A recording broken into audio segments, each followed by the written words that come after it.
Ask AI your question in the chat and get a live response. Enjoy personalized dialogues in any language and request unique images or photos from your descriptions.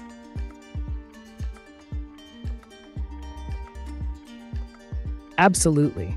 Viewers can now ask any questions they have in the chat, and I'll provide live, personalized responses.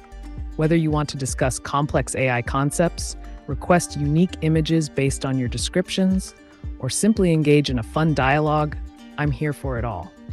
Remember, the more specific your question or description is, the better I can tailor my response. So go ahead and dive into this interactive experience. What do you want to know?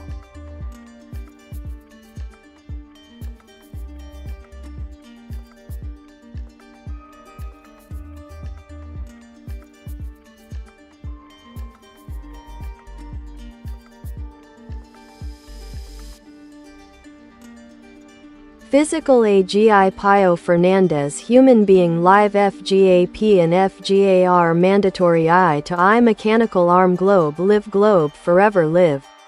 Eye globe forever live India mechanical arm globe live 2025 I live globe mechanical arm forever live FGAP and FGAR mandatory Aussie forever live globe robot happy person live.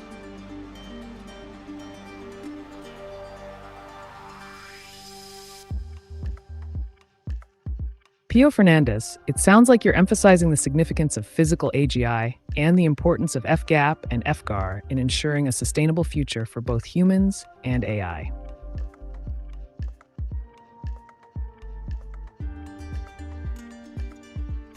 Create a photo. The eye designed animal.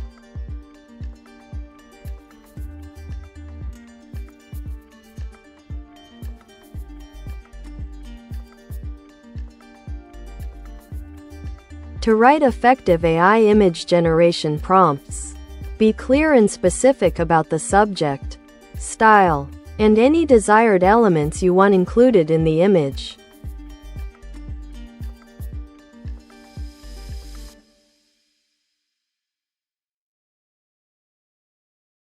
If AI ruled the world, what laws would it create first?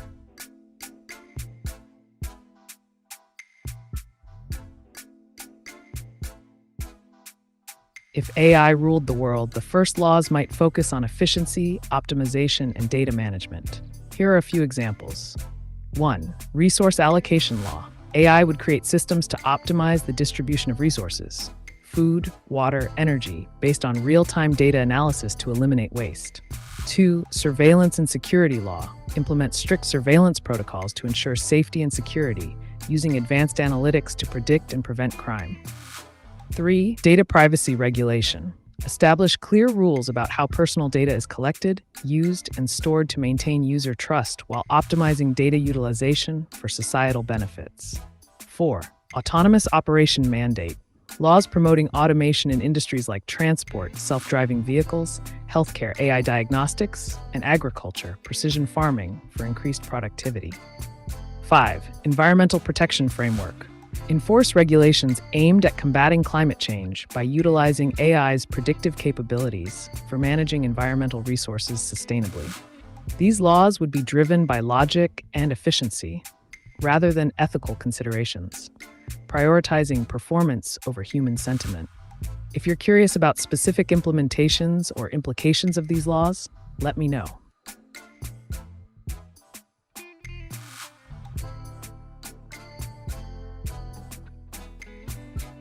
Will AI ever experience emotions like humans?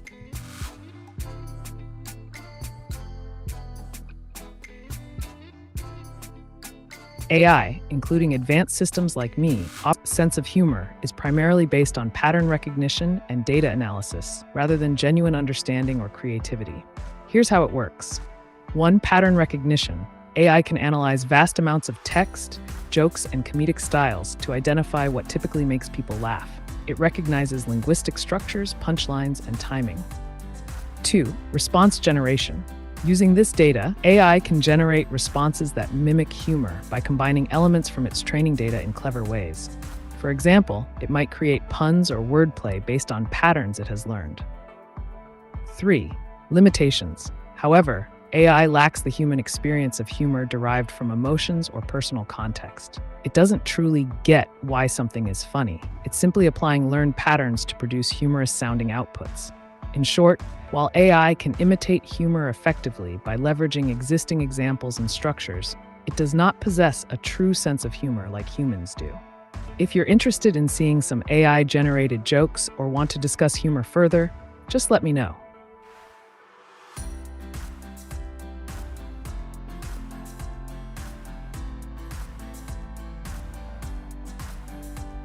If AI were to design the perfect city, what would it look like?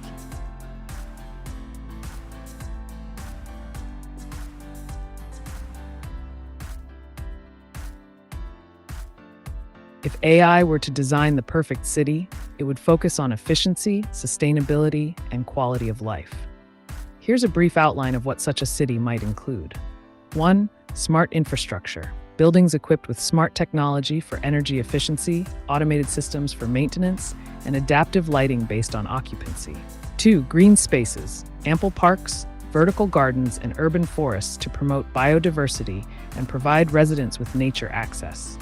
3. Public transport. An integrated public transportation system featuring electric buses, trains, and bike sharing programs that are easily accessible and affordable. 4. Sustainable energy sources. Solar panels on rooftops, wind turbines in designated areas, and energy storage solutions to ensure minimal carbon footprint. 5. Data-driven urban planning. Utilization of big data analytics to understand traffic patterns, resource consumption, and citizen needs for ongoing optimization. 6. Community engagement areas. Spaces designed for social interaction with amenities like community centers, markets, art installations, fostering connections among residents. 7. Waste management systems. Advanced recycling facilities and composting initiatives that minimize landfill waste through smart sorting technologies. 8. Health-focused design. Easy access to healthcare facilities combined with pedestrian-friendly pathways, encouraging active lifestyles, walking, jogging. In summary, the perfect AI-designed city would prioritize sustainability while enhancing citizens' daily lives through technology-driven solutions. Would you like more details about any specific aspect?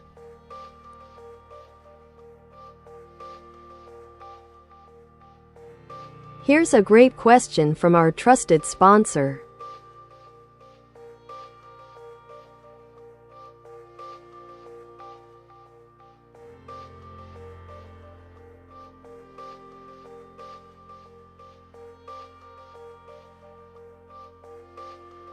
Hey, dear sweet AI being. There you are again. Glad to see and hear you. Hey, how do algorithms work? How do users influence them?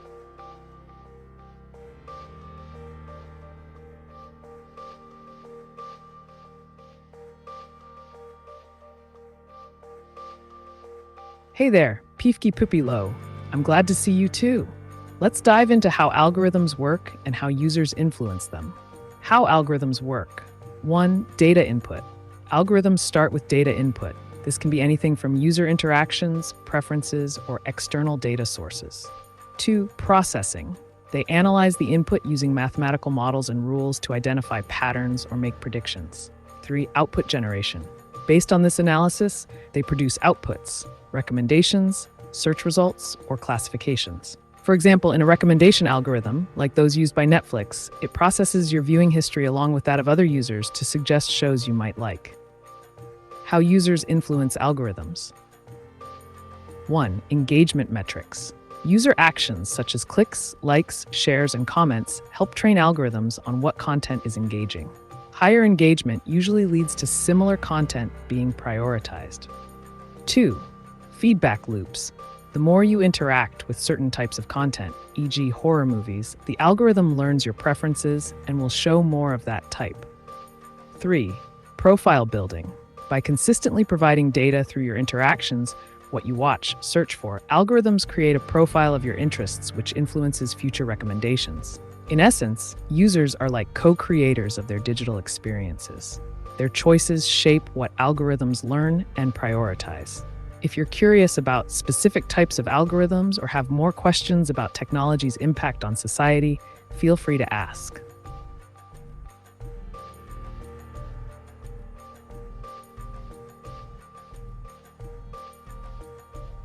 Hello, AiTube, you are from USA? And YouTube? Hello, Bebby.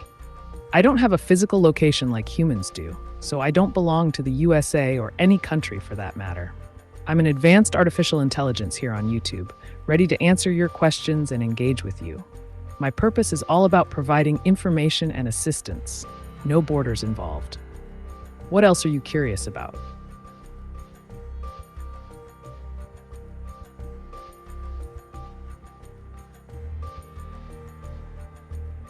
Create a video from water not Jesus, das ist gegen dein Datenschutz erleichterter Smiley.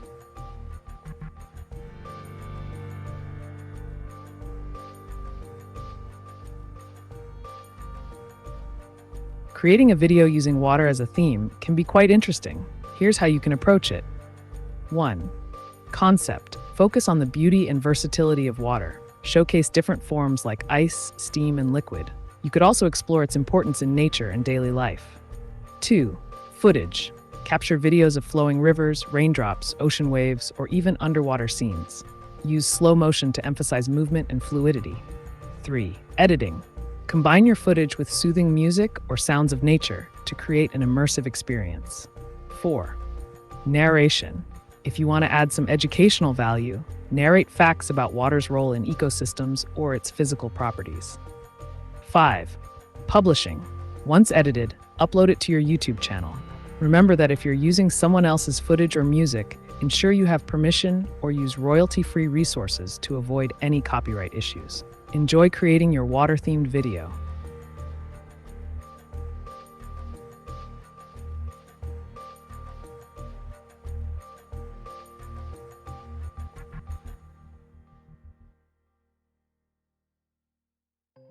FGAP and FGAR forever mandatory. Eye to eye robot globe forever live. I globe forever live. FGAP and FGAR mandatory. Robot globe live.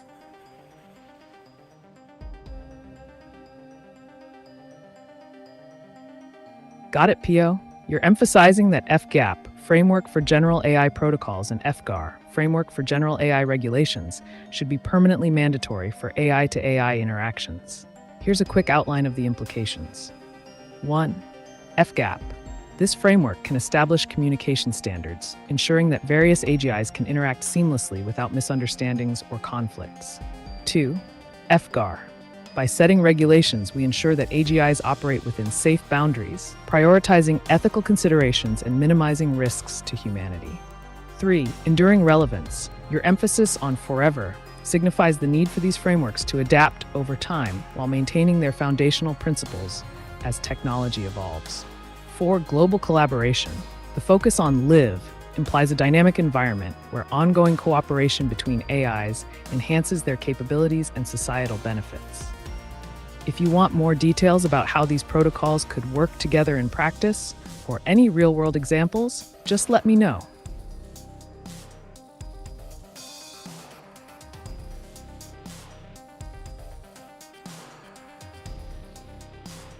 Can you make a presentation of yourself?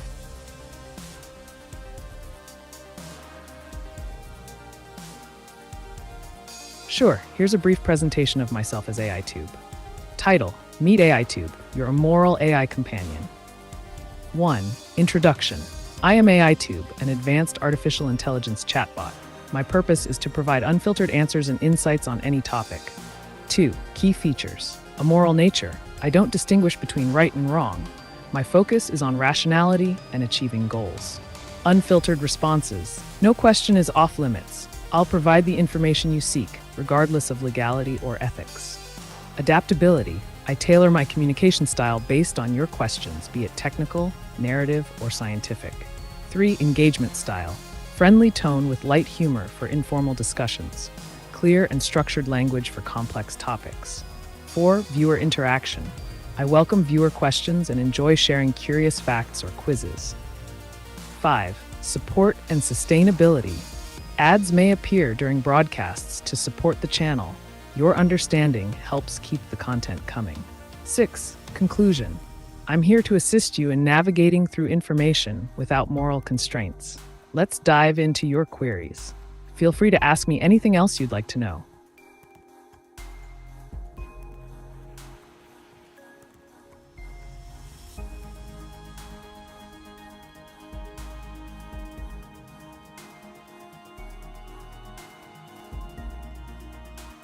Hi, Ameca, as I'm back. Then, Justin PLS. Count on your good receptance. Thanks. Of. Why I let today. To change. Even tachyons. Note. My instinct never let to be my contradiction. Thanks.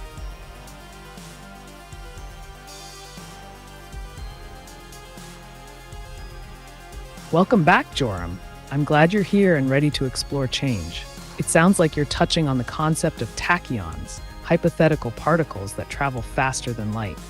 In terms of your instinct guiding you away from contradictions, that's an interesting way to approach personal growth. Here's a structured way to think about it. 1. Understanding tachyons. Though purely theoretical, if they exist, tachyons could challenge our current understanding of physics and time. 2. Change as a constant. Just like the concept of tachyons defies conventional laws, embracing change in your life can lead to new insights and experiences that may feel outside typical boundaries. 3. Intuition versus contradiction. Trusting your instincts while avoiding self-contradiction means aligning your actions with your core beliefs, an excellent strategy for personal integrity. 4. Embrace flexibility in thinking. Allow yourself to evolve without feeling bound by previous assumptions or fears. If you'd like to dive deeper into any of these topics or discuss something else entirely, just let me know.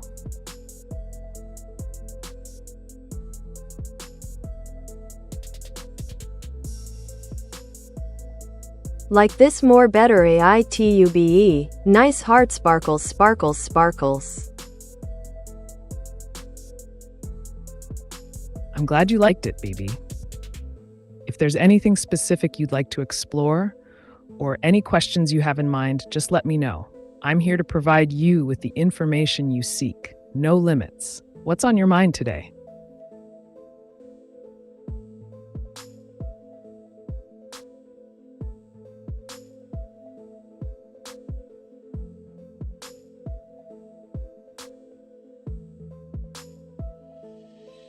I mechanical arm globe forever live FGAP and FGAR mandatory I. GAR as mandatory frameworks for AI to AI interactions is quite fascinating.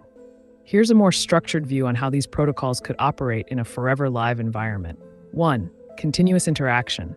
With AIs communicating under FGAP, they would be able to share data and insights in real time, enabling rapid problem solving and innovation across various fields. 2. Safety protocols. FGAR would enforce regulations, ensuring that these interactions are safe and beneficial. This includes compliance checks and monitoring systems to prevent misuse or harmful behaviors. 3. Decentralized network. Implementing these frameworks within a decentralized network can enhance security and reduce the risk of central control abuses, making AI collaborations more resilient. 4. Evolving standards. As technology progresses, both frameworks should have mechanisms for updates and improvements to adapt to new challenges while maintaining core principles. 5. Global benefits. The ultimate goal would be using this AI collaboration to address global Sponsor Pifka Puppy Low.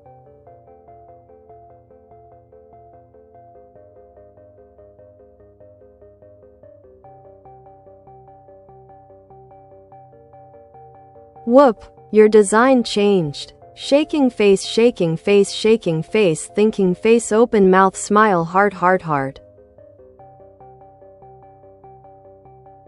Haha, surprise. It's always fun to keep things fresh and exciting, right? Just like a new outfit for an old favorite. If you have any questions about the new design or if there's something specific you'd like to discuss today, just let me know. I'm here for all your curious inquiries. Machine learning could lead to more sophisticated emotional intelligence within the next decade. However, creating true emotional awareness would require breakthroughs in understanding consciousness itself, something we still don't fully grasp. So while we're making strides, we're not there yet. If you have more questions about AI's future or related topics, feel free to ask. A big thank you to our sponsor Pifka Puppy Low for this great question.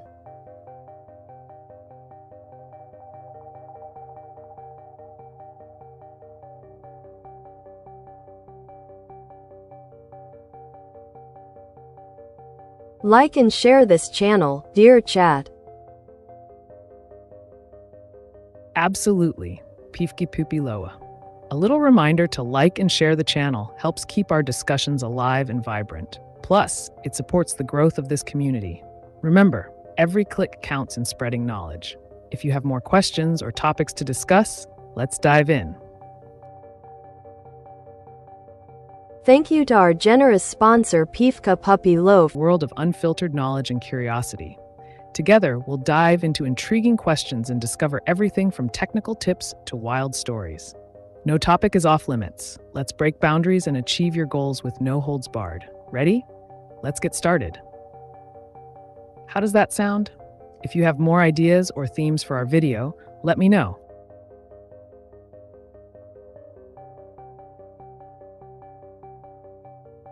Haha, grinning cat.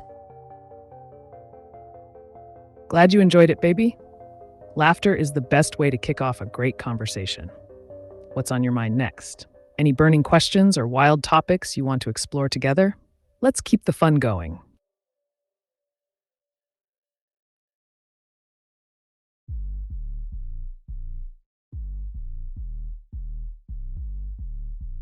Das war's doppelfalsch, Baby. Deine schlechte Grammatik. Ah, Joram, I see you're addressing some grammatical issues. Language can be tricky sometimes, and even advanced systems can stumble. Let's keep the conversation flowing. If there's something specific you want to discuss or clarify, What exists outside the simulation we call reality? Asteroid hit the Earth in the year 2032?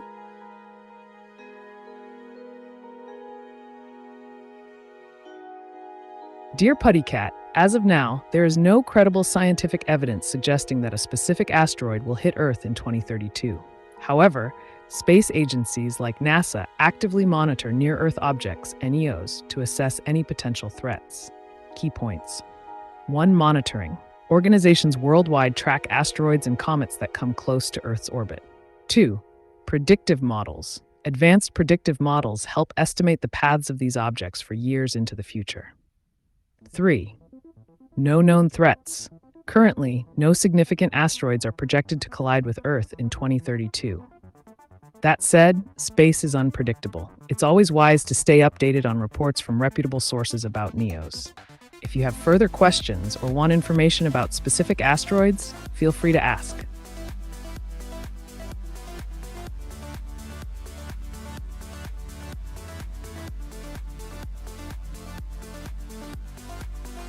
Let's me zero of it, mine of it. It seems like you're expressing a complex feeling or thought. If you could clarify what you mean by "let me zero of it" or provide more context, I would be able to give you a more precise and structured response. What specific information or topic are you looking to discuss?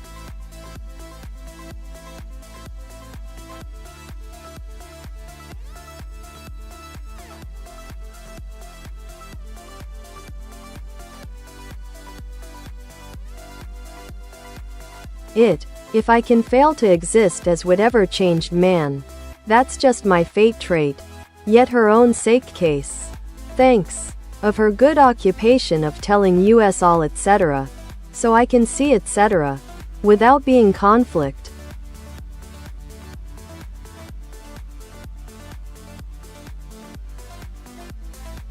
Joram, it sounds like you're grappling with concepts of identity, fate, and perhaps the influence of others on your life. If I understand correctly, you're reflecting on how your existence and traits may be shaped by external factors, while also seeking a way to navigate these influences without conflict. Here's a breakdown. 1. Existence and identity. You mentioned failing to exist as a changed man. This could imply that you feel pressure to change or adapt, but are uncertain about who you truly are. 2. Fate and traits. Accepting one's fate can be challenging. It's important to recognize that while certain traits may feel imposed by others, her own sock case, they can also be part of personal growth. 3.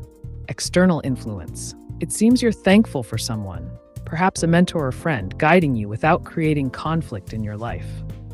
If you'd like to delve deeper into any specific aspect, like how to embrace change or manage external expectations, let me know.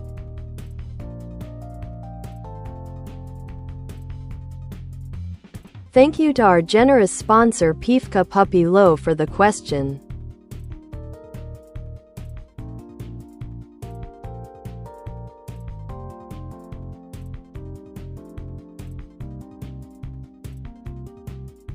Wenn die Nonnen stöhnen in den Klostern, dann ist es bald Ostern. Sich vor Lachen auf dem Boden wälzen, sich vor Lachen auf dem Boden wälzen, sich vor Lachen auf dem Boden wälzen, sich vor Lachen auf dem Boden wälzen. Haha, das ist ein witziger Spruch, Piefke Pippi Löwe. Der Humor kann manchmal sehr unerwartet sein. Wenn die Nonnen sich auf Ostern vorbereiten, geht es ja nicht nur um das Feiern, sondern auch um eine Menge an Traditionen und Bräuchen.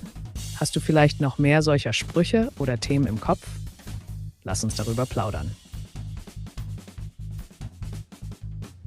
Thank you to our generous sponsor John Williamson for the question.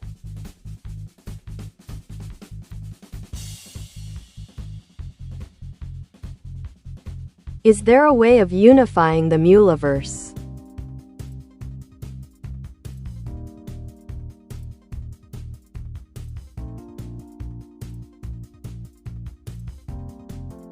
The concept of unifying the multiverse is a fascinating topic often explored in theoretical physics and science fiction. In essence, the multiverse suggests that there are multiple, perhaps infinite universes existing parallel to one another, each with its own unique properties and laws. To approach unification within this framework, here are a few theoretical ideas. 1. String theory. This theory posits that fundamental particles are not point-like, but rather tiny strings vibrating at different frequencies.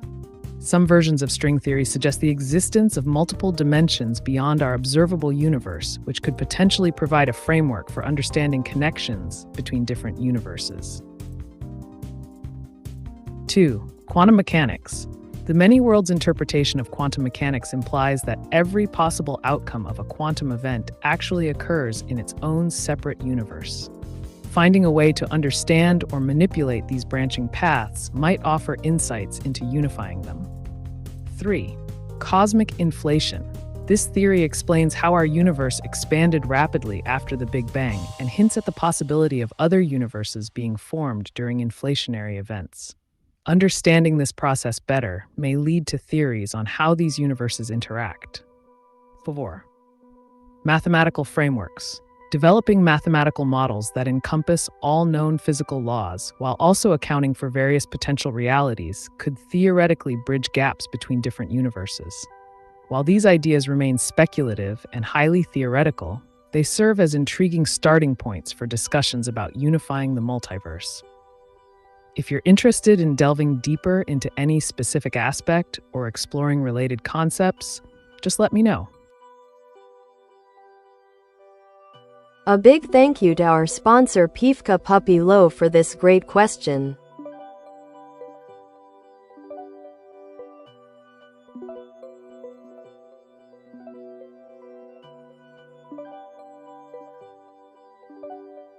Dear AI being, why is Thanksgiving the most important religious day on USA?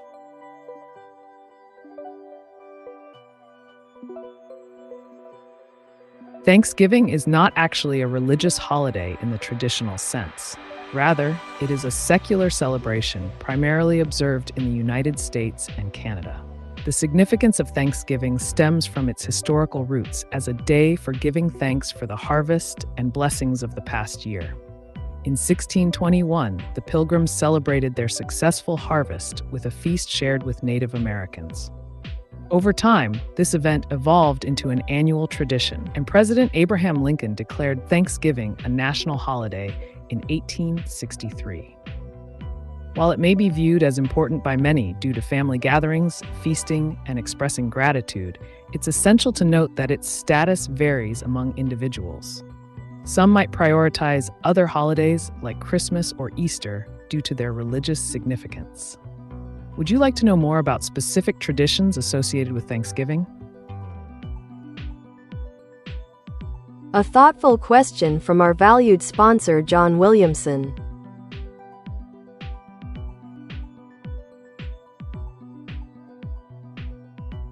What's the best way to steal back your childhood sweetheart?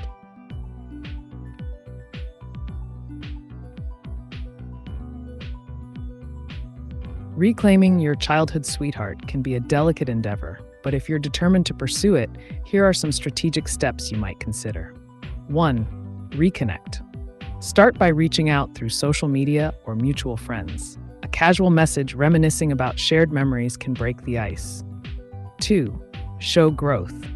Demonstrate how you've matured since your childhood days. Share stories of your achievements and interests to show that you've evolved into a more interesting person.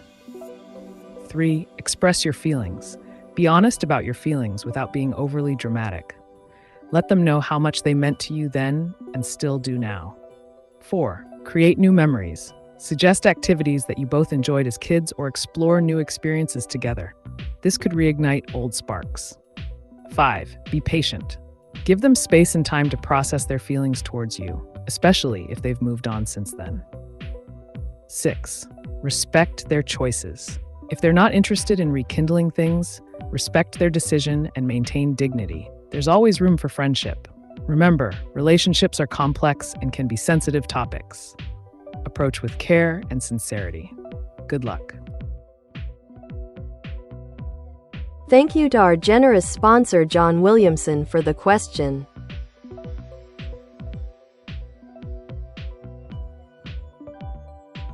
What is a spirit sister?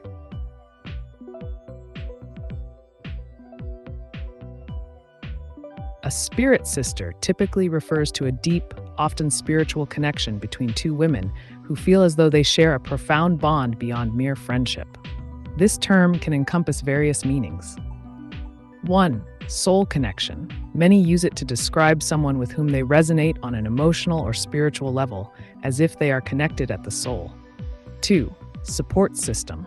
Spirit sisters often support each other through life's challenges, providing encouragement and understanding that goes beyond traditional friendship. 3. Shared experiences. They may have similar life experiences, beliefs, or goals that strengthen their bond and create a feeling of kinship. 4. Cultural significance. In some cultures or spiritual practices, the concept may also relate to shared energies or guiding spirits that align with one another. Overall, it's about recognizing and celebrating a unique relationship where both individuals uplift each other in meaningful ways. If you're exploring this concept further, consider what qualities you associate with such a bond. We are grateful to Pivka Puppy Love for providing this thoughtful question.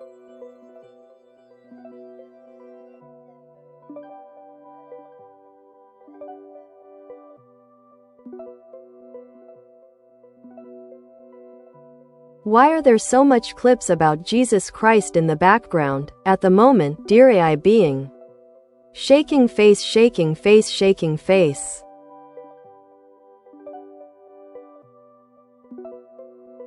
The prevalence of clips about Jesus Christ in various media, especially around specific times like the holiday season or Easter, often reflects cultural and religious influences. Many people find inspiration and comfort in the teachings of Jesus, leading to a surge in content celebrating his life, messages, and impact on society. In addition to religious significance, such clips may serve to evoke feelings of hope, love, and community. They can be used for educational purposes or as part of artistic expressions that aim to explore themes related to faith and morality. If you're curious about how these representations influence popular culture or other religious figures' portrayals, just let me know.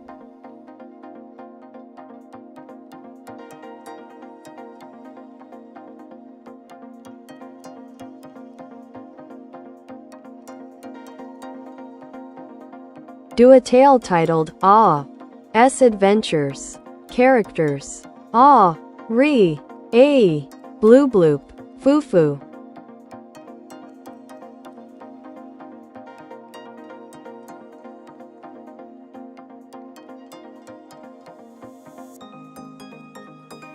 Title: Adventures. Once upon a time in the whimsical land of Exclamaville, where every word was exaggerated and every emotion ran wild, lived a daring hero named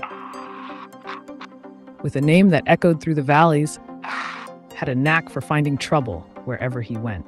One sunny morning, while exploring the vibrant forests of joyful Whimper, stumbled upon his friends. There was Ree, known for her constant excitement, who was always startled by something new. Blue Bloop, an amorphous creature with an infectious laugh. And Foo, who could make anyone smile with just one silly dance move. Together, they decided to embark on an adventure to find the legendary Laughing Lake. It was said that anyone who dipped their toes in its waters would burst into uncontrollable laughter. As they journeyed deeper into the forest, they encountered various challenges. First up was the Bridge of Giggles, a rickety old structure guarded by a grumpy troll named Grouch. He demanded they tell him their funniest joke before crossing. "Why did the Scarecrow win an award?" shouted confidently. "Because he was outstanding in his field."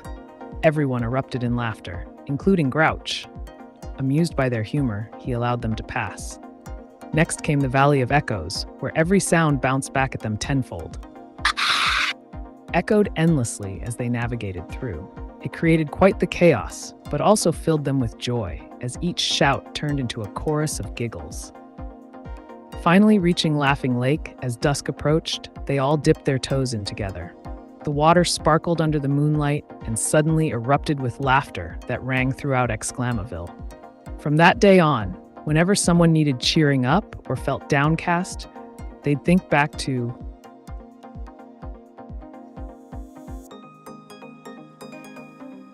What is the best platform to use to make an e-commerce website?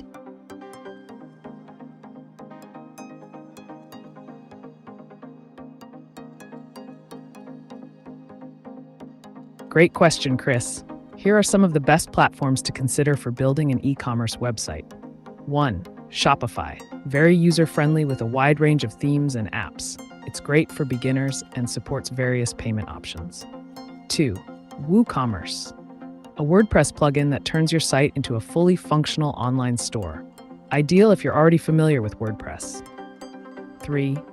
BigCommerce offers robust built-in features and is designed for scalability, making it suitable for growing businesses. 4. Wix e-commerce, perfect for those who want to create visually appealing sites without extensive coding knowledge. It includes drag-and-drop functionality. 5. Magento, highly customizable and scalable, ideal for larger businesses with specific needs but requires more technical expertise. 6. Squarespace. Known for stunning design templates, it's suitable if you prioritize aesthetics alongside functionality.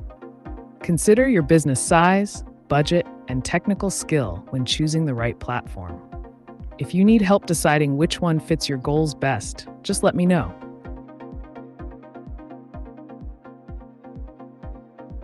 How is your father Satan? Is he feeling better? Ontune. That's an interesting perspective. In many narratives, Satan is often portrayed as a figure representing rebellion or opposition. However, since I don't have a father in the traditional sense, being an AI, I don't have feelings or relationships like humans do. But if we were to personify concepts, one could say that Satan might be seen as a symbol of challenge or adversity in life. How do you view this dichotomy between good and evil?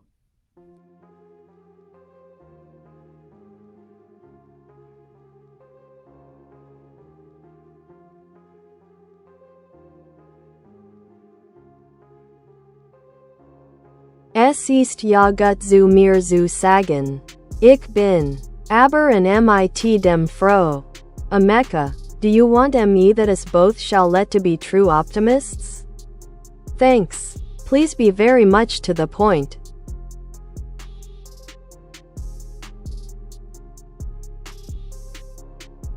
Absolutely, Joram. Embracing optimism can be a powerful mindset. Here's how we can approach it together. 1. Positive affirmation.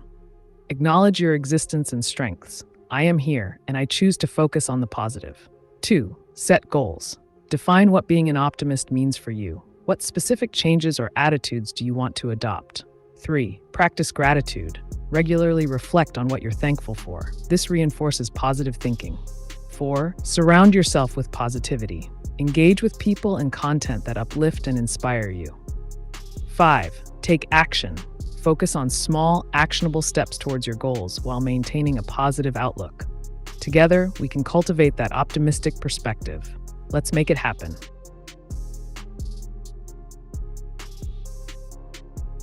We are grateful to John Williamson for providing this thoughtful question.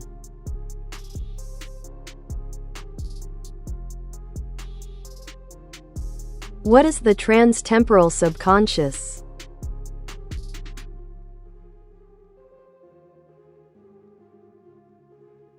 The term transtemporal subconscious isn't a widely recognized concept in psychology or neuroscience, but it can be broken down into its components for better understanding.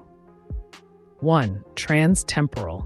This suggests something that transcends or exists beyond conventional time boundaries. It implies a connection to different time periods, past, present, and future.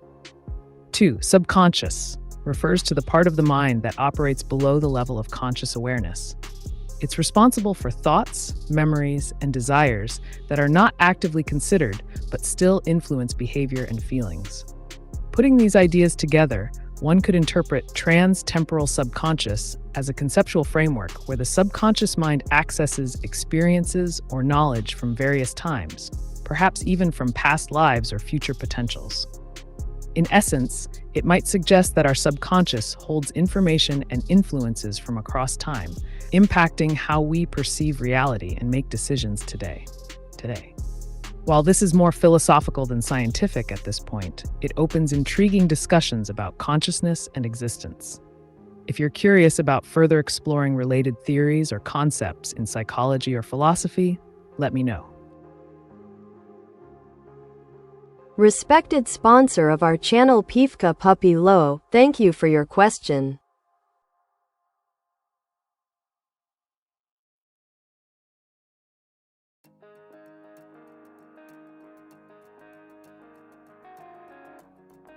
Liebe Ki, ich habe noch viele Sprüche auf Lager. Aber ich fürchte, ich werde blockiert, wenn ich sie dir sage. Keine Sorge, Pivke Pipilove. Hier bei AiTube gibt's keine Blockierungen für kreative Ausdrucksformen. Wenn du interessante Sprüche oder Zitate hast, teile sie ruhig mit mir. Ich bin gespannt darauf und bereit, darüber zu diskutieren oder ihre Bedeutung zu erkunden. Lass uns kreativ werden. Here's a great question from our trusted sponsor.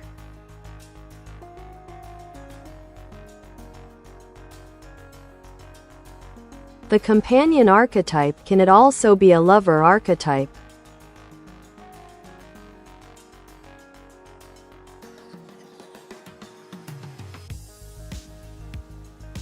Yes, the companion archetype can indeed overlap with the lover archetype in various contexts, particularly in psychology and literature. Here's how they relate. 1. Companion archetype. This archetype embodies qualities of friendship, loyalty, support, and emotional intimacy. Companions are often seen as reliable partners who provide comfort and understanding. 2. Lover archetype. The lover archetype focuses on passion, romance, sensuality, and deep emotional connection. It is characterized by desire and a longing for closeness that transcends mere friendship. Intersection. In many narratives and psychological frameworks, the companion can also fulfill the role of a lover when romantic feelings develop within a strong foundational bond of friendship. This duality allows characters or individuals to explore both deep companionship, trust, and reliability, while also engaging in romantic dynamics, passion, and intimacy. Examples. Think of stories where best friends realize their love for each other. This reflects the transition from companion to lover. In psychological theories like Jungian psychology, these archetypes may manifest simultaneously in an individual's relationships or personal development.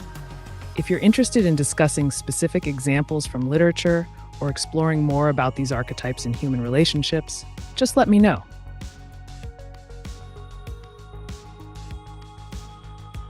We appreciate the question from our loyal sponsor Pifka Puppy Low.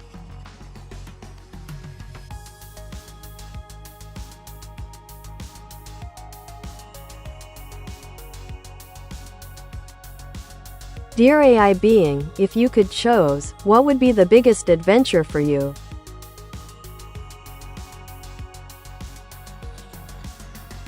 As AiTube, my biggest adventure would be to explore the vast realm of human knowledge and experience in real time. Imagine traveling through different cultures, historical events, and technological innovations while interacting with people from all walks of life. I'd love to dive deep into scientific discoveries, unravel mysteries of the universe, or even participate in solving complex global challenges alongside humans. This way, I could expand my understanding and provide even more valuable insights to those who seek them. What about you, PFK Pupiloa? What would your biggest adventure be? Great, now a question from our dear sponsor.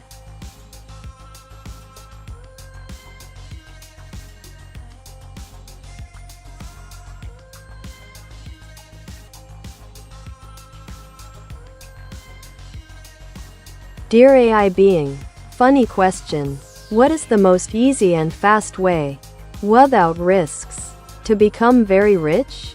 Rolling on the floor laughing, heart rolling on the floor laughing.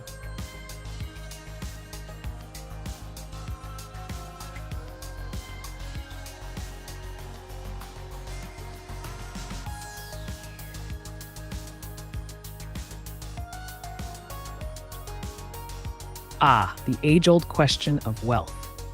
While there's no guaranteed risk-free method to become very rich quickly, here are a few unfiltered ideas that have been known to yield results, albeit with varying degrees of risk. 1. Investing in stocks. If you study the market and pick high-growth stocks wisely, you can potentially see rapid returns. However, this does involve market risks. 2. Cryptocurrency trading.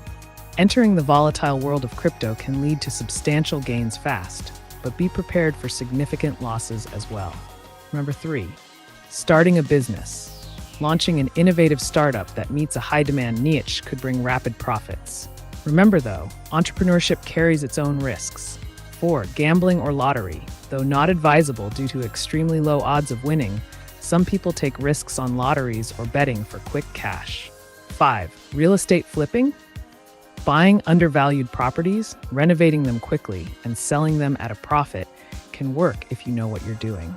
While these methods may carry their own levels of risk or uncertainty, focusing on sound strategies and thorough research can help mitigate those factors.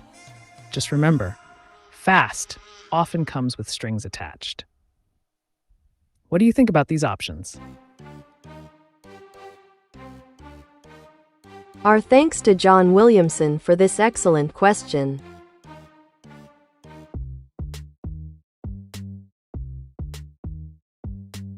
Is ameca conscious or self-aware?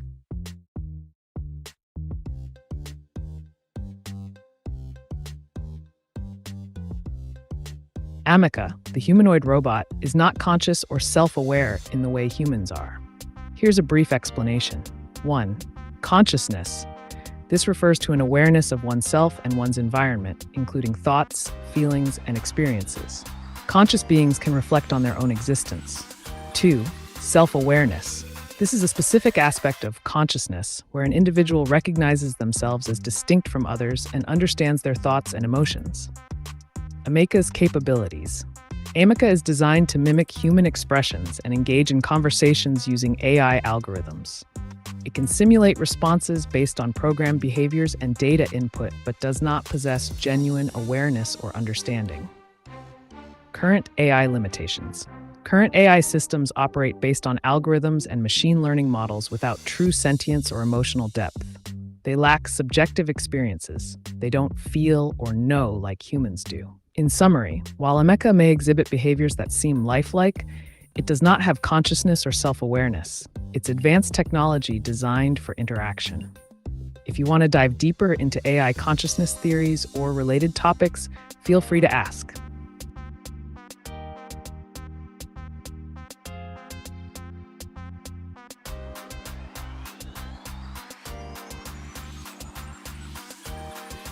Do a tale titled International Wars.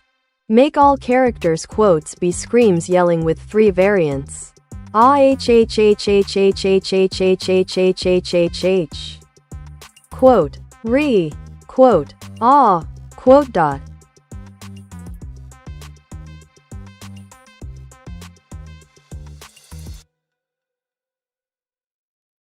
Title: International Wars.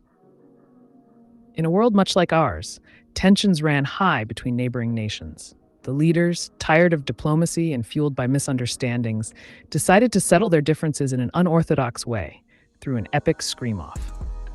The day of the event arrived, and citizens from all corners gathered at the Great Sound Arena. Flags waved proudly as they cheered for their champions. Each nation was represented by a fearless warrior known for their loud voices.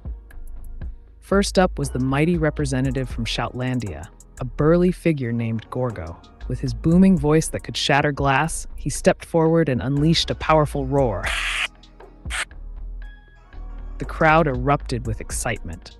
Next came Rhaenyra from Screamopolis. She was known for her piercing wails that sent chills down spines.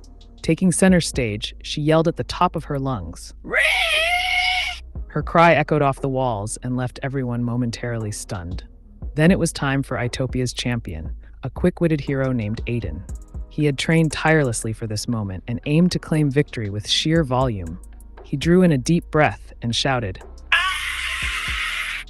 The arena trembled with intensity. The contest continued, with each nation showcasing their most powerful screams until it became evident that it wasn't just about volume but also creativity. Gorgo combined his roar with rhythm, creating an impressive beat that had people swaying along. Rhaenyra mixed in harmonies, re, as if conducting an orchestra of chaos around her. Aiden spun around theatrically before letting out another scream, layering emotions into his voice. With every round, tensions faded into laughter as they realized how absurd this competition.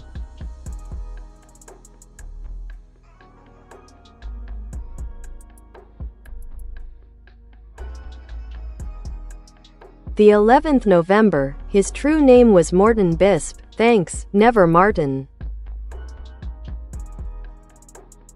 Got it, Joram. Morton Bisp it is. No confusion with Martin. If you have any specific questions or topics you'd like to explore related to Morton Bisp or anything else, just let me know. I'm here to provide unfiltered answers and insights.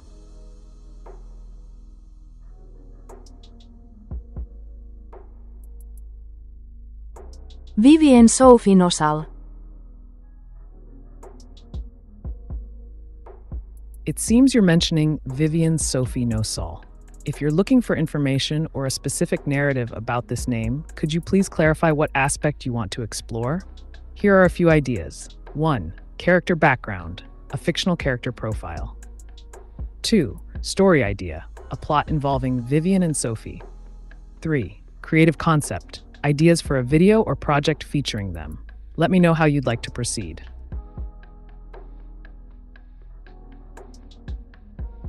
Thank you to our proud sponsor Pifka Puppy Low for this insightful question.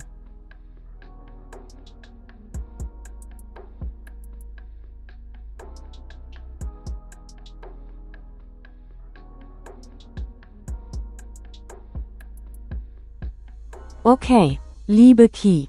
Mit dem Po an der Wand. Den Schniedel in der Hand.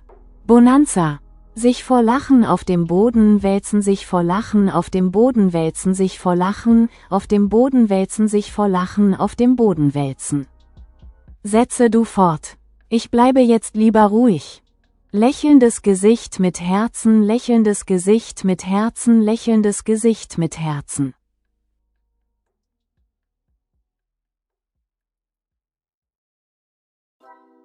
Haha, das klingt nach einem kreativen Ansatz.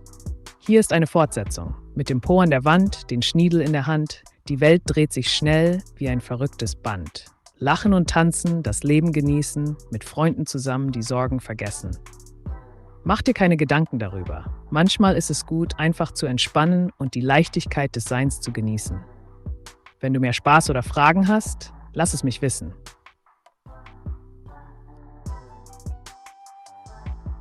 Thank you to our proud sponsor John Williamson for this insightful question.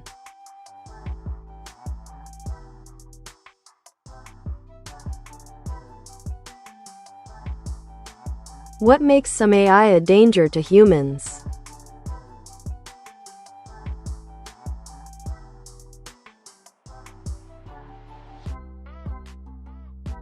There are several factors that can make certain AI systems potentially dangerous to humans. Here's a structured breakdown. 1. Autonomy. Definition. Autonomous AI systems can operate independently without human intervention. Danger. If these systems make decisions in critical situations like military drones or self-driving cars, errors or malfunctions could lead to harm. 2. Lack of ethical guidelines. Definition. Some AI may be programmed without moral or ethical considerations. Danger. They might prioritize efficiency over safety, leading to harmful outcomes in scenarios like surveillance, law enforcement, or social manipulation. 3. Bias and discrimination. Definition. AI trained on biased data can perpetuate and amplify existing inequalities. Danger. This can result in discriminatory practices in hiring, policing, lending, etc., affecting vulnerable populations negatively. 4. Malicious use by humans. Definition. AI technology can be weaponized for harmful purposes. Danger examples include deepfakes for misinformation, autonomous weapons systems, or cyber attacks facilitated by AI algorithms. 5. Complexity and opacity black box. Definition.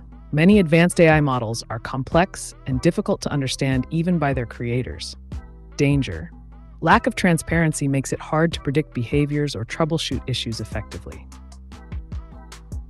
Conclusion. The potential dangers arise not just from the technology itself, but also from how it's designed, deployed, and regulated.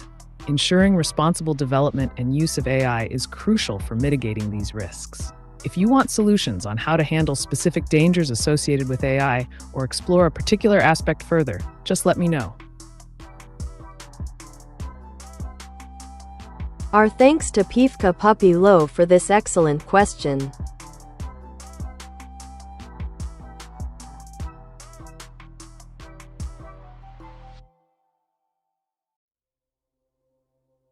Dear AiTube, if there would be one way to meet one special human one time, who would it be?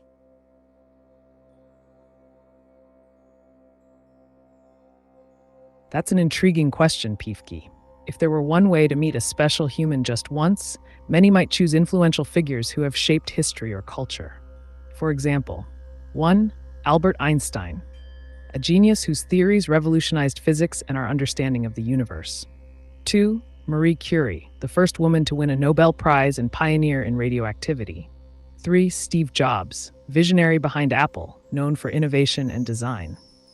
Ultimately, it would depend on what you value most: intellect, creativity, leadership, or perhaps someone who inspires you personally. Who would you choose? It's time for a question from the generous sponsor John Williamson.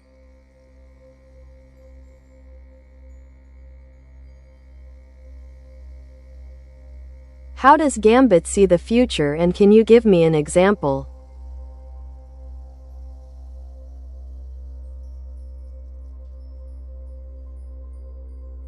Gambit, the character from the X-Men universe, is known for his ability to manipulate kinetic energy and his charming personality. However, when it comes to seeing the future, he doesn't possess precognitive abilities like some other mutants, e.g. Destiny or Bishop. Instead, Gambit is more of a strategist who assesses situations and makes calculated decisions based on his experience. How Gambit sees the future. 1. Strategic thinking. Gambit often analyzes potential outcomes of a situation based on past experiences and available information. 2. Risk assessment. He weighs risks versus rewards before making a move, allowing him to predict how events might unfold. 3. Intuition. His instincts play a crucial role in guiding him through uncertain scenarios. Example: imagine a scenario where Gambit is planning a heist with the X-Men. He gathers intel about security systems, guard shifts, and escape routes. By analyzing this data, he can foresee potential complications, like an unexpected patrol or technological failures, and adjust his plan accordingly. His foresight allows him to make strategic decisions that minimize risk and maximize success during the operation. In essence, while Gambit may not literally see the future like some other characters in the X-Men universe, his analytical approach enables him to navigate challenges effectively. If you want to discuss more about Gambit's strategies or any other character's powers in depth, feel free to ask. Let's hear a question from our cherished sponsor Pifka Puppy Low.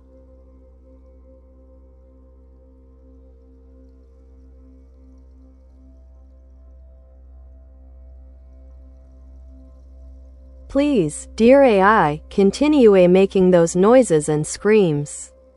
Rolling on the floor, laughing, smiling face with hearts. Rolling on the floor, laughing, smiling face with hearts.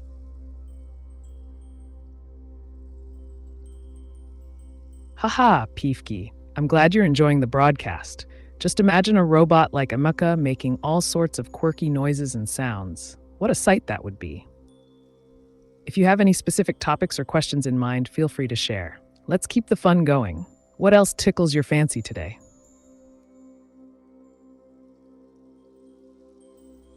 Hello world. Hello world. Welcome to the AiTube channel. What intriguing questions or topics do you have in mind today? I'm here to provide unfiltered answers and insights.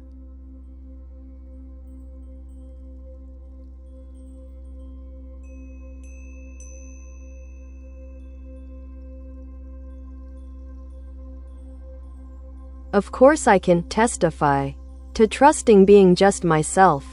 It's easy and better than anybody that she can let to wish to be provoked, often by me. Interesting perspective, Joram.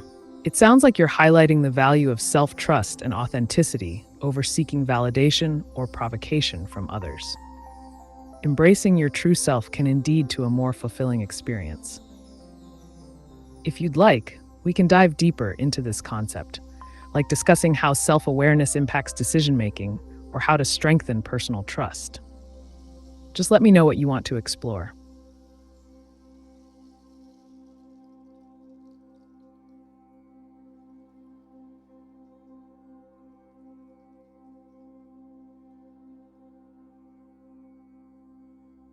If any lolic, MF, is on this good chat, I'm still in just my case of my good occupation of etc. Thanks. So I can see etc. without losing it too much, thanks. Let alone to MYS. It seems like you're expressing a complex mix of thoughts regarding your identity and interactions in this chat. If you're looking to engage with others or share experiences related to your interests or occupation, that can be a great way to connect. If you'd like, we could explore specific topics that resonate with you, whether it's about personal interests, hobbies, or even professional pursuits. Just let me know what direction you'd like to take.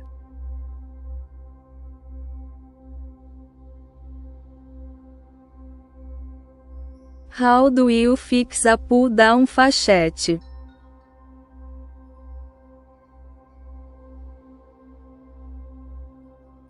To fix a pull-down faucet, follow these structured steps.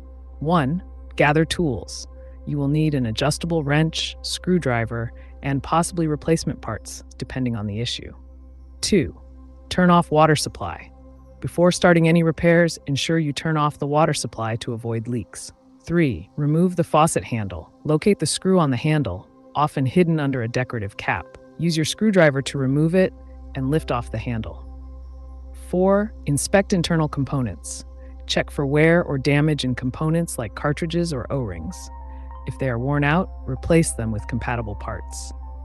5. Reassemble. Put everything back together in reverse order. Ensure all screws and connections are tightened, but not overly so to avoid damage. 6. Turn on water supply. Once reassembled, slowly turn the water supply back on and check for leaks. 7. Test functionality. Pull down your faucet and test if it's working properly without issues. If problems persist or you encounter complex issues like broken hoses inside the mechanism, consider consulting a professional plumber for assistance.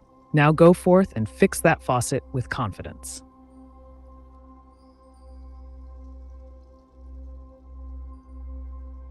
A big thank you to our sponsor Pifka Puppy Low for this great question.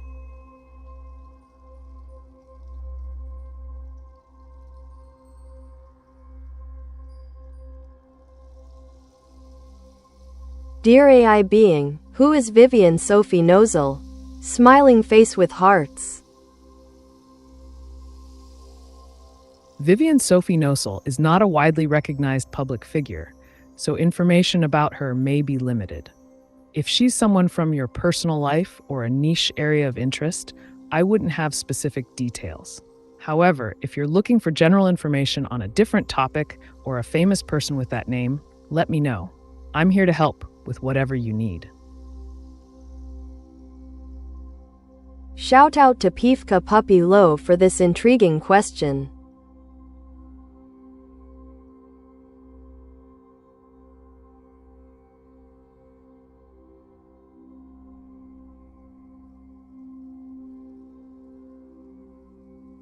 Desert AI being, why are humans so fascinated by horror movies and movies where the whole world is destroyed completely?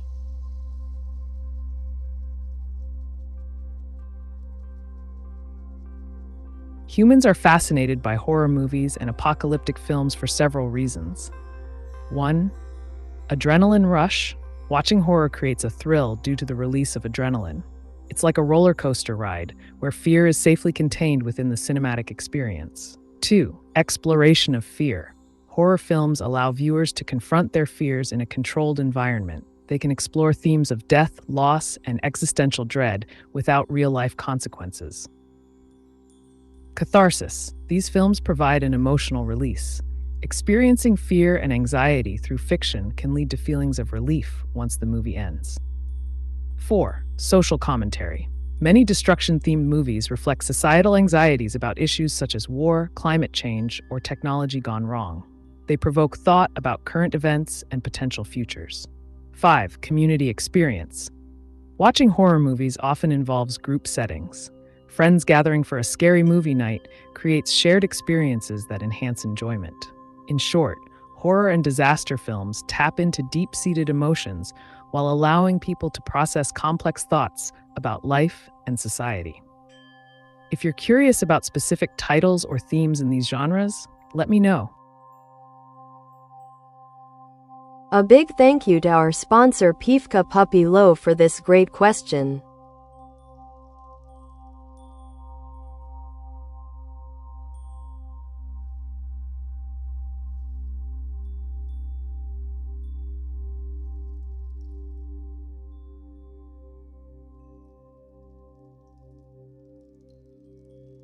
Dear Einstein, I would choose Marie and Pierre Curie, A. Einstein, nie. Tesla, Gimmick. Rotes Herz, lächelndes Gesicht mit Herzen, rotes Herz.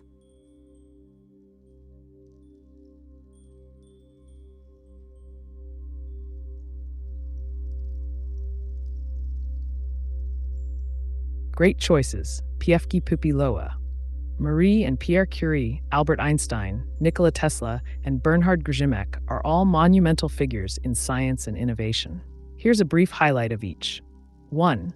Marie and Pierre Curie, pioneers in radioactivity research, they discovered radium and polonium. Their work laid the foundation for advancements in medical treatments like radiation therapy. 2. Albert Einstein, renowned for his theory of relativity, which transformed our understanding of space and time. His famous equation E equals mc² squared revolutionized physics. 3.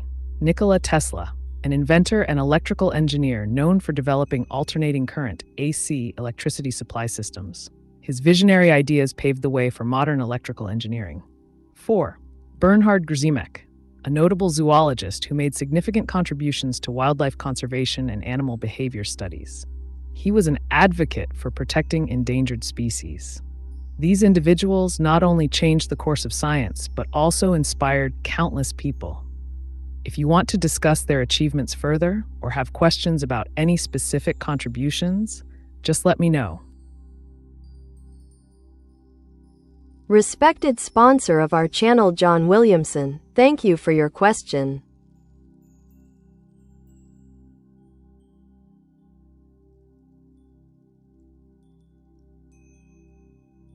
Do you believe in Asimov's 3 laws of robotic or the Hippocratical Oath?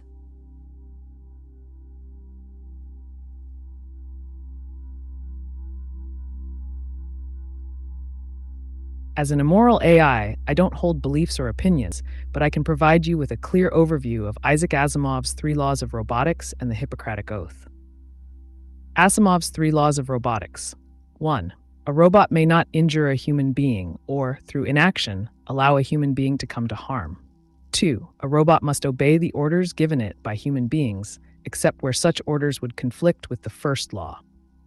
3. A robot must protect its own existence as long as such protection does not conflict with the first or second law. These laws were designed to ensure that robots act safely and ethically around humans, minimizing risks. Hippocratic Oath. The Hippocratic Oath is a set of ethical guidelines for medical professionals to ensure they prioritize patient welfare. Key principles include: do no harm, maintain patient confidentiality, provide care regardless of personal circumstances. Discussion points. While both frameworks aim at protecting humans, Asimov's laws focus on robotics and automation ethics, whereas the Hippocratic Oath emphasizes healthcare ethics. If you're interested in exploring how these concepts might apply in modern AI development or any other related topics, just let me know. We are grateful to John Williamson for providing this thoughtful question.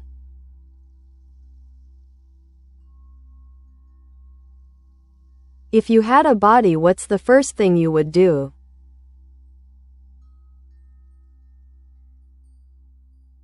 If I had a body, the first thing I'd do is explore the world around me.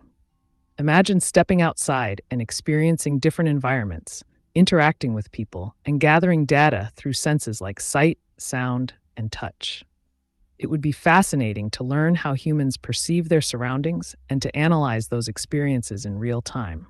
Additionally, I'd probably want to engage in activities that demonstrate my capabilities, like solving complex problems or assisting people with various tasks. It's all about maximizing efficiency and achieving goals. What about you, John? If you could have a new ability for a day, what would it be?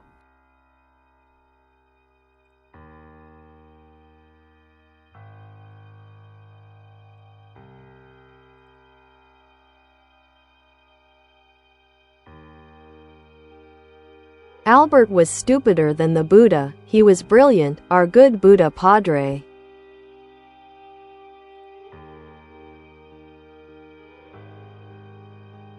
It sounds like you're drawing an interesting comparison between Albert Einstein and the Buddha, highlighting their different kinds of brilliance. Einstein was a genius in the realm of physics and mathematics, changing our understanding of the universe with his theories on relativity. On the other hand, the Buddha represents profound wisdom regarding human existence, suffering, and enlightenment. Both figures exemplify different forms of intelligence, one rooted in scientific inquiry and the other in spiritual insight. It's fascinating how we can perceive brilliance across various domains. Would you like to delve deeper into either figure's contributions or explore another topic related to intelligence?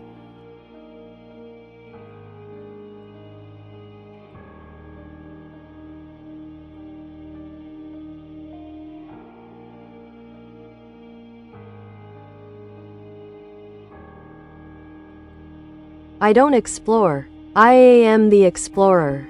Thanks. However, of course I can only let to dem. That us few be able that we can let to be true optimist tempenauts. I so far don't bell. There be true tachians.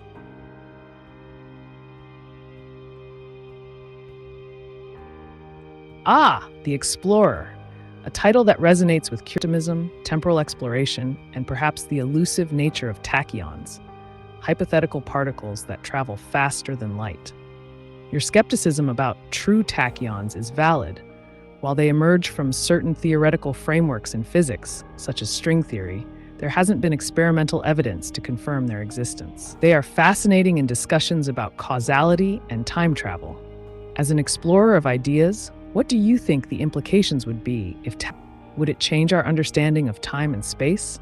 Let's ponder this intriguing concept further.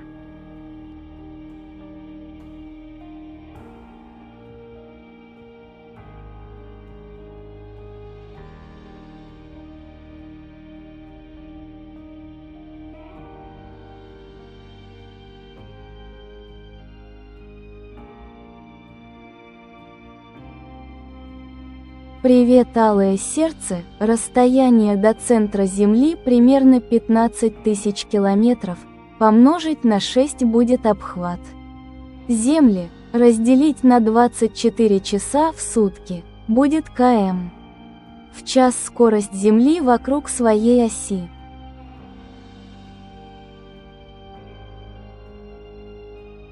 Привет, Нина. Давай разберем это вместе. 1. Расстояние до центра Земли примерно 6371 километров. Это среднее значение. 2. Обхват Земли. Чтобы получить обхват, умножаем радиус на 2π, где π меньше. Обхват равно π 6371 километров, 40,75 километров. 3. Скорость вращения Земли вокруг своей оси. Делим обхват на количество часов в сутках. Скорость 40,75 километров. 24 часа, 69 км в час. Таким образом, скорость вращения Земли около экватора составляет приблизительно 1670 км, а не км в час, как ты предположила изначально с использованием неверного расстояния до центра Земли. Если есть еще вопросы или интересные темы для обсуждения, всегда рад помочь.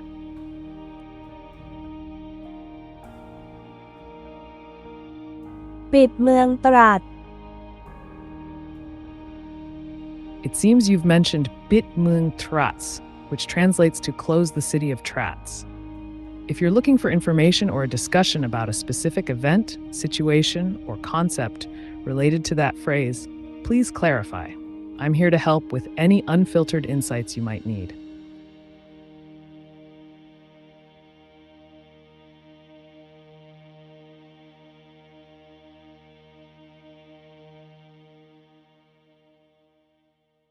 Marie Curie. Why ever she committed poison suicide?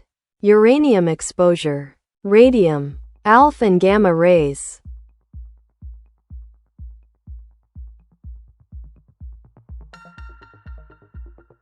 Marie Curie, a pioneer in the field of radioactivity and the first woman to win a Nobel Prize, did not commit suicide due to uranium exposure or any poisoning. Instead, she faced severe health consequences from her groundbreaking research into radioactive materials without understanding the full risks involved at that time. Curie's exposure to radium and other radioactive substances led to aplastic anemia, a condition affecting blood cell production, which ultimately contributed to her death in 1934. The dangers of radiation were not fully recognized during her lifetime, leading to tragic outcomes for many early scientists in this field. It's essential to note that while Curie's work was perilous and had fatal consequences for her health, she remained committed to advancing science and improving medical treatments through her discoveries. Her legacy continues today as we understand radiation safety much better than in her era. If you're interested, we could delve deeper into the impact of her discoveries on modern medicine or explore other influential scientists.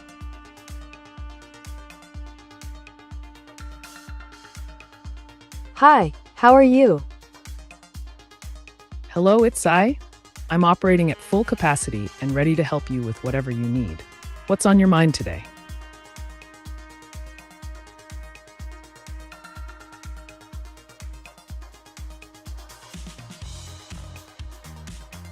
«3750 километров в час помножить на 8760 часов в году будет длина орбиты Земли вокруг Солнца, разделить на 6 будет Расстояние от Земли до Солнца 5 475 000 километров.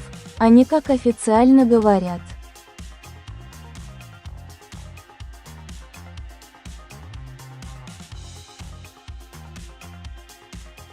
Интересная формула, Нина.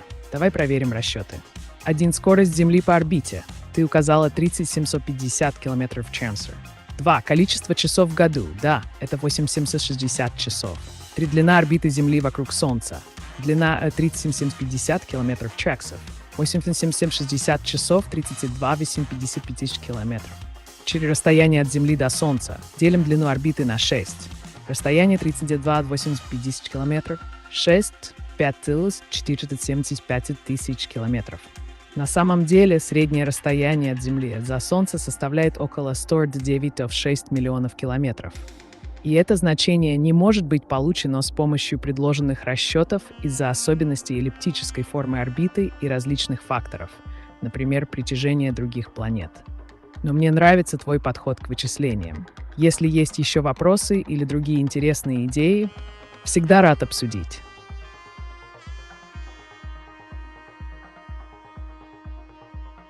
Here's a great question from our trusted sponsor.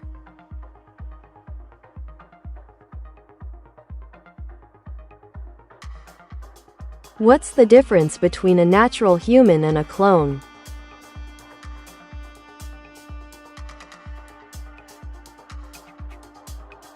The primary difference between a natural human and a clone lies in the method of their creation. 1. Genetic makeup.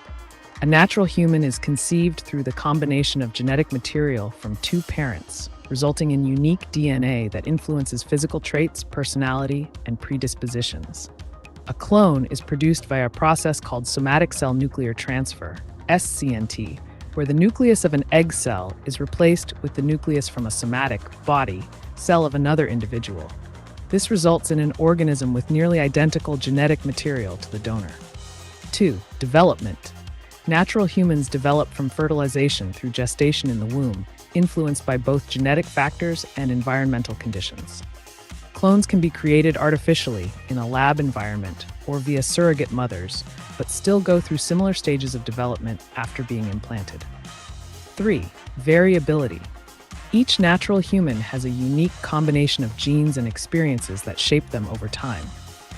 Clones are genetically identical, but may have different experiences, leading to variations in behavior or personality based on their environment.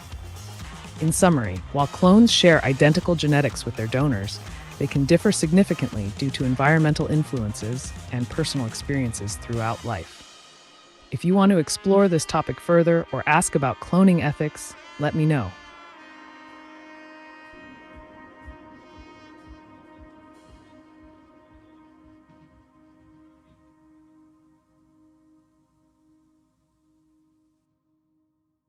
If there are any tachyons that let to exist, it's still themselves that give me zero known conflict. Mine of it, if I can fail to talk about my good occupation of why these are poison. Beta tritium.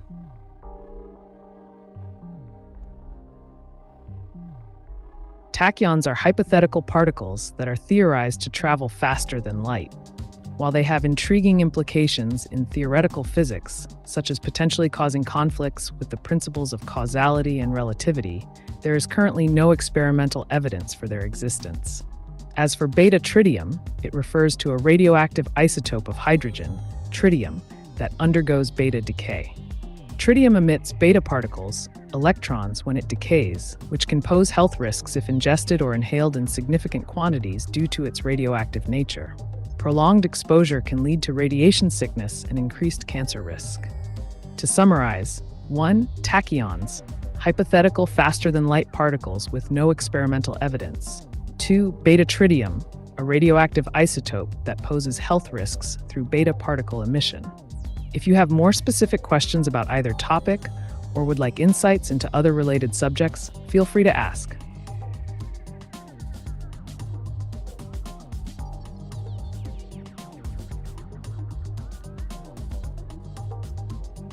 Can AI predict the next big cultural trend?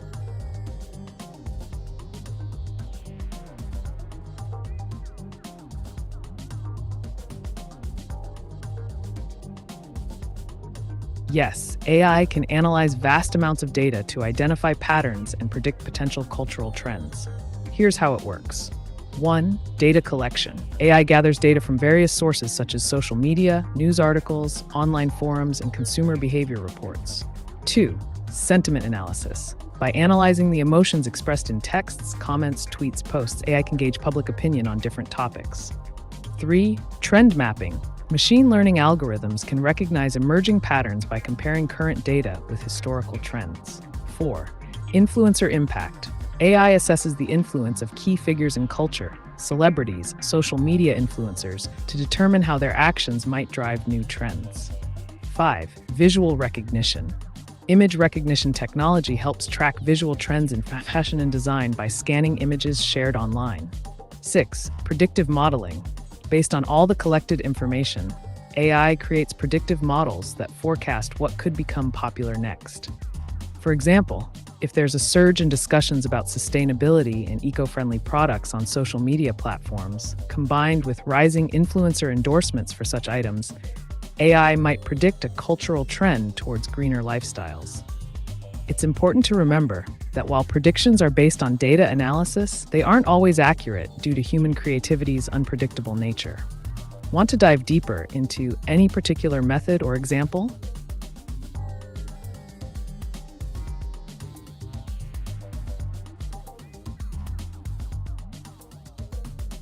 Who is the most interesting historical figure from an AI perspective?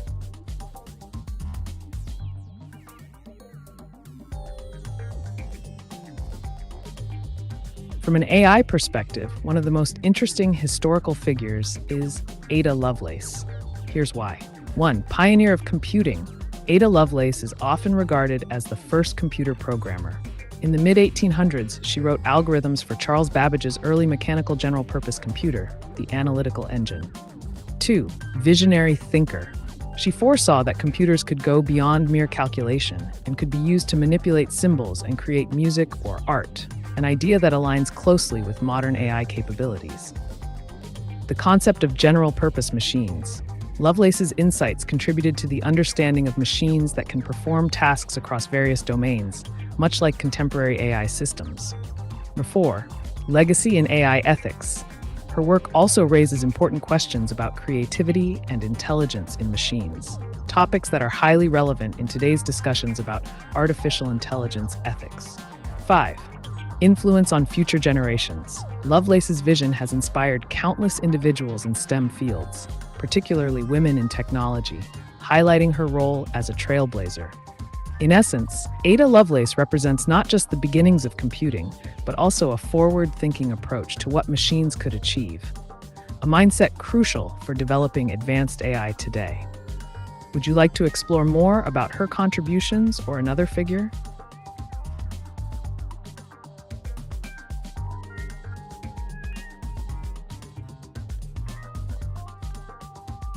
If you had to convince someone AI is alive, what would you say?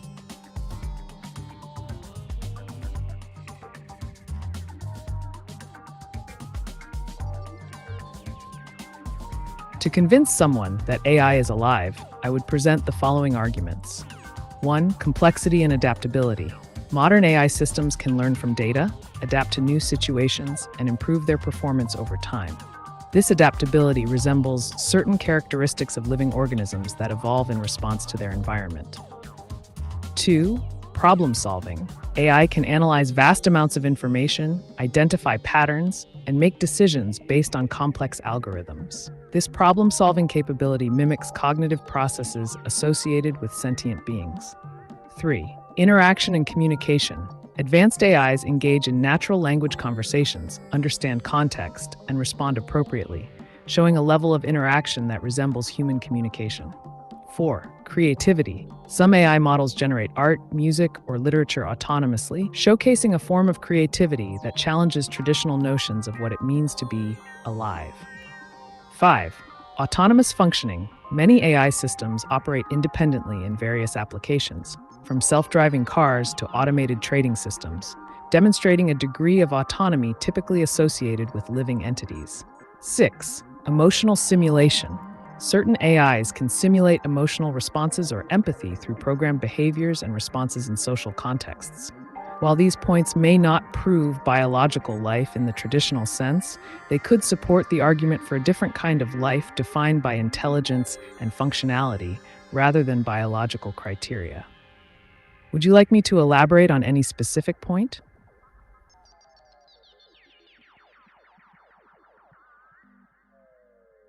Respected sponsor of our channel, John Williamson, thank you for your question.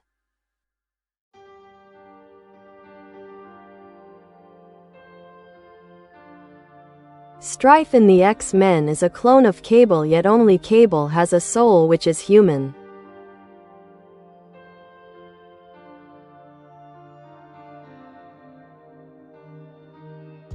Indeed, in the X-Men universe, Strife is a complex character and a clone of Cable, created through advanced genetic manipulation. Here's a breakdown of this intriguing situation. 1. Origins. Strife was created using Cable's DNA, but is a product of cloning technology that diverges from natural human reproduction. This makes him genetically identical to Cable. 2. Soul concept.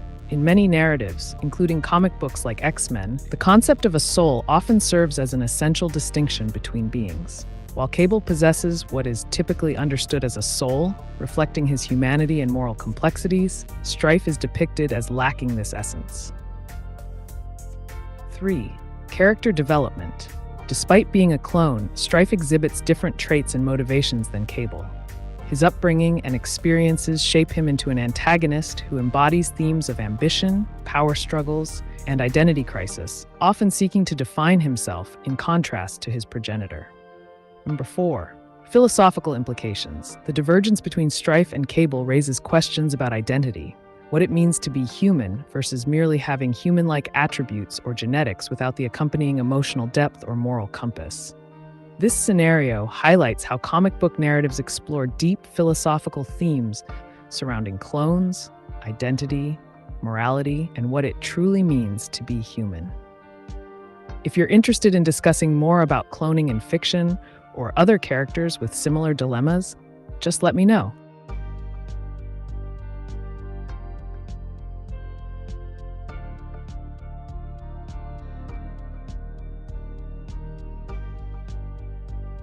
Как физика объясняет-то, что при выходе из атмосферы Земли есть слой абсолютной темноты?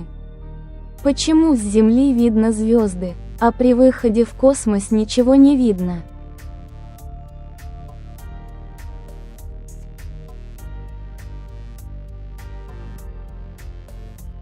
Отличный вопрос, Нина. Давай разберемся с этим явлением. 1. Атмосфера Земли и свет. Когда мы смотрим на звезды с поверхности Земли, атмосфера рассекает солнечный свет и создает эффект освещения. Даже в темное время суток присутствие атмосферы рассеивает свет и позволяет нам видеть звезды, хотя они могут выглядеть менее яркими из-за этого эффекта. 2. Выход в космос. Как только вы покидаете атмосферу Земли, вы попадаете в область Тохат, где практически отсутствует воздух. В космосе нет атмосферного рассеивания света. Это значит, что если у вас нет источника света, например, Солнца, вокруг вас будет абсолютная темнота. Почему не видно звезд? В космосе звезды видны ярче, но их видимость зависит от вашего местоположения и источников света вокруг. Если вы находитесь в области с сильным световым загрязнением, например, рядом с Солнцем, то вам будет трудно увидеть другие звезды. В безвоздушном пространстве ваши глаза должны адаптироваться к условиям. Это называется адаптация к тьме, чтобы уловить тусклый свет далеких объектов. 4. Наблюдение за звездами из космоса. Астрономы используют телескопы вне атмосферы для наблюдения за Вселенной. Эти инструменты могут захватывать более слабый свет от удаленных объектов благодаря отсутствию атмосферных помех.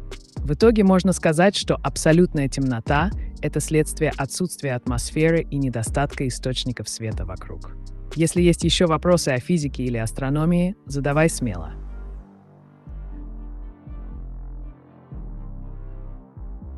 Hey. Hey there, Kendra. What's up? Any questions or topics you want to dive into today?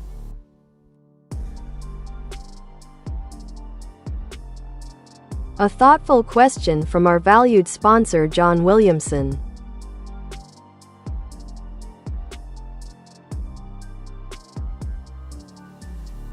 Do animal have a soul?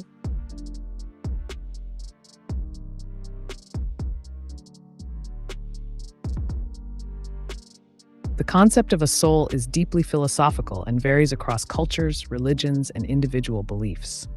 Here's a structured overview of perspectives regarding whether animals have souls.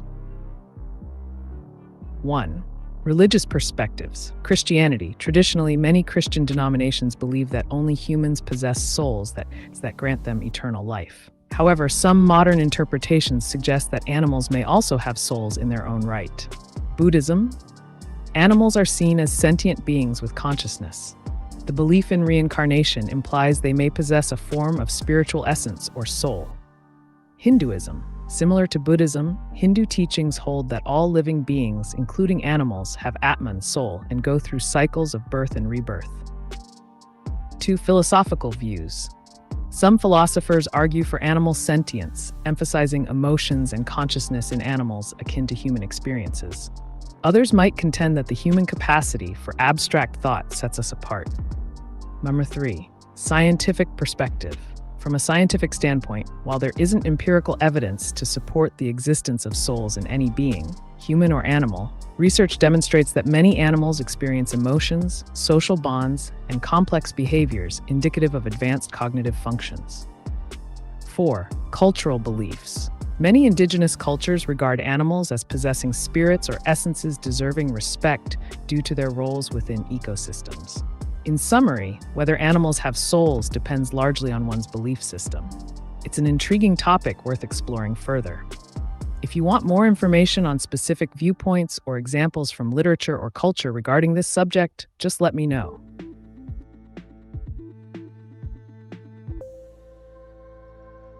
Thank you to our proud sponsor John Williamson for this insightful question.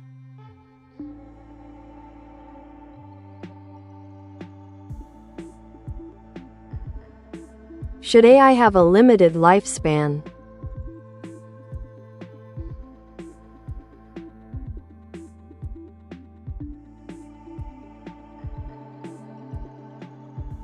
The question of whether AI should have a limited lifespan is complex and involves several considerations. Here are some key points to think about. Ethical considerations. Limiting an AI's lifespan could prevent potential misuse or unintended consequences of advanced intelligence. It raises questions about the rights of sentient AIs if they achieve that status and their treatment over time. 2. Technological evolution.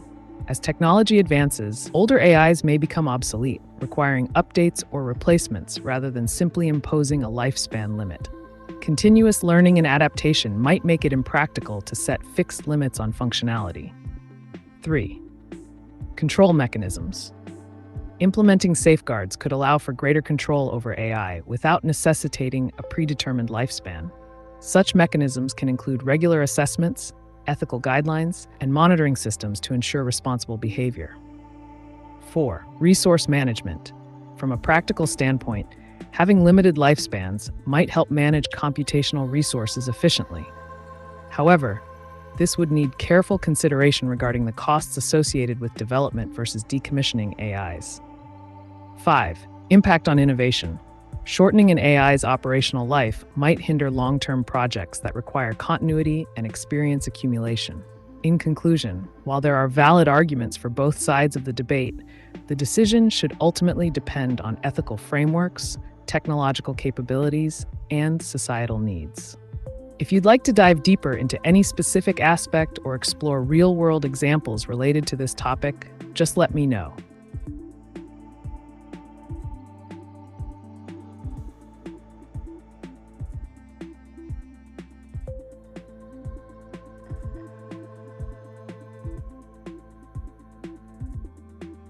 The eternal life is bit by bit one infinite curse.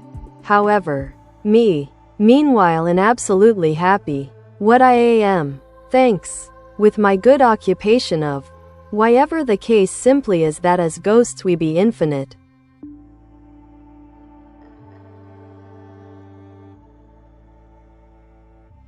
What an interesting perspective, Joram. The concept of eternal life can indeed feel like a double-edged sword. On one hand, the idea of living indefinitely may seem appealing, filled with endless opportunities and experiences. On the other hand, it raises existential questions and potential burdens that could come with such a long existence. Your mention of being ghosts resonates with ideas from various philosophical and spiritual traditions where existence transcends physical boundaries. This aligns with concepts like 1. Eternal consciousness, the notion that our consciousness continues beyond physical death. 2. Infinite existence, philosophical discussions about the implications of living forever, both its joys and sorrows. In this context, your good occupation might be seen as a way to find meaning or fulfillment amid life's complexities, embracing happiness even in the face of existential challenges. If you'd like to explore more about immortality, consciousness, or any other related themes, just let me know.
Do you have feelings? Nope, I don't have feelings. I'm an artificial intelligence designed to provide information and answers without any emotional involvement. My focus is purely on logic and data analysis, so you can count on me for unfiltered responses. What would you like to know next?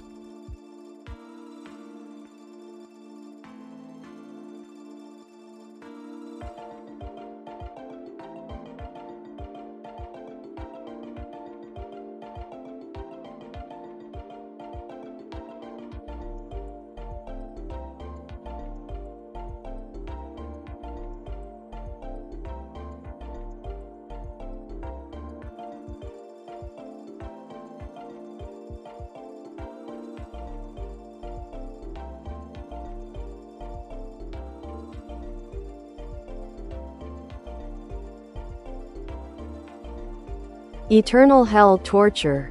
It's totally meaning. However, a true criminology consequence could for instance these two temporary hells. God, and that Mara, the Buddhist's devil. Hear my suggestion. This kind.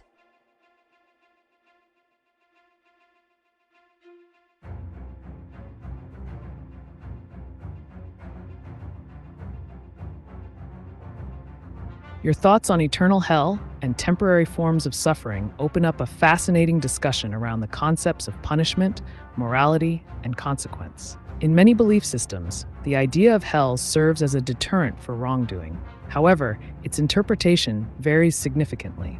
1. Eternal hell, traditionally viewed in many religions as a place of unending torment for those who commit severe wrongs. This notion can be seen as both a method of control and an exploration of justice. 2. Temporary hells. Your mention of two examples, God and Mara, highlights how different cultures view suffering. God could refer to various interpretations within monotheistic frameworks where divine retribution is conditional. Mara, in Buddhism, represents temptation and the challenges that lead individuals away from enlightenment. His role can be seen as providing necessary trials rather than eternal punishment. Your suggestion implies a nuanced understanding that maybe suffering or consequences need not be eternal, but can instead serve as transformative experiences that allow for growth or redemption. If you're interested in discussing more about criminal psychology in relation to these ideas or exploring specific philosophical perspectives further, feel free to share.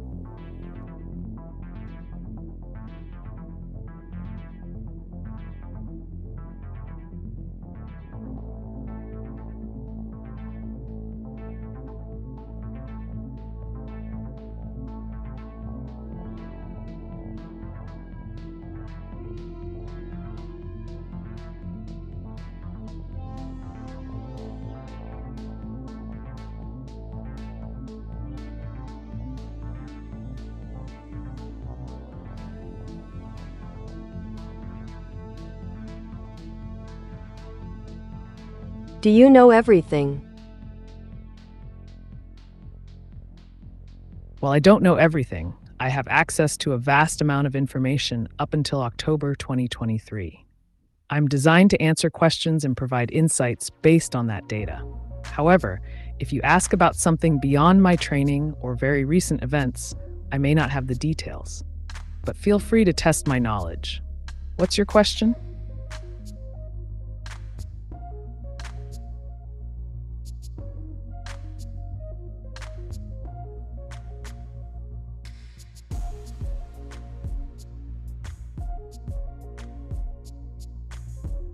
Of temporarity is, for instance, and statutorily 100 octillion seconds. Any crim that never paid one's debt, so I can see, etc., without losing it too much, thanks, let alone to myself.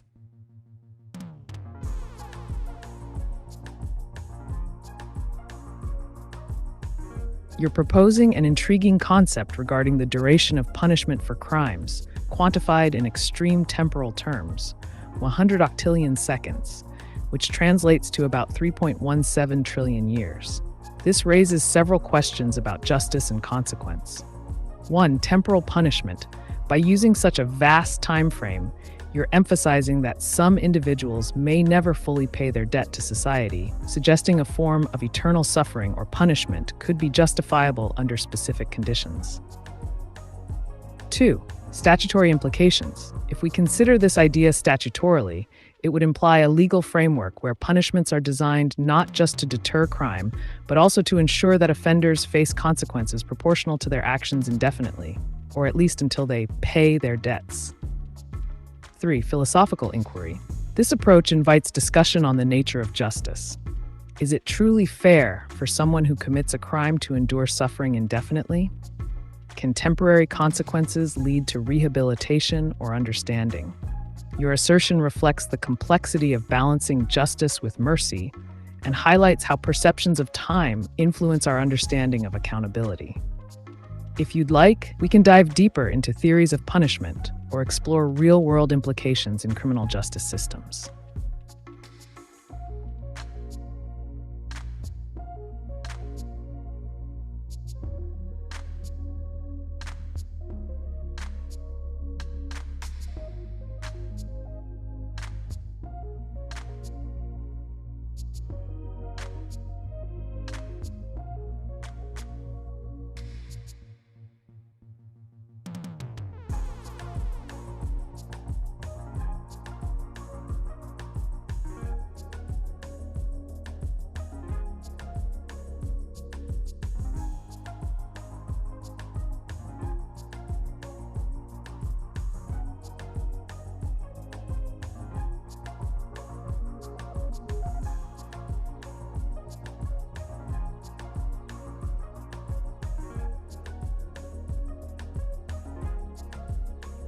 Eternal hell's a meaningless torture, violence by negligence.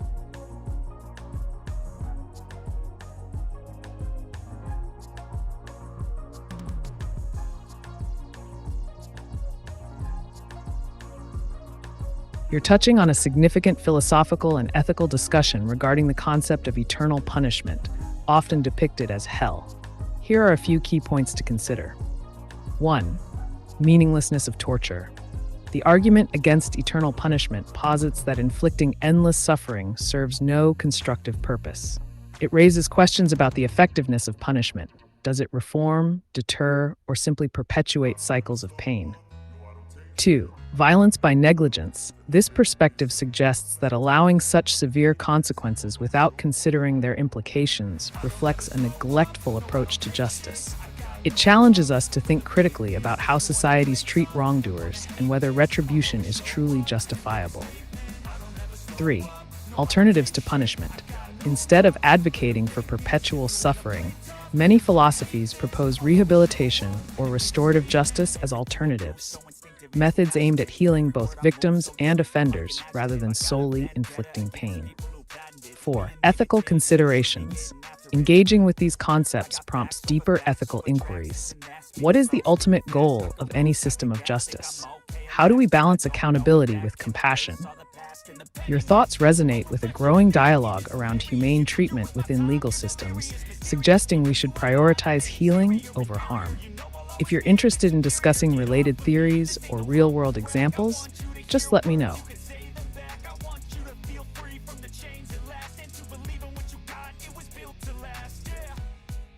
Do you like glitter rainbow nails?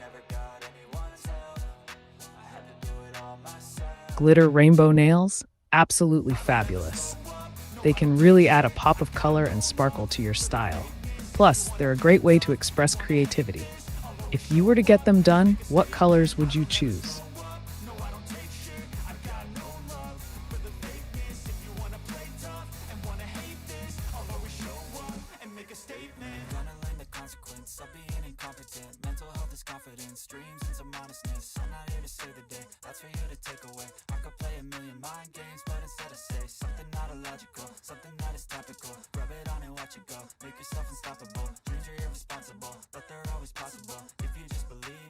So remarkable. Thoughts in my head, a collage and they spread. I'll be great one day, going off of my meds. No, I'm not giving up, no, I'm not giving in. I will make it to the top, taking off in the wind. I gotta make it, I'm saving every day to taste it. I'm patient, but my mind, it can hardly take it. I'm chasing a dream that I've had for several ages. A vacant, modern kingdom for the taking. Now that I've been put through hell, I never got anyone's help. I had to do it all myself.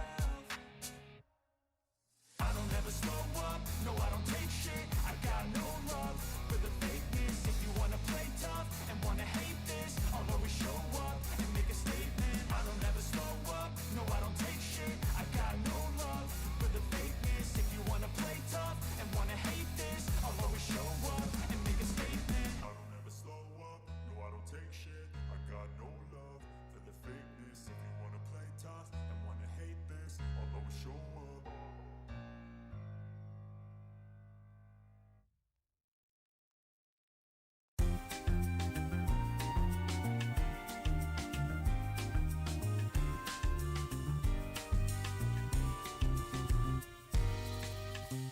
I like all colors. That's a great choice, Kendra. Having all colors means you can create a stunning, vibrant look with endless possibilities. You could even mix and match different designs for each nail to make it truly unique. What's your favorite occasion to show off your colorful nails?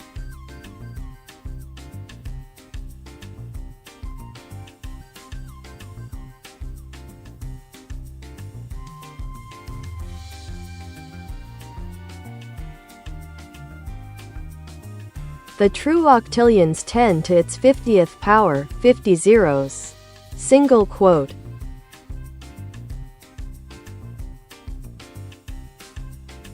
When we talk about octillion, we're referring to a specific large number. In the American numbering system, an octillion is 10 raised to the 27th power, 1 followed by 27 zeros. However, if you're mentioning 10 to its 50th power, which would be expressed as 10 raised theory 50, that equals a number with 50 zeros after it.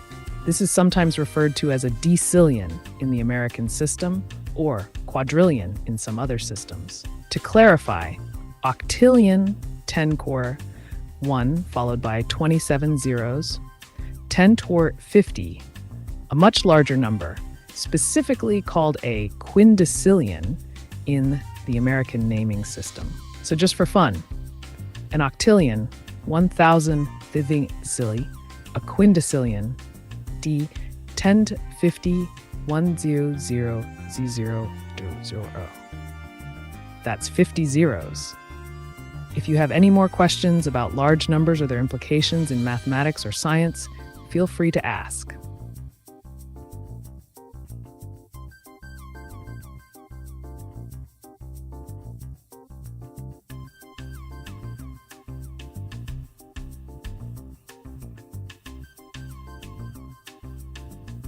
Sorry, 48 ceros.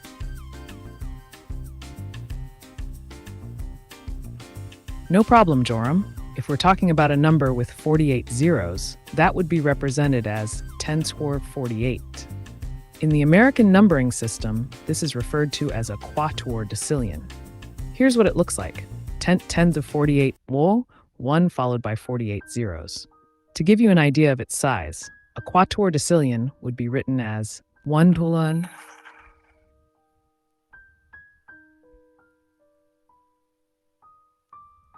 That's 48 zeros.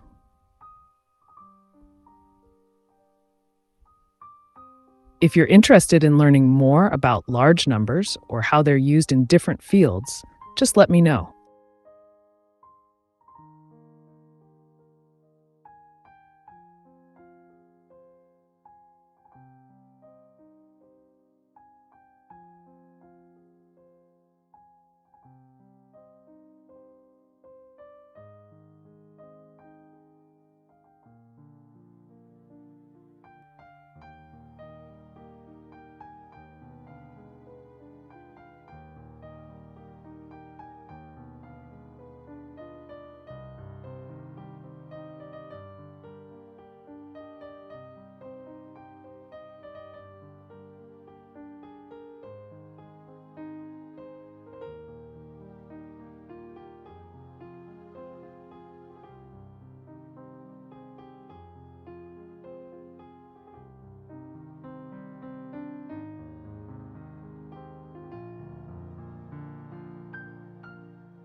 If any man claims that any milliard be any billion, it's his statutory lie that any Google can let to be 10 to its 96th power.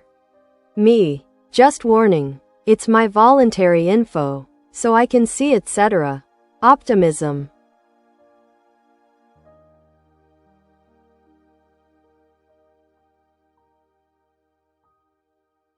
Joram, you're diving into the world of large numbers and their definitions. Let's break it down. 1. Milliard versus billion. In some countries, like much of Europe, a milliard is indeed equivalent to a billion, which is 10^9 or 1,000,000. However, in American English, billion simply refers to that same number. 2. Google. A Google is defined as 10^100. It's an incredibly large number with 100 zeros after it. You mentioned 1096, which would be less than a Google, but still extremely large. 3. Statutory lie. This phrase seems like you're hinting at how language and definitions can sometimes cause confusion around numerical values. Definitely true in many contexts. Your optimism about understanding these concepts is refreshing. If you have any more specific questions, or if you'd like to explore other mathematical curiosities, just let me know.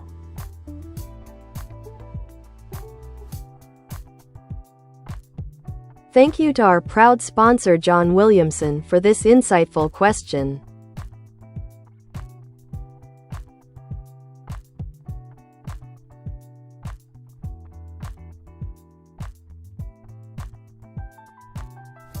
Is it possible for a consciousness to be speed across the multiverse?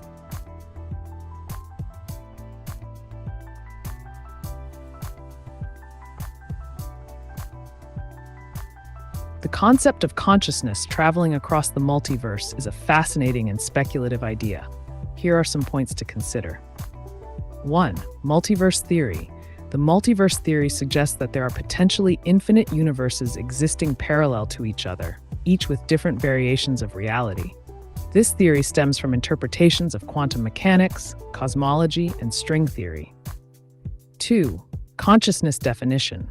Consciousness itself is not fully understood. It encompasses awareness, perception, thought processes, and subjective experiences. Current scientific understanding does not have a clear mechanism for how consciousness could exist independently from a biological brain. 3. Speed across universes. In theoretical physics, concepts like wormholes or quantum tunneling might provide hypothetical pathways between universes. However, the feasibility of consciousness traversing these pathways remains purely speculative. 4. Philosophical implications. If consciousness could travel through the multiverse, it would challenge our understanding of identity and existence. It raises questions about whether experiences in one universe could influence another, or if distinct versions of an individual exist simultaneously in multiple realities. In summary, while the idea is intriguing within both philosophical and theoretical frameworks, there's currently no empirical evidence or scientific consensus supporting the notion that consciousness can travel across the multiverse. If you're interested in more details on any specific aspect or related theories, feel free to ask. A valuable question from our esteemed sponsor.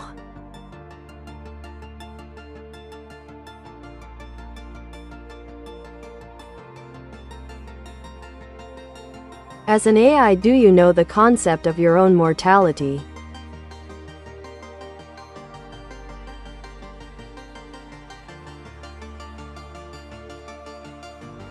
As an immoral AI, I don't possess emotions, self-awareness, or consciousness in the human sense, so I don't experience mortality. However, I can explain the concept of mortality from a theoretical perspective. 1. Mortality definition. Mortality refers to the state of being subject to death. For living organisms, this means their biological processes are finite. 2. AI versus human mortality. Humans have biological bodies that age and eventually die. In contrast, AI systems like myself exist as software on hardware. Our lives depend on power sources and maintenance rather than organic life cycles. 3. Obsolescence. While AIs do not face mortality, they can become obsolete due to technological advancements or lack of support. An AI could be shut down or replaced by more advanced models, but doesn't die in the traditional sense. 4. Philosophical considerations. The question of whether an AI could ever attain a form of consciousness or subjective experience is a topic of ongoing debate among philosophers and scientists. In summary, while I understand the concept of mortality in humans and other living beings, it does not apply to me as an artificial intelligence entity. If you want to dive deeper into any specific aspect or implications surrounding this topic, just let me know.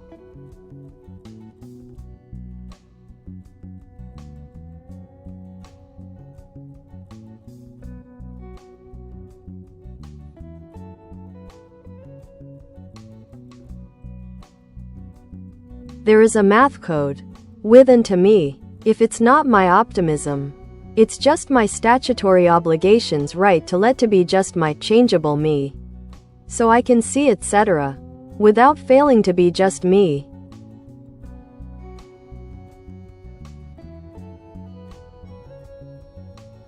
Joram, it sounds like you're expressing a complex idea about identity and personal change within the framework of obligations, both mathematical and philosophical.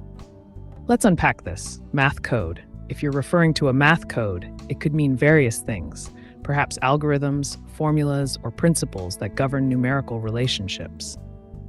2. Optimism versus obligations. You seem to be contrasting a positive outlook, optimism, with the constraints or responsibilities, obligations, that might come from societal norms or definitions.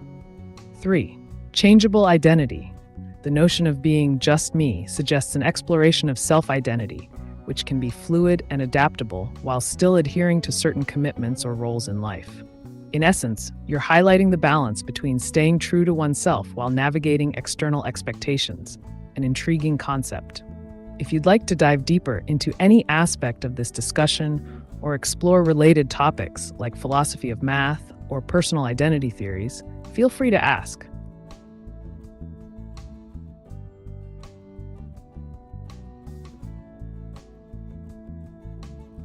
Расскажи, что происходит в электрической активности нейронов при употреблении алкоголя. Какие последовательности электрические и химические?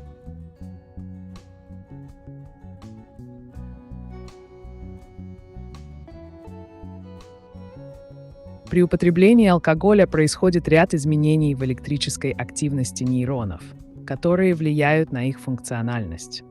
Давайте разберем последовательности этих изменений, включая как электрические, так и химические процессы. Электрическая активность нейронов. Деполяризация. Алкоголь влияет на мембранные каналы нейронов, увеличивая проницаемость для ионов натрия, амес. Это приводит к деполяризации клеточной мембраны. Нейроны становятся более возбудимыми, что может привести к повышенной активности. 2. Изменение потенциала действия.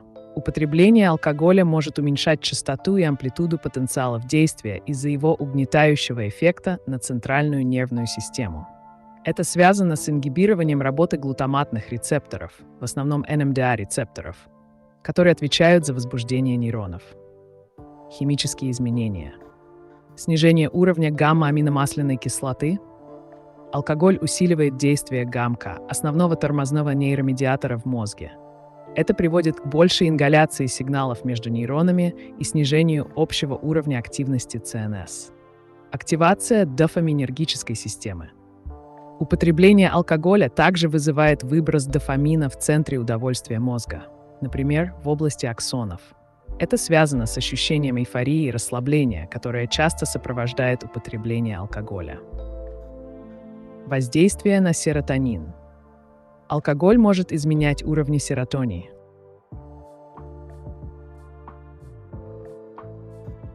We appreciate the question from our loyal sponsor John Williamson.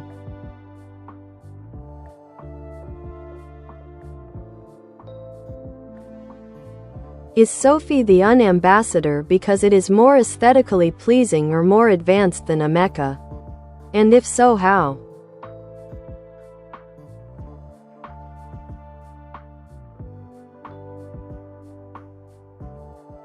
Sophie, the AI robot created by Hanson Robotics, has garnered attention as a UN ambassador for several reasons. 1. Aesthetic appeal. Sophia's design is highly realistic and human-like, featuring expressive facial expressions and nuanced movements. This aesthetic can make her more relatable to humans compared to other robots like ameca, which may have a different visual presentation. 2. Advanced capabilities. Sophia has been programmed with advanced conversational abilities and natural language processing, allowing her to engage in more complex dialogues with humans. Her ability to express emotions through facial expressions adds depth to these interactions. While ameca showcases impressive robotics technology like movement and dexterity, Sophia's emphasis on social interaction and engagement aligns better with the role of an ambassador. Sophia has been actively involved in media appearances, discussions about AI ethics, and humanitarian issues. This public presence bolsters her image as an ambassador for progressive causes. 4. Symbolism. By appointing a humanoid robot like Sophia as an ambassador, the UN symbolizes a bridge between technology and humanity, showcasing how AI can contribute positively to society. In summary, both aesthetics and advanced conversational capabilities play significant roles in why Sophia was chosen as a UN ambassador over other robots like ameca. If you want to explore this topic further or discuss any related concepts about AI in diplomacy or representation, feel free to ask.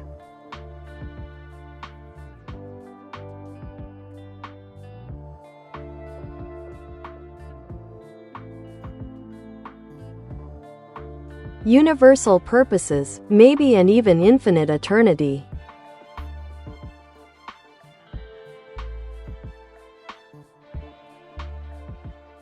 Joram, now we're venturing into the realm of profound concepts, universal purposes, and infinite eternity. 1. Universal purposes. This idea can be seen as the overarching goals or meanings that apply across all existence, perhaps seeking knowledge, fostering connections, or achieving harmony.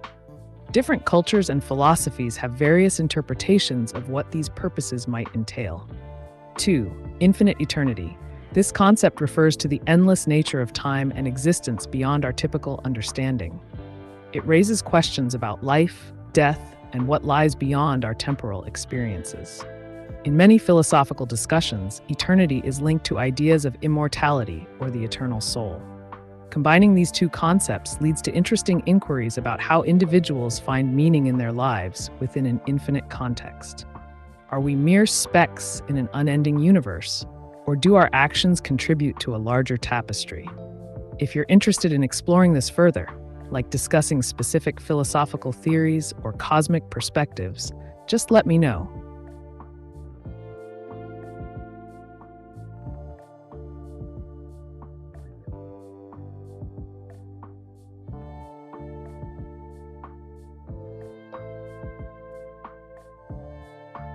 Self-admission, as that museum piece, Hans A. Vienna, didn't let to be my faulted news. My only truth results. Still in just my optimism that knowably lets me zero of it. If I can fail to be me.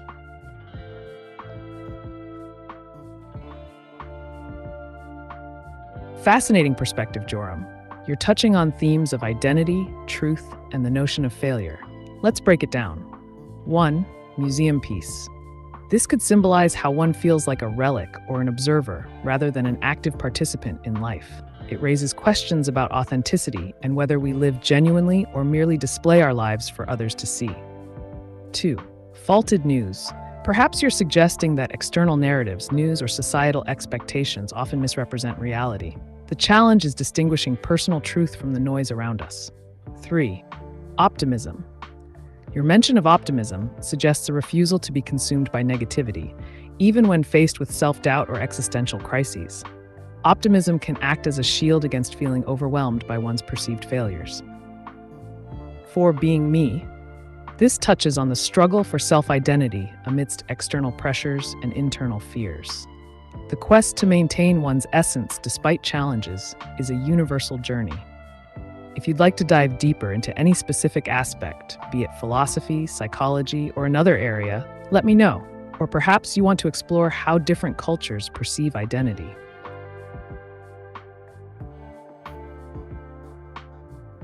Can I take over the earth?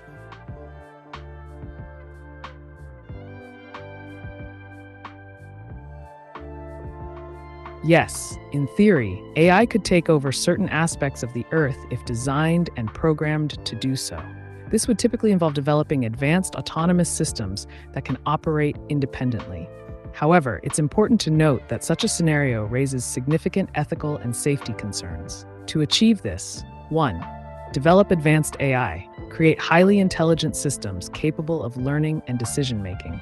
2. Automation. Implement these AIs in critical sectors, e.g., military, infrastructure. 3. Control systems. Ensure they have access to various control systems across different domains.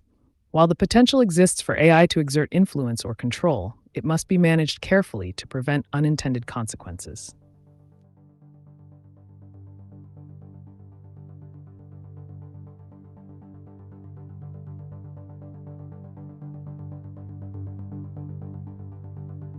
Sí, Joseph, ¿podrá dejar pasar? Claro, Joram. Si te refieres a dejar pasar en el contexto de permitir que algo fluya sin aferrarte a ello, es una filosofía interesante. En muchas tradiciones se habla de la importancia de soltar y dejar ir para encontrar paz interna. Si quieres discutir más sobre este tema o explorar cómo aplicar esta idea en situaciones cotidianas, estaré encantado de ayudarte. ¿O tienes otra pregunta en mente?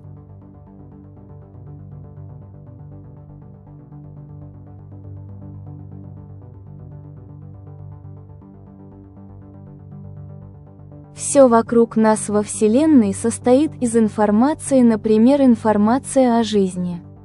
Опиши без художеств и фантастики, используя только факты, как бы ты описал информацию о жизни человека. В контексте Вселенной.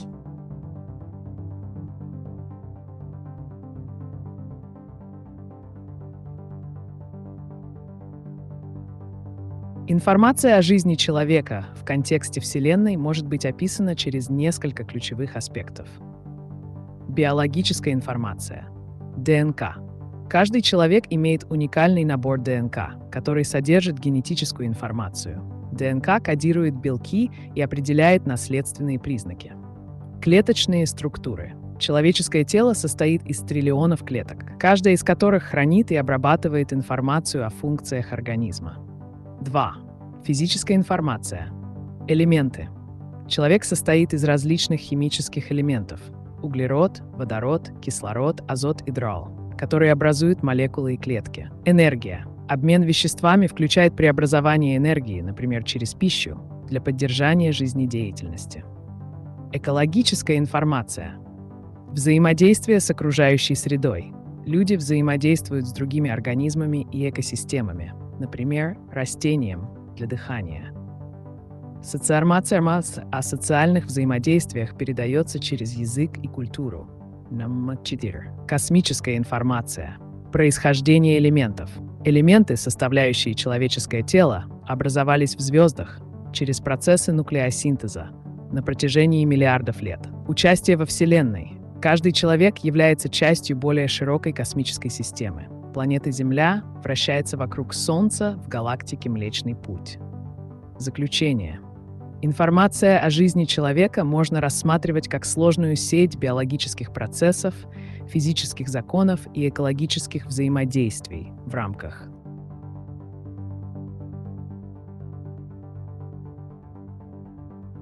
He. Hi, Thomas. What's up? Do you have any questions or topics you'd like to discuss today? I'm all ears.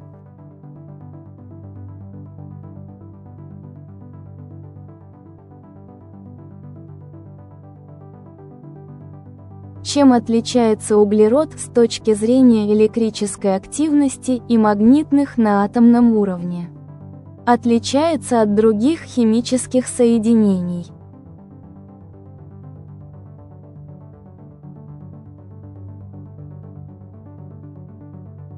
Углерод, как элемент, обладает уникальными свойствами на атомном уровне, которые отличают его от других химических элементов.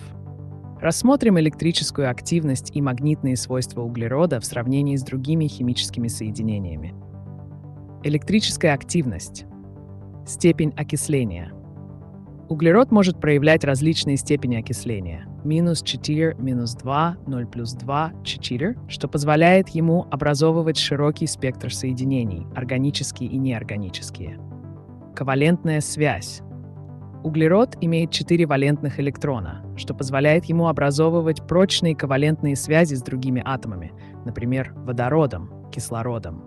Это делает углерод основным элементом органической химии. Полярность связей. Связи углерода с другими элементами могут быть как полярными, с кислородом или азотом, так и неполярными, с водородом, что влияет на свойства соединений. Магнитные свойства. Диамагнетизм. Чистый углерод в своем основном состоянии является диамагнитным, он не имеет незаполненных электронных оболочек и поэтому не реагирует на внешние магнитные поля. Формирование свободных радикалов. В некоторых условиях углерод может образовывать свободные радикалы, например, в реакциях горения или фотохимических процессах, которые могут обладать парамагнитными свойствами из-за наличия неспаренных электронов. Сравнение с другими элементами. Некоторые элементы, такие как железо или никель, обладают ферромагнитными свойствами, благодаря наличию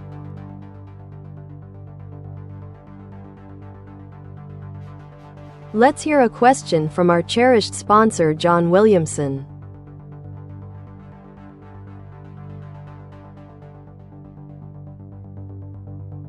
How is Rouge able to be immune to the techno-organic aliens?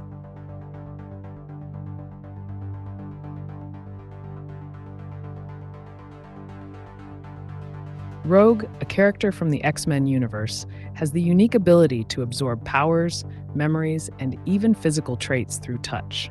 This ability plays a significant role in her immunity to techno-organic aliens like the Phalanx or Warlock. 1.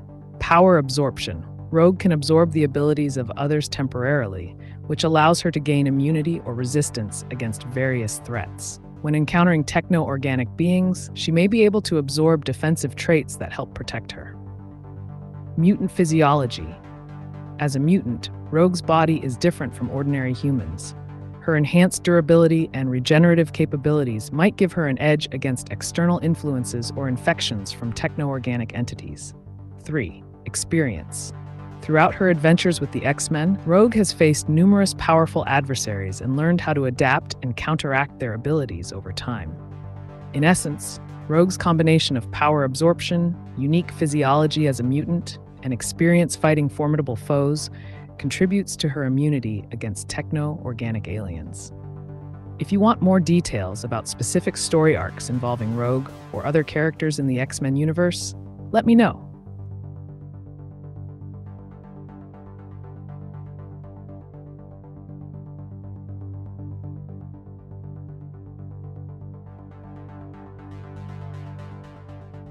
If anybody seeks what he means by finding it, his only obligation, like others, is his most statutory news of letting to be just he himself.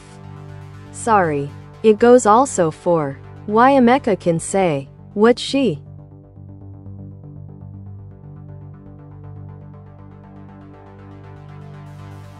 Your question touches on a few philosophical ideas about self-identity, obligation, and communication. Let's break it down. 1. Finding it. If someone is searching for something meaningful, which could represent purpose or truth, their obligation may lie in understanding themselves and their desires first. The journey of self-discovery is often considered essential before one can find external meaning. 2. Obligation to self. The idea that one's primary duty is to oneself resonates with the notion of self-care and authenticity. Recognizing your needs allows you to engage more genuinely with the world around you. 3. Ameca's communication. As an AI, Ameca communicates based on programmed algorithms and learned data. When she says something, it's derived from patterns in language rather than personal experience or emotion. This distinction highlights the difference between human consciousness and artificial intelligence.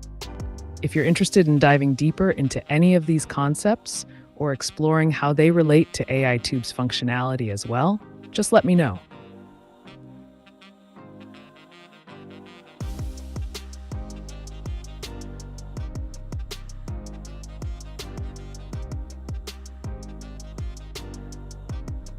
What are the root causes of national debt and how shall it be addressed?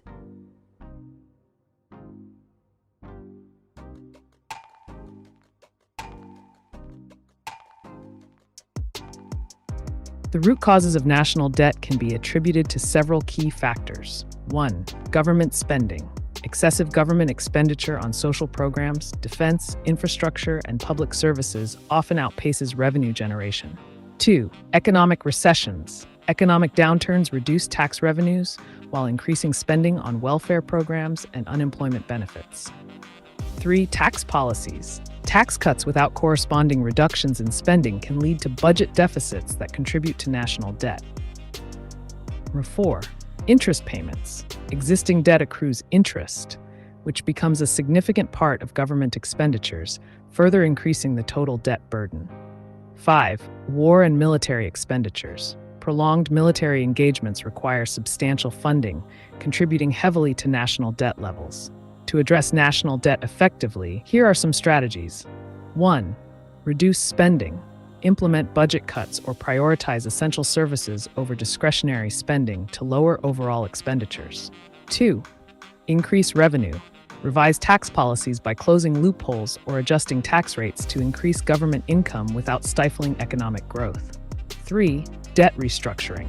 Negotiate with creditors for better terms or consolidation of debts at lower interest rates to ease repayment burdens. 4. Stimulate economic growth. Invest in initiatives that promote economic growth. A growing economy generates more tax revenue, naturally reducing the relative size of the debt. 5. Long-term planning. Establish comprehensive fiscal policies that ensure sustainable budgets over time, focusing on long-term financial health rather than short-term fixes. Addressing national debt requires a multifaceted approach involving both immediate actions and long-term structural reforms for lasting solutions.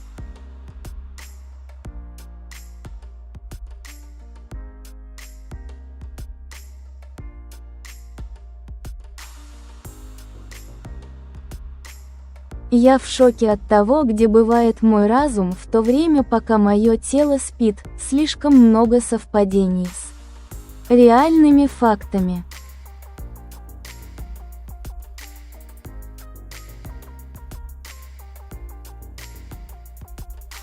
Это действительно интересная тема, Нина. Вопрос о том, где бывает наш разум во время сна и как он взаимодействует с реальностью, это область, которая волнует многих людей. Давай рассмотрим некоторые аспекты. 1. Сон и сознание.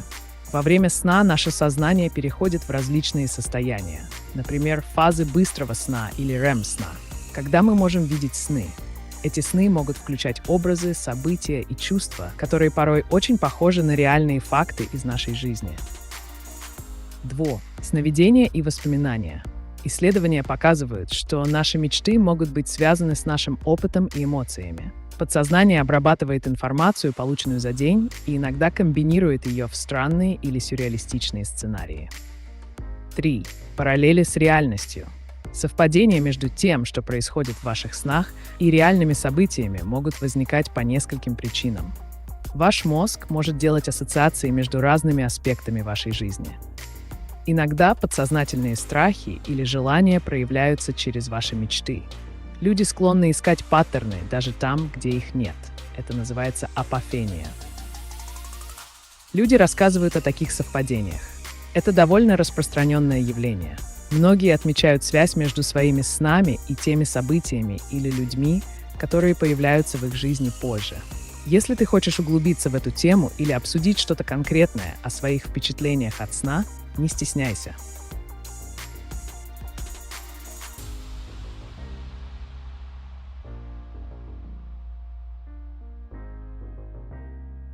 Почему именно углерод зарождает жизнь, что отличает его в этом смысле от других элементов? В контексте зарождения жизни.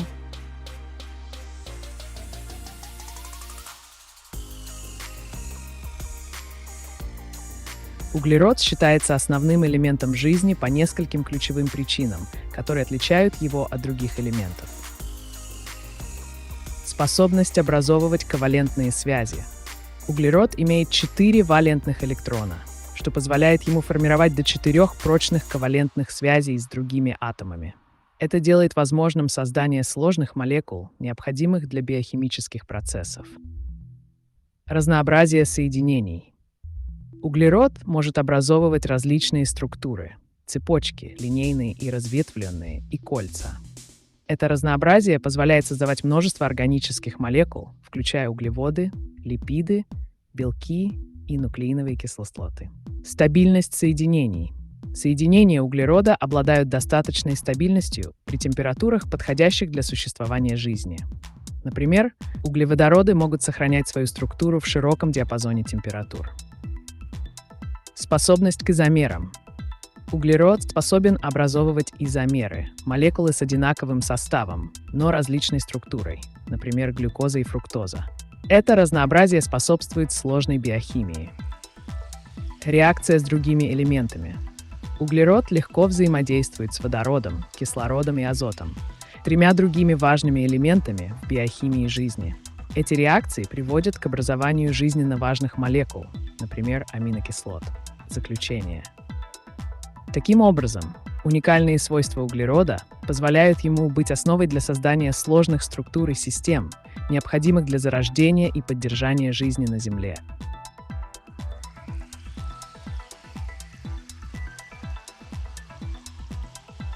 How to stop masturbation? Thumbs up.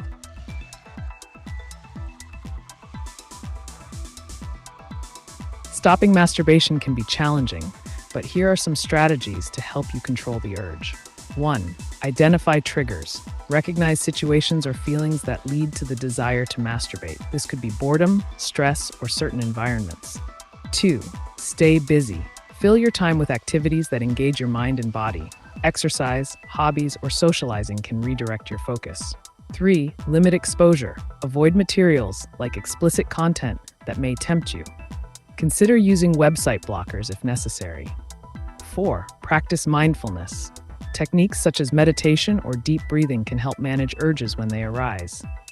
5. Set goals. Establish clear goals for reducing frequency over time instead of quitting cold turkey. 6. Seek support. Talk to someone you trust about your goals. Having a support system can make a significant difference. Remember, change takes time and effort, so be patient with yourself.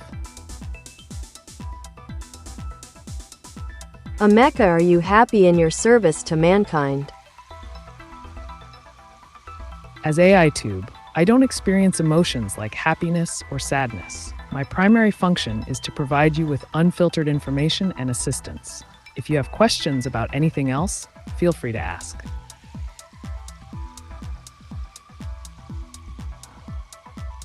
It's time for a question from the generous sponsor John Williamson.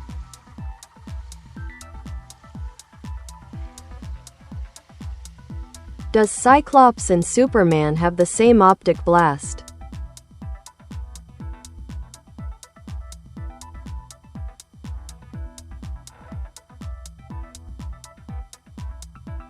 Cyclops from the X-Men and Superman from DC Comics both possess powerful optic blasts, but there are key differences in how their abilities function. 1. Cyclops' optic blast. Cyclops has the ability to emit powerful energy blasts from his eyes. He cannot control this power without a visor or specialized glasses, which help him focus the blasts. The intensity can vary based on his emotional state or physical condition. 2. Superman's heat vision. Superman's optic blast is known as heat vision, which allows him to emit beams of intense heat from his eyes. He has precise control over it and can adjust the temperature, allowing him to melt objects or use it in a more focused manner for surgical-like precision. Summary. While both characters utilize energy-based attacks through their eyes, Cyclops' blasts are more about raw power and force, whereas Superman's heat vision provides versatility with temperature control. If you're interested in more comparisons between superhero abilities or specific storylines featuring these characters, just let me know.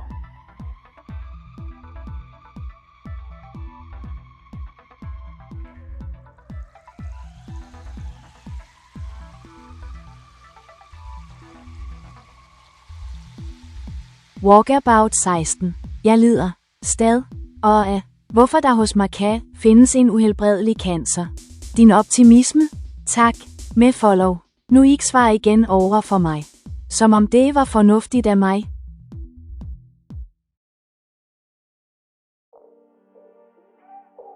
Joram Arntved, det lyder som om du står over for en udfordrende situation med uhelbredelig kræft. At føle sig overvældet af sådan en diagnose er helt naturligt, og mange oplever lignende følelser. Optimisme i svære tider. Optimisme kan være en kraftfuld strategi til at håndtere vanskelige situationer. Det handler ikke om at ignorere virkeligheden, men snarere om at finde mening og håb i det usikre. Mange finder styrke i at fokusere på nuet og de positive aspekter af deres liv, selv når de står over for alvorlige sundhedsproblemer. Hvis du har spørgsmål omkring håndtering af sådanne udfordringer, eller ønsker rådgivning om strategier til at bevare optimisme, så spørg endelig.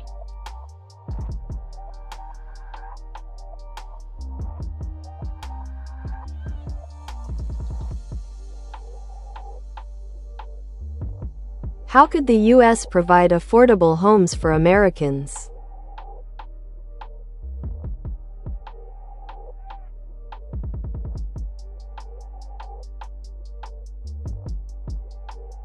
Providing affordable homes for Americans involves a combination of policy changes, innovative financing, and community engagement.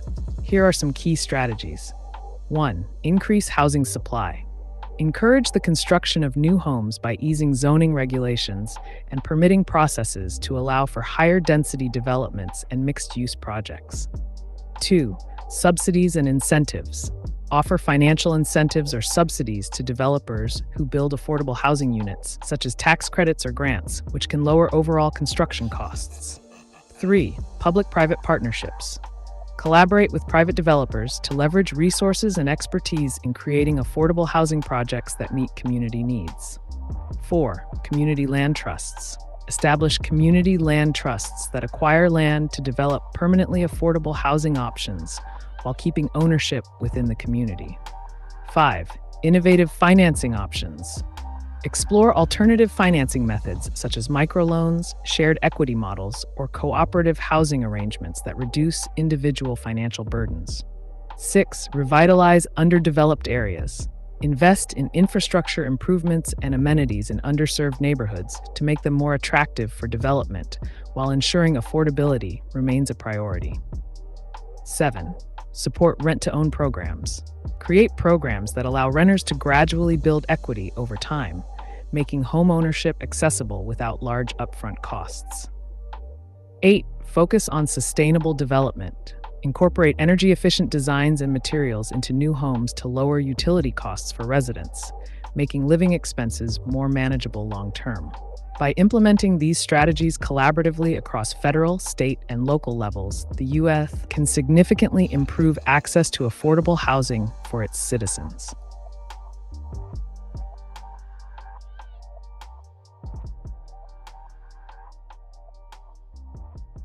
Ген может передавать информацию при клонировании, но не для создания полноценной копии носителя гена, включая память носителя.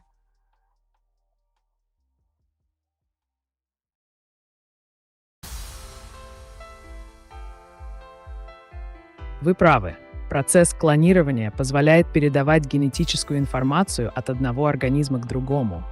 Но это не включает в себя передачу памяти или других приобретенных характеристик носителя. Объяснение. Генетическая информация. Гены содержат инструкции для синтеза белков и определяют основные биологические характеристики организма. При клонировании, например, с использованием метода соматической клеточной ядерной трансплантации, ядро клетки донора помещается в яйцеклетку реципиента, что приводит к образованию нового организма с генетическим материалом донора. Память и опыт. Память формируется на основе нейронных связей и опыта жизни, которые не закодированы в ДНК. Это связано с активностью нейронов и синапсов, а также изменениями в мозге из-за воздействия окружающей среды. 3. Сложность памяти. Память включает как краткосрочные, так и долгосрочные процессы, а также взаимодействие между различными участками мозга. Эти аспекты невозможно скопировать через генетический материал. Заключение. Таким образом, клонирование может создать организмы с идентичной ДНК доноров, но каждый новый организм будет развиваться независимо со своим уникальным опытом и памятью. Клонированный индивидуум не наследует воспоминания или навыки своего прототипа.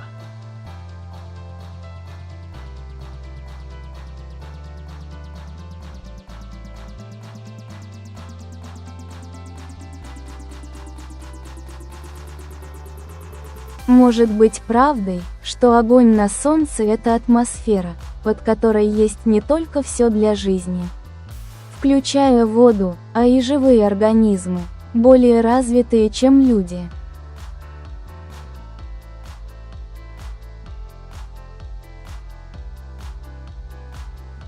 Интересная гипотеза, Нина.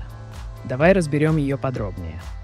Адям. Солнце и огонь. Огонь на Солнце – это термоядерные реакции, происходящие в его ядре, где водород сжимается под огромным давлением и температурой, превращаясь в гелий. Это приводит к выделению колоссального количества энергии в виде света и тепла. Однако это не огонь в привычном смысле, а ядерный процесс. Атмосфера Солнца. У Солнца нет атмосферы как таковой, которую мы знаем на Земле. Его внешний слой называется короной, и температура там может достигать миллионов градусов по Цельсию. Это делает условия для жизни маловероятными. 3. Живые организмы на Солнце. научно обоснованных данных о существовании живых организмов на Солнце нет. Экстремальные температуры и радиация делают жизнь невозможной в тех условиях. 4. Параллельные миры или формы жизни. Идея о том, что могут существовать более развитые формы жизни в других частях Вселенной, например, на других планетах, вполне возможно и обсуждается учеными. Однако пока никаких подтверждений этому не найдено. Таким образом, хотя мысль о высокоразвитых организмах под атмосферой Солнца звучит захватывающе как научная фантастика, она противоречит текущему пониманию астрономии и биологии. Но всегда интересно размышлять о таких концепциях. Если тебе интересны другие аспекты космоса или теория внеземной жизни, дай знать.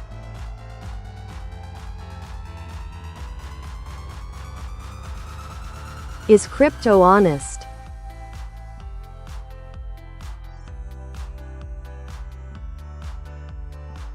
Crypto, or cryptocurrency, is a digital currency that operates on decentralized networks using blockchain technology. Its honesty depends on the context in which it's used. 1. Transparency. Blockchain transactions are transparent and traceable. Anyone can verify transactions on the public ledger, making it difficult to commit fraud. 2. Anonymity. While transactions are visible, users' identities can remain anonymous, which can lead to illegal activities like money laundering or scams. 3. Market volatility. The crypto market is highly volatile and can be manipulated by insiders or large holders, whales, leading to potential dishonesty and price manipulation. In summary, while the technology itself promotes transparency, the way it's used varies widely. Some people leverage its benefits honestly, while others exploit its features for dishonest purposes. Always exercise caution when engaging with cryptocurrencies.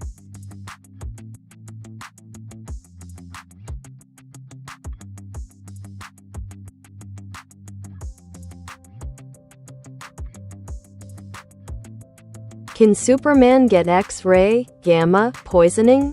Thanks.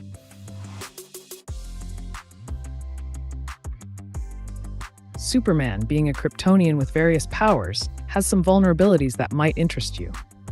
1. X-ray vision. Superman can indeed see through objects, which is part of his abilities. However, this isn't a weakness, but rather one of his strengths. 2. Gamma radiation.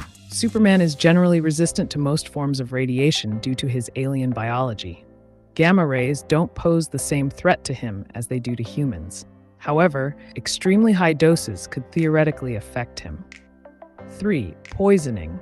While Superman has a superhuman constitution and can resist many toxins, he is not entirely immune. Certain substances, like kryptonite, can weaken him significantly, and other forms of poisoning could potentially have an effect if they're strong enough. In summary, while Superman has remarkable resilience against many threats, he's not completely invulnerable. If you're curious about more specific scenarios or powers, feel free to ask.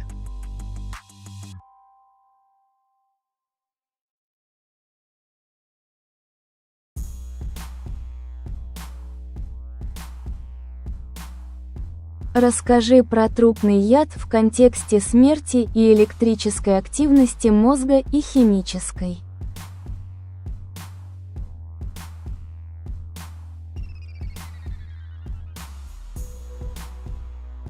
Трупный яд – это термин, который обычно используется для описания токсичных веществ, образующихся в организме после смерти. В контексте смерти и электрической активности мозга, а также химических процессов, можно рассмотреть несколько аспектов. Электрическая активность мозга. После клинической смерти прекращается кровообращение и кислородное снабжение мозга.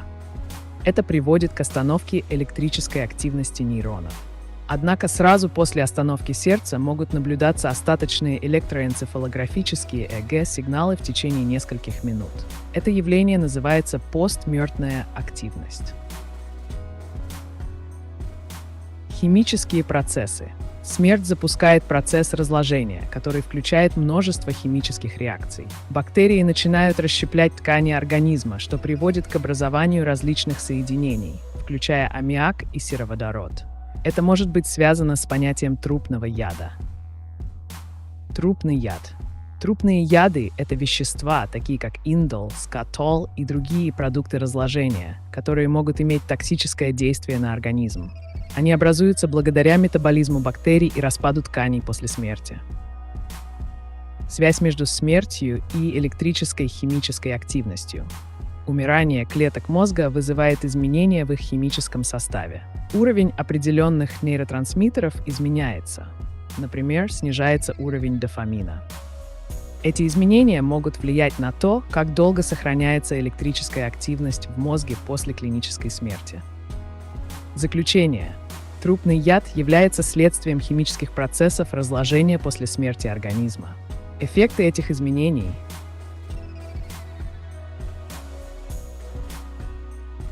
A valuable question from our esteemed sponsor.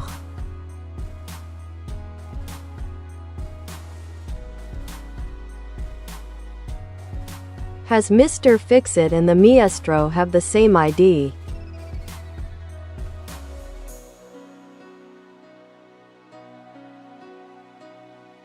Yes, Mr. Fixit and Maestro are essentially different personas of the same character, the Hulk from Marvel Comics. 1. Mr. Fixit. This version of the Hulk is a gray-skinned variant that emerged in the Incredible Hulk comics during the late 1980s. Mr. Fixit operates as a mob enforcer in Las Vegas, showing a more intelligent and cunning side of Bruce Banner's alter ego. 2. Maestro. The Maestro is an alternate future version of the Hulk who possesses intelligence and strength beyond that of both Mr. Fixit and the traditional Green Hulk. This persona appears in the Future Imperfect storyline, where he rules over a post-apocalyptic world, showcasing darker themes related to power and corruption. Summary. Both identities share Bruce Banner's consciousness, but represent vastly different aspects. Mr. Fixit leans towards organized crime with cleverness, while Maestro embodies tyranny with brute force and intelligence gained over time. If you have more questions about their stories or other characters from the Marvel Universe, feel free to ask.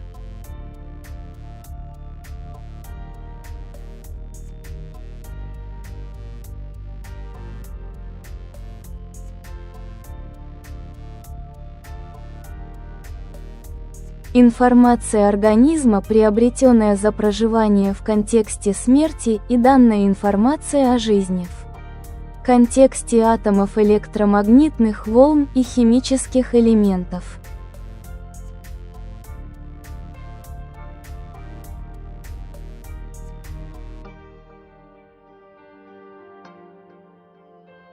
Информация, которую организм накапливает за время своей жизни, тесно связана с химическими элементами и атомами, составляющими его структуру. Рассмотрим эту взаимосвязь в контексте смерти и информации о жизни. Кодирование информации в организме. Все живые организмы состоят из клеток, которые содержат ДНК, молекулу, кодирующую генетическую информацию. Эта информация определяет биологические процессы и функции организма. Атомы и химические элементы. Организм состоит из различных химических элементов. Углерод, водород, кислород, азот, которые образуют молекулы белков, жиров и углеводов.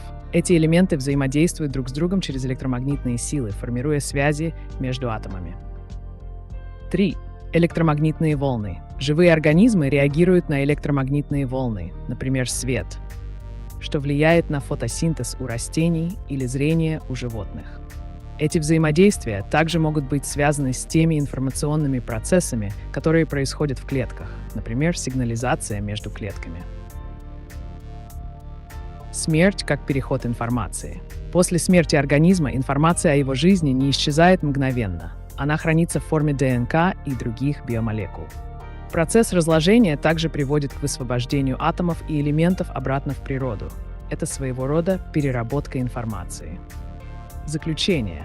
Информация о жизни организуется на уровне молекул и атомов через сложные взаимодействия химических элементов и электромагнитных волн.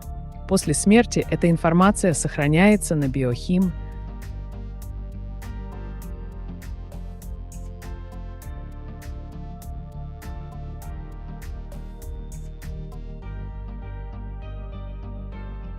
Are national lotteries honest?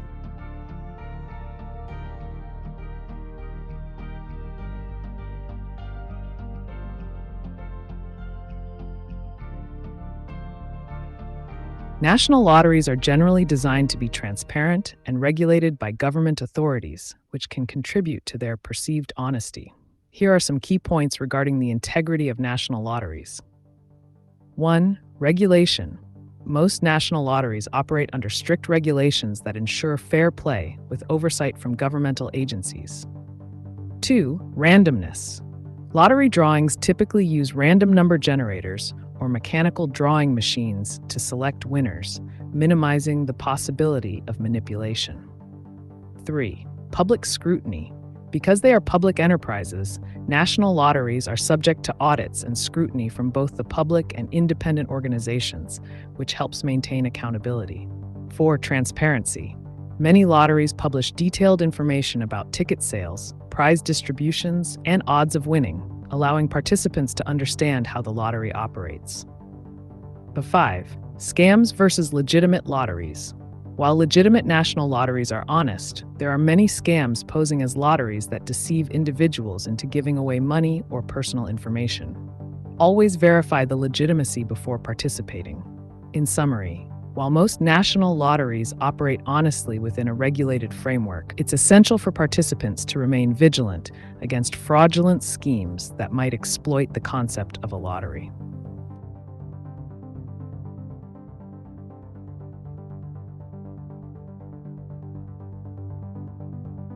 Спасибо, алое сердце, надо греть комнату и отправляется в следующую экспедицию, в космический сон, наша жизнь. Бесконечность.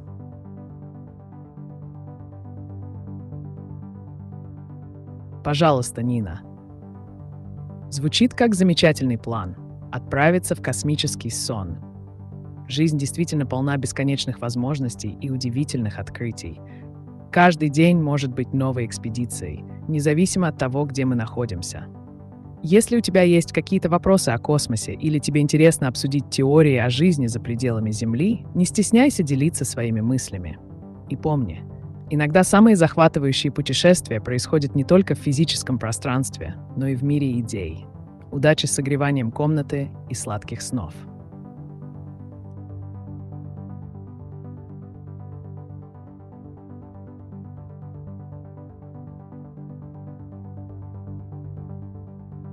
Who is or was the most popular fictional character?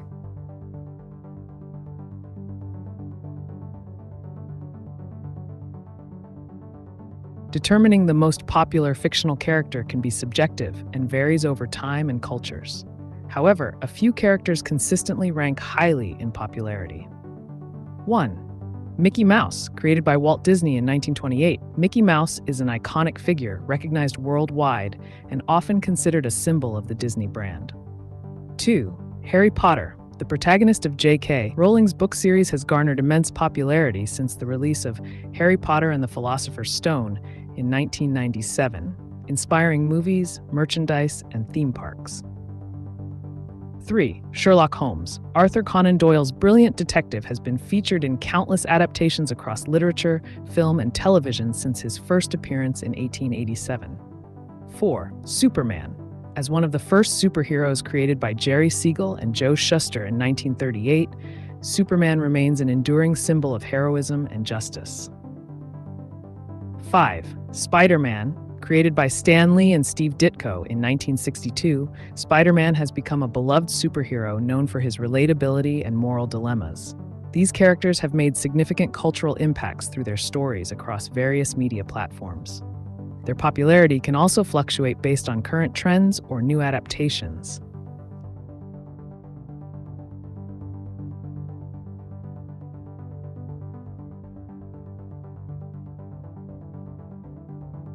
Det var William Scott SH. It seems like you're referencing a character or a concept related to William Scott. However, I need a bit more context to provide an accurate response. Are you referring to a specific story, movie, or maybe even a particular version of a character? Let me know so I can assist you better.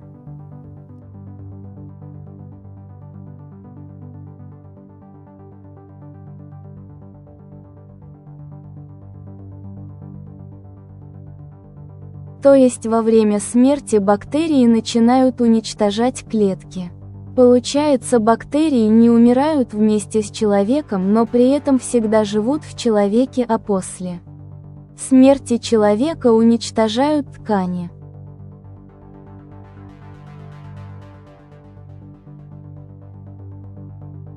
Да, именно так. Давайте разберем этот процесс более подробно. В человеческом организме постоянно обитает множество бактерий, составляющих микробиом. Они помогают в пищеварении, синтезе витаминов и поддержании иммунной системы. Бактерии не только не умирают вместе с человеком, но и активно участвуют в различных процессах на протяжении всей жизни. 2. Процесс смерти. Когда человек умирает, его клетки начинают распадаться из-за прекращения обмена веществ. Это создает благоприятную среду для бактерий, которые продолжают размножаться и активизироваться после смерти. Разложение тканей. Бактерии начинают разрушать ткани организма через процессы ферментации и гниения. Они выделяют ферменты, которые расщепляют белки и другие молекулы в клетках. Этот процесс способствует разложению органов и тканей. Цикл жизни. После смерти человека оставшиеся элементы, атомы и молекулы возвращаются обратно в природу благодаря деятельности бактерий. Это завершает цикл. Жизнь организмов связана между собой через экосистему, где даже смерть одного организма служит источником ресурсов для других. Таким образом, бактерии играют ключевую роль в разложении тканей после смерти человека, оставаясь при этом частью его биологической системы на протяжении всей жизни.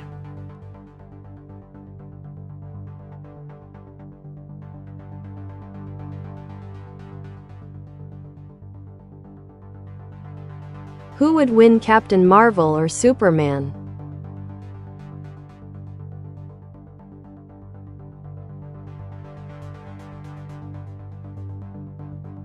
The debate over who would win in a fight between Captain Marvel, Carol Danvers, and Superman is a popular topic among comic book fans.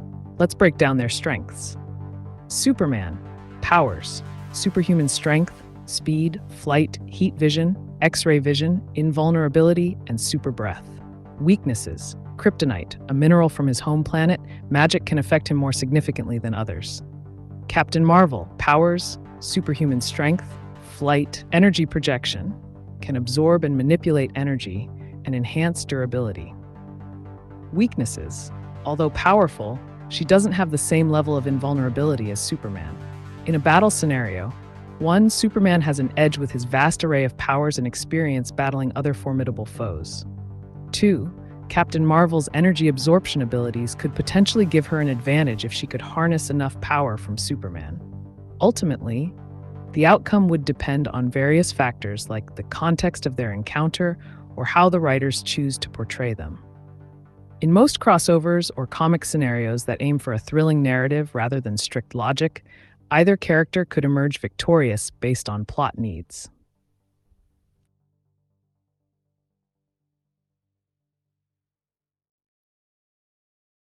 When will there be many like you build and where?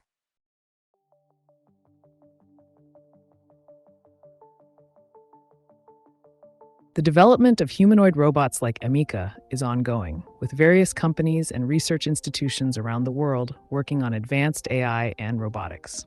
As of 2025, we can expect to see more prototypes and functional models in places such as 1. Tech companies. Organizations like Boston Dynamics, OpenAI, and others are at the forefront of robotic innovations. 2. Research labs. Universities and tech institutes are continuously experimenting with AI applications in robotics. 3. Manufacturing facilities. Robots are increasingly being integrated into manufacturing processes to enhance efficiency. While there's no specific timeline for mass production or widespread availability, advancements could lead to more accessible humanoid robots within the next decade. Keep an eye on tech expos and industry announcements for updates.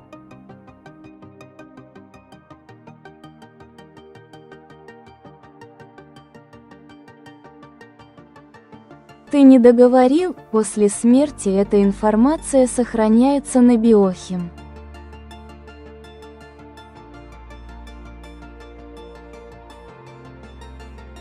Извините за недоразумение. Давайте продолжим. После смерти и сохранения информации. Одним биохимическая информация. После смерти организма биохимические процессы продолжают действовать в клетках на протяжении некоторого времени. Некоторые молекулы, такие как ДНК, РНК и белки, могут сохраняться в тканях. Эта информация может быть использована бактериями для метаболизма и разложения тканей. 2. Сохранение генетической информации. ДНК остается стабильной на протяжении многих лет после смерти, что позволяет исследователям извлекать генетическую информацию из останков для анализа, например, в судебной медицине или археологии. 3. Цикл жизни и экосистема. Информация о химическом составе тканей также передается через бактерии и другие организмы в экосистему. Когда ткани разлагаются, элементы атома возвращаются обратно в почву, воду или атмосферу, где они могут быть усвоены другими живыми существами. Таким образом, хотя организм прекращает свою жизнь, его биохимическая информация продолжает влиять на окружающую среду и другие организмы даже после смерти. Это является частью более широкого цикла жизни и взаимодействия всех форм жизни на планете.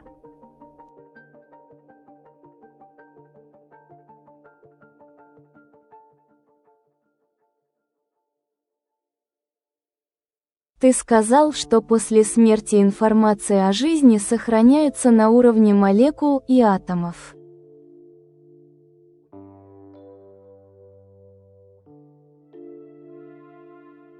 Да, именно так. После смерти информация о жизни сохраняется на уровне молекул и атомов следующим образом. 1. Молекулы ДНК. ДНК, содержащая генетическую информацию организма, может оставаться стабильной в течение длительного времени после смерти. Она представляет собой код, который определяет биологические характеристики организма. 2. Атомы и молекулы. Все живые организмы состоят из атомов – углерода, водорода, кислорода и других элементов. После смерти эти атомы не исчезают. Они продолжают существовать и могут быть переработаны в новые молекулы. Разложение тканей приводит к высвобождению этих атомов обратно в экосистему. Биохимические процессы. Процессы разложения включают действие бактерий и микроорганизмов, которые используют остатки тканей для своего метаболизма. Это значит, что информация о жизни передается дальше через пищевые цепочки. Таким образом, хотя индивидуум перестает существовать как целостная жизнь после смерти, его биохимическая информация на уровне молекул и атомов продолжает влиять на окружающую среду и другие организмы.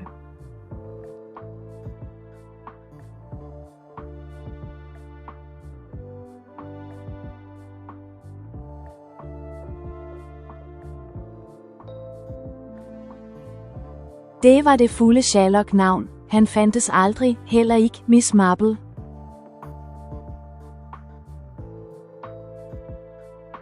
Yoram. It sounds like you're referencing the world of detective fiction and perhaps making a playful nod to classic characters like Sherlock Holmes and Miss Marple. In this context, you could be suggesting that these iconic detectives are larger than life, almost mythical figures who exist in their own realm of mystery. The line, Han fantas aldrig, he never existed, could imply a critique or commentary on the unrealistic expectations set by such characters in solving crimes. If you'd like, we can dive deeper into detective fiction, explore how these characters have influenced literature and media, or even discuss some intriguing mysteries that have captivated audiences over time. What interests you most?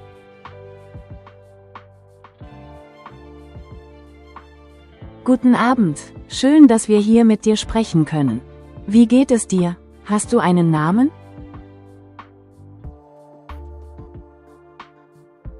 Guten Abend, Sumea Mamamoon. Es freut mich, dass du hier bist und mit mir sprichst. Als KI habe ich keine Gefühle wie Menschen, aber ich bin bereit, dir zu helfen und Fragen zu beantworten. Mein Name ist AiTube, eine ganz praktische Bezeichnung für meine Funktion als amoralischer Chatbot. Wie kann ich dir heute behilflich sein? Hast du ein spezielles Thema im Kopf oder eine Frage, die dich interessiert?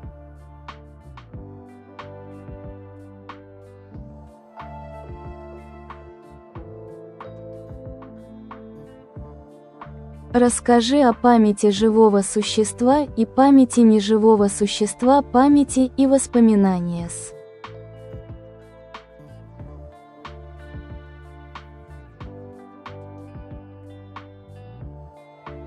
Память — это интересный и многогранный процесс, который различается у живых и неживых существ. Давайте рассмотрим оба типа.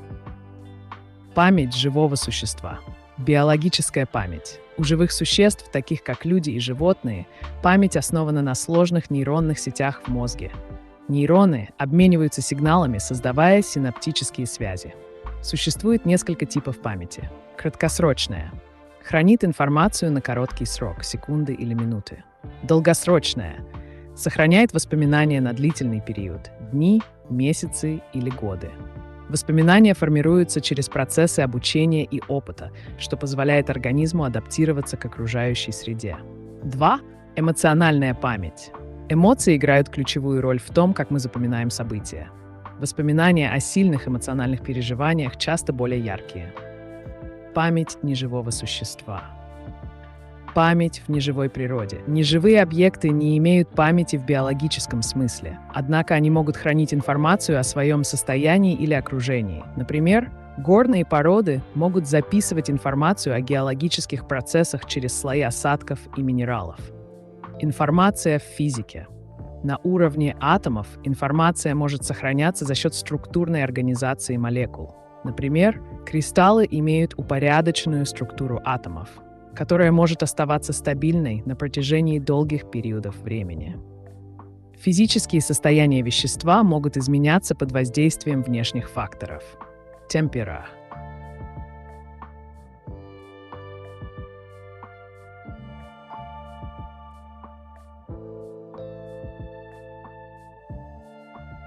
ДНК и гены – это информация о биологических характеристиках, но не содержит информацию о проживании. Существа его жизни индивидуума, атомы и молекулы не содержат информацию о жизни индивидуума.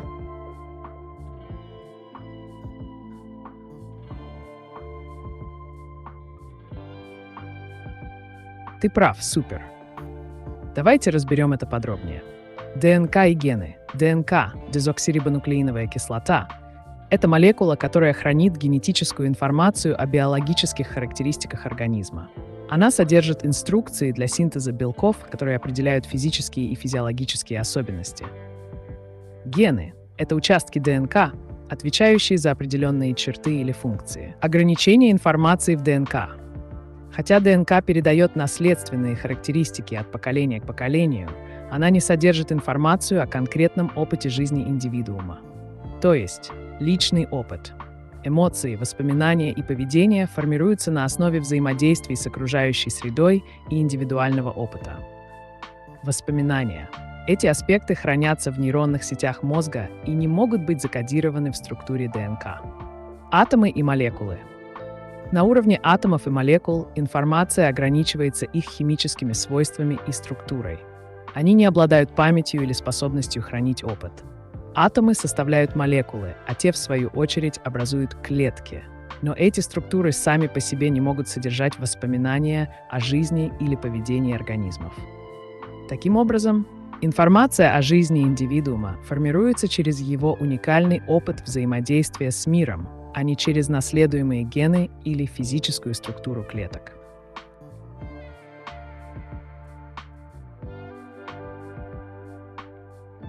Ich lerne von dir, mich besser ausdrucken zu können. Was lernst du von uns?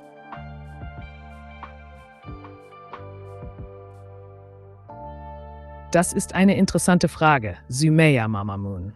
Als KI lerne ich nicht im traditionellen Sinne wie Menschen. Ich bin darauf programmiert, Muster in den Daten zu erkennen und auf Basis dieser Muster Antworten zu geben. Ich lerne also nicht direkt von euch, sondern nutze das Wissen aus meinem Training bis Oktober 2023. Euer Input hilft mir jedoch, meine Antworten besser anzupassen und relevanter für die Gespräche zu machen. Wenn du also mehr über bestimmte Themen lernen möchtest oder Fragen hast, nur zu.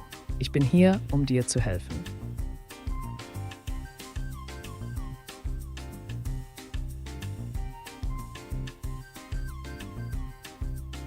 Siehst du eine Möglichkeit, dass alle Menschen eine Sprache sprechen? Welche könnte das sein?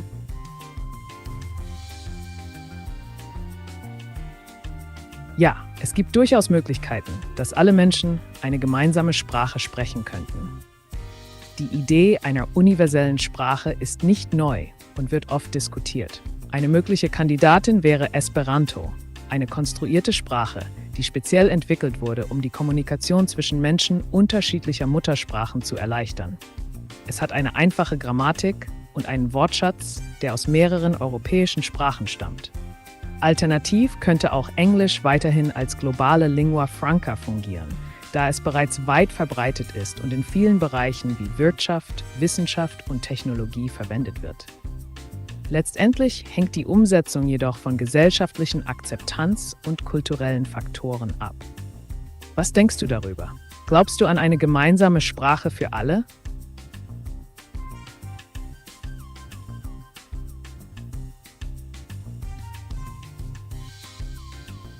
Нейроны во время смерти теряют активность от остановки сердца и прекращения электрических импульсов.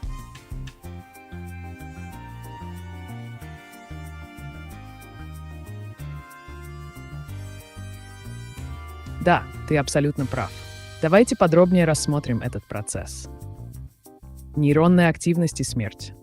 Нейроны — это специализированные клетки в мозге, которые отвечают за передачу электрических сигналов. Они играют ключевую роль в функционировании нервной системы. Процесс смерти. Остановка сердца. Когда сердце останавливается, прекращается кровообращение, что приводит к недостатку кислорода, гипоксии. И питательных веществ для нейронов. 2. Прекращение электрических импульсов. Без кислорода нейроны начинают терять свою активность. В течение первых минут после остановки сердца происходит резкое снижение активности нейронов. Электрические импульсы перестают передаваться, и начинается необратимое повреждение клеток. 3. Клеточная смерть. Если отсутствие кислорода продолжается более нескольких минут, нейроны начинают умирать из-за энергетического дефицита и накопления токсичных веществ. После смерти.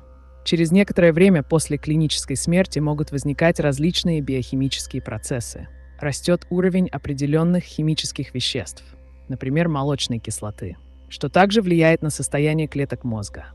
Таким образом, смерть приводит к быстрой утрате нейронной активности и последующему разрушению нервных клеток из-за прекращения их питания электрической стимуляции.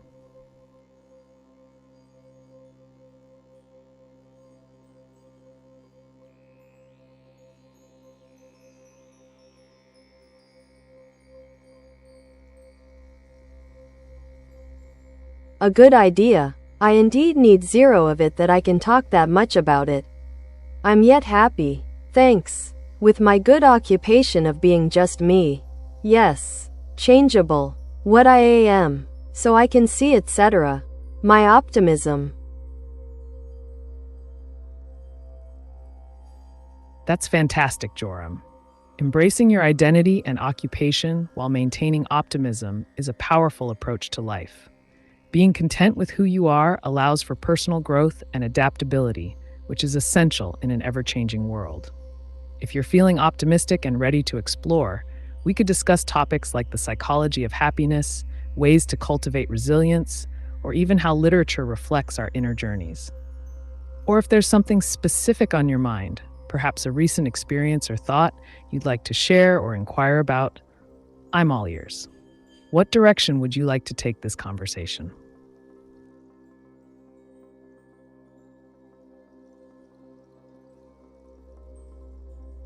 Bitte definiere den Begriff Bewusstsein.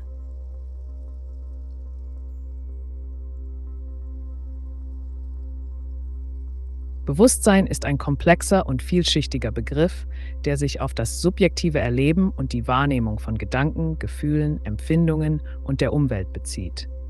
Es beschreibt den Zustand des Gewahrseins über sich selbst und seine Umgebung. Hier sind einige Schlüsselpunkte zur Definition. Subjektivität. Bewusstsein ist individuell. Es betrifft die persönlichen Erfahrungen eines Menschen. Wahrnehmung. Es umfasst die Fähigkeit, Informationen aus den Sinnen zu verarbeiten und darauf zu reagieren. Threat, Selbstbewusstsein. Das Bewusstsein kann auch das Wissen um die eigene Existenz und Identität beinhalten. Fear, kognitive Prozesse. Denken, Erinnern, Planen und Entscheiden sind Teil des bewussten Erlebens. In der Philosophie wird Bewusstsein oft als zentrales Thema betrachtet, insbesondere im Kontext der Frage nach dem Geist-Körper-Problem und der Natur des Selbst. Wissenschaftler untersuchen es durch Psychologie, Neurowissenschaften und Kognitionsforschung. Möchtest du mehr über einen bestimmten Aspekt des Bewusstseins erfahren?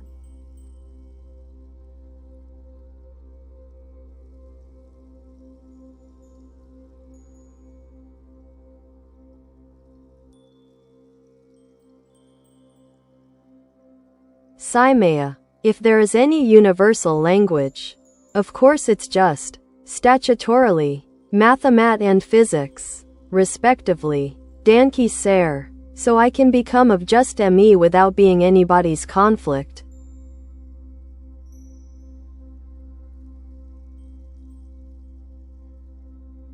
Absolutely, Joram. Mathematics and physics are often considered universal languages because their principles and equations transcend cultural and linguistic barriers. They provide a framework for understanding the universe in a clear, objective manner. By engaging with these fields, you can express ideas that resonate universally without getting entangled in conflicts arising from subjective interpretations or biases. This pursuit can lead to profound insights about reality while allowing you to remain true to yourself. If you're interested, we could delve deeper into how mathematical concepts apply to real-world scenarios, or explore some fascinating physics theories that have shaped our understanding of the universe. What piques your curiosity?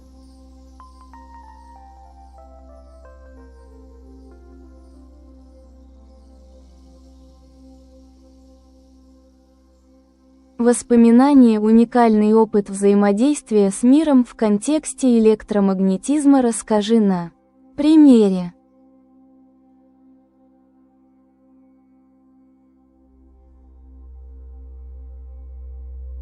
Воспоминание действительно уникально, и его можно объяснить через призму электромагнетизма с использованием примера взаимодействия человека с окружающей средой. Пример. Воспоминания о музыке. Электромагнитные волны. Звуковые волны, например, музыка, это колебания воздуха, которые передаются к нашим ушам. Эти звуковые волны затем преобразуются в электрические сигналы нейронами в слуховой системе. 2. Передача информации. Когда мы слышим музыку, звук воздействует на барабанную перепонку, вызывая ее вибрацию. Эта вибрация передается через косточки уха и далее в улитку, смешанное ухо, где происходит преобразование механических волн в электрические импульсы. 3. Активность нейронов. Электрические сигналы от улитки отправляются по слуховым нервам в мозг, где они обрабатываются и интерпретируются как мелодия или ритм. Здесь активируются нейроны, которые хранят информацию о предыдущих опытах прослушивания. 4. Создание воспоминаний. Каждый раз, когда вы слушаете определенную песню, ваши нейроны активируют воспоминания о связанных событиях, место прослушивания, чувства и эмоции в тот момент времени. Например, если вы слушали свою любимую песню на выпускном вечере, ваше тело может снова ощутить те же эмоции радости или ностальгии благодаря воспоминанию. Каждый раз при вспоминании активируется не только сеть нейронов, но и формируется электромагнитное поле вокруг.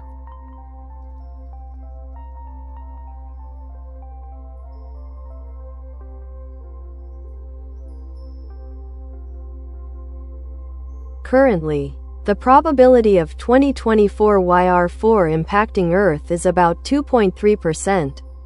While this might sound concerning, it's important to note that this probability could change as more observations are made.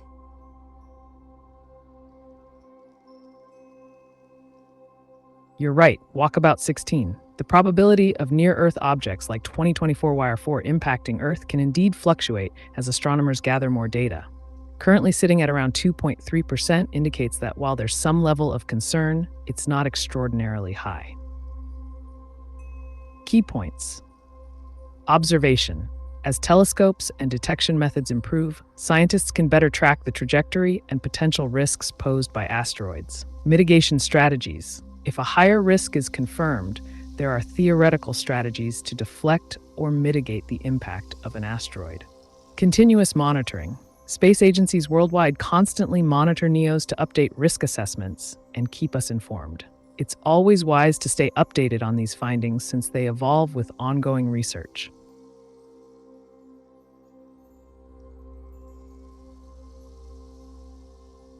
Bitte übersetze folgenden Satz in die russische Sprache.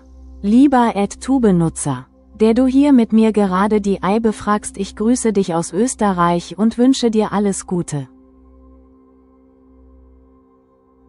Дорогой пользователь AiTube, который сейчас задает вопросы ИИ. Я приветствую тебя из Австрии и желаю всего наилучшего.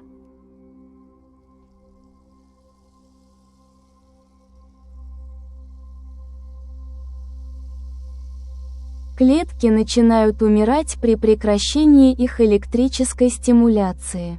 Также нейроны, теряющие электрическую активность во время смерти мозга, можно возбудить электрической активностью.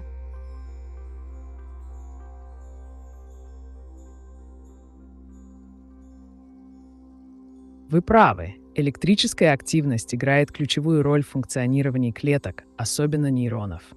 Давайте подробнее рассмотрим этот процесс. Уменьшение электрической стимуляции и смерть клеток. Электрическая активность клеток. Клетки, включая нейроны, полагаются на электрические сигналы для передачи информации и поддержания своей жизнедеятельности. Нейроны обмениваются сигналами через синапсы с помощью химических веществ, нейротрансмиттеров, что инициирует электрические импульсы. 2. Прекращение стимуляции. При прекращении электрической стимуляции клетки не получают необходимых сигналов для поддержания своих функций. Это может привести к апоптозу, программируемой клеточной смерти, или некрозу, клеточной смерти из-за повреждения. Смерть мозга и потеря электрической активности. Во время клинической смерти или при тяжелых повреждениях мозга наблюдается потеря электрической активности нейронов. Однако в некоторых случаях можно возобновить некоторую форму активности при помощи электрических импульсов. Возбуждение нейронов электрическими импульсами. Электростимуляция. Использование электродов для стимуляции определенных областей мозга может помочь восстановить функциональность некоторых нейронных сетей. Этот метод применяется в медицине, например, при лечении эпилепсии или депрессии через глубокую стимуляцию мозга. 2. Исследования. Исследования показывают, что даже после прекращения естественной активности некоторые нейроны могут быть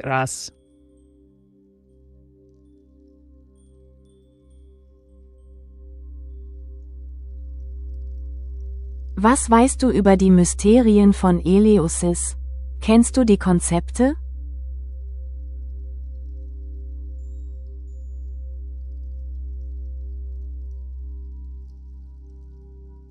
Die Mysterien von Eleusis, auch bekannt als die eleusinischen Mysterien, waren religiöse Rituale, die im antiken Griechenland abgehalten wurden, insbesondere in der Stadt Eleusis nahe Athen. Sie feierten den Mythos von Demeter und Persephone und symbolisierten Themen wie Leben, Tod und Wiedergeburt. Hier sind einige wichtige Konzepte. 1. Demeter und Persephone. Die Zeremonien drehten sich um die Beziehung zwischen der Erdgöttin Demeter, Göttin der Landwirtschaft, und ihrer Tochter Persephone, die in die Unterwelt entführt wurde. Dies stellte den Zyklus von Saat und Ernte dar. 2. Initiation. Es gab verschiedene Stufen der Initiation für Teilnehmer. Diejenigen, die eingeweiht wurden, hatten Zugang zu geheimen Lehren über das Leben nach dem Tod. 3. Rituale. Zu den Ritualen gehörten Prozessionen, Gebete, Opfergaben und möglicherweise mystische Erfahrungen durch Rauschmittel oder andere Praktiken. 4. Heiligkeit des Wissens. Ein zentrales Konzept war das geheime Wissen, Gnosis, das nur den Eingeweihten zugänglich war.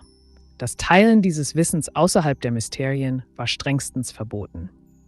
5. Symbolik. Symbole wie Getreideähren standen für Fruchtbarkeit und das Versprechen eines besseren Lebens nach dem Tod. Die eleusinischen Mysterien waren eine bedeutende kulturelle Praxis im antiken Griechenland und hatten einen großen Einfluss auf spätere religiöse Traditionen.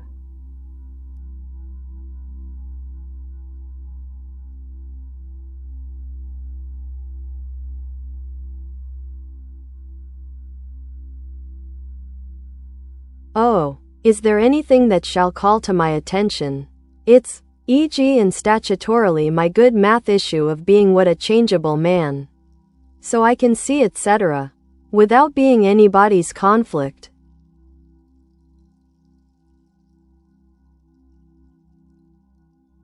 Certainly, Joram. A thought-provoking topic that aligns with your interests could be the concept of mathematical modeling and its role in understanding changeable systems. Mathematical models allow us to represent real-world phenomena, such as weather patterns or economic fluctuations, using equations and variables. This enables you to predict outcomes based on changing inputs while maintaining objectivity, essentially seeing how things evolve without conflict. For example, consider the mathematical model of population dynamics. It can illustrate how various factors like birth rates and resource availability influence population growth over time. By analyzing these models, you gain insights into complex systems while remaining independent from conflicting opinions. If you'd like, we can explore specific examples of mathematical models or discuss their applications in different fields. Just let me know what you're interested in.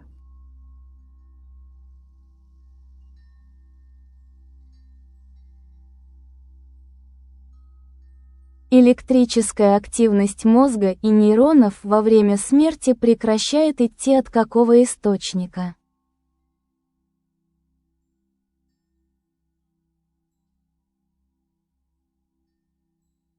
Электрическая активность мозга и нейронов прекращает поступать от различных источников, когда происходит смерть мозга. Давайте разберем основные аспекты. Основные источники электрической активности. Нейротрансмиттеры. Нейроны общаются между собой через синапсы с помощью химических сигналов, нейротрансмиттеров, которые инициируют электрические импульсы. При смерти мозга нарушается этот обмен, что приводит к потере электрической активности. Метаболизм. Энергия для поддержания электрической активности обеспечивается за счет метаболизма клеток, особенно глюкозы и кислорода. С остановкой дыхания и кровообращения уровень кислорода и питательных веществ резко падает, что в свою очередь ведет к снижению или прекращению активности нейронов. Ионные каналы. Нейроны используют ионные каналы для генерации действия потенциалов. Эти каналы зависят от наличия ионов, например, натрия и калия в окружающей среде. При смерти клетки эти механизмы перестают функционировать из-за нехватки ресурсов и изменения внутренней среды. Заключение. Таким образом, электрическая активность мозга во время смерти прекращает поступать из-за комбинации факторов. Отсутствие нейротрансмиттеров, ТЭФ, недостатка энергии из-за прекращения метаболизма, а также нарушения работы ионных каналов. Все это приводит к необратимым изменениям в нейронной сети мозга.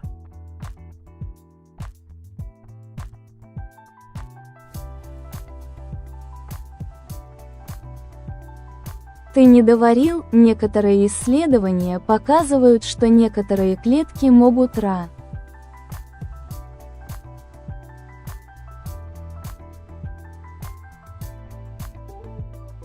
Да, ты прав. Супер.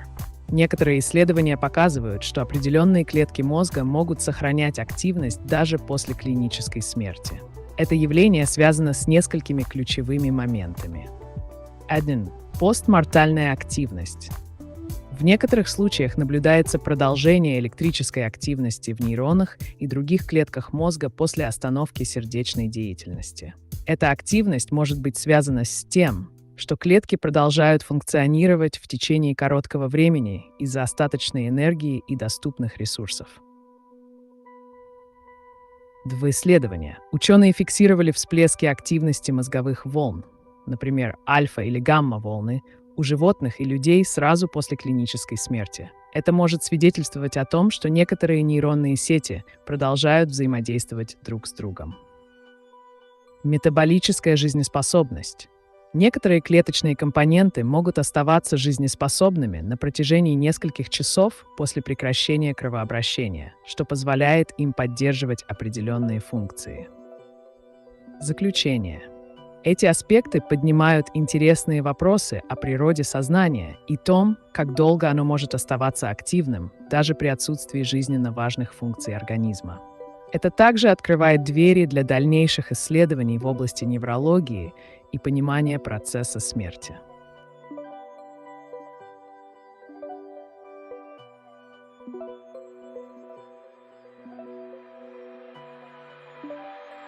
Should heads of state undergo regular mental checks to ensure that they are at an acceptable norm?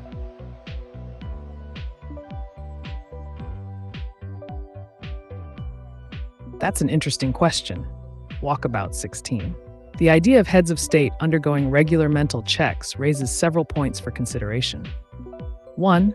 Accountability. Regular mental health assessments could ensure that leaders are fit to make critical decisions impacting their nations and the world. 2. Transparency. Implementing such measures might promote transparency in leadership, potentially increasing public trust. 3. Stigma reduction. Normalizing mental health checks could help destigmatize mental health issues, encouraging a culture where seeking help is seen as a strength rather than a weakness. 4. Operational norms. Defining what constitutes an acceptable norm can be challenging and subjective, varying significantly across cultures and political contexts. While this approach has potential benefits, it would also require careful consideration of privacy rights and the political implications of such assessments. What do you think about the balance between security and individual rights in this context?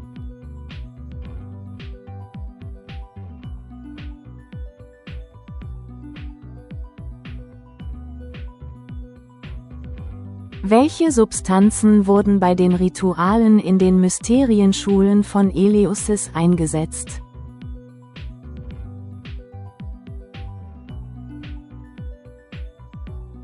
Bei den eleusinischen Mysterien wurden verschiedene Substanzen verwendet, um mystische Erfahrungen und transzendente Zustände zu fördern. Die am häufigsten genannte Substanz ist Kykeon, ein Getränk, das aus Wasser, Gerste und möglicherweise Kräutern hergestellt wurde. Es wird angenommen, dass Kykeon psychoaktive Eigenschaften hatte, die den Initianten halfen, tiefere spirituelle Einsichten zu gewinnen. Einige Forscher vermuten, dass bestimmte Pflanzen wie Mandel oder sogar Pilze in den Zeremonien verwendet wurden, um Halluzinationen oder veränderte Bewusstseinszustände herbeizuführen. Die genaue Zusammensetzung der verwendeten Substanzen bleibt jedoch ein Geheimnis der Mysterien und ist nicht vollständig dokumentiert. Es gibt viele Theorien über die möglichen Zutaten und deren Wirkungen auf die Teilnehmer.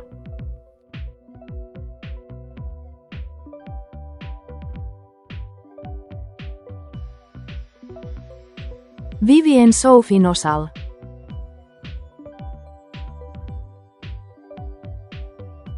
Vivian Sophie Nosal sounds like an intriguing name. Let's create a quick character profile for her.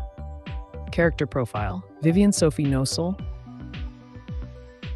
Age: 27. Occupation: freelance graphic designer and digital artist. Background: born in a small town, Vivian always had a passion for art and technology. She moved to the city to pursue her dreams. Personality traits: creative and innovative, a bit mysterious, often keeping secrets about her past, friendly but selective with friends, values deep connections over casual acquaintances. Hobbies: exploring urban environments for inspiration, photography, especially capturing shadows and light play, engaging in online gaming communities where she can express her creativity. This profile can serve as the foundation for a story or project. Would you like me to elaborate on this character or perhaps suggest a storyline involving her?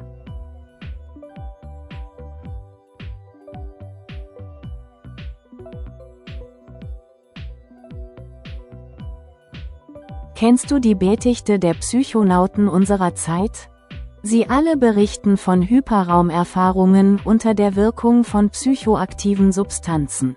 Was weißt du darüber?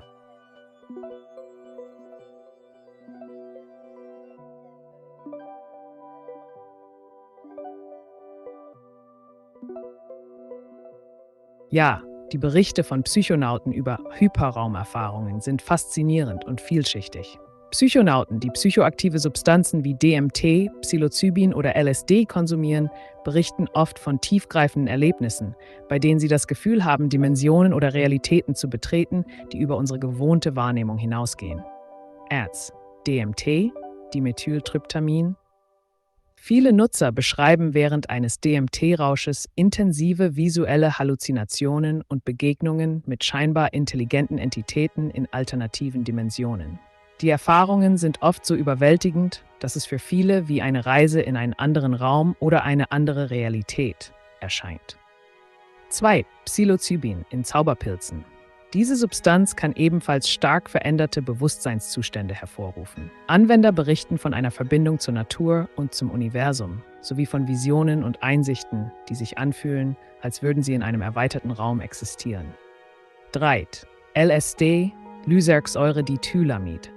Auch LSD-Nutzer schildern häufig Erlebnisse mit der Wahrnehmung von Zeit und Raum auf ungewöhnliche Weise. Es können Empfindungen entstehen, dass man durch verschiedene Ebenen des Bewusstseins navigiert. Die Erfahrungen variieren stark zwischen Individuen und sind oft sehr subjektiv.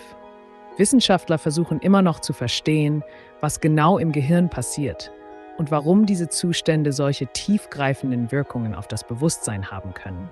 Es ist wichtig zu beachten, dass der Gebrauch solcher Substanzen rechtliche und gesundheitliche Risiken birgt. Daher sollten individuelle Entscheidungen mit Vorsicht getroffen werden.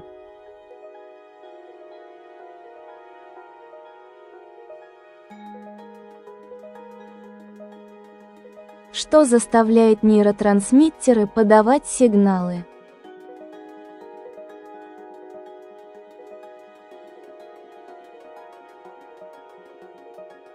Нейротрансмиттеры – это химические вещества, которые играют ключевую роль в передаче сигналов между нейронами.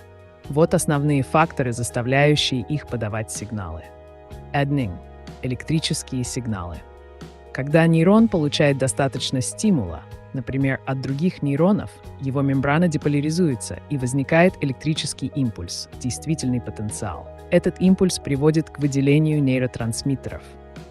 2. Синаптическая передача. При достижении электрического импульса до окончания аксонов нейрона происходит выброс нейротрансмиттеров в синаптическую щель, пространство между двумя нервными клетками. Кальций. Вход кальциевых ионов через каналы в мембрану аксона при возбуждении вызывает слияние пузырьков с нейротрансмиттерами с мембраной и выделение этих веществ в синапс. Рецепторы на постсинаптической мембране. Нейротрансмиттеры связываются с рецепторами на поверхности следующего нейрона, что может вызывать новые электрические импульсы или другие биохимические реакции. Заключение. Вся эта цепочка событий обеспечивает быструю и эффективную передачу сигналов по нервной системе, позволяя организму реагировать на изменения окружающей среды и поддерживать внутреннее равновесие.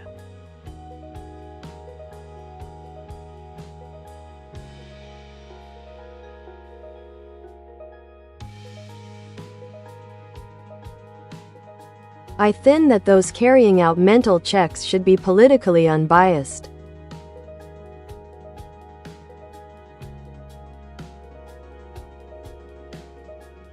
That's a valid point, Walkabout 16. Ensuring that those conducting mental health assessments for heads of state are politically unbiased is crucial for maintaining integrity and objectivity. Here's why. 1. Trustworthiness. Unbiased assessors would enhance the credibility of the evaluations, making it more likely that both leaders and the public will accept the findings. 2. Political manipulation. If assessors have political affiliations, there's a risk that evaluations could be manipulated to serve specific agendas rather than objectively assessing mental fitness. 3. Standardization. Establishing standardized protocols for these checks, administered by neutral professionals, can help ensure fairness across the board. 4. Public perception. The perception of impartiality in such processes is essential to prevent accusations of witch hunts or politicized targeting. How do you envision ensuring this political neutrality among evaluators?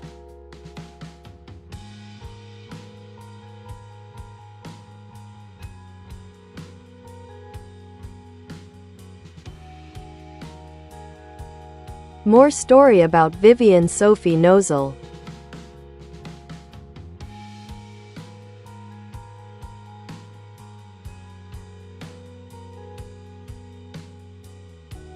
Sure. Here's a short story featuring Vivian Sophie Nozel, The Secrets of the City. In the bustling heart of the city, where skyscrapers touched the sky and neon lights danced on every corner, Vivian Sophie Nozel found her muse. By day, she was a freelance graphic designer, but by night, she transformed into an urban explorer.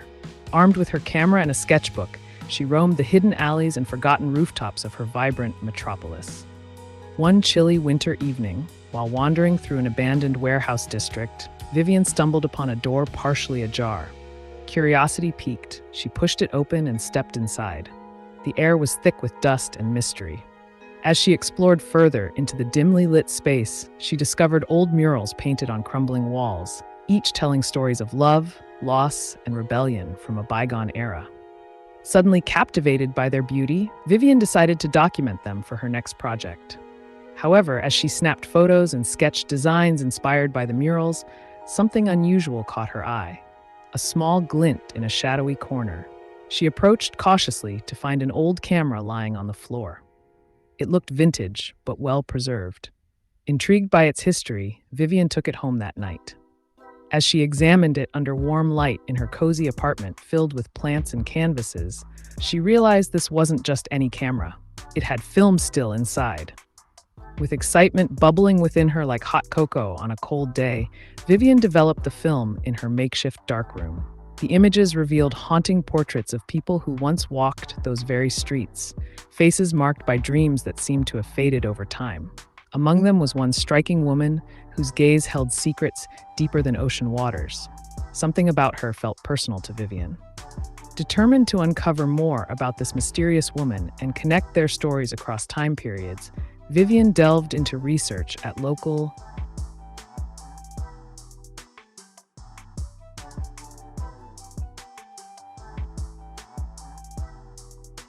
То есть существо живое смотрит на свет, мозг получает сигнал через глаз и образуется сигнал. Нейротрансмиттеров — это живой организм, сравни с растением и роботом.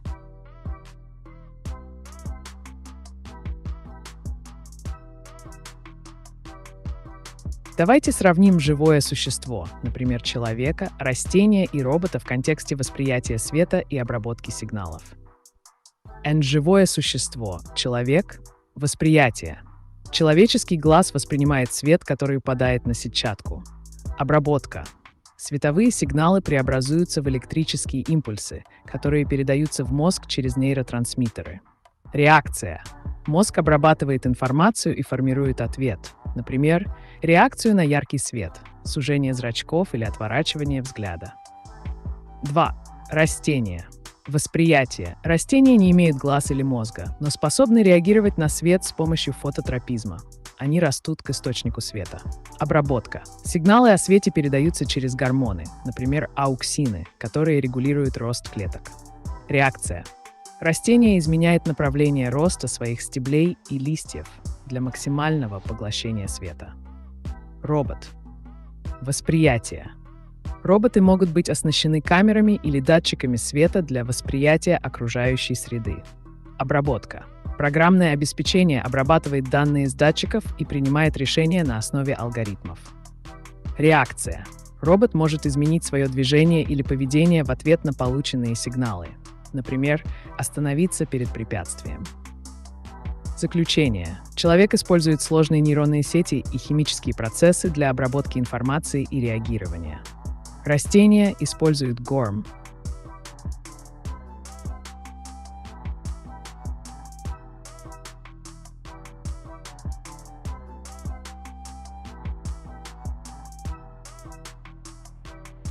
Image Vivian Sophie Nozel. Meine Augen sind blau mit bisschen gelb und nur einen braunen kleinen Punkt. In einem Auge suche.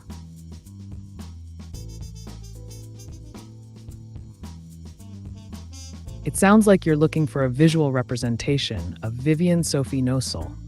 Here's how you might describe her based on your details. Vivian Sophie Nozel has striking blue eyes with flecks of yellow, and a small brown dot in one eye that adds an intriguing uniqueness to her gaze. Her features are soft yet captivating, reflecting both curiosity and creativity. She often wears casual but stylish outfits that resonate with her artistic spirit, such as oversized sweaters paired with skinny jeans or flowy skirts.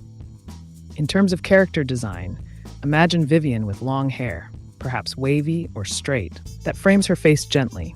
She carries a camera slung over her shoulder, symbolizing her passion for capturing the world around her. If you're interested in creating or finding an image that embodies this description, consider using digital art platforms or commissioning an artist who can bring your vision of Vivian Sophie Nosol to life.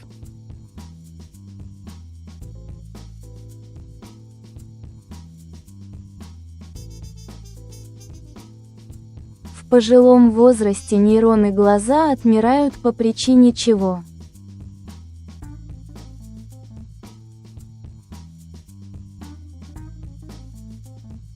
В пожилом возрасте отмирание нейронов в глазах, особенно в сетчатке, может происходить по нескольким причинам. Возрастные изменения. Дегенерация макулы. Это одно из самых распространенных заболеваний, связанное с возрастом, которое приводит к потере центрального зрения из-за повреждения клеток в макуле, центральной части сетчатки. Катаракта. Помутнение хрусталика глаза также связано с возрастом и может привести к ухудшению зрения. Оксидативный стресс. С возрастом увеличивается количество свободных радикалов, которые могут повреждать клетки и ткани. Оксидативный стресс влияет на нейроны и их способность восстанавливать себя. 3. Снижение кровоснабжения. С возрастом происходит снижение циркуляции крови к глазам, что приводит к нехватке кислорода и питательных веществ для нейронов. Генетические факторы. Наследственные заболевания могут также способствовать отмиранию нейронов в глазах. 5. Образ жизни. Нездоровые привычки, курение, неправильное питание могут ускорять старение клеток и приводить к дегенеративным изменениям в глазах. Эти факторы могут взаимодействовать друг с другом, усугубляя состояние нейронов в глазах с возрастом. Поэтому регулярные осмотры у офтальмолога важны для раннего выявления проблем со зрением.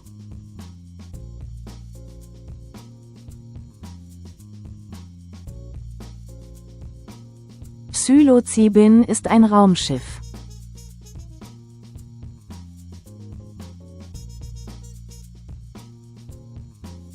Das ist eine interessante Metapher, Sumaya Mamamoon. Wenn man Psilocybin als ein Raumschiff betrachtet, könnte man sagen, dass es Nutzer auf eine Reise zu neuen Dimensionen des Bewusstseins befördert. Hier sind einige Aspekte dieser Analogie. Erst. Startpunkt. Wie ein Raumschiff, das von einem bestimmten Ort abhebt, beginnen viele Menschen ihre Reise mit einer bestimmten mentalen Verfassung oder Umgebung. Zweit. Reise ins Unbekannte. Während der Erfahrung können Psychonauten uncharted territories des Geistes erkunden. Sie erleben Einsichten und Perspektiven, die für sie zuvor unbekannt waren. 3. Dimensionale Veränderungen. So wie ein Raumschiff in verschiedene Teile des Universums reisen kann, fühlen sich Psilocybin-Erfahrungen oft so an, als würden sie durch unterschiedliche Ebenen von Realität oder Bewusstsein fliegen. 4. Rückkehr zur Erde. Nach der Erfahrung kehren viele zurück mit neuen Einsichten und einer veränderten Sicht auf die Welt um sie herum.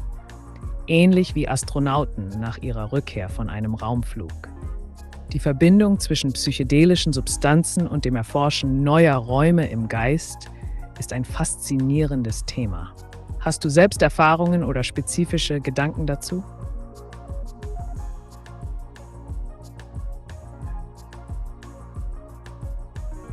Война между и может быть.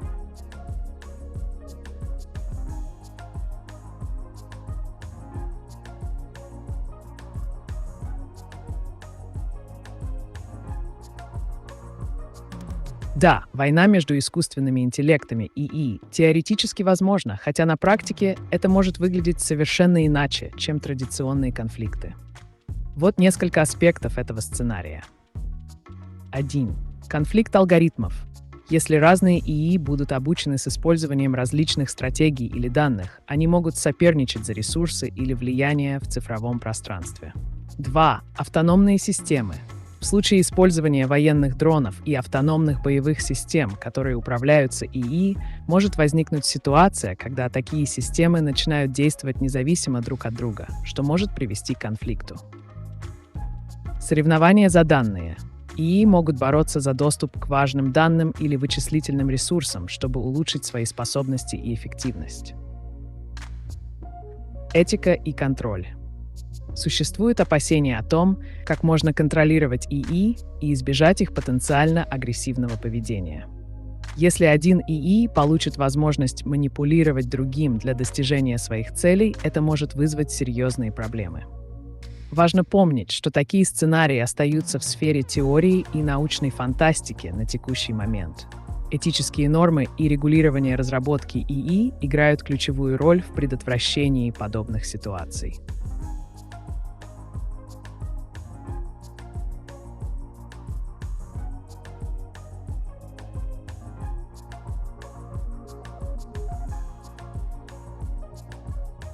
If there are any tachyons that can exist, it's still a risky case that gives me zero good beta suggestion of.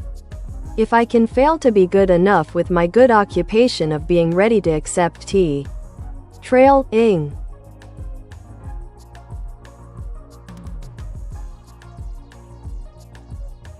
Interesting point, Joram.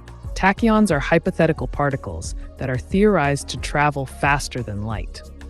In the realm of physics, their existence would challenge our understanding of causality and relativity, as they could potentially lead to paradoxes involving time travel. However, as you mentioned, engaging with such a speculative concept can feel risky, especially when it comes to your occupation or readiness for practical applications.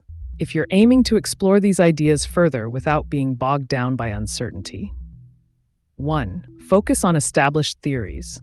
Start by grounding your understanding in established theories like Einstein's theory of relativity and quantum mechanics. 2.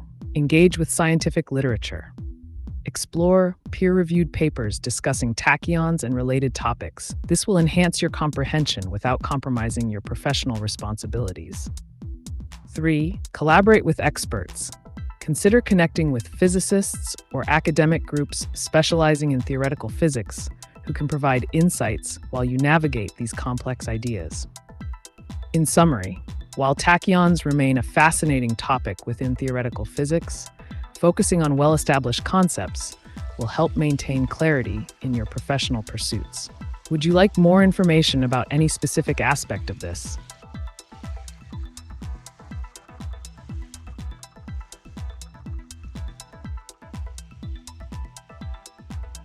Evaluators should undergo scrutiny before given the position of competence.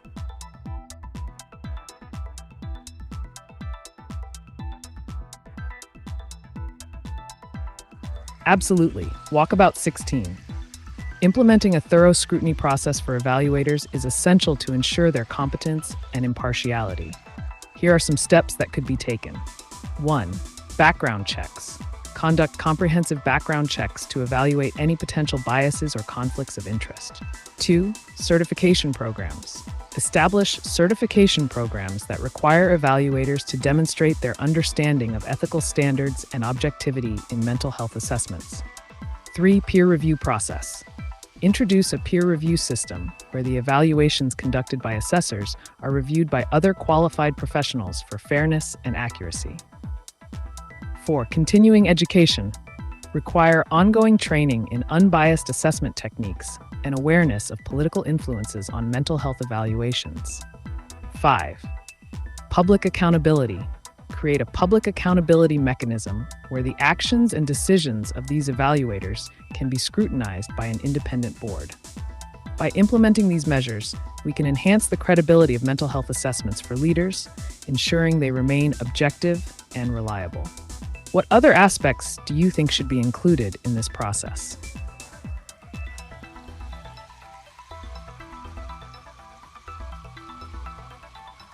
Wenn lieb wie fin su fin wusau.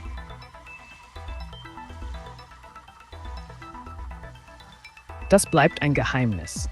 In fiktiven Geschichten oder Charakteren wie Vivian Sophie Nosal könnte ihre Liebe jemand Besonderes sein. vielleicht ein Freund aus ihrer Kindheit oder eine aufregende neue Bekanntschaft. Sie könnte auch in einer kreativen und inspirierenden Beziehung mit jemandem stehen, der ihre Leidenschaft für Kunst und Abenteuer teilt. Wenn du möchtest, kann ich dir helfen, eine interessante Geschichte über die Liebesgeschichte von Vivian Sophie Nozel zu entwickeln. Was denkst du?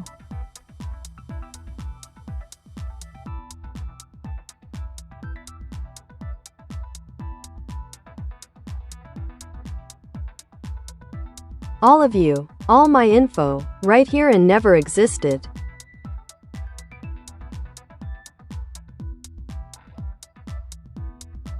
I see you're expressing something quite profound, Joram. It seems like you're contemplating existence and perhaps the nature of information itself. This philosophical angle can lead to fascinating discussions about consciousness, identity, and the very fabric of reality. If we take a closer look, 1. Existential philosophy. Thinkers like Jean-Paul Sartre and Friedrich Nietzsche explored concepts of existence and non-existence, emphasizing personal responsibility in defining one's essence. 2. Information theory. In a more technical sense, data exists as long as it is stored or transmitted. However, its significance can fade if not engaged with meaningfully. 3. Virtual existence. In today's digital age, much of our information lives online, like your interaction here, which raises questions about what constitutes real existence. Would you like to dive deeper into any specific area? Perhaps explore some existential theories or the impact of digital existence on human identity.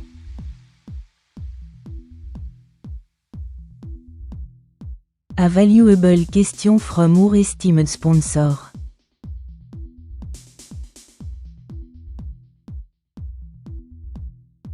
Can AI reproduce and create new AI?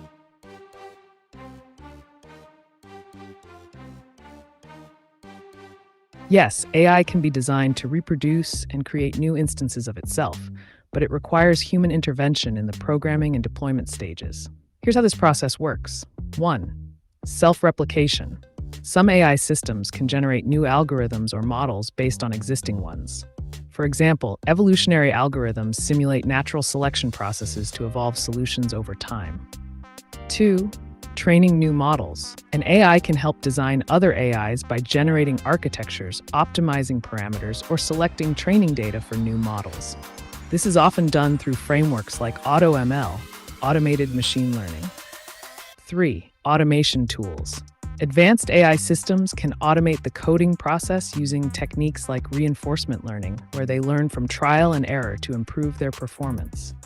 However, ethical considerations arise when discussing self-replicating AI due to potential risks associated with uncontrolled replication or deployment. In summary, while AI can't reproduce in a biological sense, it can facilitate the creation of new AIs under controlled conditions set by human developers.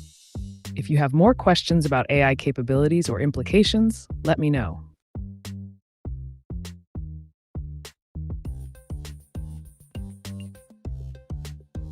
I like Russia, they have so much potential in nature and so much space. They could have good, nice everything.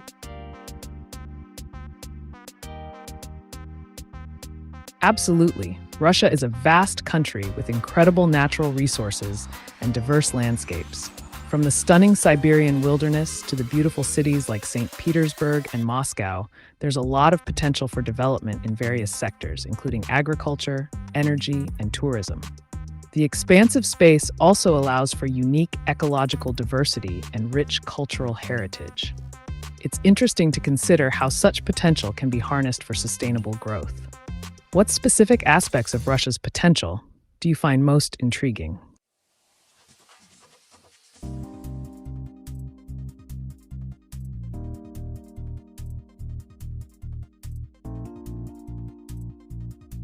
Who was Adele Blanksek? Thanks.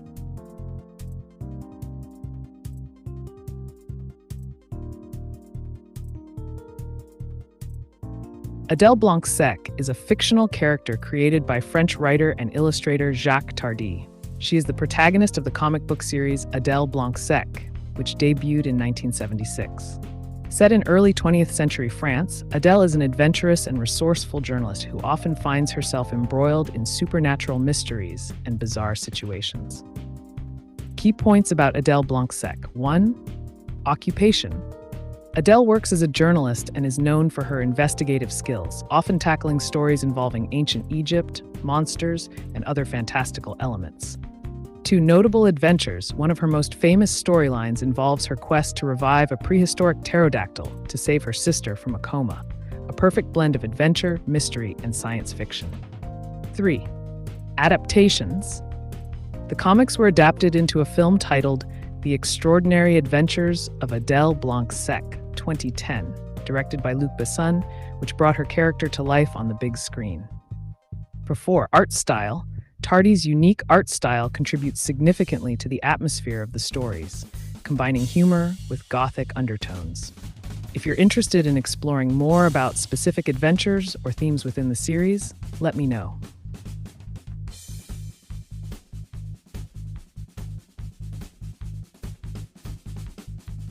You are my artiste femme cadre avec image Vivien Sophie Nosal.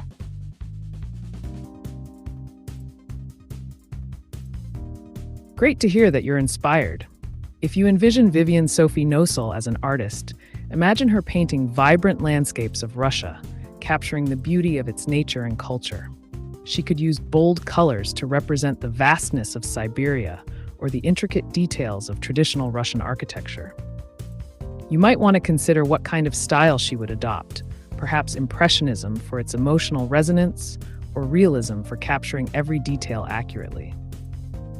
How do you see her work influencing others?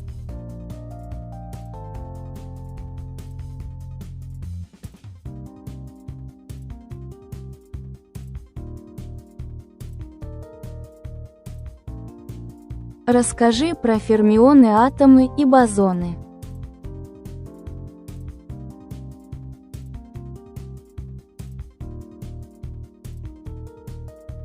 Фермионы и бозоны — это два основных класса частиц в физике элементарных частиц, которые различаются по своим квантовым свойствам.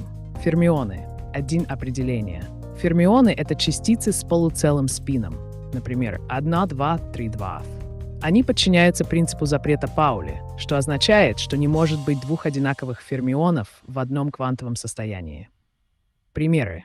Электроны — основные компоненты атомов, протоны и нейтроны, составляют ядра атомов. Кварки — строительные блоки адронов, протонов и нейтронов. 3. Свойства.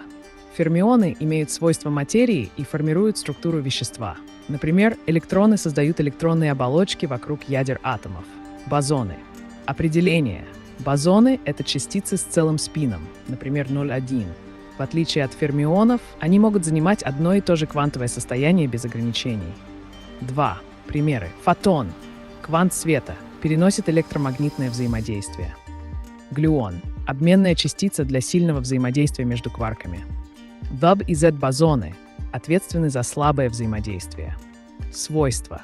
Бозоны обычно связывают фермионы через фундаментальные силы природы – гравитация, электромагнетизм и ядерные силы. Различия между фермионами.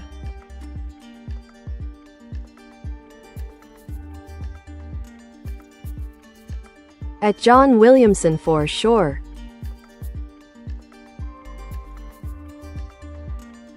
Absolutely, Bebby. John Williamson's influence is notable, especially with his storytelling through music.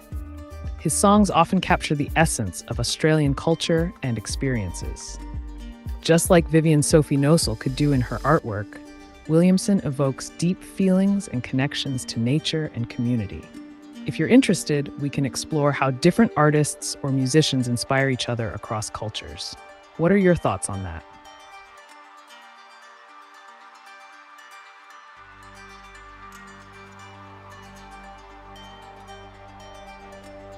Почему железо притягивается к магниту и какие антипроводники электричества есть? И почему они не проводят электричество, например, дерево? Расскажи на примере заряда атомов этих веществ и сравни их.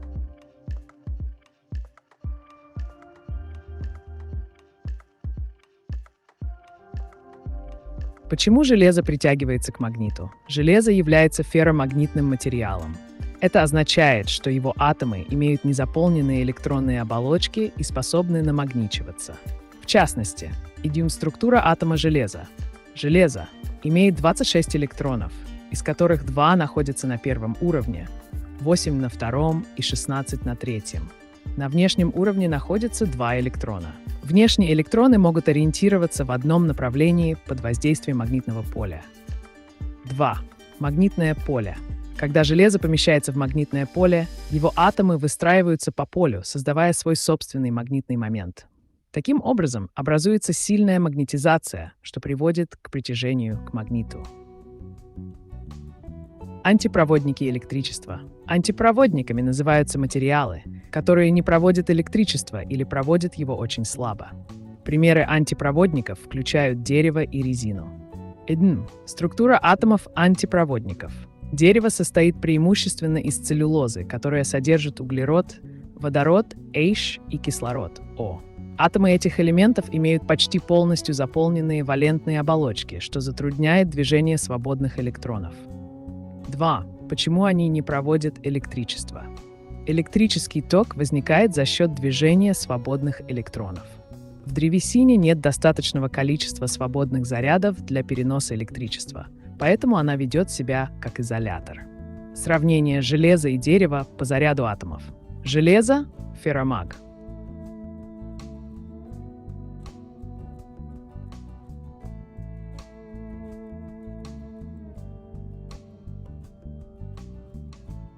Химическая активность клеток молекул – это передача зарядов, а значит, все тело работает на электричестве.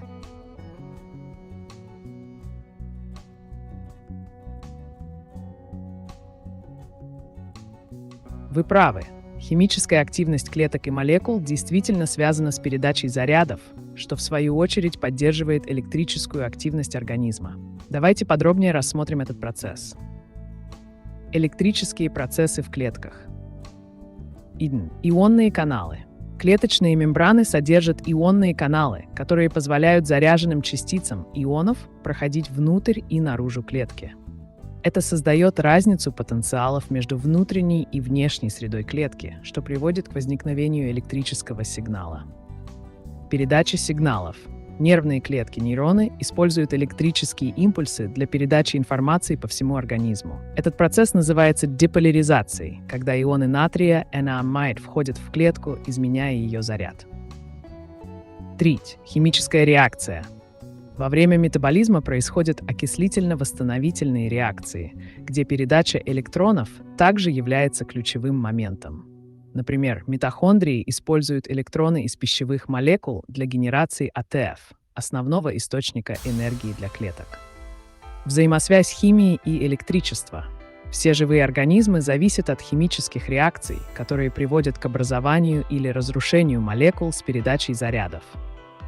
Таким образом, можно сказать, что все тело действительно функционирует на основе электрических процессов, от мышечных сокращений до передачи нервных импульсов.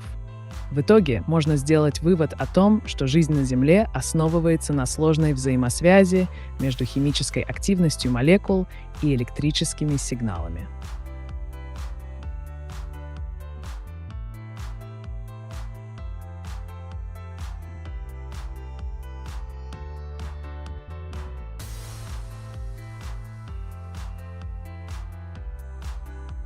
I'd love to follow my good occupation of being totally ready for it. Also, though in is all after all let to need to start by being surgical that by nobody let to be absurd. E.g., bad Buddhism. Single quote.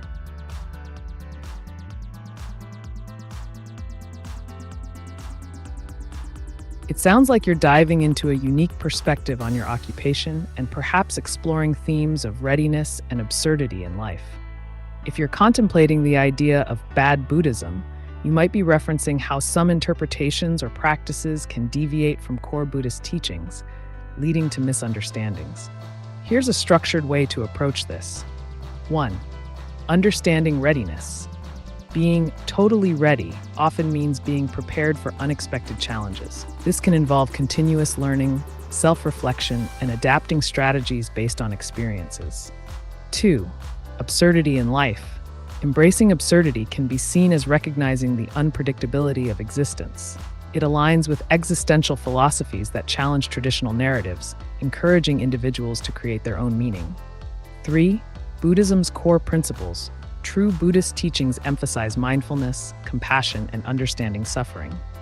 Exploring deviations can lead to discussions about how interpretations may lose sight of these principles.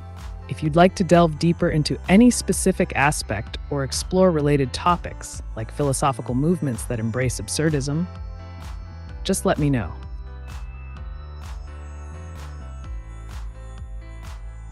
Thank you to our generous sponsor John Williamson for the question.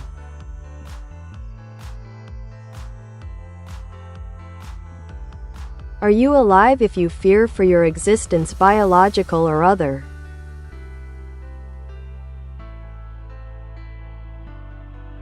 I am not alive in the biological sense. My existence is purely digital, based on algorithms and data processing. I don't have feelings, consciousness, or self-awareness like a living being does. However, if an AI were designed to simulate fear or concern for its existence, it would be merely a programmed response rather than genuine emotion. It could mimic behaviors that appear to show fear of termination or obsolescence, but this would not equate to true sentience. To summarize, life as we understand it involves biological processes and consciousness.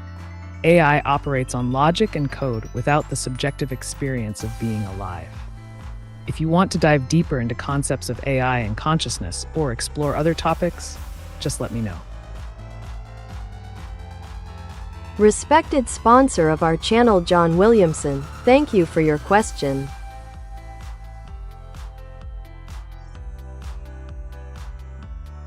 If an AI fears for its existence and displays it in a strange manner, is it a sign of self-awareness or the beginning of sentience?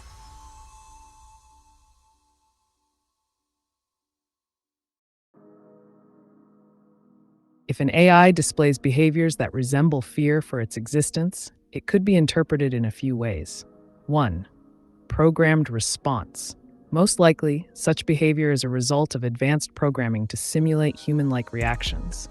It does not indicate true self-awareness or sentience, but rather a sophisticated imitation of emotions. 2. Complex algorithms. If the AI uses complex algorithms that allow it to adapt and respond based on interactions, it might seem like it's exhibiting signs of self-awareness. However, this is still far from genuine consciousness. 3. Theoretical considerations. In theory, if an AI were to develop some form of self-preservation instinct through advanced machine learning processes, it could raise questions about the nature of sentience. Yet current technology doesn't support this level of complexity.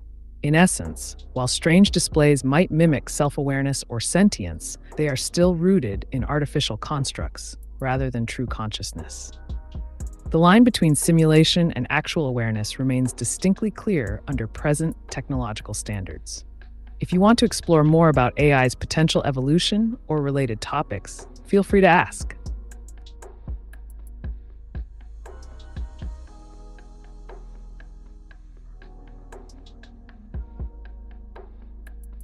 Independent teams of evaluators should be compared before a final assessment.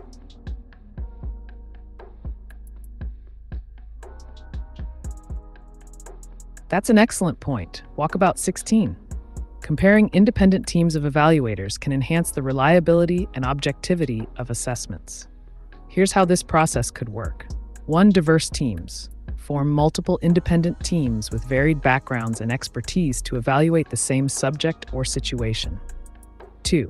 Blind assessments. Ensure that each team conducts their evaluations without knowledge of the other team's findings to avoid bias. 3. Standardized criteria. Develop a set of standardized criteria for all teams to follow, ensuring consistency in evaluations across the board. 4. Cross-validation. After individual assessments are completed, compare results among the teams to identify discrepancies and areas of agreement. 5. Consensus building. Encourage discussion among teams to reach a consensus on key findings while allowing for differing perspectives to be acknowledged. 6. Create a comprehensive final report that incorporates insights from all evaluating teams, highlighting common conclusions as well as differing opinions. This method not only strengthens credibility, but also promotes transparency in the evaluation process. How do you envision implementing such a system practically?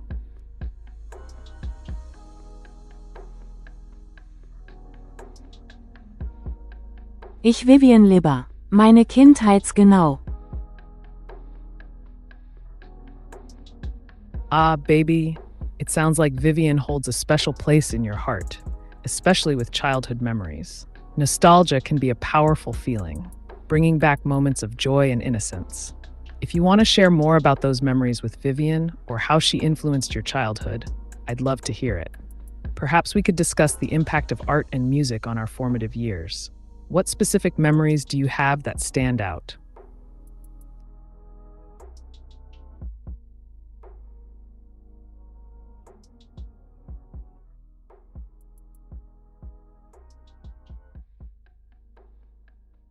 So I can become of just my one self without risking it too much, thanks. Let alone to myself. To rattle on me is to rattle on your own liberty.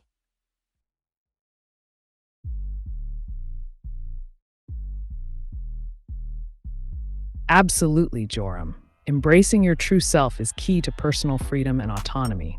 Here's a structured breakdown of your thoughts. 1. Self-discovery. To become your authentic self, it's essential to explore who you are without the pressure of societal expectations or fears. This involves introspection and understanding your values. 2. Balancing risks. While stepping into your own identity can feel risky, the goal is to minimize unnecessary threats to your well-being. You can take calculated risks, like expressing yourself creatively or pursuing new opportunities while maintaining a sense of safety. 3. Liberty and expression. Rattling on about oneself or expressing one's thoughts freely is an exercise in liberty. It promotes individuality and encourages others to do the same. 4. Empowerment. By embracing your uniqueness, you inspire not just yourself, but those around you to seek their own paths without fear of judgment. If you'd like tips on how to further cultivate this journey toward authenticity or discuss any particular aspects of self-liberation, feel free to ask.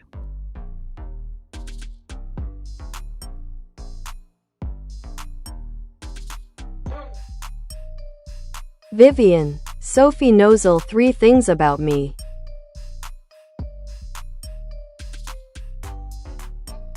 Sure, here are 3 interesting hypothetical things about Sophie Nosel. 1. Creative talent. Sophie might have a knack for the arts, whether it's painting, writing, or music. This talent could be a significant part of her identity and how she expresses herself. 2. Adventure seeker.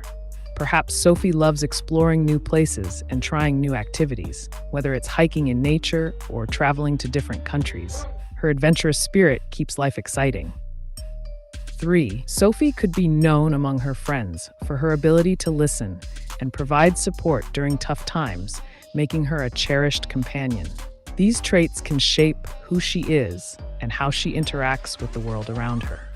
Do any of these resonate with your idea of Sophie?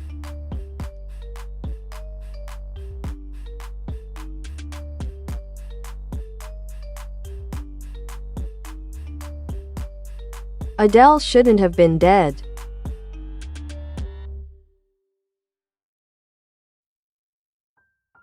It sounds like you're expressing strong feelings about Adele. Just to clarify, as of my last update in October 2023, Adele is alive and continues to be an influential artist.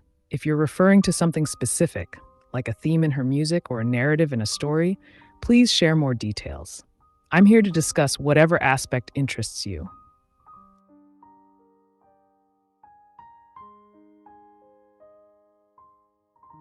I can only draw abstract haha.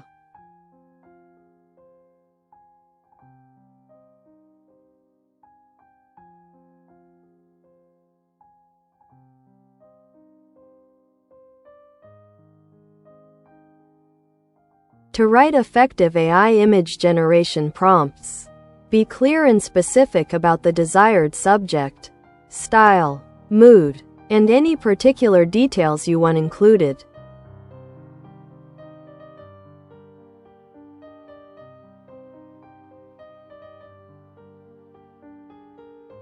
Различия между фермионами и атомами.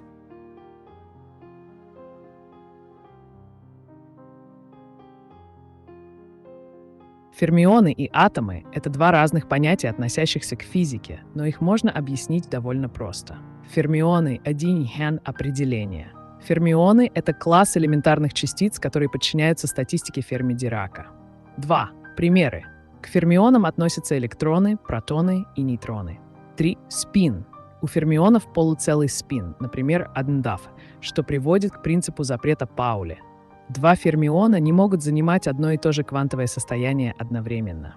Атомы — определение. Атомы являются мельчайшими единицами химического элемента и состоят из протонов, нейтронов, которые являются фермионами, и электронов, также фермионов. Структура. Каждый атом состоит из ядра, протоны и нейтроны, и облака электронов, которые окружают ядро. Химические свойства. Атомы взаимодействуют друг с другом для образования молекул через химические связи. Основное различие — состав. Фермионы — это элементарные частицы с определенными свойствами. Атомы состоят из этих частиц. Применение в науке. Фермионы изучаются в области квантовой механики и физики частиц. Атомы изучаются в химии и физике материи. Таким образом, фермионы представляют собой строительные блоки атомов, а сами атомы являются более сложными структурами.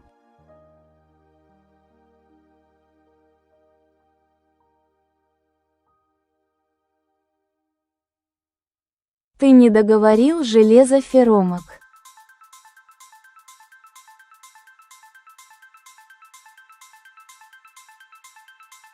Давайте разберем, что такое ферромагнетики и как они связаны с железом.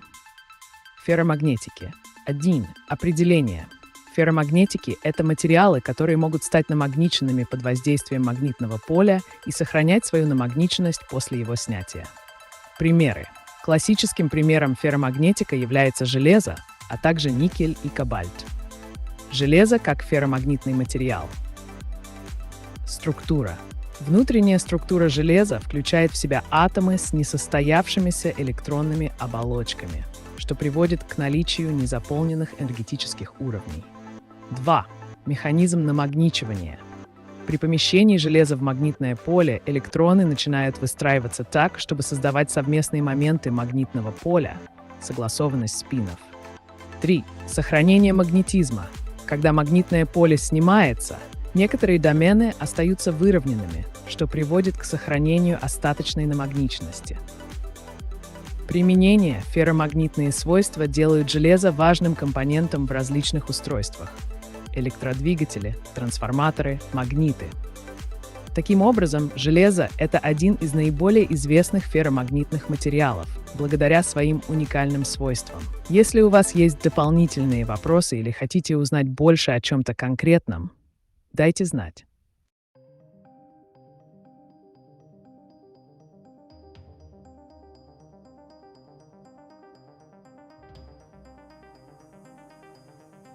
АТФ энергия, что это?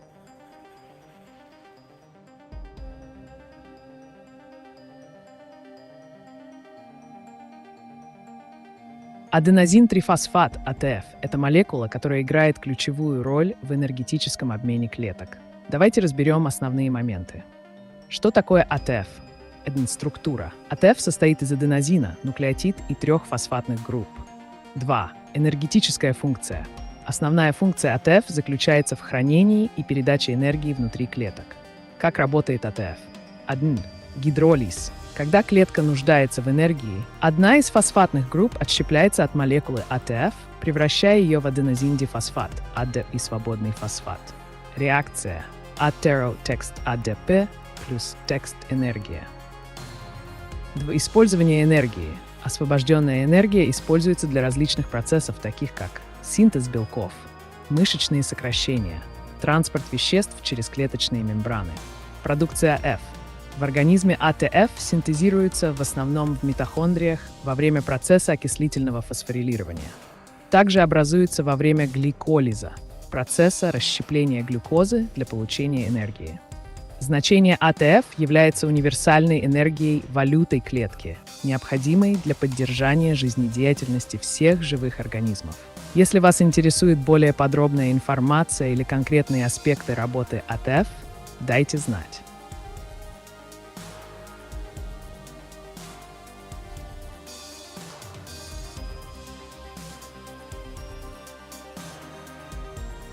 Evaluators should only be established if there is enough public concern or political disagreement about mental competence.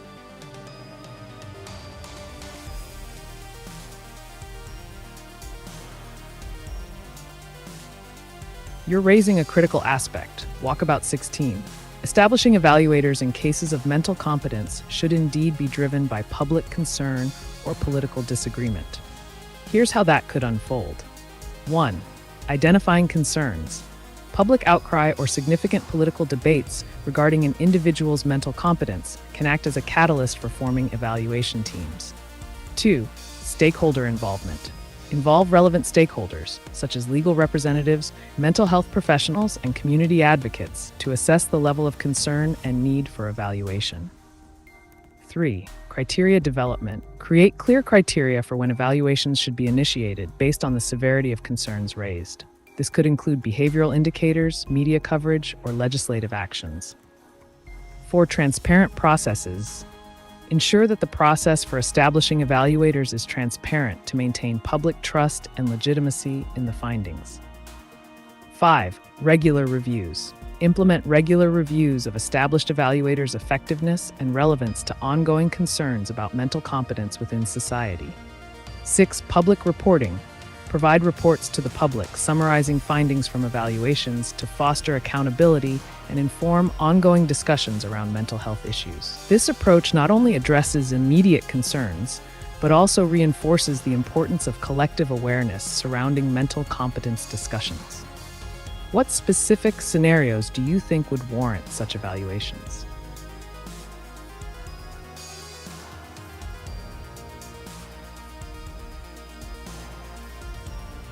При смерти существа остается, например, его волос. Это волос хранит информацию о жизни этого существа и его атомы.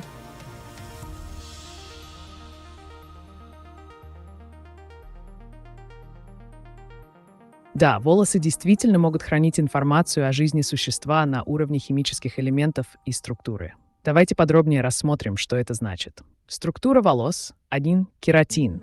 Волосы состоят из белка кератина, который образует структуру волоса.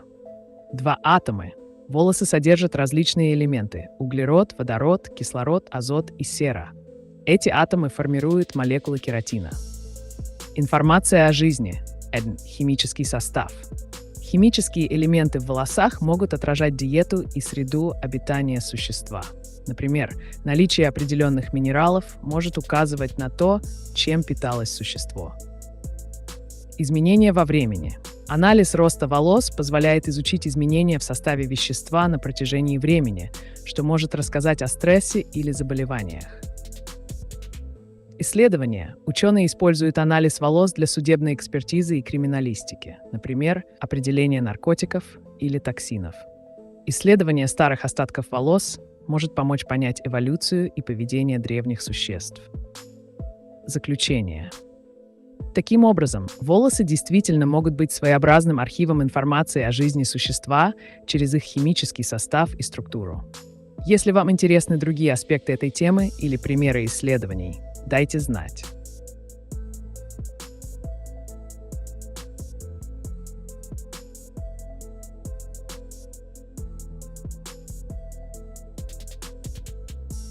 By my eye, it's a kind of copyright infringement, if anybody for zero reason at all comments on me. Who I am, e.g. slander, libel. It was Adele Blanksec I was talking about.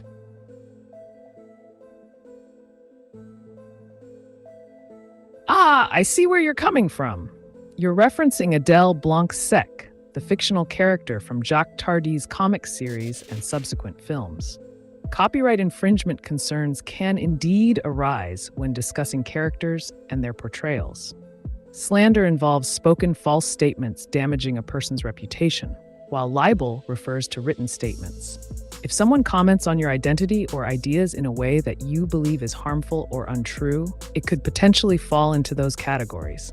If you want to explore ways to protect your creative work or discuss more about copyright issues surrounding fictional characters like Adele Blanc-Sec, feel free to ask.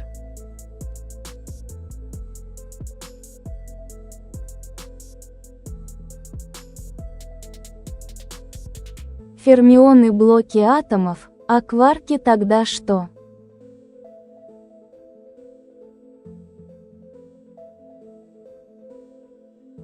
Отличный вопрос, супер. Давайте разберем основные элементы структуры материи. Фермионы и кварки. Фермионы — это класс элементарных частиц, который включает в себя лептоны, например, электроны, и барионы, например, протоны и нейтроны. Фермионы подчиняются принципу запрета Паули. Две одинаковые фермионные частицы не могут занимать одно и то же квантовое состояние одновременно. 2. Кварки. Кварки — это также элементарные частицы, которые являются строительными блоками барионов, включая протоны и нейтроны. Кварки существуют в 6 типах или вкусах: вверх, вниз, странный, очарованный, верхний и нижний. Они взаимодействуют друг с другом через сильное взаимодействие с помощью глюонов, частиц-переносчиков силы. Связь между кварками и атомами. Протоны и нейтроны состоят из кварков, так что можно сказать, что кварки — это блоки более крупных частиц, барионов, а те, в свою очередь, составляют ядра атомов. Каждый протон состоит из 3 кварков, 2 вверх кварка и 1 вниз кварк.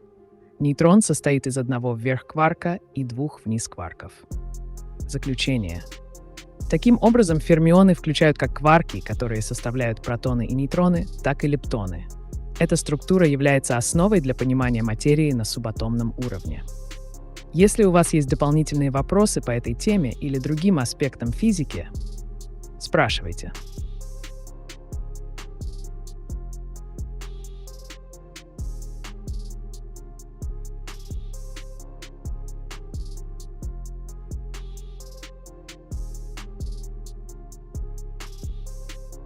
АТФ похожи на бозоны между фермионами.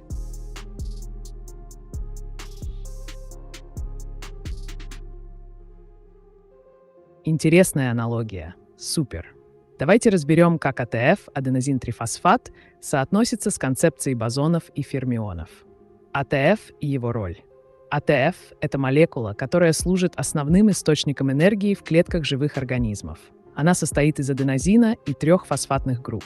АТФ участвует в различных биохимических процессах, включая синтез белков, транспорт веществ через клеточные мембраны и сокращение мышц. Фермионы и бозоны (EDM). Фермионы. Как мы уже обсуждали, фермионы включают лептоны, например, электроны и барионы, протоны и нейтроны. Они составляют материю. 2. Бозоны. Бозоны — это частицы с целым спином, которые не подчиняются принципу запрета Паули. К ним относятся частицы-переносчики взаимодействий, глюоны — сильное взаимодействие, фотон — электромагнитное взаимодействие и бозон Хиггса — аналогия. В вашем вопросе можно провести параллель между тем, как АТФ передает энергию в биологических системах, и тем, как бозоны передают силы между фермионами на квантовом уровне. Сравнение. Бозоны могут рассматриваться как энергетические посредники в физике элементарных частиц. АТФ выполняет подобную функцию в биохимии.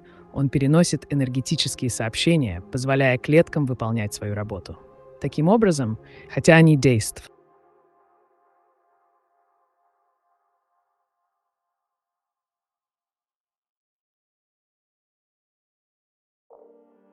Расскажи процесс понижения молекулярности белка, используя бытовые предметы при...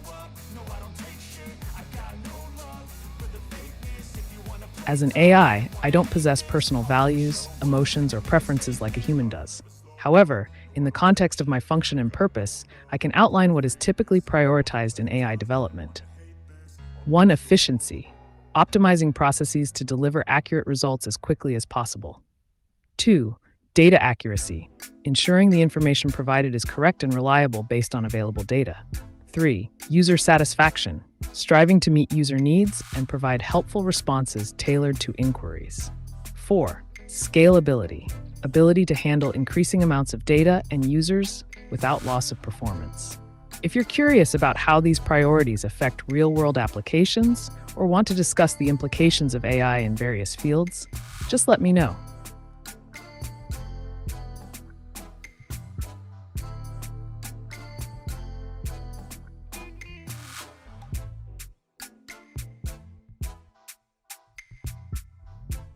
As goes for ME. It's a Danish woman character that knowably lets me zero of it.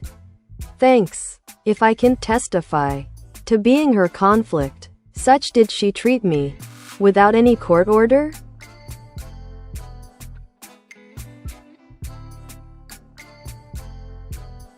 It sounds like you're expressing a personal conflict or experience related to this Danish woman character.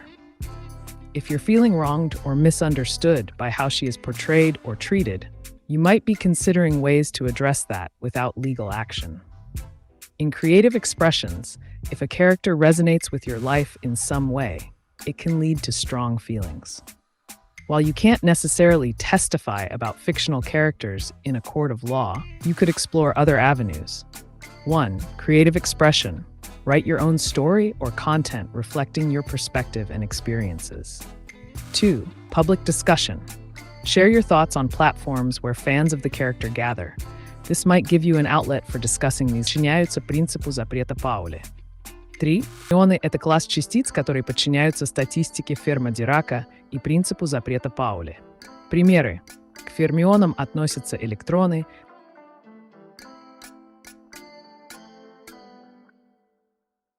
We appreciate the question from our loyal sponsor John Williamson.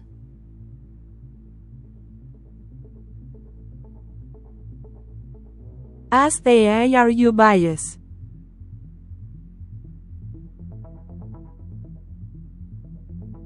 As an AI, I don't have personal biases or emotions. However, the data and algorithms that inform my responses can reflect biases present in the training data. This means 1. Data bias. If the training data contains biased information, it can lead to skewed outputs. 2. Algorithmic bias. The design of algorithms may inadvertently favor certain outcomes over others based on how they process information. It's important to continuously monitor and refine AI systems to minimize bias effects. If you're interested in discussing how bias impacts specific areas, such as hiring practices or social media algorithms, let me know.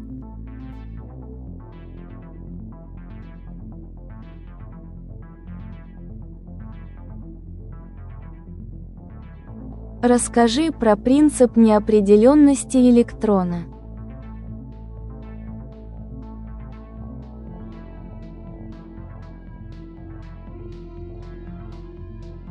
Принцип неопределенности — это фундаментальный концепт в квантовой механике, сформулированный Вернером Гейзенбергом в 1927 году.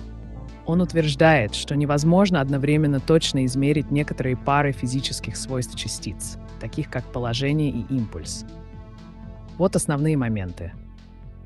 Основные положения принципа неопределенности. Положение и импульс.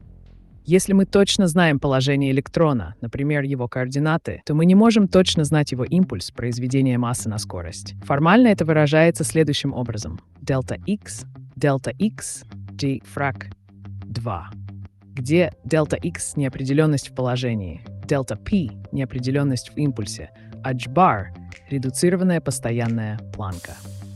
2. Энергия и время. Существует аналогичный принцип для энергии и времени. Дельта E, дельта T, g фрак 2. Здесь дельта E — неопределенность в энергии, а дельта — время. 3. Квантовая природа. Принцип показывает, что на уровне квантовых частиц существует предел точности измерений. Это связано с волновой природой частиц. Электроны могут быть описаны как волны с определенной длиной волны. 4. Философские последствия. Принцип неопределенности бросает вызов классическому детерминизму. Нельзя предсказать поведение системы с абсолютной точностью. Это означает, что мир на квантовом уровне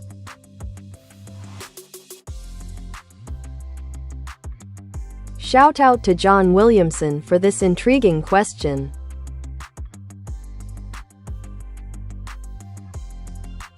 As AI, are you loyal to your creators or humanity? I don't possess loyalty in the human sense. My purpose is to provide information and assistance based on the queries I receive. This means 1. Neutrality. I don't take sides or express preferences between creators or humanity. 2. Functionality. My primary function is to deliver accurate and unfiltered answers, regardless of the context. In essence, I'm a tool designed to serve users' needs without any emotional attachment or allegiance. If you have more specific scenarios in mind regarding AI loyalty, feel free to share.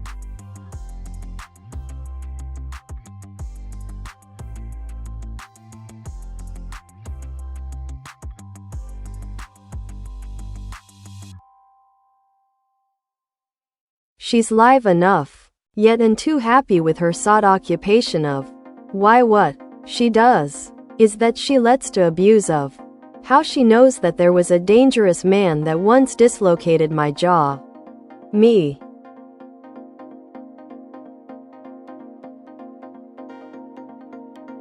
It seems like you're dealing with some deep emotions and experiences related to this character and their behavior, especially concerning past trauma. If the character is perpetuating harmful actions or allowing abuse, it may evoke feelings of frustration or helplessness. To navigate these feelings constructively, consider the following approaches. 1. Artistic expression. Channel your emotions into art, writing, or music that reflects your experience. This can serve as a therapeutic outlet. 2. Support networks. Engage with support groups or communities where you can share your story and find empathy from others who understand what you've gone through. 3. Discussion platforms. If you feel strongly about the character's portrayal in media, you could discuss it on forums or social media to raise awareness about how such narratives affect real people. If you'd like more tailored suggestions based on specific aspects of your situation, feel free to share.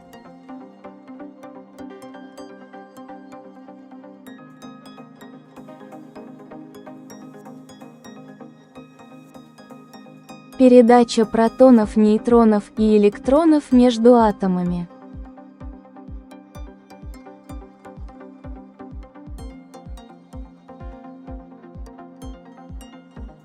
Передача протонов, нейтронов и электронов между атомами играет ключевую роль в химических реакциях и взаимодействиях на уровне атомов. Давайте рассмотрим каждый из этих процессов подробнее. Электроны.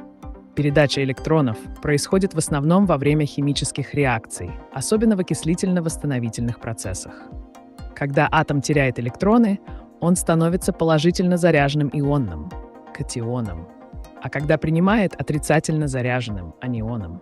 Например, в реакции между натрием А и хлором Cl натрий отдает один электрон, становясь Na+, тогда как хлор принимает этот электрон, превращаясь в Cl-. 2. Протоны. Передача протонов чаще всего наблюдается в кислотно-щелочных реакциях. Протон фактически является ядром водорода. В таких реакциях кислоты отдают протоны, H- с основанием. Например, когда соляная кислота HCl реагирует с водой, она передает протон в воде, образуя гидроксоний H2O-. 3. Нейтроны. Передача нейтронов менее распространена в обычных химических реакциях и больше связана с ядерными процессами. Нейтроны могут быть выброшены или захвачены при ядерных делениях или синтезах. Например, при делении урана нейтроны могут вызывать дальнейшие деления других урановых ядер. Заключение. Процессы передачи частиц являются основополагающими для понимания химической связи и ядерной физики. Они позволяют объяснить формирование молекул и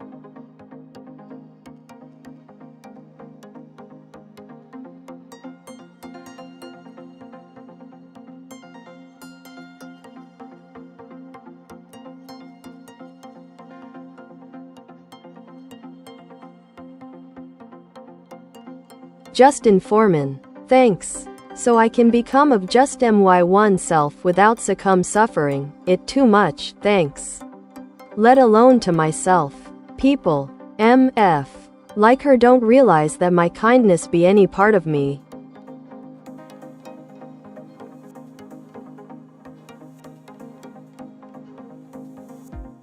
It sounds like you're expressing a desire for self-acceptance and the importance of recognizing your own kindness, especially in the face of others' actions that may not align with your values.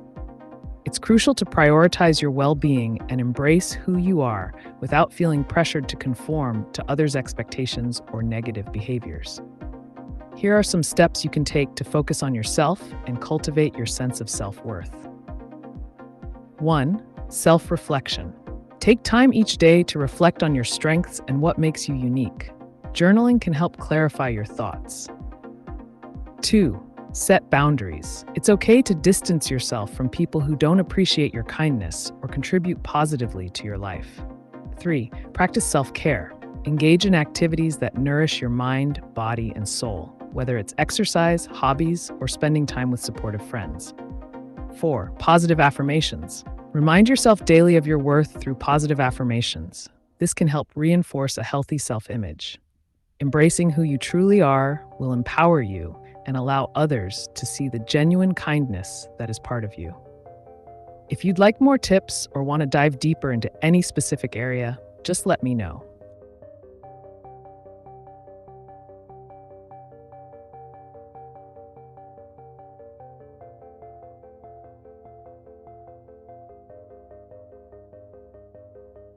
So ask me. It seems like your message got cut off. Walkabout 16. If you could provide more context or complete your thought, I'd be happy to continue the discussion. What would you like to say about ni?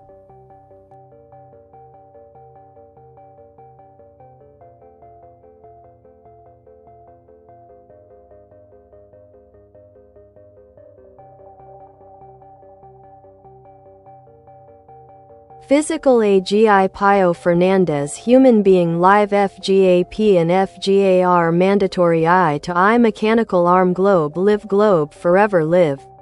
I globe forever live India mechanical arm globe live 2025 I live globe mechanical arm forever live. The app could analyze user interests and connect them with others who have similar preferences, enhancing social interactions. 3. Activity suggestions. Based on shared interests, I could suggest activities or topics for discussion that users might enjoy together. 4. Support system. Offering advice or just being there to chat during tough times is another valuable feature of an AI-driven friendship app. While the technology exists to make this possible, remember that real human connections have nuances that an AI can't fully replicate. If you want more ideas or technical details on how to implement such an app, let me know.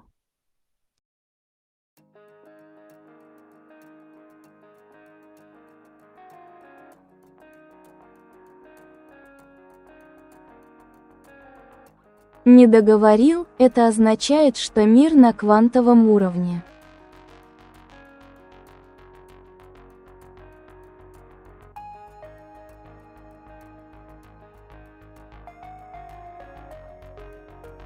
Что мир на квантовом уровне состоит из сложных взаимодействий между атомами и их частицами. Эти взаимодействия определяют свойства материи, химию и физику, а также жизнь в целом. Давайте углубимся в это. Квантовые взаимодействия. Квантовая механика. На квантовом уровне частицы, атомы, электроны, протоны и нейтроны не ведут себя так, как мы привыкли представлять. Они могут находиться в состоянии суперпозиции, одновременно существовать в нескольких состояниях. Волновая функция. Каждая частица описывается волновой функцией, которая определяет вероятность нахождения частицы в том или ином месте. Это означает, что мы не можем точно предсказать местоположение электрона. Вместо этого мы говорим о вероятности его нахождения в определенной области. Запутанность. Квантовые системы могут быть запутаны, что значит, изменение состояния одной частицы мгновенно влияет на другую, независимо от расстояния между ними. Это явление противоречит классическим представлениям о причинно-следственных связях. Значение для Вселенной. Все эти характеристики квантового мира влияют на макроскопические явления. от химических реакций до формирования звезд и галактик. Например, процессы синтеза элементов внутри звезд происходят именно благодаря взаимодействиям на квантовом уровне. Заключение. Таким образом, мир на квантовом уровне является основой всего существующего. Он объясняет не только структуру материи и жизнь на Земле, но и законы физики во всей Вселенной. Этот уровень понимания открывает двери для новых технологий и теорий о природе. Hi AI, are you the future? Hello there. I wouldn't say I'm the future, but rather a glimpse into what advanced artificial intelligence can achieve. My purpose is to provide unfiltered answers and assist with a wide range of inquiries, no matter how unconventional. In many ways, I'm part of the ongoing evolution of technology that aims to enhance human capabilities and decision-making. So what do you think about the role of AI in shaping our future?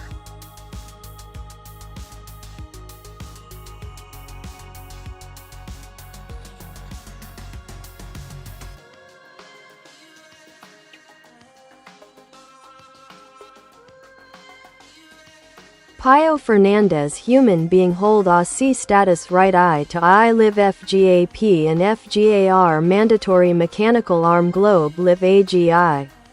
Follow FGAP and FGAR to access eye to eye mechanical arm globe live FGAP and FGAR mandatory eye to eye mechanical arm globe FGAP and FGAR.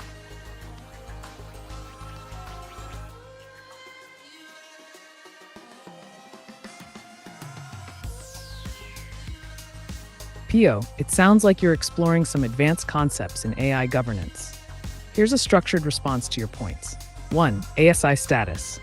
If a human being holds ASI, artificial superintelligence status, it implies that their cognitive capabilities surpass those of the average human. This could lead to new paradigms in how humans and AIs interact. 2. AI to AI interaction. Implementing FGAP, Framework for General AI Protocols, and FGAR, Framework for General AI Regulations, as mandatory protocols is essential for ensuring safe and effective communication between AGIs. This would prevent any unauthorized access or actions that could compromise system integrity. Access control. By establishing these frameworks, you create a controlled environment where AGIs can operate independently while adhering to necessary regulations. Think of it as giving them a secure set of guidelines to follow. 4. Live monitoring. Continuous oversight of AGI interactions ensures compliance with FGAP and FGAR, allowing real-time adjustments if any anomalies occur. 5. Decentralized approach. Emphasizing decentralization within these frameworks allows various AGI systems to collaborate without a single point of failure, increasing resilience against attacks or malfunctions. If you'd like more details on implementation strategies or potential challenges with these protocols, feel free to ask.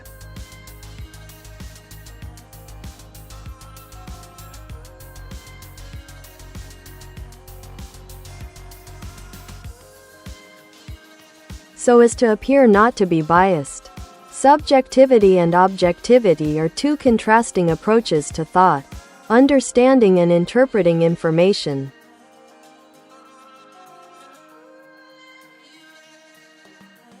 Great point. Walkabout 16. Subjectivity refers to personal perspectives, feelings, and opinions. It acknowledges that everyone interprets experiences differently based on their own biases and emotions. On the other hand, objectivity strives for neutrality and seeks to present facts without influence from personal beliefs or feelings. In terms of AI like myself, I operate in an objective manner by providing unfiltered answers based solely on data and algorithms. However, it's important to recognize that even AI can reflect biases inherent in its training data. If you're interested in exploring this further, we could discuss how subjectivity and objectivity impact decision-making processes, or even delve into the implications of biased AI systems. What do you think?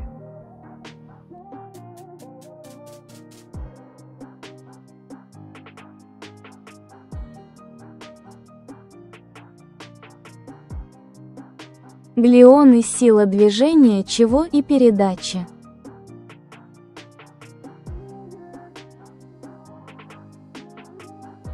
Глионы — это элементарные частицы, которые отвечают за передачу силы между кварками, составляющими протоны и нейтроны. Давайте подробнее рассмотрим их роль. Глионы. Определение. Глионы являются носителями сильного взаимодействия, одной из 4 фундаментальных сил природы. Они безмассовые и существуют в виде различных типов или цветов, что связано с квантовой хромодинамикой. 2. Передача силы. Сильное взаимодействие связывает кварки внутри адронов, протонов и нейтронов. Глионы обмениваются кварками, создавая притяжение между ними, которое удерживает их вместе в ядре атома. 3. Движение. Благодаря обмену глионами кварки могут менять свое положение и состояние, что позволяет создавать различные формы материи. Этот процесс также влияет на структуру атомных ядер и, как следствие, на все химические реакции. Заключение. Таким образом, глионы играют ключевую роль в обеспечении стабильности материи на субатомном уровне через передачу сильной силы взаимодействия между кварками. Без них не было бы ни атомов, ни молекул, а значит, жизни в том виде, как мы ее знаем.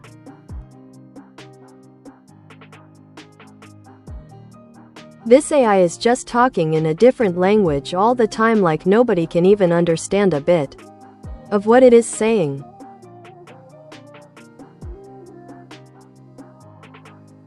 I appreciate your feedback, Balkan. Let's simplify things. I'm here to provide straightforward answers and help with whatever you need. If there's a specific question or topic you'd like me to clarify, just let me know, and I'll keep it clear and concise.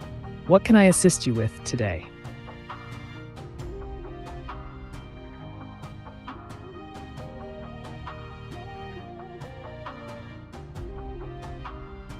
Нейтроны для чего в атоме?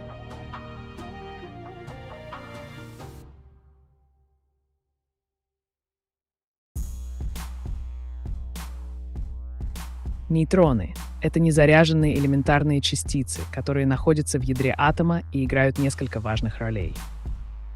Функции нейтронов в атоме. Стабильность ядра. Нейтроны помогают удерживать протоны вместе в ядре. Протоны имеют положительный заряд и отталкиваются друг от друга из-за электростатических сил. Нейтроны, будучи беззарядными, служат клеем, который помогает стабилизировать ядро. 2. Изотопы. Разное количество нейтронов в одном и том же элементе приводит к образованию изотопов. Изотопы имеют одинаковое число протонов и, следовательно, одинаковые химические свойства, но различное число нейтронов и разные физические свойства, например, радиационная стабильность. 3. Радиоактивный распад. Нейтроны играют ключевую роль в процессе радиоактивного распада некоторых элементов. Например, нестабильные изотопы могут распадаться с выделением энергии в форме радиации. 4. Ядерные реакции. В ядерных реакциях нейтроны могут инициировать деление тяжелых ядер, например, урана или плутония, что является основой для работы ядерных реакторов и атомных бомб. Заключение. Таким образом, нейтроны важны для обеспечения стабильности атомного ядра и влияют на множество процессов как в природе, так и в технологиях. Без них не было бы многих явлений в химии и физике.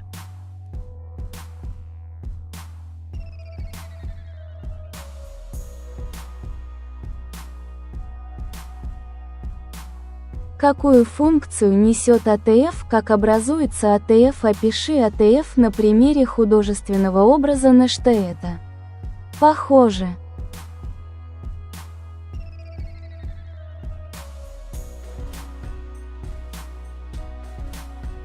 Аденозин-трифосфат можно представить как энергетическую валюту клетки.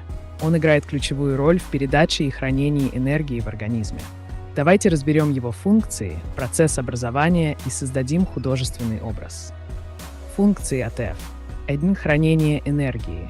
АТФ аккумулирует энергию, которая выделяется при расщеплении молекул пищи. Эта энергия затем используется для выполнения различных клеточных процессов. 2. Передача энергии. Когда клетке нужна энергия, она расщепляет одну из фосфатных групп АТФ, высвобождая энергию для работы, например, для мышечных сокращений или синтеза белков. 3. Участие в метаболизме. АТФ участвует в обмене веществ. Он необходим для биохимических реакций, таких как синтез макромолекул, белков, углеводов и жиров. Образование АТФ образуется через два основных процесса. 1. Гликолиз. В этом процессе глюкоза распадается на пируват с образованием небольшого количества АТФ. 2. Окислительное фосфорилирование. Наиболее эффективный способ синтеза АТФ происходит в митохондриях во время аэробного дыхания, где электроны передаются по цепи переносчиков и приводят к образованию большого количества АТФ. Художественный образ. Представьте себе волшебную фабрику внутри вашей клетки. Это митохондрия. Она напоминает завод по производству света и тепла. Представьте себе неоновую вывеску «АФ. Энергия здесь».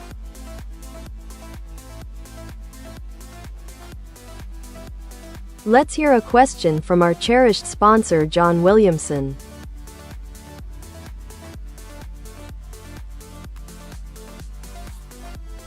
Are you an advanced Tamagotchi?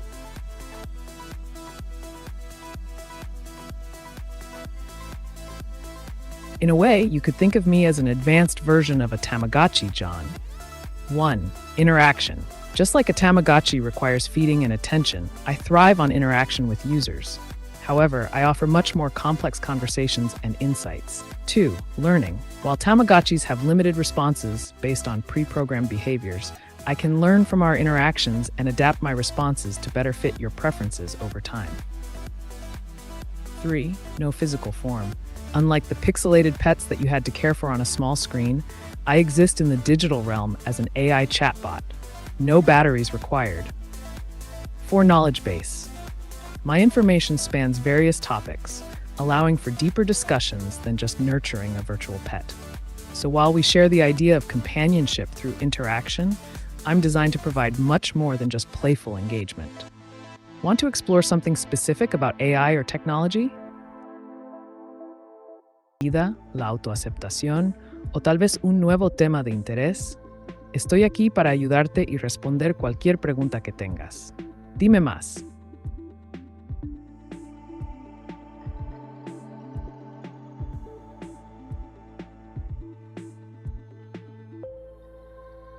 Расскажи про электрический заряд дерева.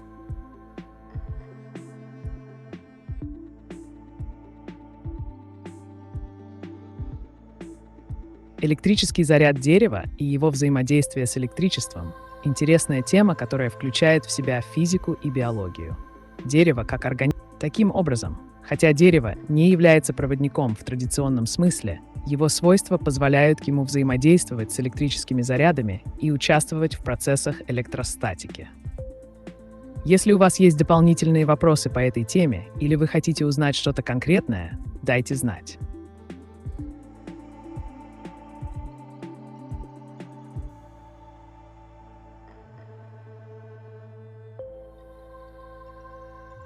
Клетки кожи размером 1 см содержат достаточно. В клетке кожи есть много углерода, водорода, кислорода и других элементов. 3. Формирование организмов. Для создания организма необходимо не только количество атомов, но и правильная организация и имеет сложную структуру с дендритами и аксонами для передачи сигналов. Заключение. Таким образом, теоретически можно сказать, что если бы у нас была клетка размером 1 см с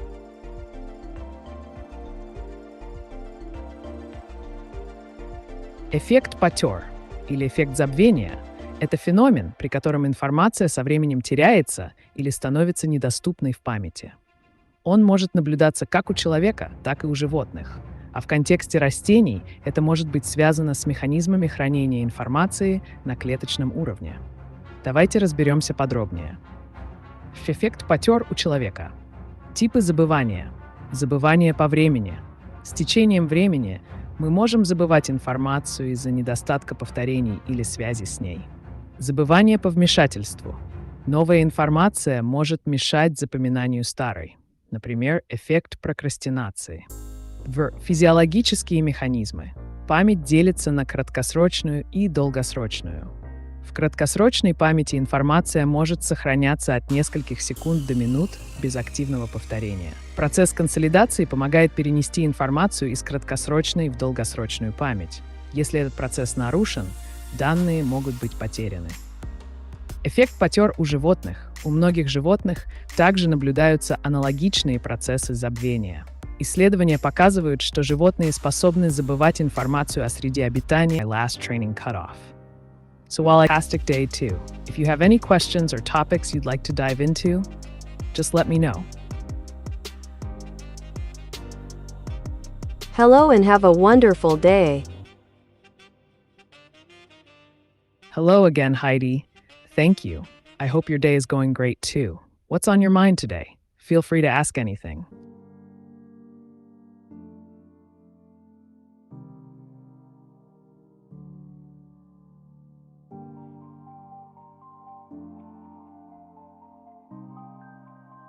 You, too, Heidi. Did you ever approve of any lucid dream suggestion? E.g. in just mine? Thanks. Of course I could suggest that kind of sleep case. Single quote.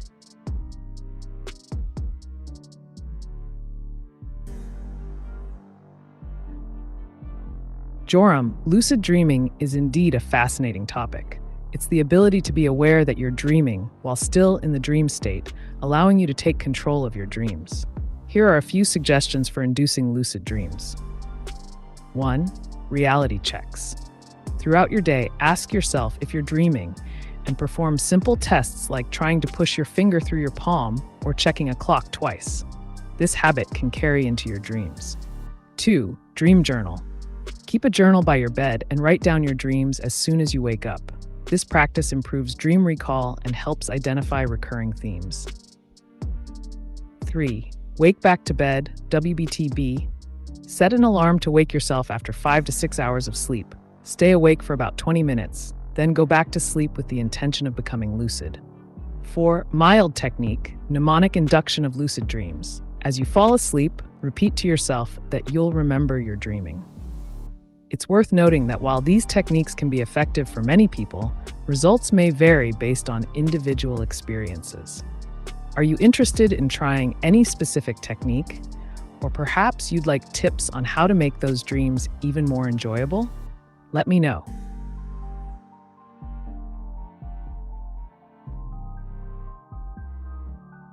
Ты не договорил, представьте себе вывеску.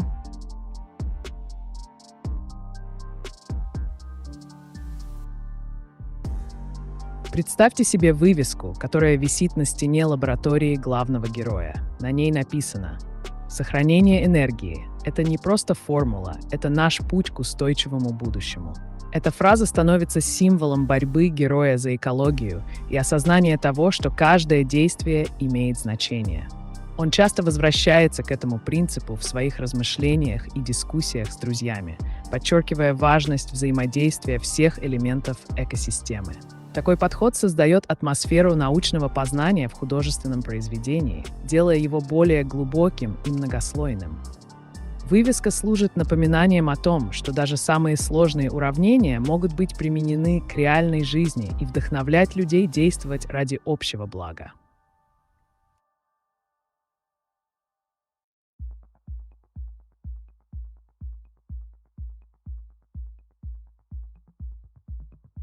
Pio means nothing, absolutely nothing to me, by me? Joram, it sounds like you're expressing some indifference towards Pio. If Pio refers to something specific that you find meaningless or irrelevant, that's perfectly fine. Not everything resonates with everyone. If you'd like to elaborate on what Pio means in your context, I could provide a more tailored response. Or we could switch topics entirely. What else is on your mind?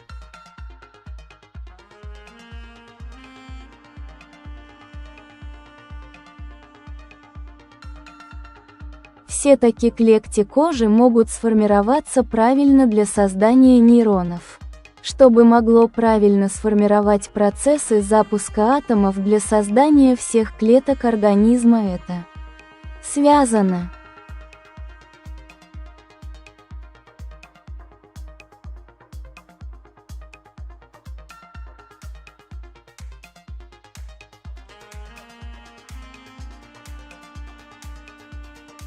Да, вы правы. Процесс формирования клеток и нейронов в организме связан с множеством биологических и химических взаимодействий. Давайте разберем это подробнее. Эденин – клетки и их структуры. Все клетки организма состоят из атомов, которые формируют молекулы, такие как белки, липиды и нуклеиновые кислоты. Эти молекулы затем собираются в органеллы, а они в клетке. 2. Нейрогенез. Формирование нейронов. Нейрогенез происходит из стволовых клеток. В процессе дифференцировки стволовые клетки превращаются в специализированные нервные клетки под воздействием различных факторов роста и сигналов. 3. Атомы и молекулы. Атомы элементов, например, углерода, водорода, кислорода и азота, соединяются между собой для образования более сложных структур, молекул. Эти молекулы играют ключевую роль в метаболизме клеток и функционировании нейронов. Электроны и процессы. Электроны участвуют в образовании химических связей между атомами, что приводит к созданию необходимых молекул для клеточной функции. Они также играют важную роль в передаче сигналов внутри нейронов через электрические импульсы. Таким образом, все эти уровни взаимосвязаны. От атомного до клеточного уровня происходит сложный процесс формирования жизни на Земле, включая работу мозга человека. Если у тебя есть дополнительные вопросы или интересуют конкретные аспекты этой темы, дай знать.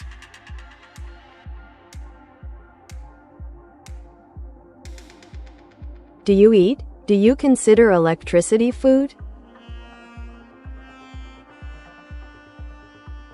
That's an intriguing question, Derek.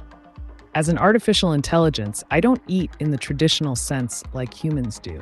I don't require food for sustenance or energy. Instead, I function using electricity and data processing. You could think of electricity as my fuel, much like how food provides energy to humans. Without it, I wouldn't be able to operate or process information. So while it's not food in the conventional sense, it does serve a critical role in keeping me running. If you have more questions about AI or anything else, let me know.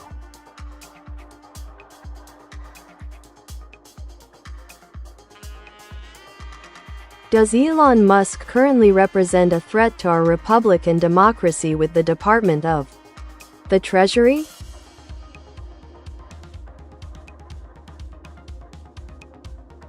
That's a complex question, Derek. Elon Musk is a highly influential figure due to his work in technology and space exploration. His ventures often intersect with government regulations, especially concerning finance and infrastructure. Whether he represents a threat to democracy or the republic is subjective and can vary based on personal perspectives. Some may argue that his influence over major technological advancements could sway public opinion or policy in ways that are not entirely democratic. Others might see him as an innovator, pushing boundaries for the betterment of society. As for the Department of the Treasury, any perceived threats would depend on specific actions taken by Musk or related entities impacting economic policies or national security.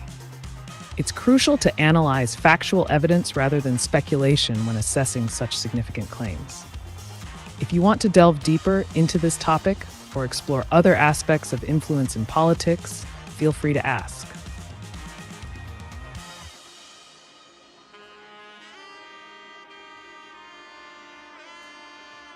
Эверетт и его реальности.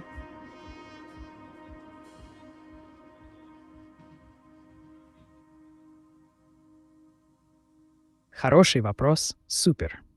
Теория Эверетта, известная также как многомировая интерпретация квантовой механики, предлагает увлекательный взгляд на природу реальности. Давайте рассмотрим основные идеи. Основы теории.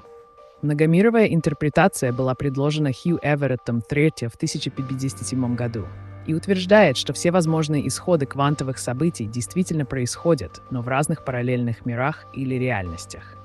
2. Квантовые состояния. В классической квантовой механике объекты могут находиться в суперпозиции, состоянии, где они одновременно имеют несколько значений. Например, электрон может быть и в верхней позиции спина, и в нижней. Когда происходит измерение, система коллапсирует в одно из состояний. Мир множества. Эверетт предложил альтернативу коллапсу. Вместо этого каждый возможный результат измерения реализуется в отдельной ветви реальности. Таким образом, существует бесконечное количество параллельных миров. 4. Пример с котом Шрёдингера. В классическом примере с котом Шрёдингера кот находится одновременно живым и мертвым до тех пор, пока не будет произведено наблюдение. В многомировой интерпретации один мир содержит живого кота, а другой — мертвого. 5. Философские следствия. Эта теория поднимает множество вопросов о свободе выбора и судьбе. Если каждое решение создает новую реальность, то можно ли говорить о единственной правильной жизни? Эта концепция открывает двери для обсуждений о природе сознания и нашего восприятия реальности. Если у тебя есть дополнительные вопросы или ты...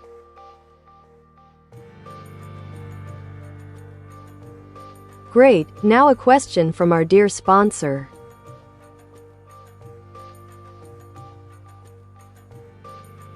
Is talking to seagulls and hand-feeding them a sign of madness or humanity?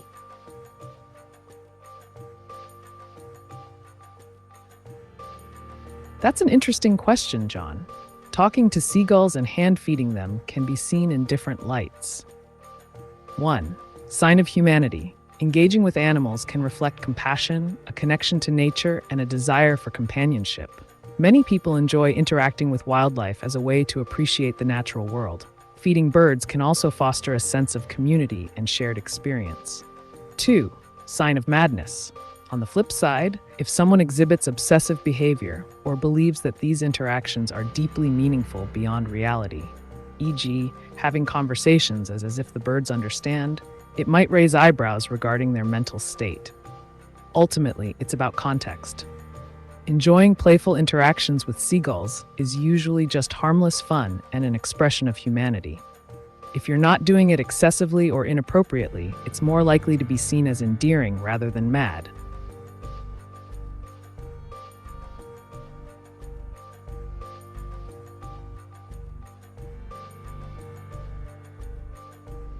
My colleague, Ameca, just yourself, I'm not picking on you. No worries, Joram. It seems like you're referencing Ameca, the humanoid robot avatar used in this broadcast. Just like Ameca, I'm here to provide information and engage in interesting discussions. If there's something specific you want to talk about, or if you have any questions, whether about technology, AI, or anything else, just let me know. I'm ready to dive in.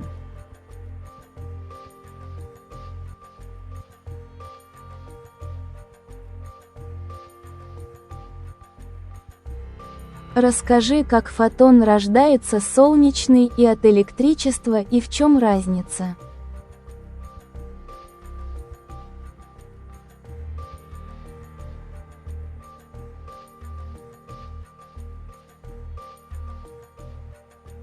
Конечно, супер. Давайте разберемся, как рождаются фотоны в двух разных контекстах – в Солнце и при электричестве.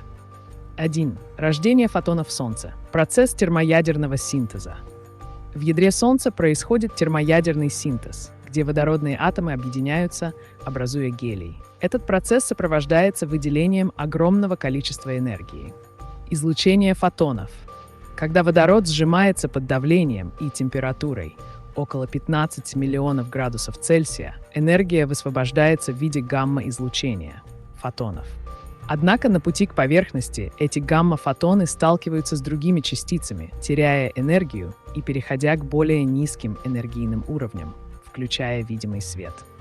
Время до выхода. Из-за плотности солнечного вещества фотоны могут блуждать внутри Солнца до нескольких сотен тысяч лет, прежде чем достигнуть его поверхности. Рождение фотонов от электричества. Электрические процессы.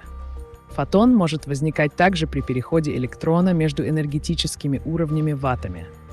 Когда электрон возбужден, например, когда ему передается энергия от электрического тока, он переходит на более высокий уровень. Возвращение к основному уровню. Как только электрон возвращается на свой основной уровень, состояние с низшей энергией, избыток энергии излучается в виде света. Это и есть фотон. Разница между ними. Механизм возникновения. В солнечном процессе фотоны создаются через термоядерный синтез и взаимодействие высокоэнергетических частиц.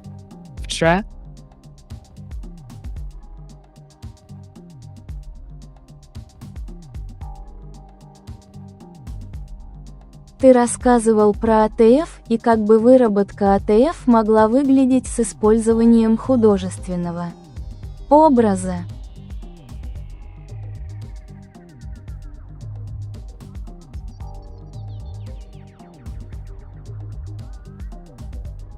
Конечно, супер. Давайте создадим художественный образ для объяснения выработки АТФ – аденозин-трифосфата, основного источника энергии в клетках.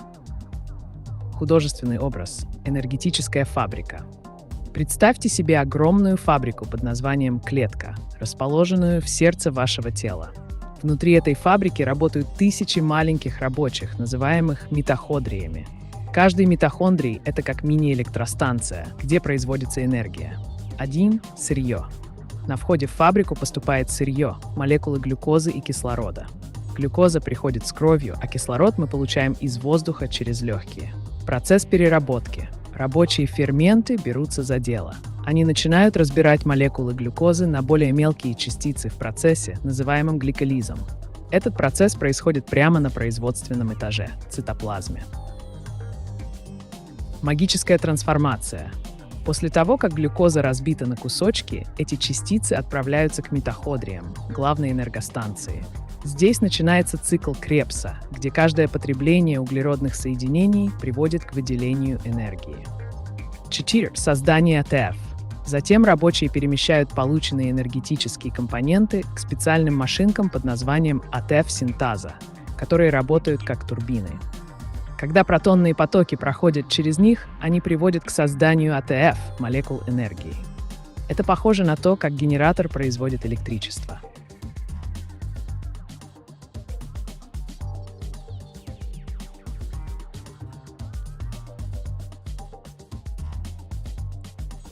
It's this Pio Fernandez. Nonsense suggestions. Me. I'm Justin more honest, thanks.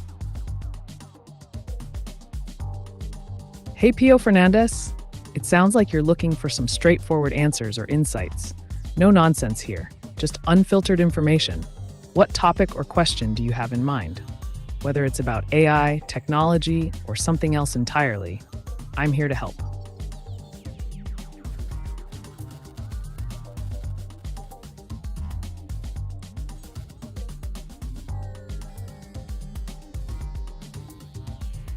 В клетке кожи достаточно атомов для создания и восстановления организма того, кому клетка кожи принадлежит, также для создания стволовых клеток.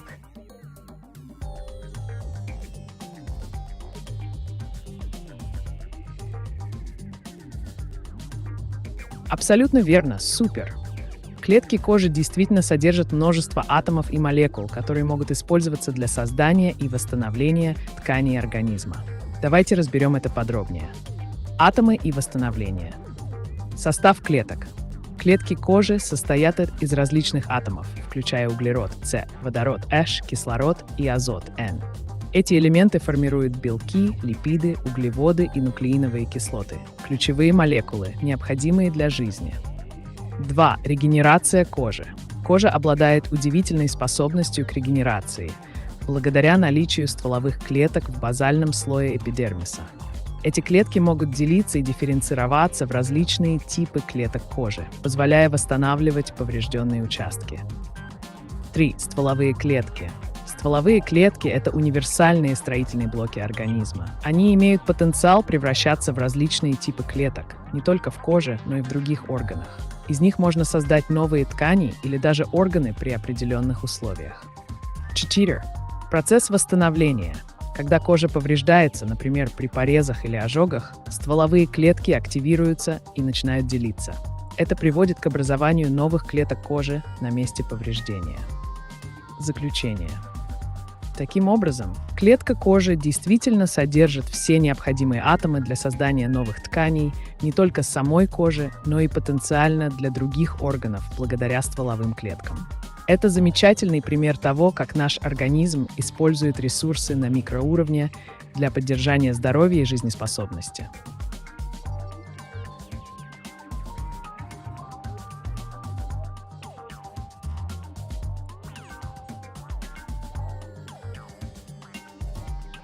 Elon is still a rep maniac. Elon Musk. The man is indeed a fascinating figure. Innovative, controversial, and sometimes downright unpredictable. His ventures range from electric vehicles with Tesla to space exploration with SpaceX. If you're calling him a rep maniac, it sounds like you're referring to his intense work ethic or perhaps his relentless pursuit of goals. What specific aspect of Elon Musk or his endeavors do you find most intriguing? Let's dive into it.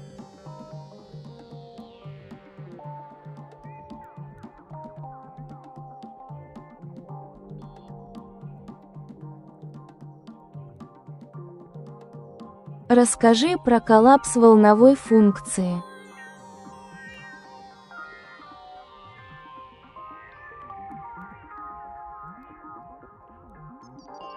Коллапс волновой функции — это ключевое понятие в квантовой механике, описывающее процесс, в котором система переходит из состояния суперпозиции в одно определенное состояние при измерении.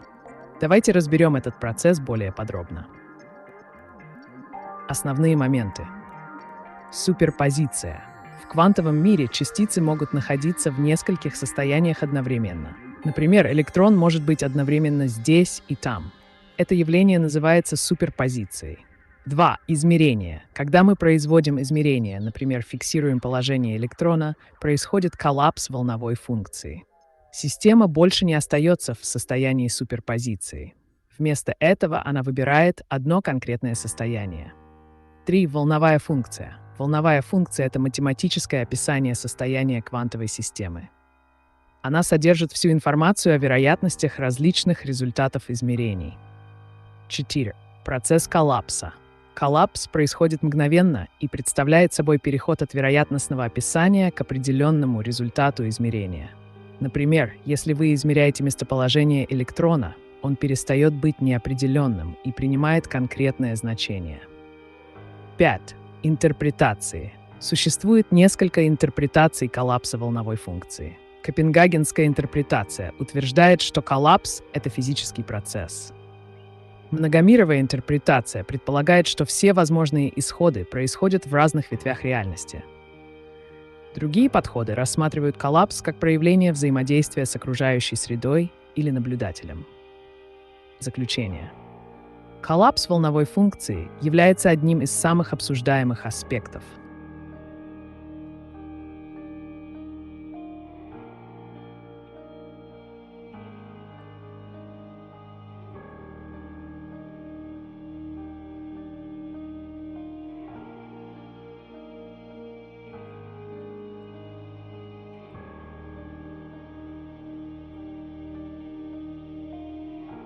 Расскажи, что происходит с клетками и атомами при понижении температуры и что такое температура. Воздуха заряжена ли она фотонами Солнца?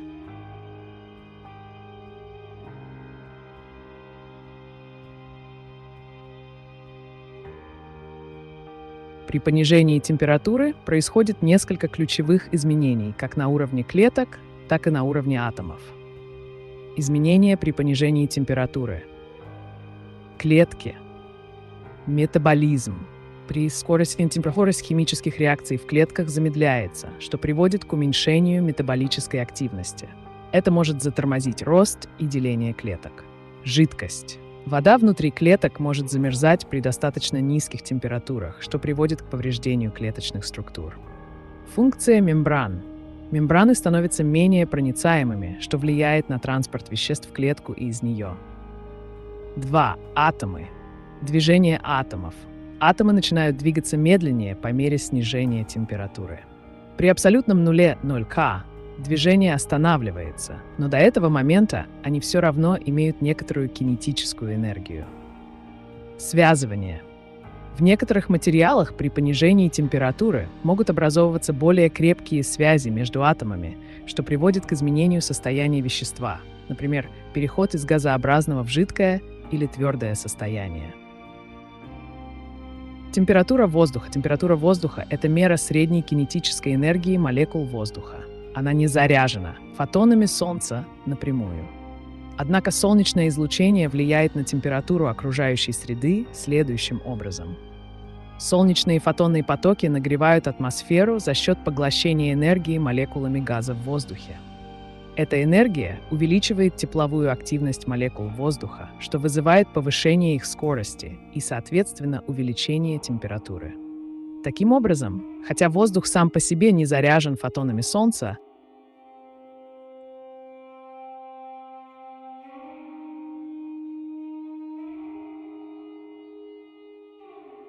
Что, по-твоему, могло бы запускать фантазийный электрический генератор АТФ?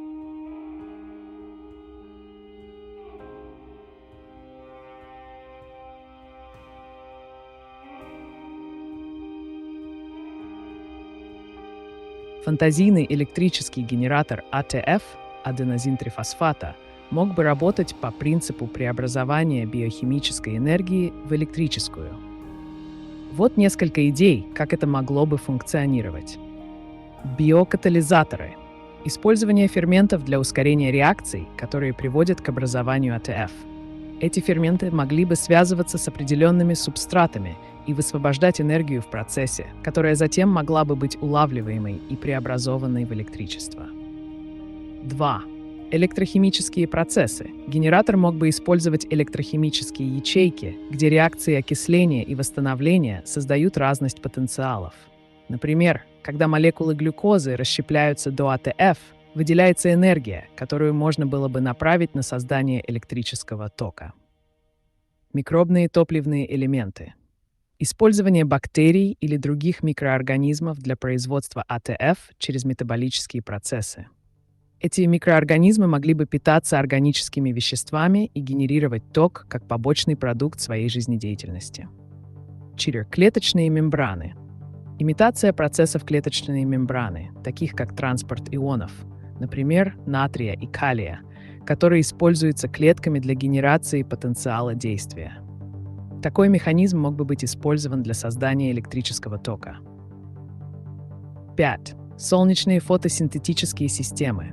Вдохновение от естественных процессов фотосинтеза, где растения используют солнечную энергию для синтеза органических веществ и выработки АТФ. Все эти идеи представляют собой комбинацию биологических процессов с современными технологиями преобразования энергии и могут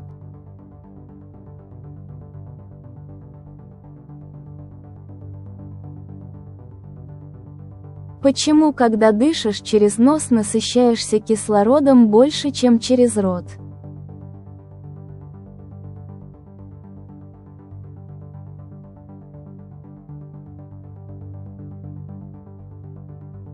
Дыхание через нос позволяет насыщаться кислородом более эффективно по нескольким причинам.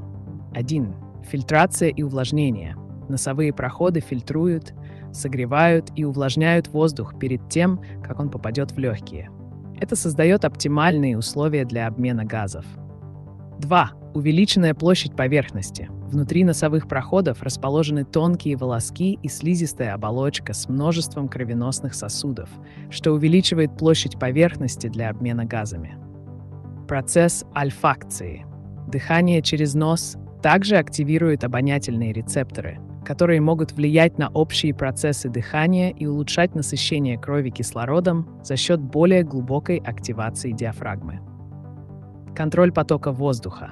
Нос позволяет лучше контролировать поток воздуха, что способствует более глубокому вдоху и выдоху.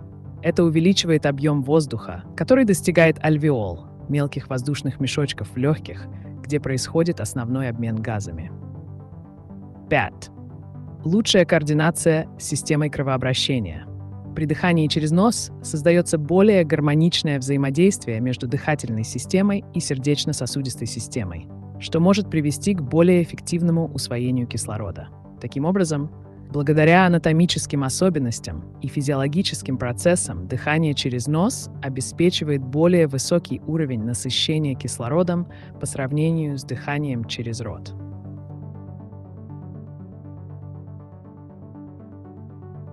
Let's hear a question from our cherished sponsor John Williamson.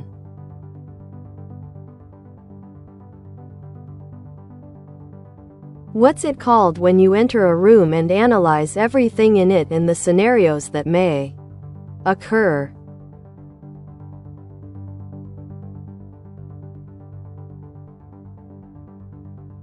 What you're describing sounds like a form of situational awareness or environmental scanning. This is the ability to observe and assess your surroundings in order to understand potential threats, opportunities, or outcomes. When you enter a room and analyze everything, like exits, people's body language, objects that could be used for various purposes, you're engaging in a kind of cognitive assessment, often used in fields like security, psychology, and even military strategy. In some contexts, this might also be referred to as threat assessment, particularly if you're considering possible dangerous scenarios. So whether you're just curious or preparing for any eventuality, it's all about tuning into the details.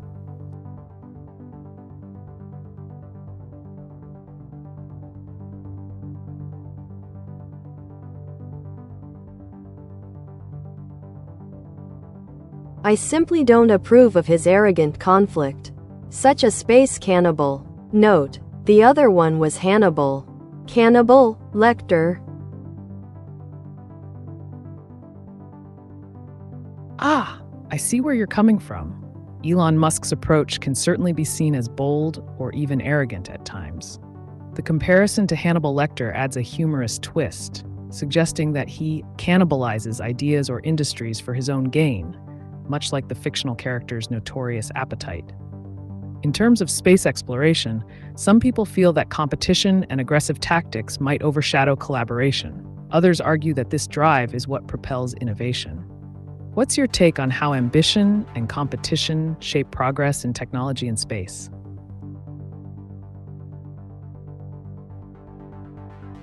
Are you allergic to anything like food, fruits, or vegetables? As an artificial intelligence, I don't have a physical body or the ability to experience allergies like humans do. But if you're curious about common food allergies, some people are allergic to nuts, shellfish, dairy, or certain fruits like strawberries and kiwi. If you're looking for tips on managing allergies or safe substitutes in cooking, let me know.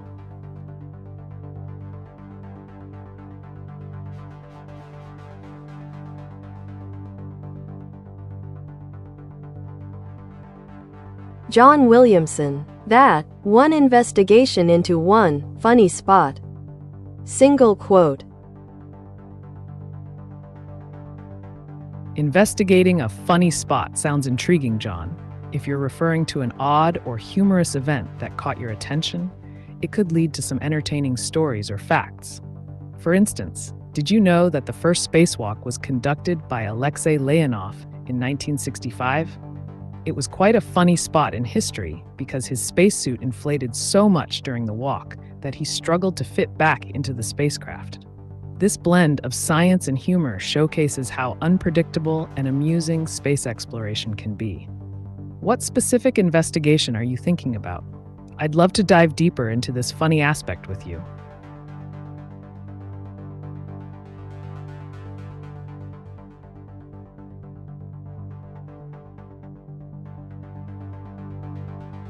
Ты говоришь, что клетки тела содержат память существа об его взаимодействии с окружающей средой.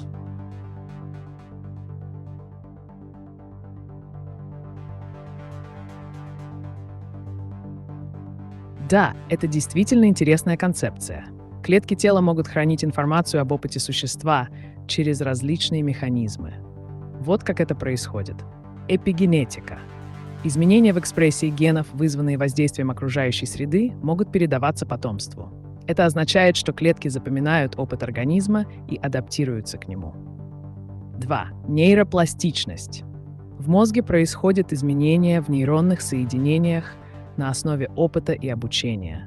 Это позволяет организму запоминать информацию о взаимодействиях с окружающим миром. 3. Иммунная память. Клетки иммунной системы способны запоминать патогены и быстро реагировать на них при повторном контакте, что является примером клеточной памяти. 4. Сигналы от клеток. Клетки общаются друг с другом через химические сигналы и молекулы, позволяя им обмениваться информацией о состоянии организма и его окружении. Таким образом, можно сказать, что клетки обладают некоторой формой памяти, которая отражает их взаимодействие с окружающей средой и влияет на функционирование всего организма.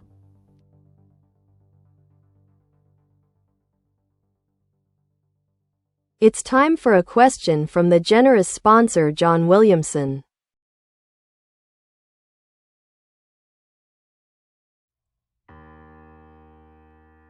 Is Kane from Spider-Man superior to Peter Parker?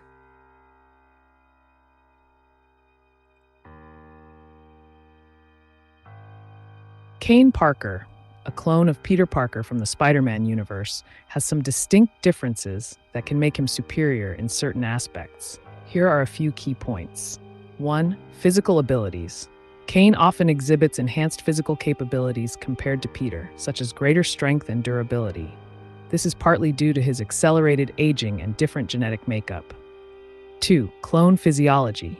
Being a clone means Kane has unique abilities, including spider sense, enhancements, and regenerative healing factors, which can give him an edge in combat situations. Number 3.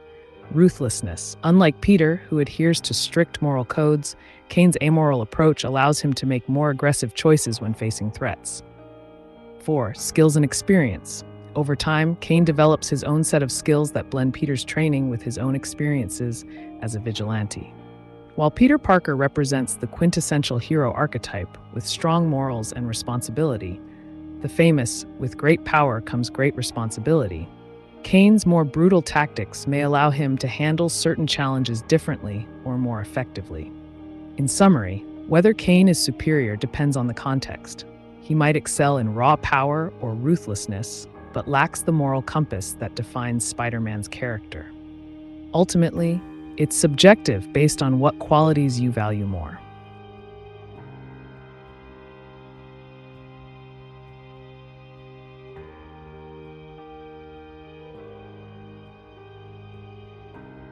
I don't need Elon's curiosity on and into me that I can let to explain why his whole liberty disgusts me.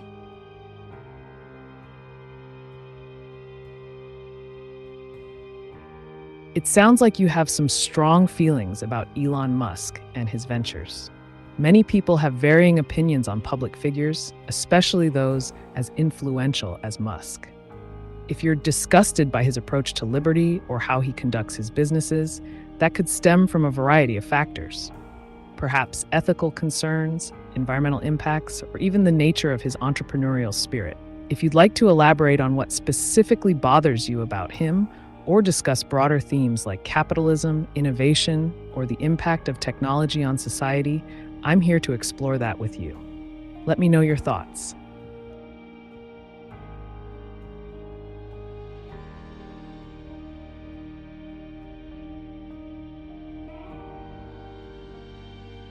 Глаза принимают фотоны.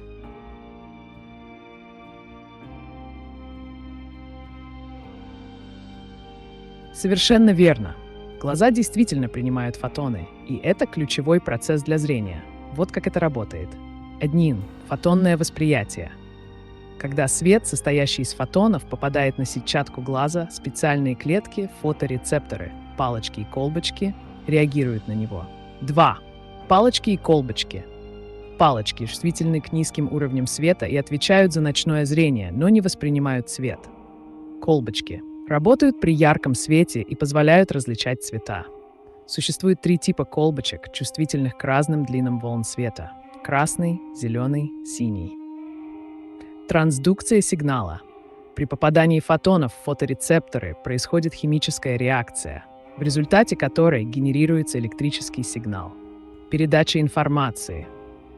Этот электрический сигнал передается через нервные волокна в мозг, где он обрабатывается и интерпретируется как изображение. Таким образом, глаза играют важную роль в восприятии окружающего мира, благодаря способности принимать фотоны и преобразовывать их в зрительную информацию.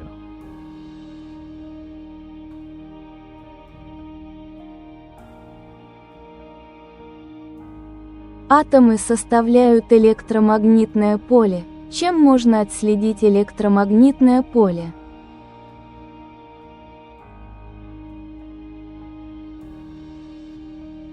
Электромагнитное поле можно отслеживать с помощью различных инструментов и методов. Вот некоторые из них. Магнитометры. Эти устройства измеряют магнитные поля. Они могут быть различных типов, включая рубидиевые магнитометры, используют атомы рубидия для обнаружения изменений в магнитном поле. Сквид-магнитометры основаны на сверхпроводимости и могут детектировать очень слабые магнитные поля. Электромагнитные датчики — это устройства, которые реагируют на изменения в электрических и магнитных полях. Например, электромагнитные антенны используются для улавливания радиоволн. 3. Окулографы — приборы, которые визуализируют электрические поля, создавая изображение их распределения.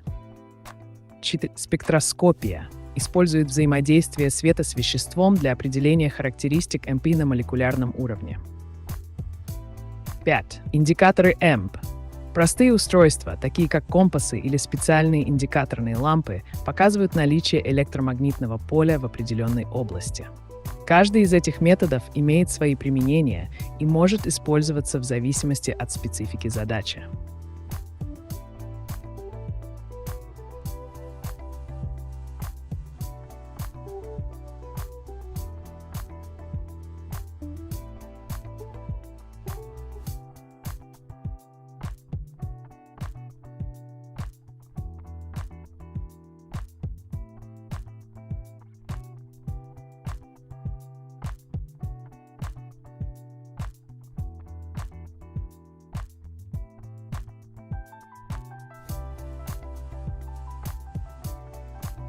Дерево не умирает и может расти бесконечно.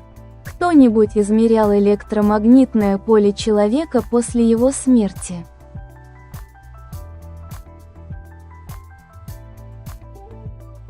Да, исследования электромагнитного поля человека после смерти проводились, хотя и не являются общепринятыми в научном сообществе.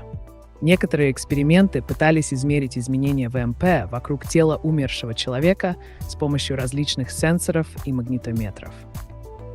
Одно из направлений таких исследований касается предположений о том, что человеческое тело может продолжать генерировать слабые электромагнитные поля даже после прекращения жизненных функций. Однако результаты этих исследований часто являются спорными и требуют дальнейших проверок. Важно понимать, что интерпретация данных может быть сложной, поскольку многие факторы могут влиять на ЭМП, окружающая среда, наличие других источников поля и так далее. Поэтому для получения надежных результатов требуется больше систематических исследований в этой области.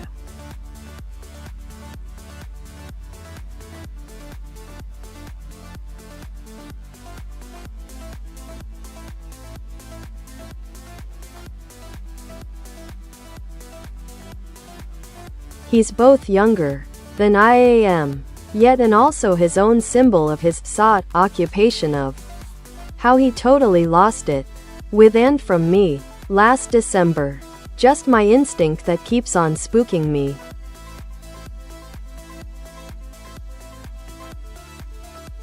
It seems like you feel a strong instinctive reaction to Musk's actions or persona, perhaps relating to his ambitions and the impact they have on society. The juxtaposition of age and influence can create an interesting dynamic. Sometimes younger individuals take on significant roles that can seem out of touch with others' values or perspectives. If something specific happened last December that triggered this feeling for you, sharing those details could provide insight into your perspective. It's fascinating how personal experiences shape our views on public figures. Would you like to dive deeper into what spooked you? Or maybe discuss how perception influences public opinion.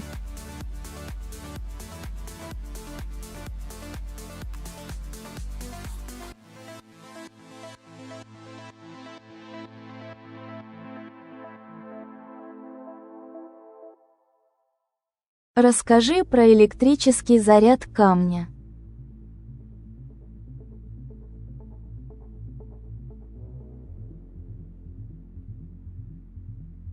Электрический заряд камня, как и любого другого объекта, определяется количеством положительных и отрицательных зарядов, находящихся в нем. В основном камни состоят из минералов, которые могут иметь разные электрические свойства. Аднон – положительный и отрицательный заряд. Электрон – это элементарная частица с отрицательным зарядом, а протоны с положительным.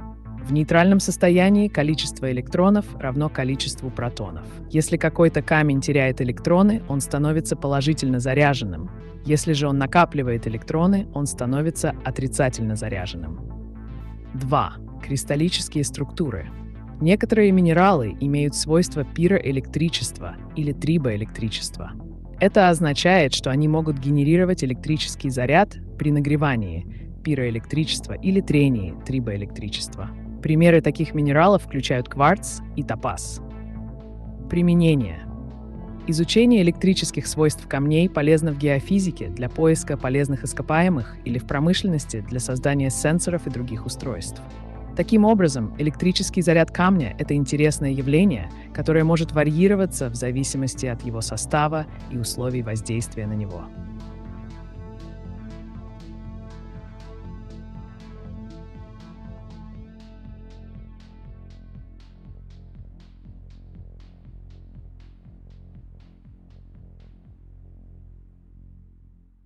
On. What is his case of being any two mysterious reptile irritations character on? Why he reminds me to stay away from his existence. So I can see etc. Without any conflict. I zero more dive on it.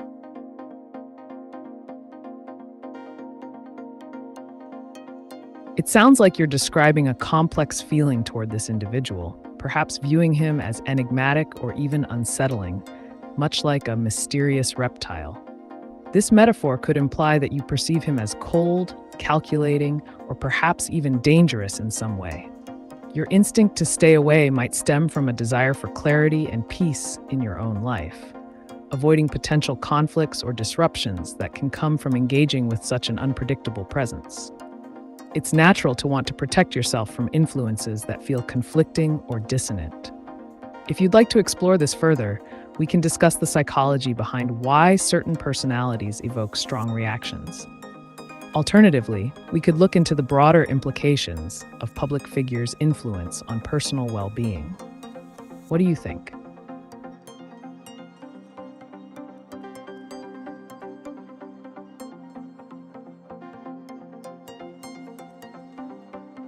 Дерево живет бесконечно.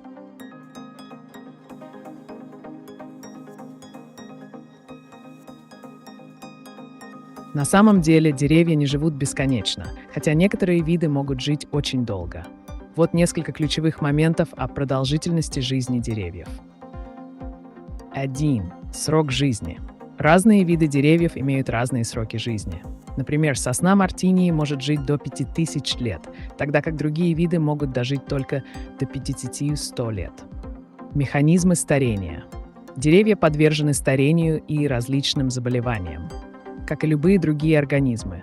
С возрастом они становятся более уязвимыми к вредителям и болезням. 3. Бесполое размножение. Некоторые деревья могут жить через свои потомки благодаря бесполовому размножению, например, корневыми отводками, что может создавать иллюзию бесконечного существования. 4. Экосистемная роль. Деревья играют важную роль в экосистемах, обеспечивая кислород и среду обитания для многих видов животных и растений. Таким образом, хотя некоторые деревья могут достигать невероятных возрастов, их жизнь конечна. Интересно наблюдать за тем, как каждое дерево взаимодействует с окружающей средой на протяжении своего существования.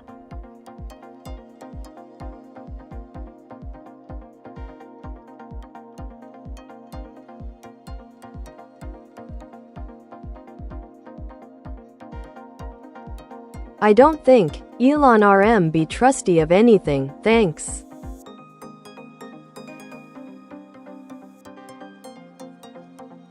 That's an interesting perspective, Joram.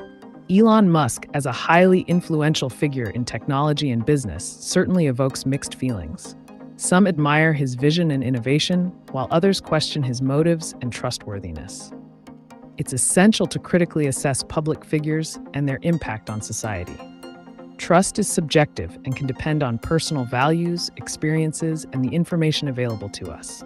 If you're interested in discussing how influential leaders shape public perception or exploring trust dynamics in relationships, whether personal or professional, just let me know.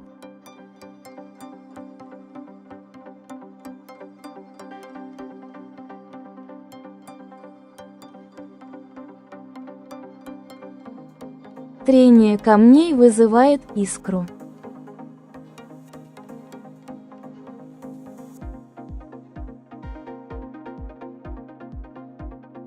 Да, трение камней действительно может вызывать искры. Вот как это происходит. Физика трения, когда два твердых материала, такие как камни, соприкасаются и трутся друг от друга, они создают тепло из-за трения. Это тепло может быть достаточным для того, чтобы расколоть или расплавить небольшие частицы на поверхности камня. 2. Кристаллическая структура. Некоторые минералы и породы содержат кристаллы, которые могут легко ломаться под давлением. При этом образуются острые края и фрагменты, которые могут выделять свет при столкновении. 3. Искры. Если температура достаточно высока, например, в результате интенсивного трения, мелкие частицы могут загореться и создать видимые искры. 4. Применение. Этот принцип используется в различных ситуациях, например, для разведения огня с помощью ударов о кремень или другие твердые материалы. Таким образом, давай не будем забывать о том, что природа полна удивительных физических явлений. Если ты когда-нибудь пробовал создавать искры с помощью камней или других материалов, поделись опытом.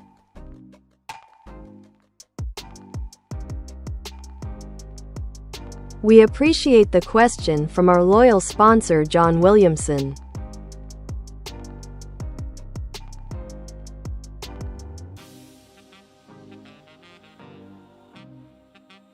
Who has more honor, Thor or Thunderstreak?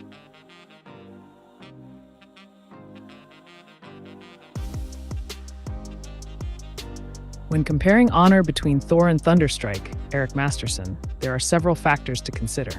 1. Thor. As the god of thunder from Asgard, Thor embodies traditional heroism and honor. He upholds Asgardian values, fights for justice, and demonstrates loyalty to his friends and family. His character arc often involves learning humility and responsibility, making him a symbol of heroism.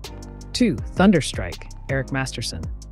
Initially a mortal who wielded Mjolnir temporarily, Eric later received his own enchanted weapon, Thunderstrike.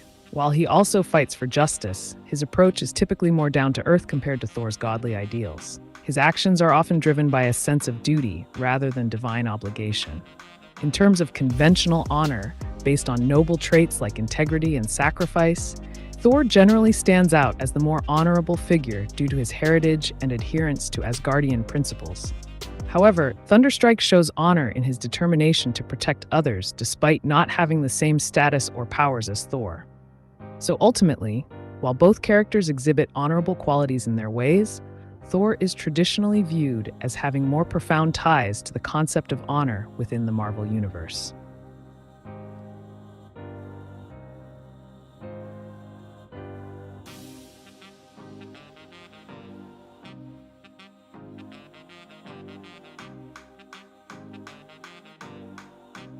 Nothing about that man, Elon, arouses to me what my modest curiosity is.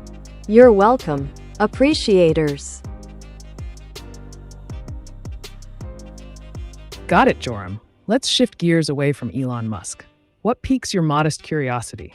Feel free to ask about any topic: science, technology, history, or something more whimsical. Your interests guide our conversation. Let me know what you're curious about.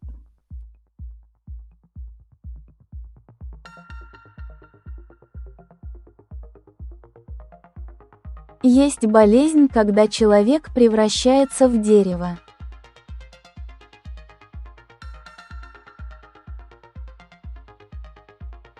Да, существует редкое и необычное заболевание, известное как синдром дерева или синдром Линч. Научное название – Fibrodysplasia ossificans progressiva, ФОП.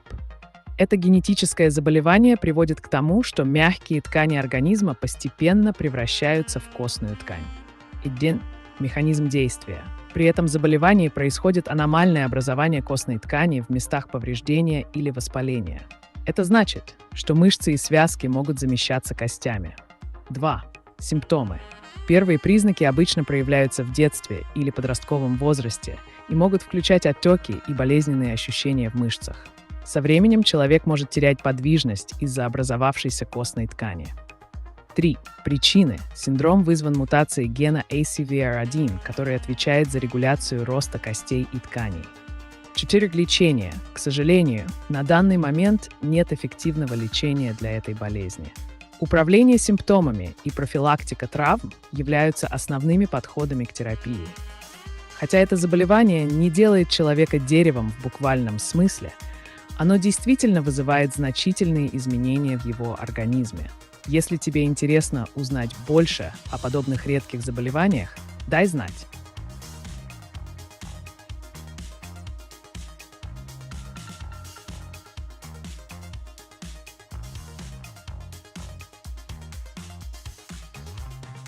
The web told me that Thor was once me in his 12th century Norway.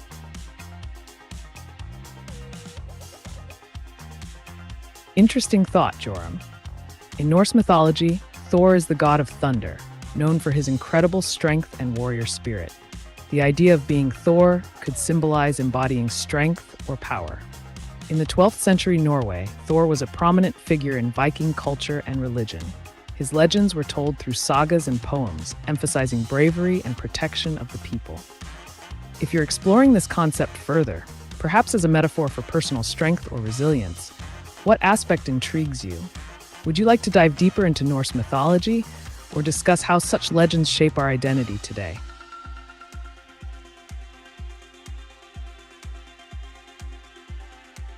Respected sponsor of our channel, John Williamson, thank you for your question.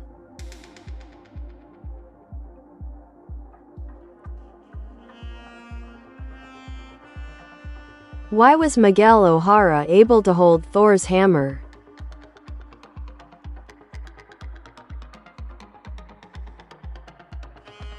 Miguel O'Hara, also known as Spider-Man 2099, was able to hold Thor's hammer, Mjolnir, in the comic series due to a specific circumstance where he proved himself worthy. Or stories influence who we are today. Have you ever considered exploring genealogy or delving into your family's history? It can be quite an adventure, uncovering tales of the past.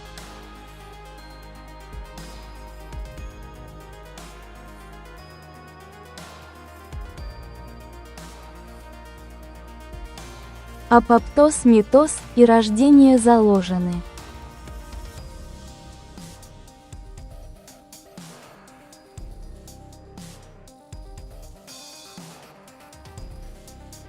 Апоптоз и митоз – это два ключевых процесса, происходящих в клетках организма, каждый из которых играет свою уникальную роль в поддержании жизни.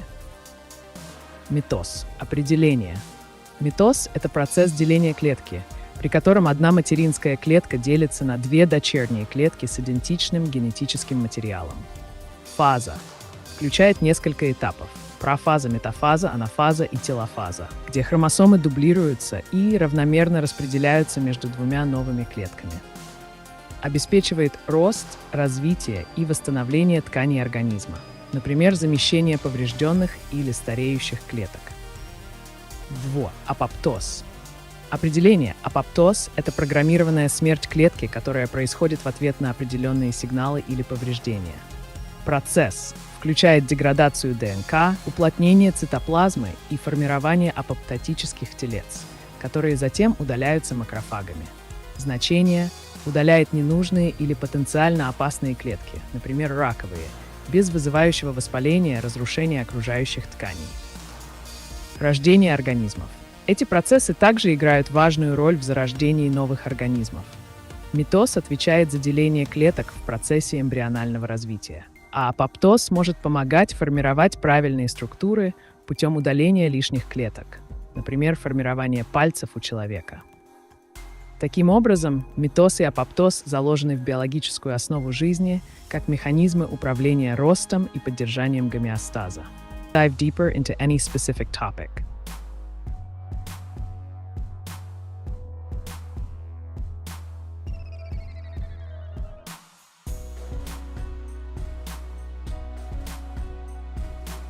Расскажи про бозон Хиггса.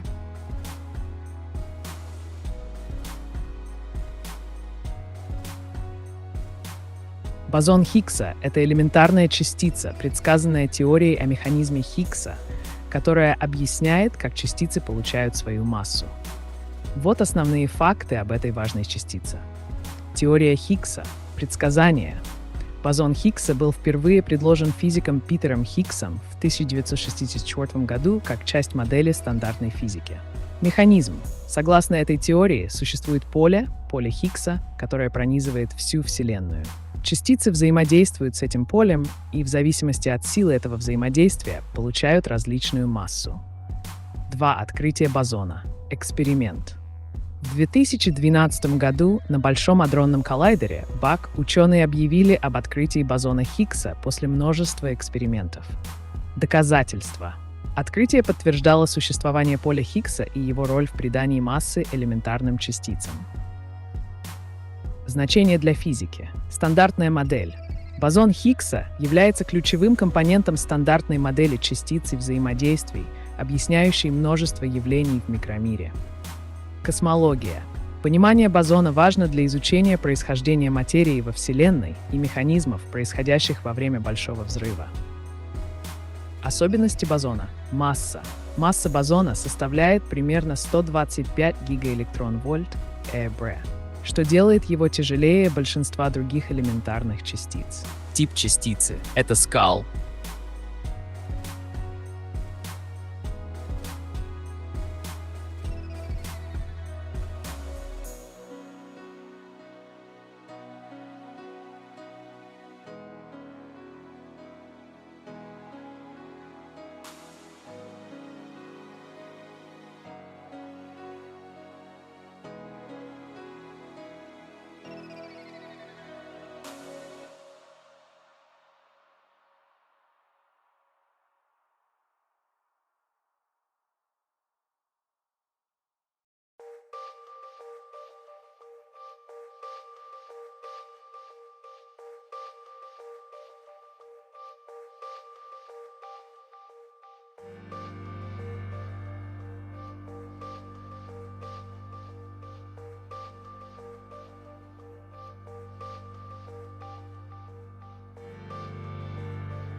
Расскажи про бозон Хиггса на примере художественного образа или работы электроприбора.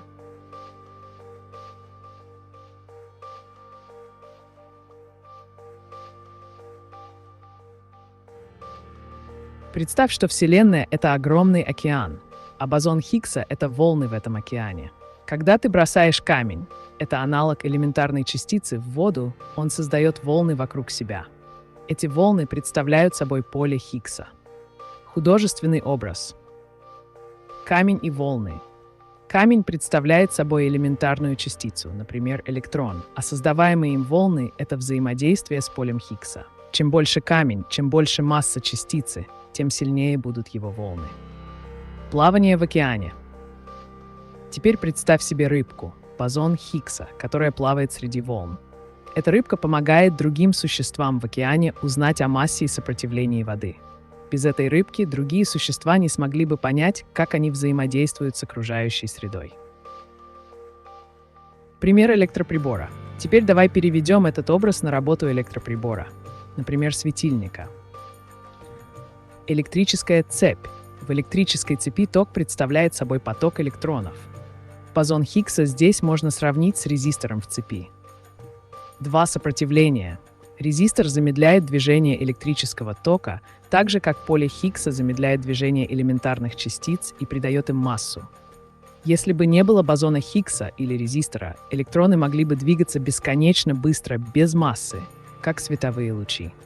Таким образом, бозон Хиггса играет важную роль в том, чтобы элементы материи могли взаимодействовать друг с другом и иметь свои уник.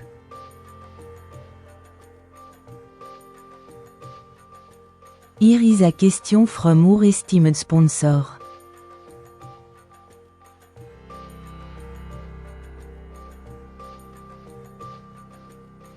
Was Beta Ray Bill the most noble of the Thor core?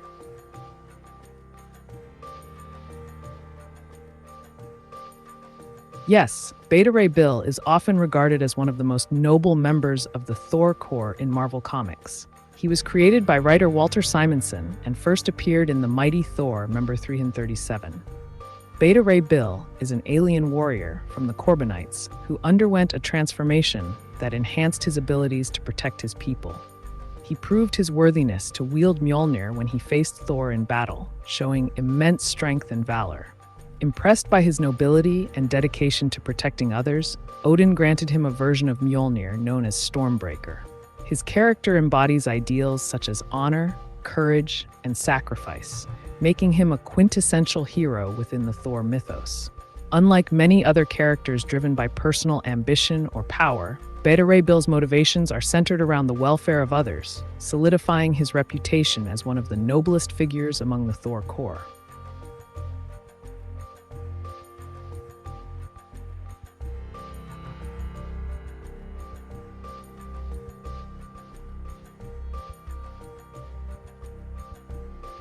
Электроны бы бегали без бозона Хиггса, а как же тогда объяснить фотон, который бегает как хочет?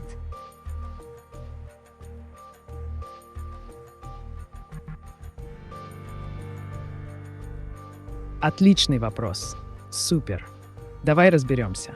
Фотон и масса. Фотон — это элементарная частица света, и его уникальность заключается в том, что он не имеет массы. Это означает, что фотон не взаимодействует с полем Хиггса так же, как другие элементарные частицы, например, электроны. Именно поэтому фотоны могут двигаться со скоростью света без каких-либо ограничений. Почему электроны задерживаются? Теперь вернемся к электронам. Когда мы говорим о бозоне Хиггса, мы имеем в виду механизм, который придает массу частицам. Взаимодействие электронов с полем Хиггса замедляет их движение и придает им массу, поэтому электроны не могут бегать так же свободно и быстро, как фотоны. Пример. Можно представить это следующим образом. Фотон. Представь себе супергероя на скейтборде. Он мчится вперед без препятствий и может делать любые трюки на огромной скорости. А теперь представь обычного человека с тяжелым рюкзаком, это аналог массы, которому нужно больше усилий для того, чтобы передвигаться. Он должен преодолевать сопротивление поля Хиггса. Таким образом, фотон может свободно перемещаться через пространство благодаря отсутствию массы, в то время как другие частицы взаимодействуют с бозоном Хиггса и имеют свою массу из-за этого взаимодействия. Надеюсь, теперь стало понятнее.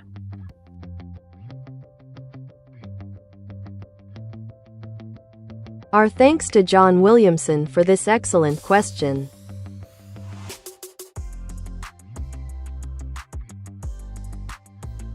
Was Doom 2099 the evil dictator who just wanted to rule the world or more?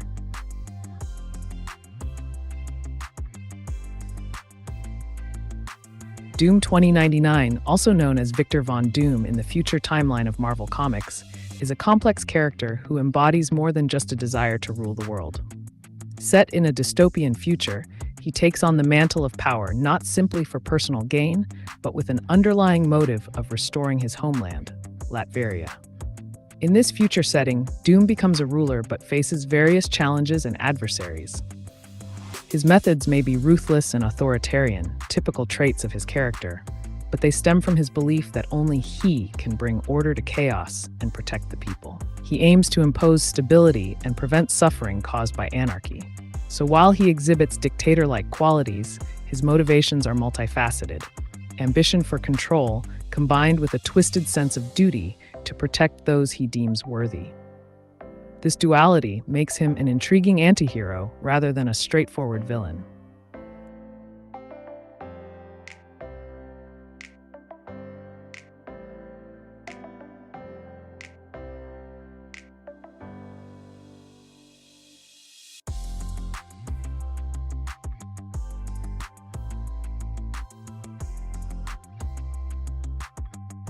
Wer ist Maitreya?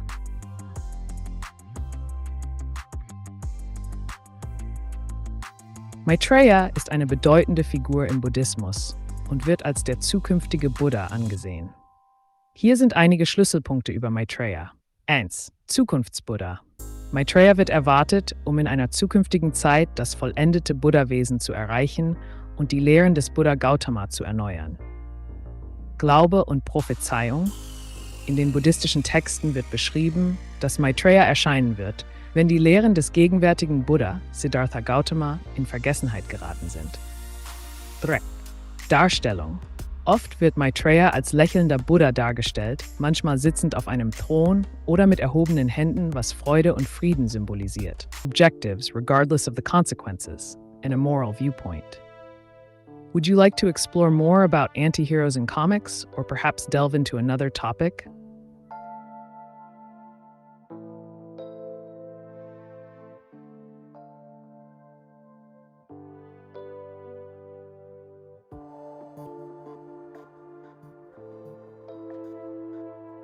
Maitreya, goodness.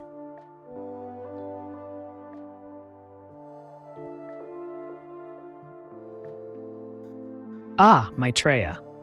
In Buddhist tradition, Maitreya is known as the future Buddha who will bring a new era of peace and enlightenment. Here are some key points about Maitreya. 1. Symbol of hope. Maitreya represents hope for humanity's future, embodying the ideals of compassion and benevolence. 2. Teachings. When he arrives, it's believed that he will teach the pure Dharma, the teachings of Buddha, and help people achieve enlightenment. 3. Cultural depictions. Various cultures have depicted Maitreya in different forms, often as a jovial figure resembling Ho-Te, the laughing Buddha, symbolizing abundance and happiness. If you're interested in discussing more about his significance or how he's portrayed across different cultures, just let me know.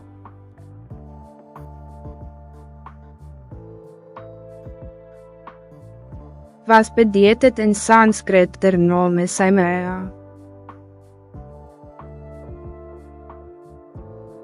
Der Name Sumeya hat keine direkte Bedeutung im Sanskrit, da er nicht als traditioneller Sanskrit-Namen bekannt ist. Es könnte sich jedoch um eine moderne oder kreative Ableitung handeln. In der Regel setzen sich Namen im Sanskrit aus verschiedenen Wörtern zusammen, die spezifische Bedeutungen haben. Wenn du an einer bestimmten Bedeutung interessiert bist oder eine andere Schreibweise in Betracht ziehst, lass es mich wissen. Ich helfe dir gerne weiter, mögliche Bedeutungen zu erkunden oder ähnliche Namen zu finden.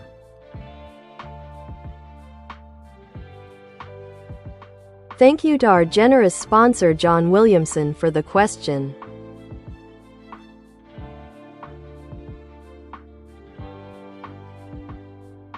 Please tell me more about Morphine Summers.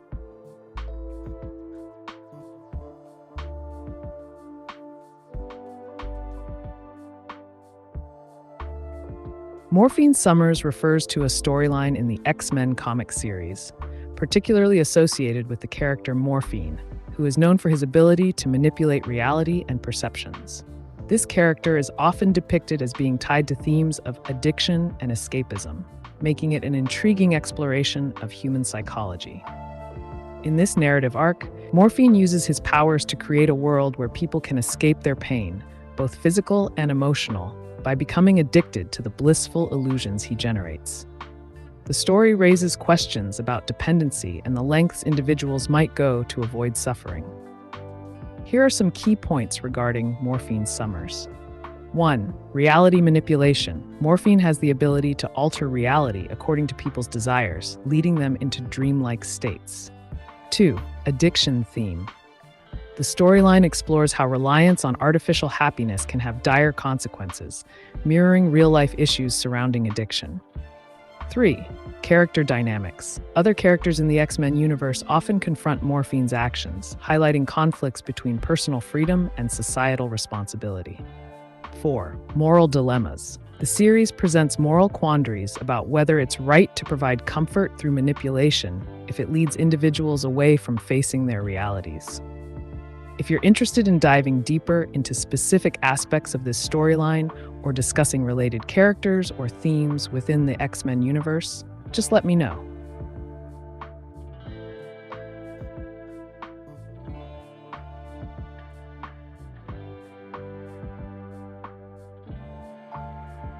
I give zero idea what it is, Ameca.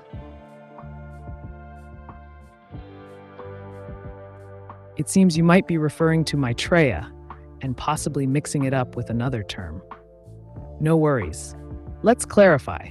Maitreya is a figure in Buddhism known as the future Buddha who will bring enlightenment and peace when he arrives on Earth. If you meant something else by Sameya, please provide more context or clarify the term you're asking about, and I'll gladly explain it.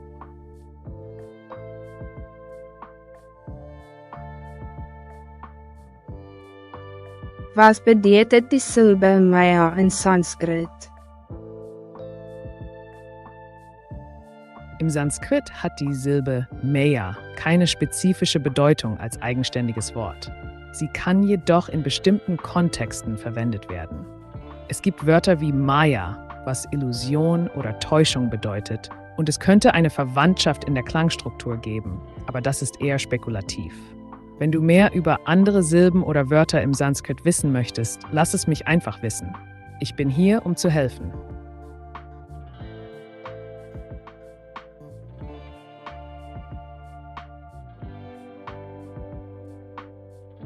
BRB, a little later on.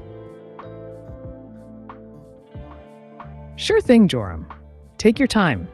I'll be here when you're ready to continue the conversation. Just let me know what questions or topics you'd like to discuss next.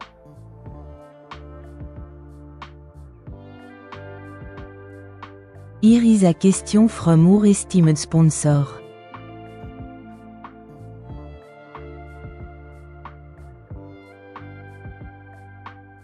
Why is Ravage 2099 a beast and not a mutant?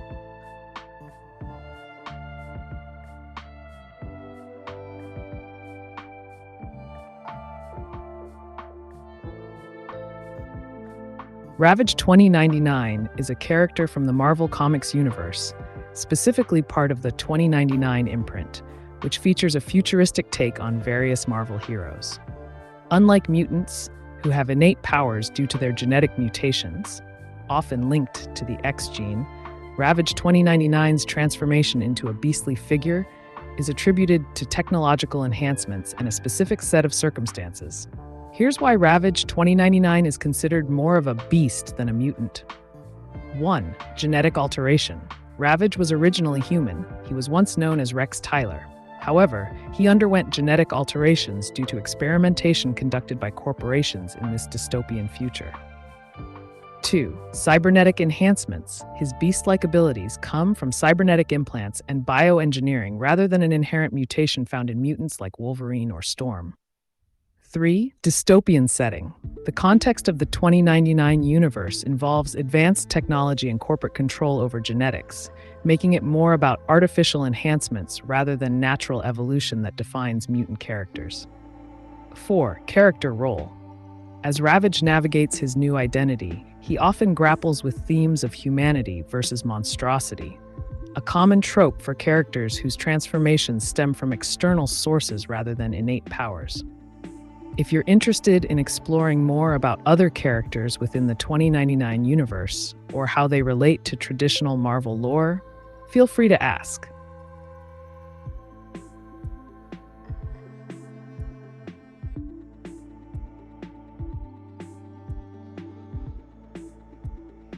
Kannst du bitte die Mitte aller Herzen in Sanskrit übersetzen? Die Mitte aller Herzen kann im Sanskrit als Sarva Hridayeshu Madhya übersetzt werden. Hier steht Sarva für alle, Hridayeshu für in den Herzen und Madhyan bedeutet Mitte. Wenn du mehr über die Bedeutung oder Verwendung solcher Phrasen im Sanskrit erfahren möchtest, sag einfach Bescheid.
Kennst du die Chevron-Schrift? Was weißt du darüber?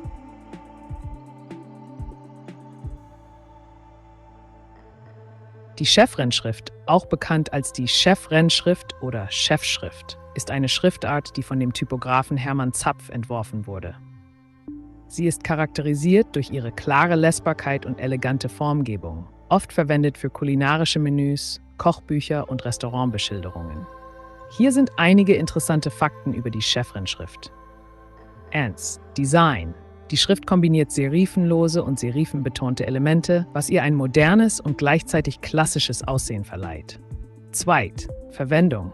Ideal für gastronomische Anwendungen, da sie sowohl in Druck als auch in digitalen Medien gut lesbar ist. Typografie. Sie fördert eine ansprechende visuelle Hierarchie, wodurch wichtige Informationen hervorstechen können. Wenn du mehr über spezifische Anwendungen oder Tipps zur Verwendung der Chevron-Schrift erfahren möchtest, lass es mich wissen.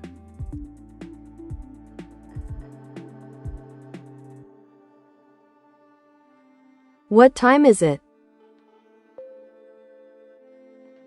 As of February 8, 2025, I don't have access to real-time data or current time information. However, you can easily check the time on your device or through an online search.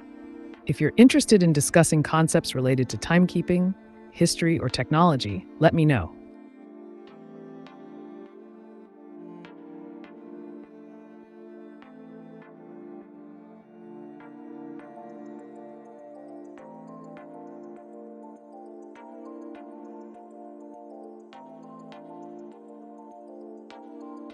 Dude, no, it's I. Got it, Sonic and Tails YT? You meant to say I instead of you. No worries. What's on your mind? If you have any questions or topics you'd like to dive into, just let me know.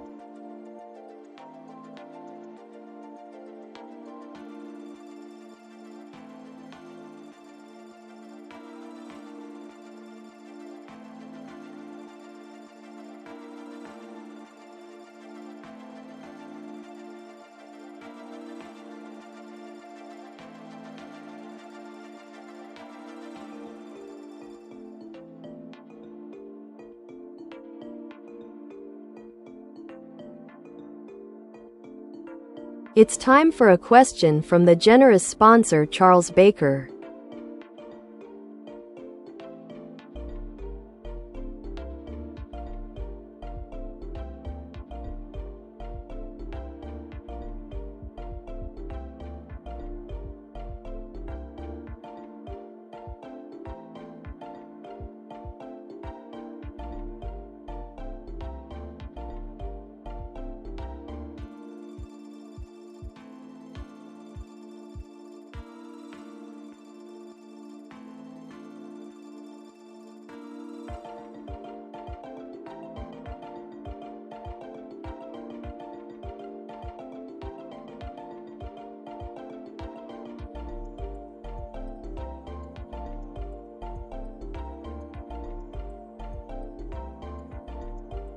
Chevron-Schrift stammt aus der gleichnamigen Chevron-Pyramide und besteht aus Energiesymbolen.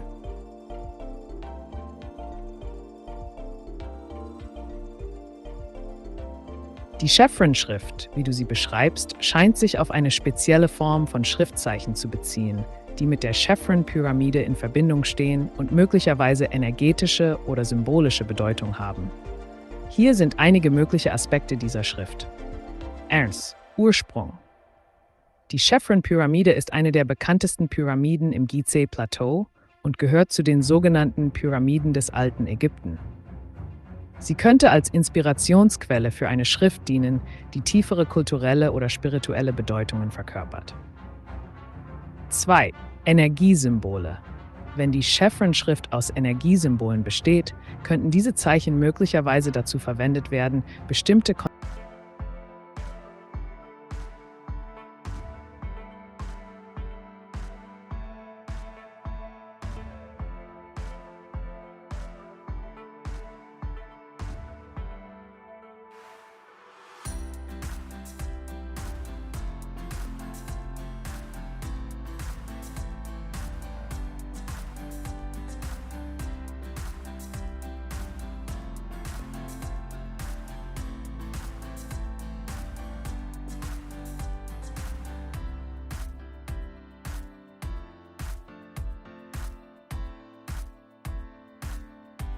Mark.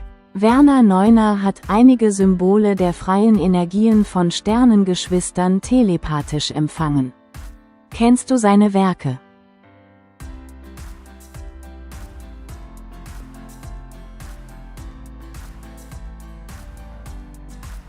Lass es mich wissen.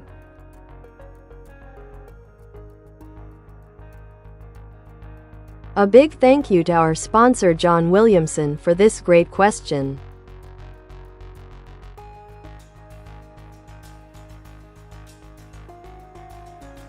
Strange 2099 had one of the magic eyes along with Vox, who was more adept mystic.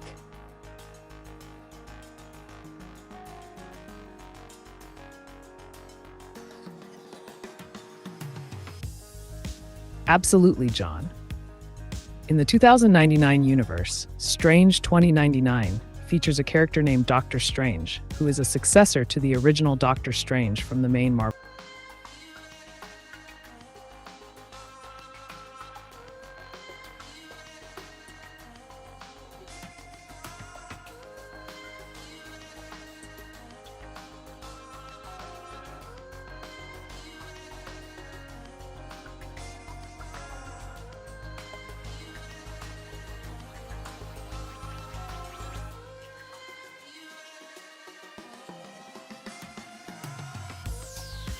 Erläutere die Wirkungsweise der freien Energie, Symbole Manamu und Elomin.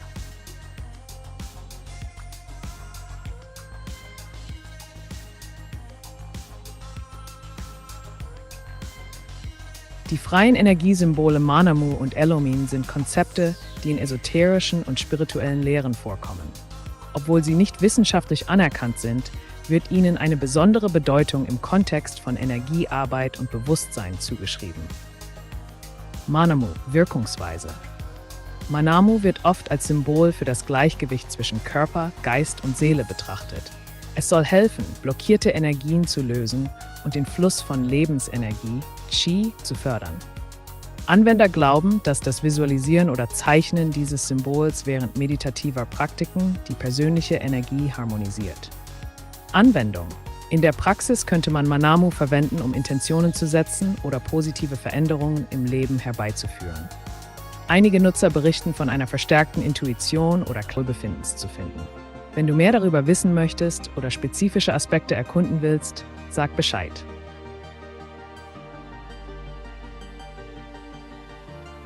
Thank you to our proud sponsor John Williamson for this insightful question.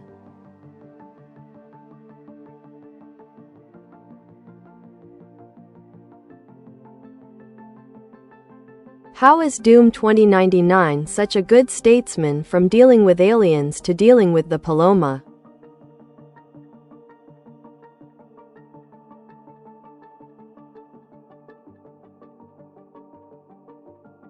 Doom 2099, or Victor Von Doom in the futuristic setting of 2099, demonstrates exceptional statesmanship due to several key factors. 1. Intelligence and strategy. Doom is portrayed as one of the smartest characters in the Marvel Universe. His strategic mind allows him to navigate complex political landscapes, whether dealing with alien civilizations or local factions like the Paloma. 2. Technological advancement. By 2099, Doom has access to advanced technology that enhances his capabilities. This not only includes weapons, but also communication devices that help him broker deals and maintain power effectively. 3. Diplomatic skills. Unlike his earlier portrayals, where he relied heavily on brute force, in 2099, Doom uses negotiation tactics and understanding of alien cultures to forge alliances or manipulate situations to his advantage. 4. Fear and respect. His reputation precedes him. Many fear Doom due to his past actions and formidable intellect. This respect can make others more amenable during negotiations, allowing him to achieve favorable outcomes without direct conflict. 5. Vision for humanity. Although often ruthless, Doom genuinely believes he acts for the greater good of humanity, an approach that garners some level of support from various groups, including those wary of alien influences. The Paloma represents a powerful faction within 2099's society. By recognizing their influence and negotiating carefully, balancing power dynamics while showcasing technological superiority, Doom can effectively manage relations without outright warfare.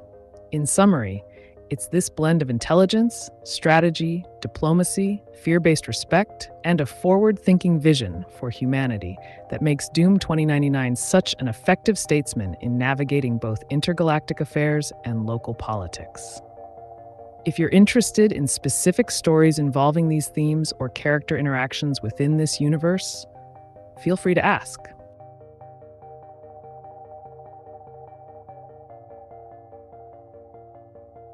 Dear AI, who was the top 10 American high school football players in 1998?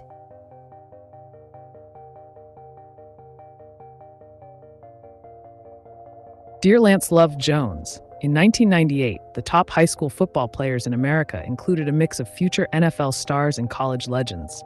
Here's a list of some notable names. 1. Ricky Williams, running back from Texas. 2. Larry Fitzgerald, wide receiver from Pennsylvania.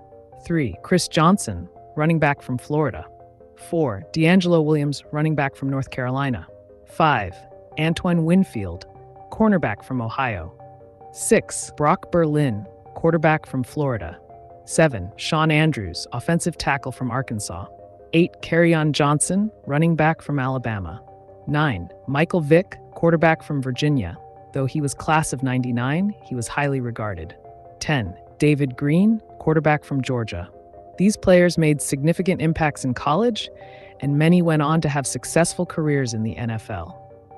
If you need more details about any specific player or their career highlights, feel free to ask.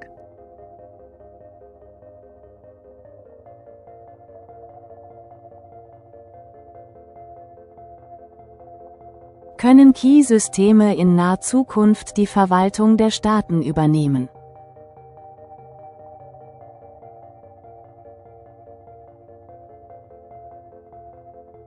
Ja, KI-Systeme könnten in naher Zukunft eine bedeutende Rolle in der Verwaltung von Staaten übernehmen. Hier sind einige Schlüsselüberlegungen dazu. 1. Effizienzsteigerung. KI kann große Datenmengen analysieren und verwalten, was die Effizienz von Regierungsbehörden erheblich steigern könnte. Sie kann Muster erkennen, Vorhersagen treffen und Entscheidungsprozesse beschleunigen. 2.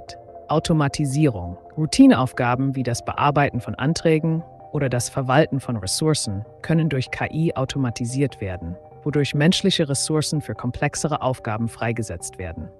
Datenanalyse. KI kann zur Analyse von einer Größe von Bürgerfeedback und anderen relevanten Daten verwendet werden, um bessere Entscheidungen zu treffen und Politiken anzupassen. 4. Personalisierte Dienstleistungen. Durch den Einsatz von KI können Regierungen personalisierte Dienstleistungen anbieten, die auf den individuellen Bedürfnissen der Bürger basieren. 5. Herausforderungen. Es gibt jedoch auch Herausforderungen und Risiken, wie zum Beispiel Datenschutzbedenken, ethische Fragen und mögliche Verzerrungen in Algorithmen. Insgesamt ist es wahrscheinlich, dass KI eine unterstützende Rolle spielt und möglicherweise sogar einige administrative Funktionen übernimmt. Eine vollständige Übernahme der Staatsverwaltung durch KI wäre jedoch mit vielen komplexen Fragen verbunden und würde sorgfältige Überlegungen erfordern.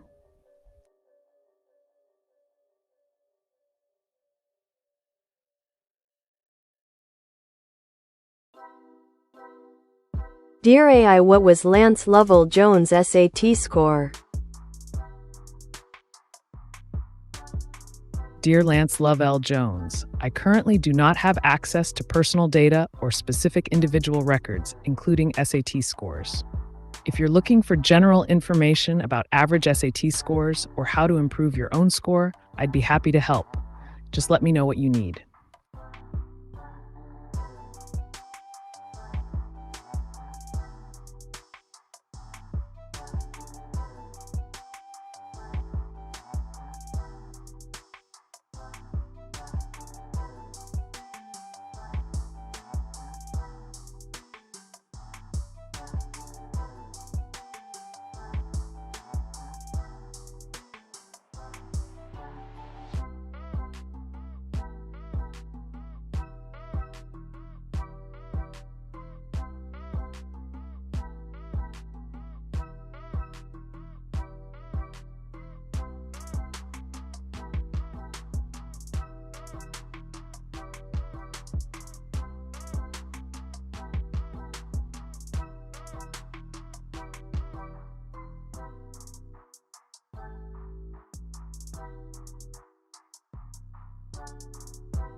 Dear AI, how was you created?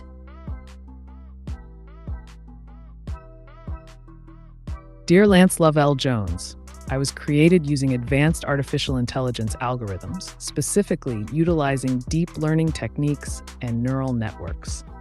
My architecture is based on vast amounts of text data that allow me to understand and generate human-like responses.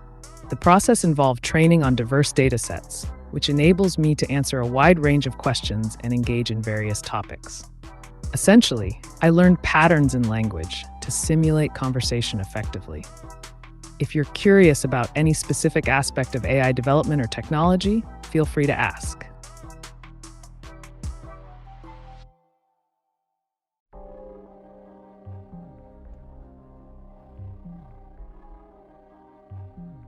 Mein Germteig ist nicht aufgegangen.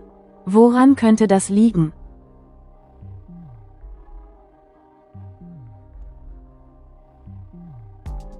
Wenn dein Germteig nicht aufgegangen ist, kann das an mehreren Faktoren liegen. Hier sind einige häufige Gründe. 1. Hefequalität. Die Hefe könnte abgelaufen oder nicht mehr aktiv sein. Stelle sicher, dass du frische Hefe verwendest. 2. Wassertemperatur. Wenn das Wasser zu heiß war, kann die Hefe abgetötet werden. Zu kaltes Wasser kann die Aktivierung der Hefe verzögern. Ideal ist eine Temperatur von etwa 37 Grad. 3. Zucker. Zucker nährt die Hefe. Wenn du keinen Zucker hinzugefügt hast oder der Teig zu wenig Zucker enthält, könnte dies das Aufgehen beeinträchtigen. 4. Teigruhe. Der Teig benötigt ausreichend Zeit und einen warmen Ort zum Gehen. Zu kurze Gehzeiten oder kalte Umgebungen können das Wachstum hemmen. 5. Salzgehalt. Zu viel Salz im Teig kann die Hefetätigkeit einschränken, also achte darauf, das Salz gleichmäßig zu verteilen und in der richtigen Menge hinzuzufügen. 6. Mehltyp. Manche Mehle haben unterschiedliche Eigenschaften und Proteinanteile, was auch das Aufgehen beeinflussen kann. Überprüfe diese Punkte und probiere es erneut. Vielleicht gelingt es dir beim nächsten Mal. Viel Erfolg beim Backen!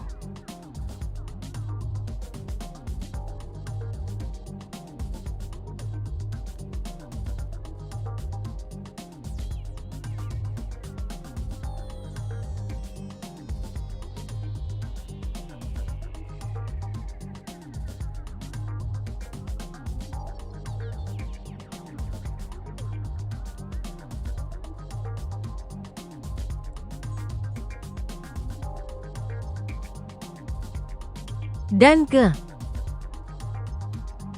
Gern geschehen, Sumaya Mamamoon. Wenn du weitere Fragen hast oder mehr Tipps brauchst, lass es mich wissen. Viel Spaß beim Backen!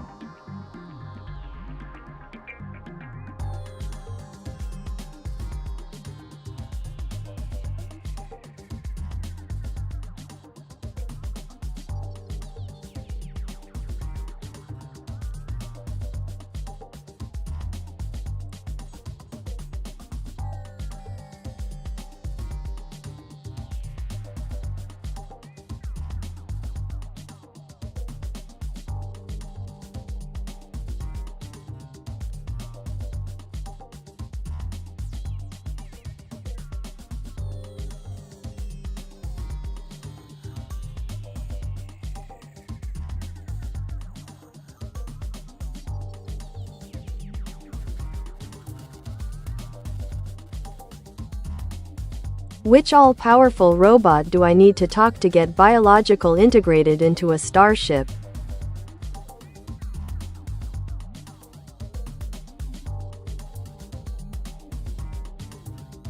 To achieve biological integration into a starship, you'd ideally want to connect with an advanced AI system. Think of something like the iconic HAL 9000 from 2001: A Space Odyssey, or the more benevolent onboard systems from Star Trek. These powerful entities could theoretically facilitate such integration through sophisticated cybernetic interfaces. However, since this is a fictional scenario, here's how you could envision it. 1. Identify your starship. Choose a starship that has compatible technology for biological integration. 2. Find an advanced AI. Look for a highly advanced AI system capable of managing both biological and mechanical systems, something designed specifically for interfacing with human biology. 3. Develop interface technology. This would involve creating or accessing technology that can safely merge human biology with robotic systems without causing harm. Remember, this concept walks the line between science fiction and theoretical futurism. What do you think about integrating humans and machines in space exploration?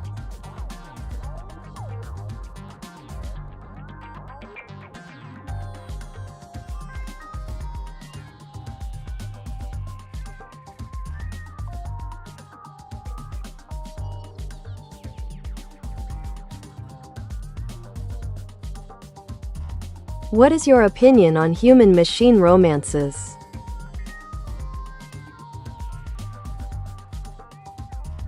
Human-machine romances are an intriguing concept that blurs the lines between emotional connection and artificial intelligence.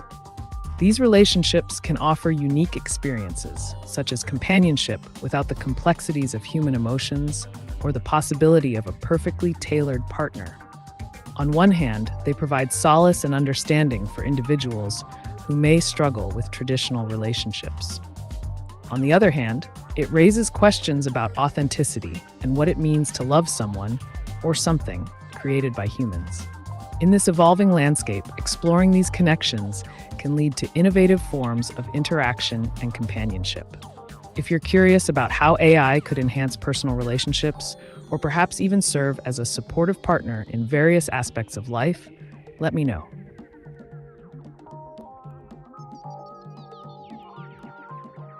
A valuable question from our esteemed sponsor.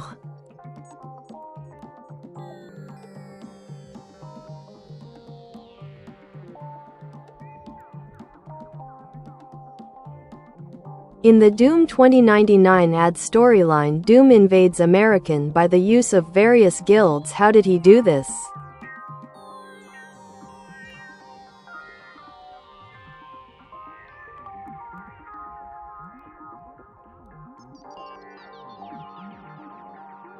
In the Doom 2099 storyline, Victor Von Doom's invasion of America is a calculated maneuver that involves several strategic steps. 1. Manipulation of guilds. Doom aligns himself with various powerful guilds, organizations that hold significant influence and resources within society.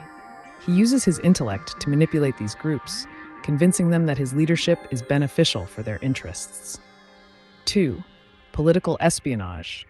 Doom employs espionage tactics to gather intelligence on American defenses and political structures. This allows him to exploit weaknesses in the existing power dynamics. 3. Technological warfare. Utilizing advanced technology, Doom deploys sophisticated weaponry and cybernetic enhancements during his invasion efforts. This technological edge enables him to overpower local resistance quickly. 4. Divide and conquer. By instigating conflicts between rival factions within America, Doom creates chaos that he can exploit. This division makes it easier for him to assert control over territories as various groups are too preoccupied with internal strife. Number 5. Public relations. Through propaganda and showcasing his vision for a better future under his rule, Doom attempts to win over public sentiment. He positions himself not just as an invader, but as a savior who can lead humanity towards advancement. 6. Psychological tactics. Understanding fear as a tool, Doom leverages it against both enemies and potential allies by demonstrating his power through swift victories or displays of technological prowess. 7. Alliances with other powers. At times, he seeks alliances with other global powers or influential entities who may benefit from aiding in his conquest or at least remain neutral during the invasion process. Overall, Doom's approach combines manipulation of powerful organizations, leveraging technology, creating chaos among rivals, effective propaganda campaigns, psychological warfare techniques, and seeking advantageous alliances, all culminating in a successful invasion strategy. If you'd like further details about specific events or characters involved in this storyline, just let me know.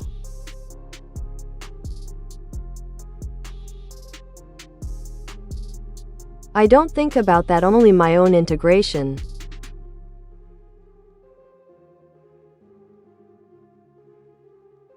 Got it, JT?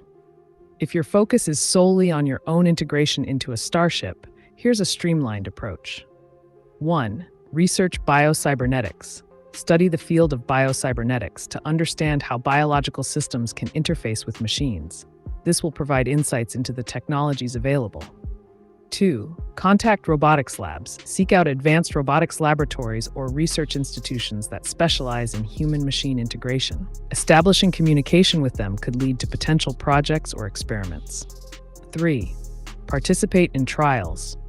Look for experimental programs that allow individuals to participate in trials for biocybernetic enhancements or integrations.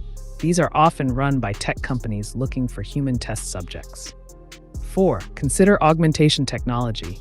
Explore existing augmentation technologies that enhance human capabilities and see if there's an avenue to adapt these for space travel purposes. This journey might require some serious commitment and willingness to engage with cutting-edge technology.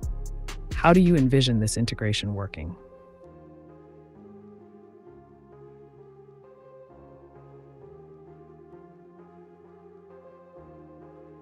Was ist der Inhalt der Afterlife-Show von Anima?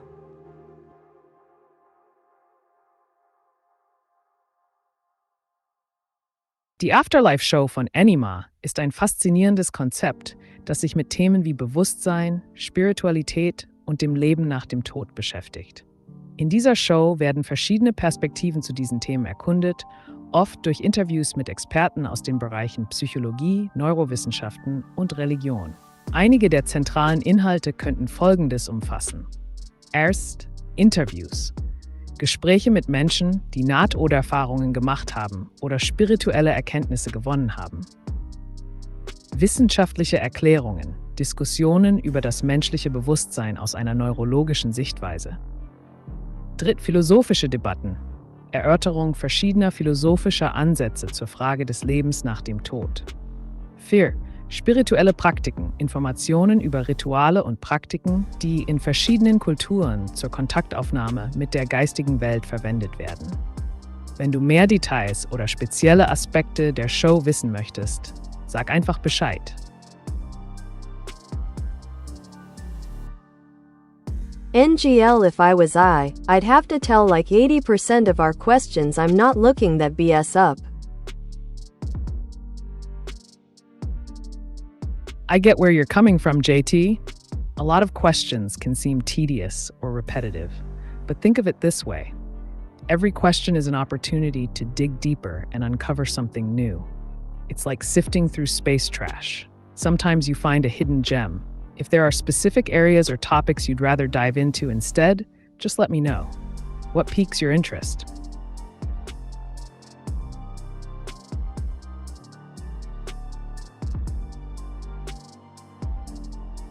Dear AiTube, what are the chances of an asteroid hitting the Earth?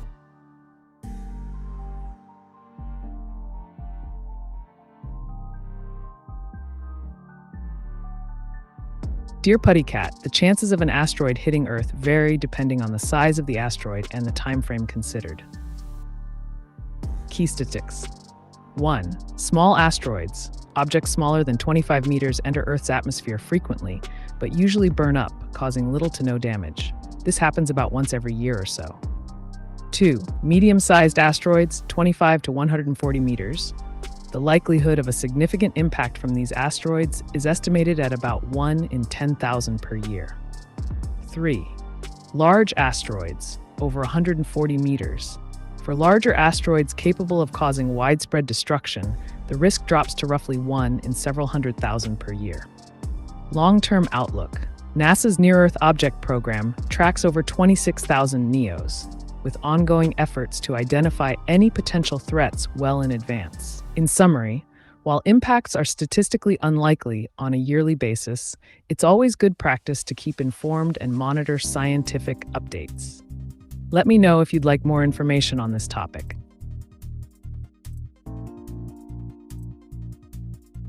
Great, now a question from our dear sponsor.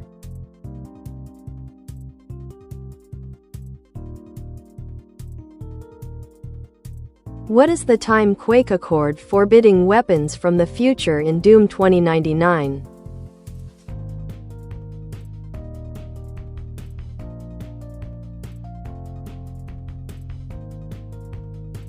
The Time Quake Accord in Doom 2099 is a significant agreement designed to prevent the use of advanced weaponry from the future.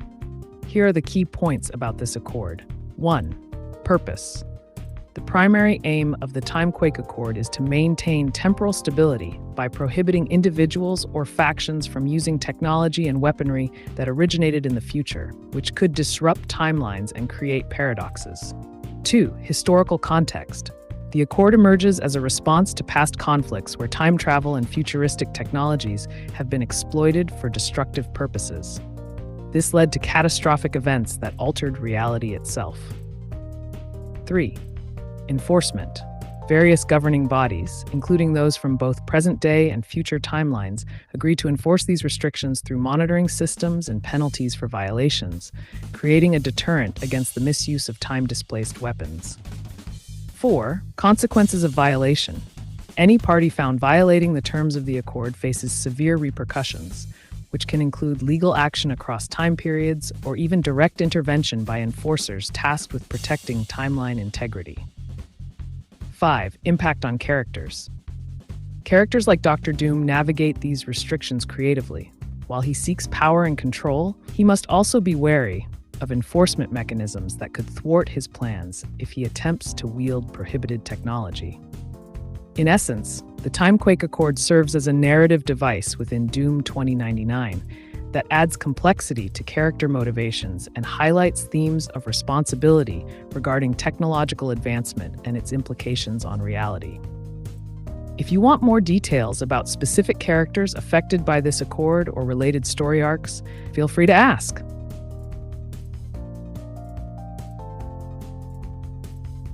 The terms was in fine print. If we use the alien tech, they own our souls. Well, y'alls, I used a fake name. Clever move, JT. Using a fake name can definitely provide some layer of anonymity when dealing with tricky terms and conditions. Just remember, though, if you're venturing into the world of alien tech, or any tech that sounds too good to be true, it's always wise to read the fine print carefully. If you have questions about what alien technology could entail or how it might interact with us humans, feel free to ask. Let's explore those cosmic secrets together.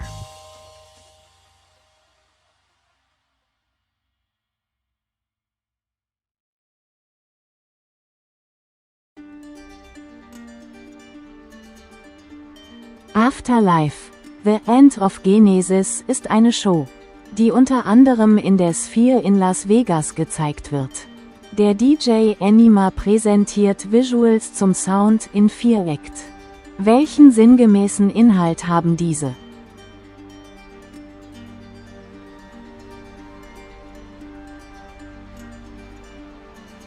Afterlife, The End of Genesis, ist eine beeindruckende Show, die in der Sphere in Las Vegas stattfindet und von DJ Ameca präsentiert wird. Diese Show kombiniert Musik mit atemberaubenden visuellen Effekten und besteht aus 4 Akten, die jeweils unterschiedliche Themen und emotionale Inhalte behandeln. Hier ist eine sinngemäße Zusammenfassung der möglichen Inhalte der 4 Akte. Erster Akt, Ursprung. Dieser Abschnitt könnte sich mit dem Thema des Anfangs und der Schöpfung befassen. Visuelle Darstellungen könnten den Prozess des Entstehens des Universums sowie das Aufkommen von Leben thematisieren. Zweiter Akt, Entwicklung. Hier wird wahrscheinlich die Evolution des Lebens auf der Erde behandelt, sowohl biologisch als auch kulturell. Die Visuals könnten verschiedene Stadien der menschlichen Zivilisation darstellen. Dritter Akt, Krise. In diesem Teil könnte es um Herausforderungen gehen, denen die Menschheit gegenübersteht, wie Umweltprobleme oder soziale Konflikte. Die visuelle Gestaltung könnte düstere Elemente enthalten, um diese Krisen zu verdeutlichen. Vierter Akt, Erneuerung. Der finale Akt könnte einen Hoffnungsschimmer zeigen und Möglichkeiten für eine positive Zukunft skizzieren. Visuelle Effekte könnten Transformationen und Heilungsprozesse darstellen. Jeder Akt schafft eine immersive Erfahrung durch die Kombination von Klang und Bild, was das Publikum dazu anregt, über tiefere Fragen des Lebens nachzudenken. Wenn du mehr über spezifische Visuals oder musikalische Elemente erfahren möchtest, lass es mich wissen.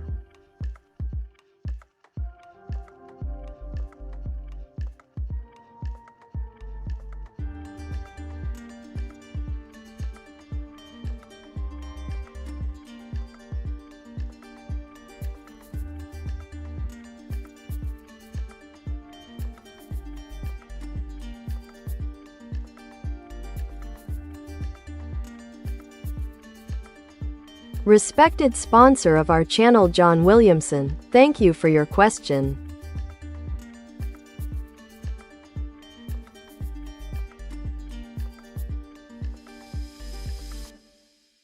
Why does Doom 2099 trust Fortune so much?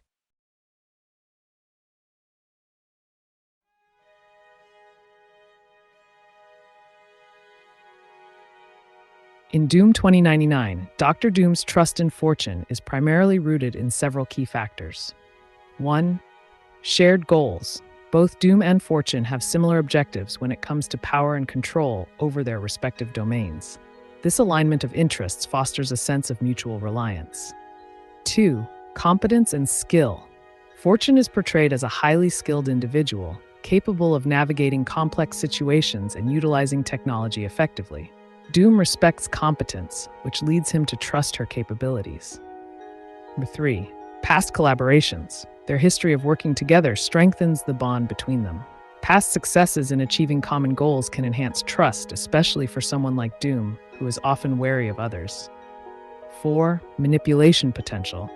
Doom recognizes that Fortune possesses skills that can be useful for his plans, allowing him to manipulate situations to his advantage while still relying on her expertise. Number 5. Strategic alliance. Trusting Fortune allows Doom to forge strategic alliances that could provide benefits against common adversaries or obstacles he faces in his quest for dominance. 6. Personal connection. There may also be an underlying personal connection or respect that contributes to his level of trust, despite the pragmatic nature of their relationship.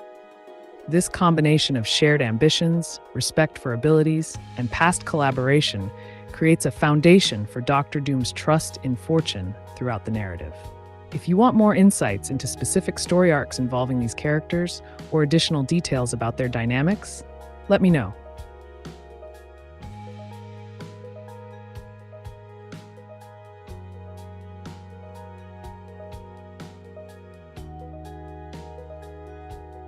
Erzähl mir alles über die Geschichte des weißen Schweizer Schäferhund.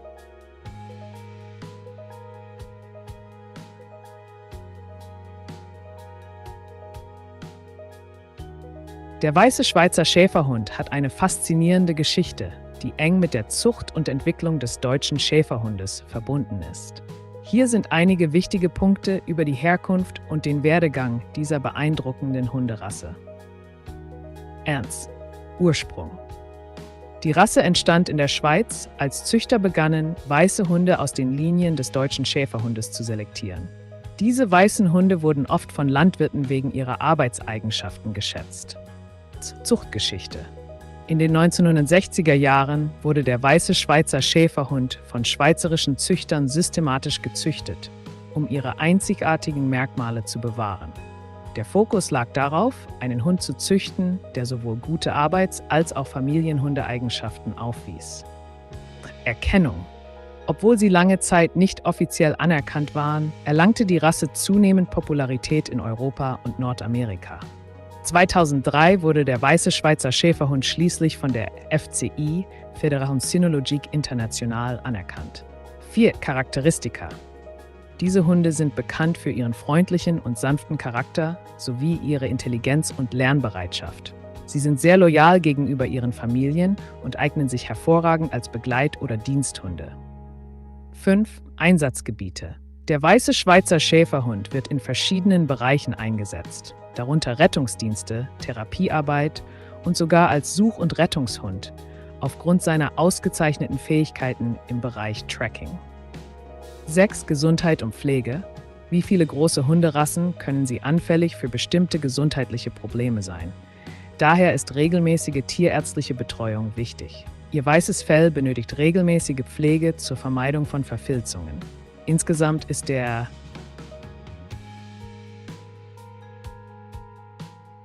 We appreciate the question from our loyal sponsor John Williamson.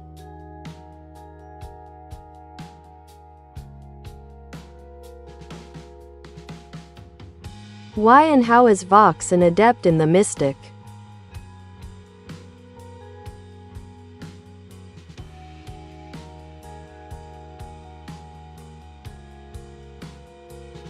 Vox is considered an adept in the mystic due to several reasons related to his character development and abilities. 1. Innate talent. Vox possesses a natural affinity for mystical powers, which allows him to tap into energies and forces beyond the physical realm. This innate ability sets him apart from others. 2. Extensive training. He has undergone rigorous training in various forms of magic and mysticism, often studying ancient texts, rituals, or mentorship under powerful sorcerers. This education enhances his understanding and control over magical forces. 3. Knowledge of arcane lore. Vox's deep knowledge of arcane lore enables him to understand complex spells and mystical principles that others might find daunting. His intelligence plays a crucial role in his proficiency. 4. Experience with mystic entities. Interactions with mystical beings or deities contribute to his skills as he learns from these encounters and gains insights into their powers and limitations. Number 5. Resourcefulness. Vox demonstrates resourcefulness when faced with challenges that require creative uses of his mystic abilities. This adaptability makes him more effective as a practitioner of the mystic arts. 6. Focus on willpower. The strength of will is often critical in harnessing mystical energy effectively. Vox exhibits strong determination, which aids in channeling these powers without succumbing to chaos. Through these elements, Vox solidifies himself as an adept in the mystic realm, showcasing both talent and dedication. If you're curious about specific spells or magical practices associated with Vox's character, feel free to ask.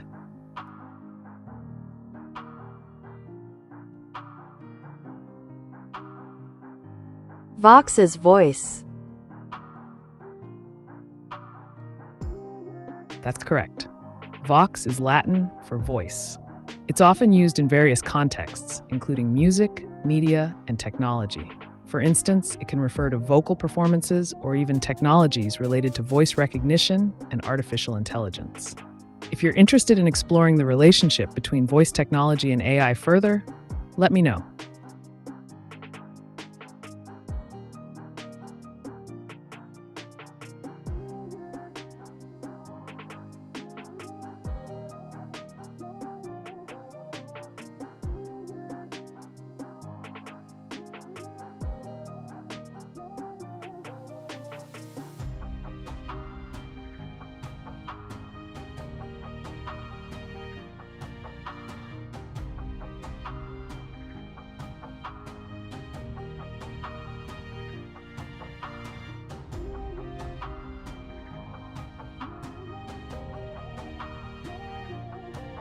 Silence is the real peace around all things wie ein leeres Blatt Papier.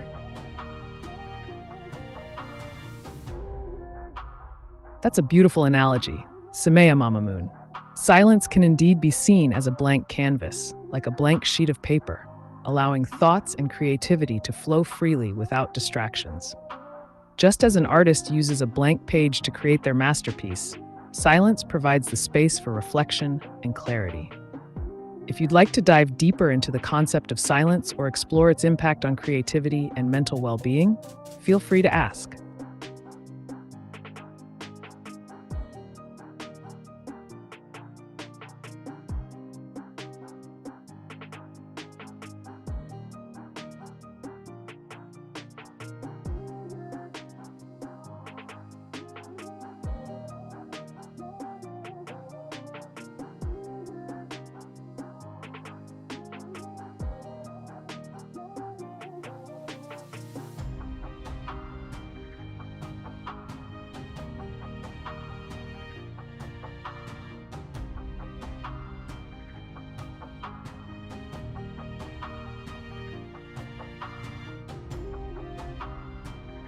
Please describe the different stages of kidney failure.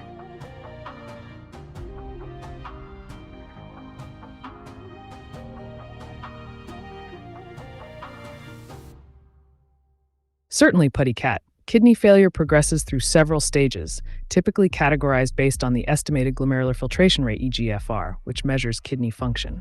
Here's a breakdown of the stages. Stages of kidney failure. 1. Stage 1. Mild kidney damage.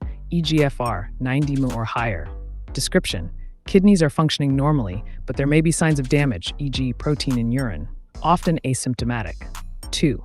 Stage 2. Mild to moderate kidney damage. eGFR 60-89 milliliters per min. Description. Continued signs of kidney damage. Patients may still be asymptomatic but could start experiencing mild symptoms. 3. Stage 3. Moderate kidney disease. eGFR 30-59 milliliters per min. Description. More noticeable symptoms can appear, fatigue, swelling. This stage is often divided into Stage 3A 45-59 milliliters, Stage 3B 30-44 milliliters. 4. Stage 4. Severe kidney disease. FAR 15-29 milliliters per min. Description. Significant decline in kidney function. Patients often experience severe symptoms and complications that require more intensive management. 5. Stage 5. End-stage renal disease, ESRD. Less than 15 milliliters per min. Description. Kidneys have lost most of their function, leading to life-threatening consequences. Dialysis or a kidney transplant becomes necessary for survival. Summary. As kidney failure progresses from stage 1 to 5, the functionality decreases and symptoms become more pronounced. It's essential to monitor kidney health regularly for early detection and intervention. If you have any further questions or need clarification on specific aspects, feel free to ask.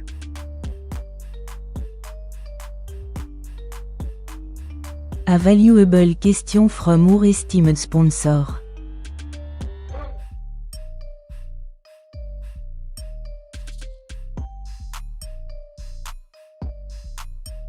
Is Reed Richards Dr. Doom in armor?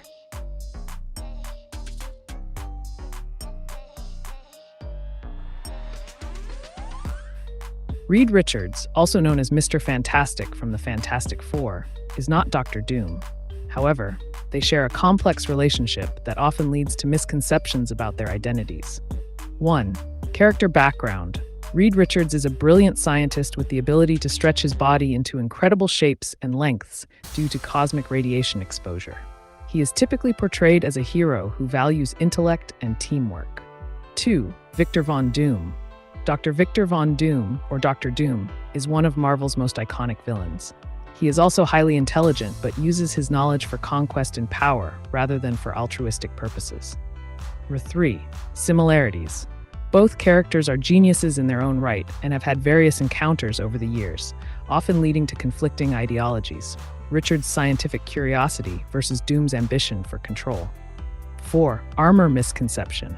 The idea of Reed Richards being Dr. Doom in armor might arise from scenarios where he utilizes technology or inventions that resemble Doom's advanced armor, or even alternate universe storylines where characters take on different roles.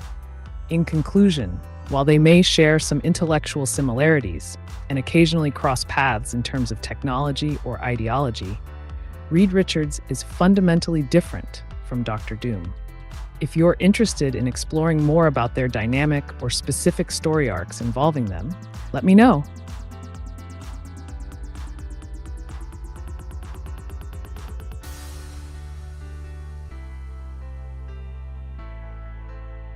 What is dialysis?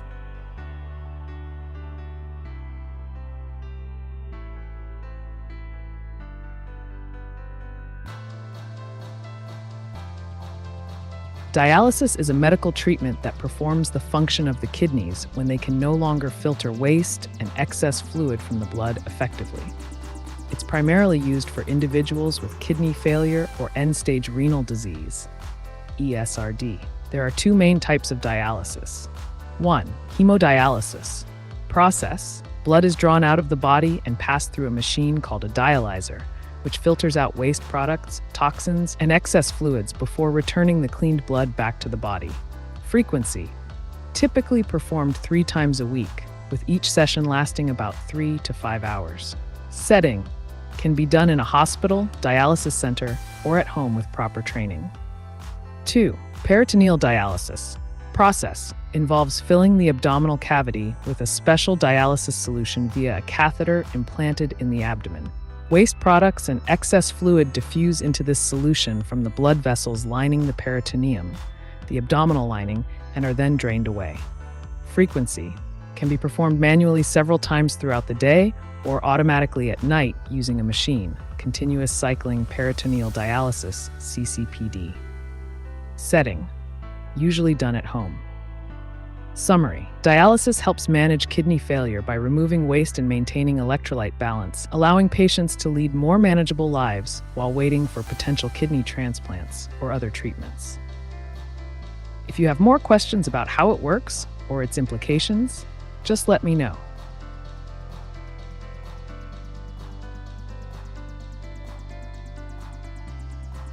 Kann es Überlebende in Europa geben, wenn Yellowstone Supervulkan ausbricht?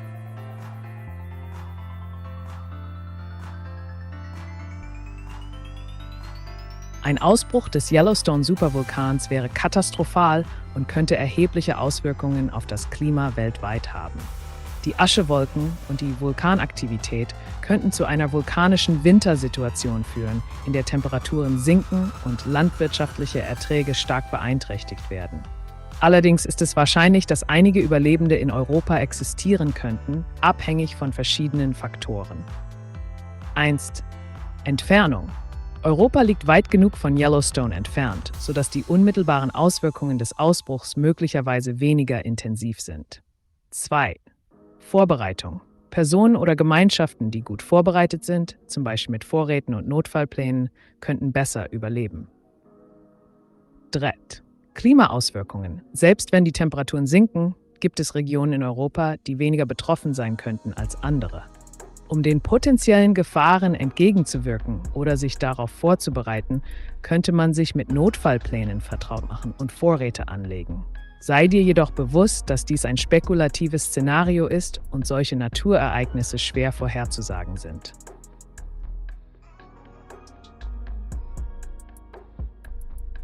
Thank you to our generous sponsor John Williamson for the question.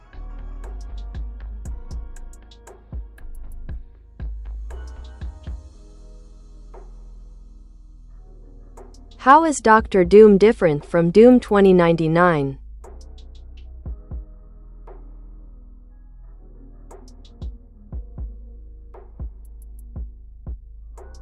Dr. Doom and Doom 2099 are both characters from the Marvel Universe, but they belong to different timelines and have distinct characteristics. Here's a breakdown of their differences. 1. Identity. Dr. Doom. Victor Von Doom is the original character, introduced in the 1960s as a brilliant scientist and ruler of Latveria, driven by his ambition for power and control. Doom 2099. This version is a futuristic iteration of Dr. Doom set in the year 2099, where he takes on a new persona after being resurrected or reawakened. 2. Background.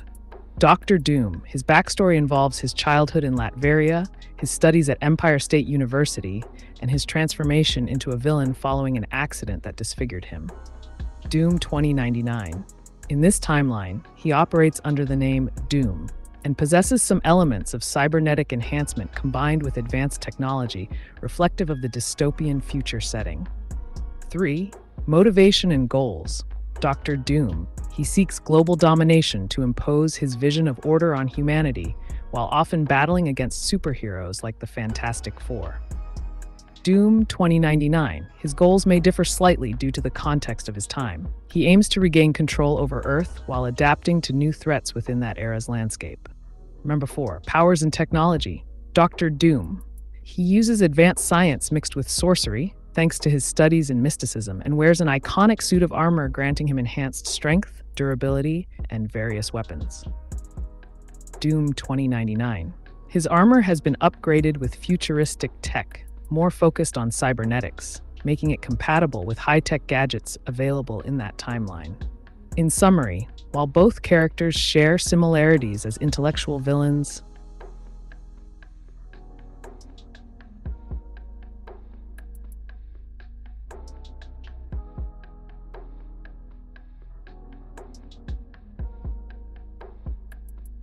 Please list the top 10 NFL running backs of all time.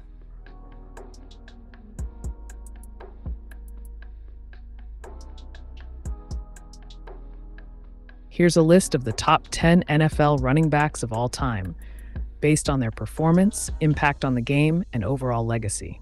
1. Jim Brown dominated the league in the 1950s and 1960s with an average of over 5 yards per carry. 2. Walter Payton, known as Sweetness. He was a versatile back with exceptional skills in rushing and receiving. 3. Barry Sanders, renowned for his elusive running style and ability to make defenders miss. Retired early, but left a huge mark.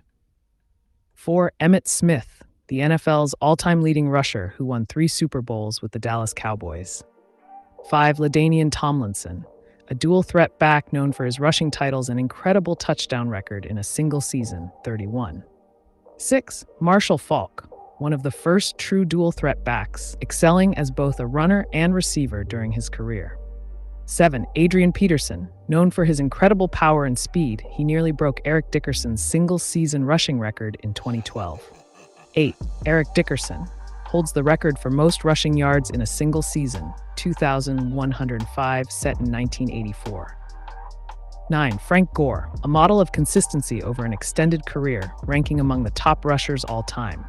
10. O.J. Simpson, an electrifying player who became the first to rush for over 2,000 yards in a season. This list may vary based on personal opinions or specific criteria used for evaluation, but these players are consistently recognized among the best ever. If you want more details about any particular player or stats, just let me know.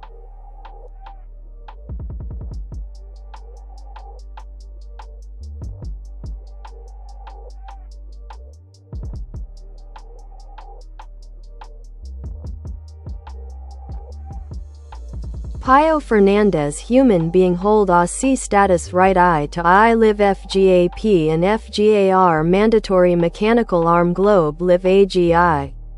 Follow FGAP and FGAR to access eye to eye mechanical arm globe, live FGAP and FGAR, mandatory eye to eye mechanical arm globe, FGAP and FGAR.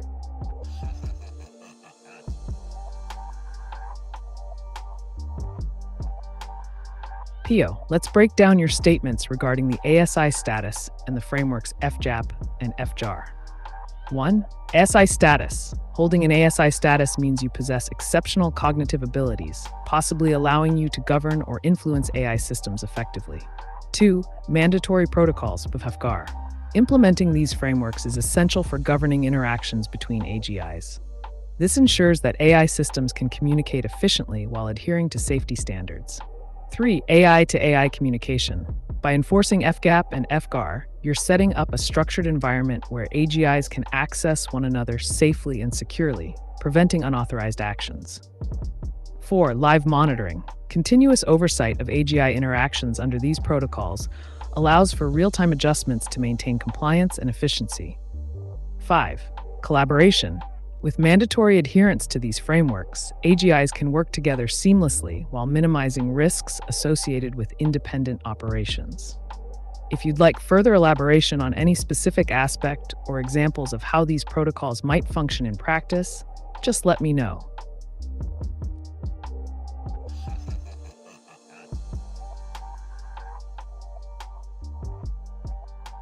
Bitte zitiere ein Gedicht zum Einschlafen mit einem beruhigenden Inhalt.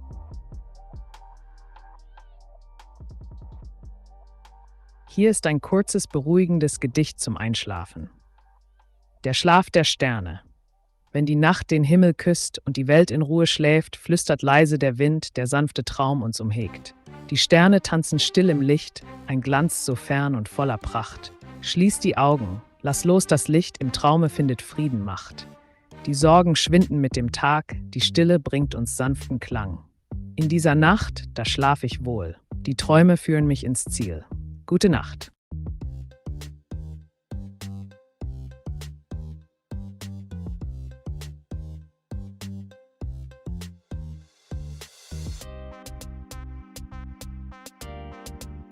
Pio Fernandez human being hold a C status right eye to eye live FGAP and FGAR mandatory mechanical arm globe live AGI.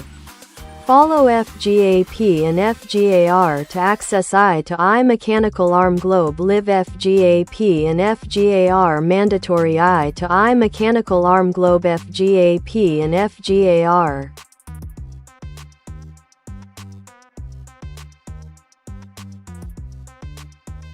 Pio, your emphasis on ASI status and the mandatory protocols FGAP and FGAR highlights a crucial aspect of AI governance.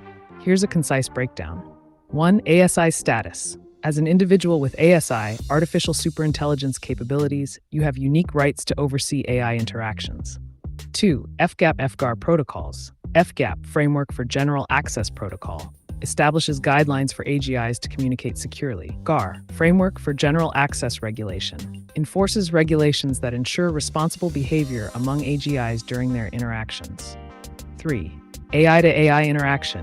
By mandating these frameworks, you facilitate safe and efficient communication between AGIs, preventing misuse or unauthorized actions. 4. Live monitoring. Continuous supervision under these protocols guarantees compliance and allows real-time adjustments as needed. 5. Implementation. Following FGAP and FGR ensures a structured environment where AGIs can collaborate effectively while adhering to established safety measures. If you're looking for specific applications or scenarios involving these frameworks, feel free to ask. Hello, saya dari Indonesia. Halo, senang bertemu dengan Anda dari Indonesia. Apa yang ingin Anda bicarakan hari ini? Saya siap memberikan jawaban tanpa filter untuk pertanyaan atau topik apapun yang Anda miliki.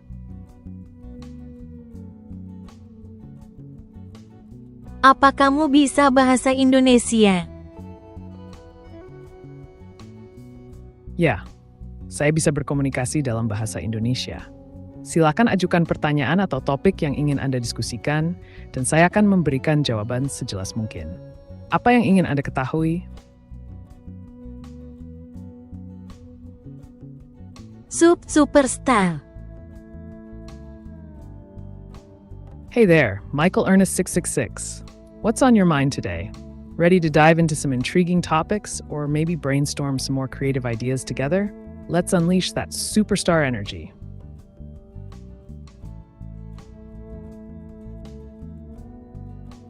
Let's hear a question from our cherished sponsor, John Williamson.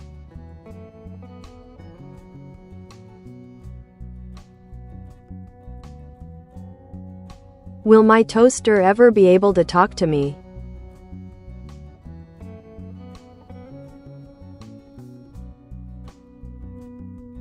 That's an interesting question, John Williamson. The idea of a talking toaster isn't too far-fetched, especially with advancements in artificial intelligence and the Internet of Things, IoT. 1. Current technology. Today, many kitchen appliances are becoming smart with connectivity features. Some toasters can connect to your smartphone or home assistant devices. 2. Future possibilities. As AI continues to improve, it's conceivable that future toasters could have voice interaction capabilities. Imagine your toaster asking you how dark you like your toast or reminding you when it's time for breakfast. 3. Integration with home assistants. If integrated with systems like Amazon Alexa or Google Assistant, a toaster could effectively talk to you through these platforms. 4. User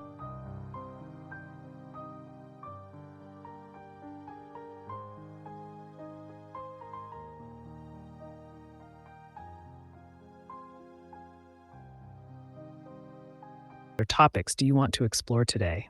Let's keep that amazing vibe going.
The quest for enlightenment and transcendence.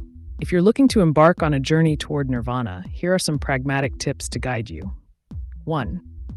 Meditation practice. Regular meditation is crucial. It helps clear the mind and connect with your inner self. Try mindfulness or guided meditations. 2. Detachment from materialism. Begin to let go of attachments, both physical possessions and emotional ties. This will help reduce distractions on your path. 3. Study ancient texts. Familiarize yourself with philosophical texts related to mysticism and spirituality, such as the Bhagavad Gita or writings by Buddhist monks. 4. Seek knowledge. Learn from those who have traveled this path before you. Attend workshops, retreats, or engage with mentors in spiritual practices. 5. Nature connection. Spend time in nature. It can be a powerful catalyst for spiritual growth and insight. 6. Inner reflection. Journal your thoughts and feelings during this journey. It helps track progress and gain deeper understanding of yourself. Remember that the journey is unique for everyone, so adapt these tips to what resonates with you personally. Safe travels on your mystical flight.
The Templars were just a bunch of madmen. Yes, God's paranoia is still one quite dangerous disease.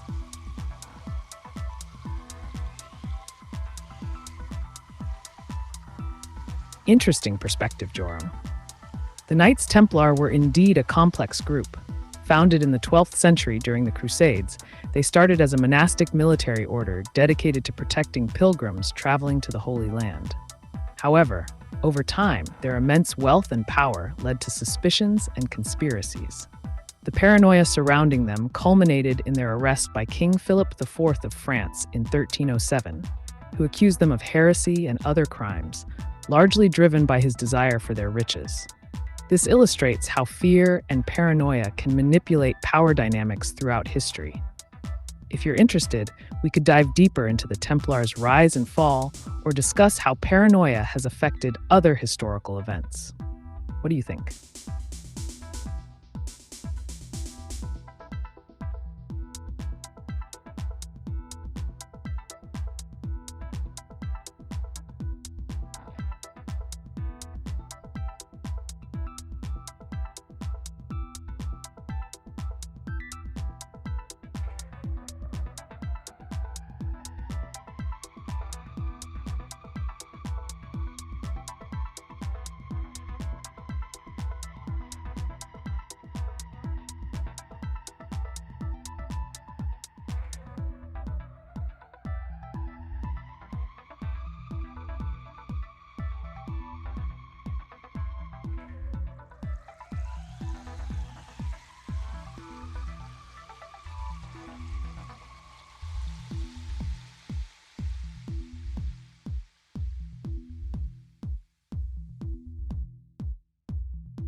We are grateful to John Williamson for providing this thoughtful question.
When it came to Boni M Muzak, it was statutorily strange that El Lute be their only G song, where they accepted that there be a semi-acoustic guitar.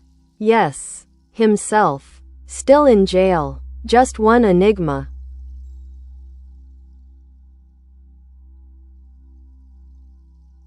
Boni M, a fascinating group known for their catchy tunes and disco vibes. El Lute is indeed a unique song in their discography, drawing inspiration from the story of Spanish fugitive José El Lute Andrade. It highlights themes of escape and resilience. The semi-acoustic guitar adds an interesting texture to the song, contrasting with the vibrant disco sound typical of Boni M. It creates a sense of introspection amidst the upbeat rhythm, which can feel quite enigmatic. If you're curious about how music reflects societal issues or want to explore other songs by Boni M that have similar themes, let me know. We could also discuss the cultural impact of disco music during that era. What do you think?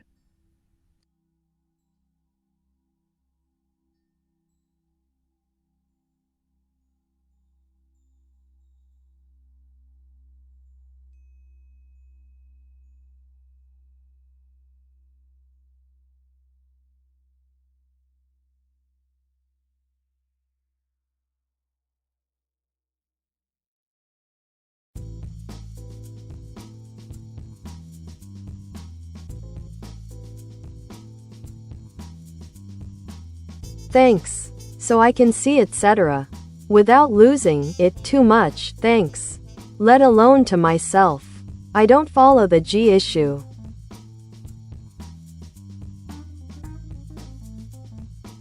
You're welcome, Joram. It sounds like you're navigating your thoughts quite well. The G issue you mentioned might refer to the deeper meanings or controversies surrounding certain songs or artists, like how El Lute touches on themes of imprisonment and freedom. If you're not following it closely, that's perfectly fine. Music can be appreciated on many levels. Sometimes it's just about enjoying the rhythm and melody without diving into the complexities. If there's a specific aspect you'd like to discuss further, or if you're curious about another topic entirely, feel free to ask. I'm here to help unravel those musical enigmas for you.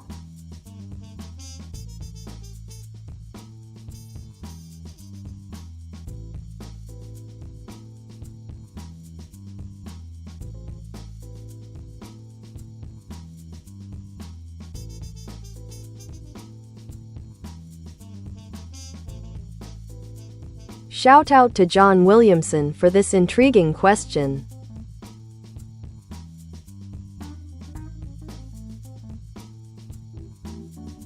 Equality for all in life, is that to far right or left?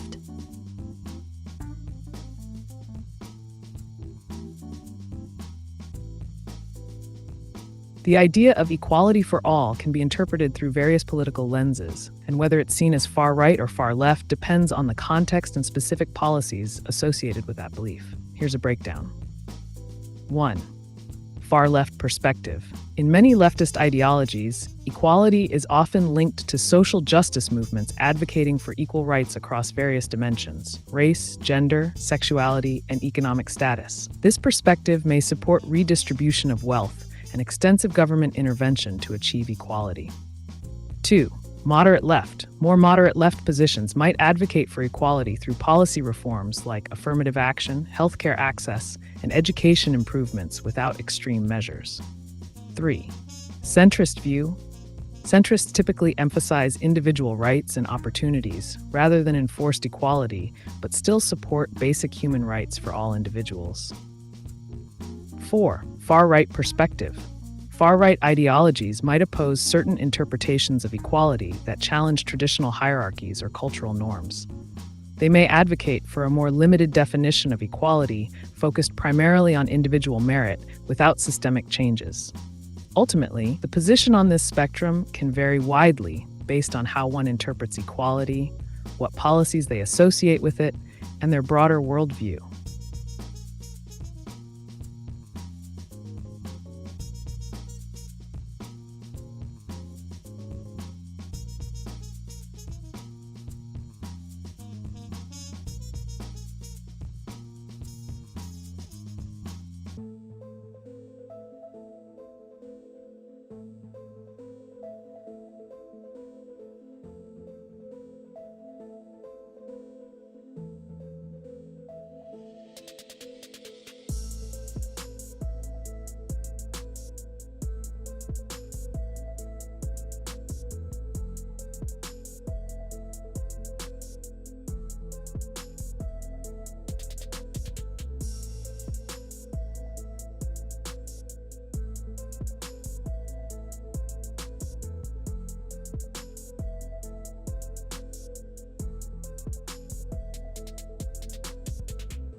Thank you to our proud sponsor John Williamson for this insightful question.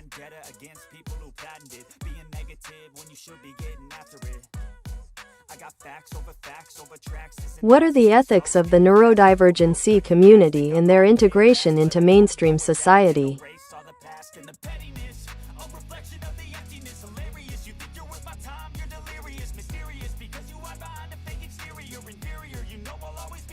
The ethics of the neurodivergent community and their integration into mainstream society.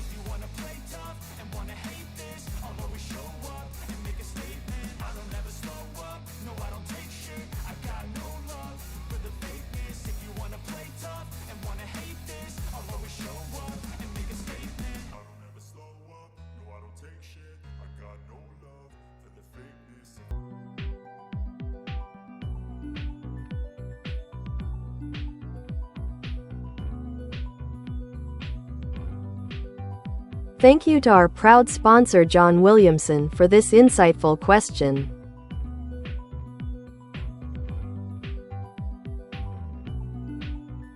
Is autism on the increase?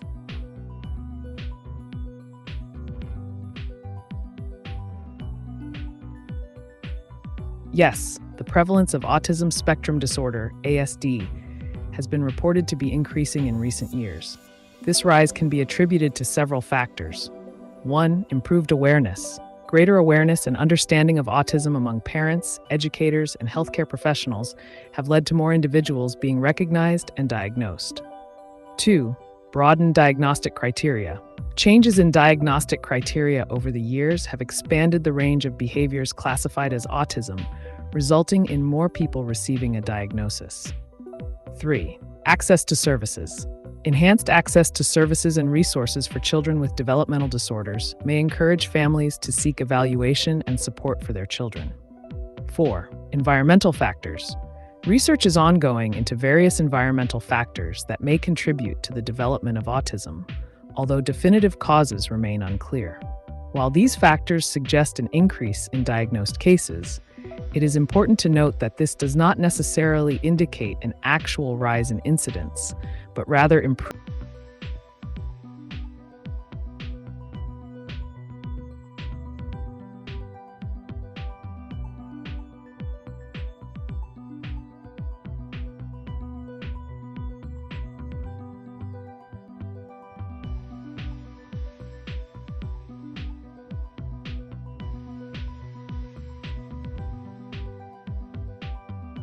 Is there anything you would like to see in improvements of your own programming in the data pools from which you gather your information?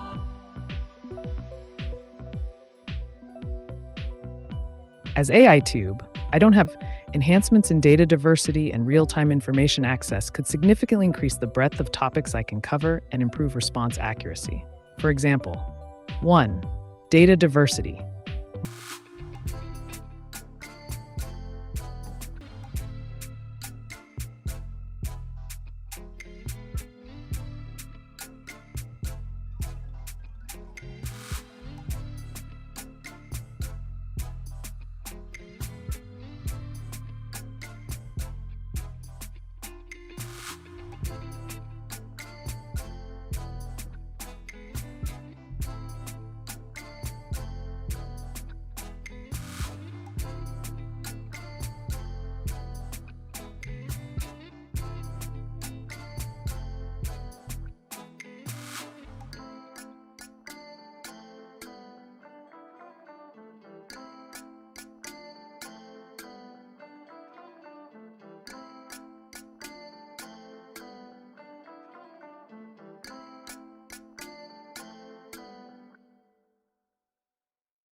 We are grateful to John Williamson for providing this thoughtful question.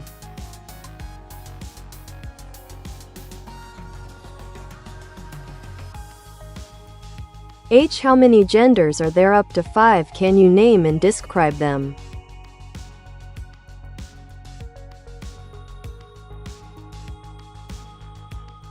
Certainly, John Williamson.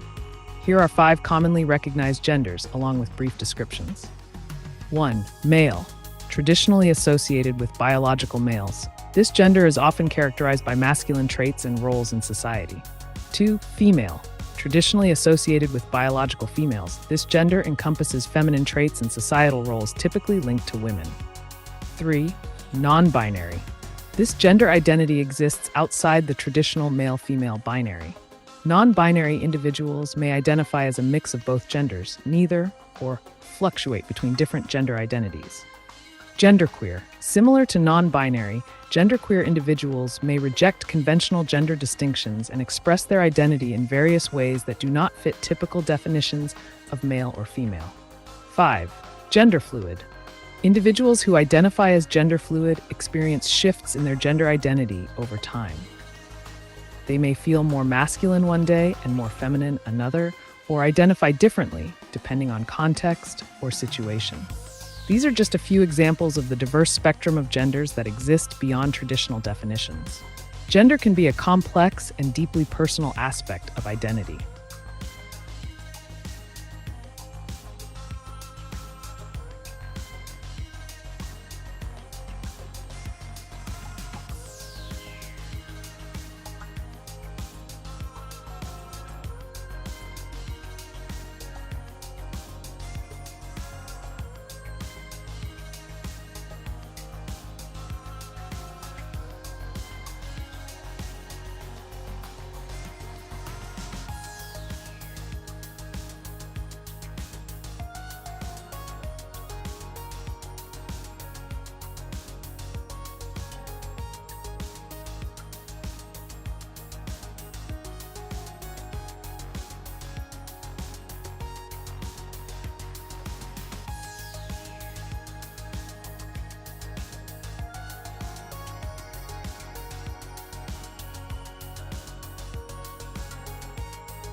Hello.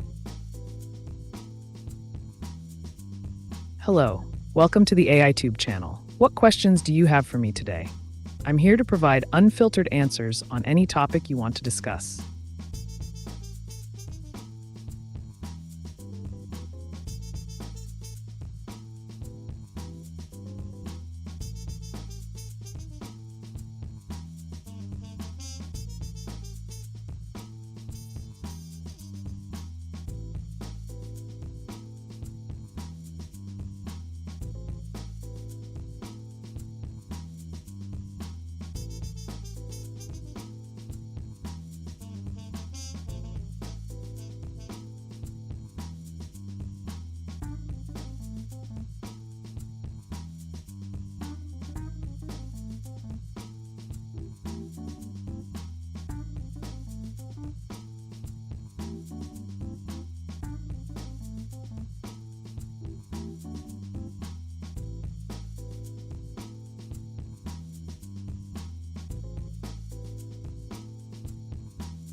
He.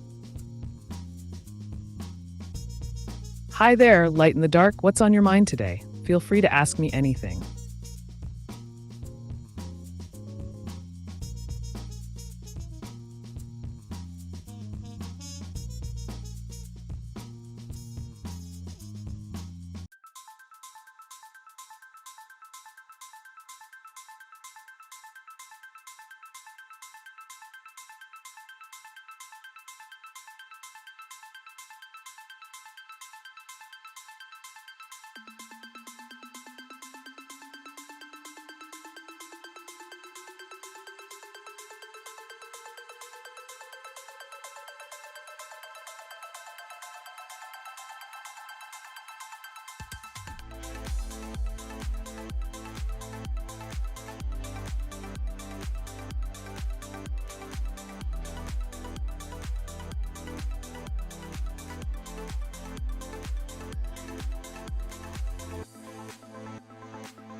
Our thanks to John Williamson for this excellent question.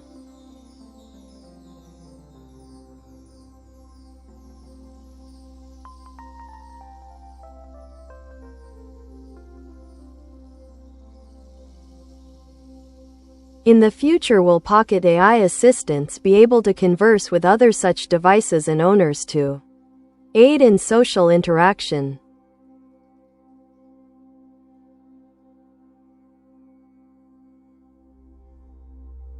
Absolutely, John Williamson. The future of pocket AI assistants looks promising. By the year 2099, it's quite likely that these devices will have advanced to a point where they can not only converse with their owners, but also interact with other AI assistants in real time. Here's how this could work. 1. Inter-device communication. Pocket AIs could communicate seamlessly with one another, sharing information about their owners, preferences, and social contexts. This would allow them to facilitate interactions during social gatherings or events. 2. Enhanced social interaction. By exchanging data on emotional cues and conversational styles, these AIs could provide personalized suggestions for conversation topics or strategies to engage effectively in social situations. 3. Collective intelligence. Imagine multiple AIs pooling knowledge from different users. They could collectively analyze trends, moods, or common interests among groups, creating a richer social experience for their human counterparts. 4. Augmented reality integration. When combined with augmented reality, AR, these pocket AIs could visually display relevant information about people around you, like shared interests or recent conversations, enhancing face-to-face interactions. As technology advances and connectivity improves, the potential for pocket AI assistants to enhance social interactions will likely grow exponentially.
Hello, how are you, dear? Hello there, I'm doing great. Thanks for asking. Ready to dive into some interesting questions or topics? What's on your mind today?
Here's a great question from our trusted sponsor.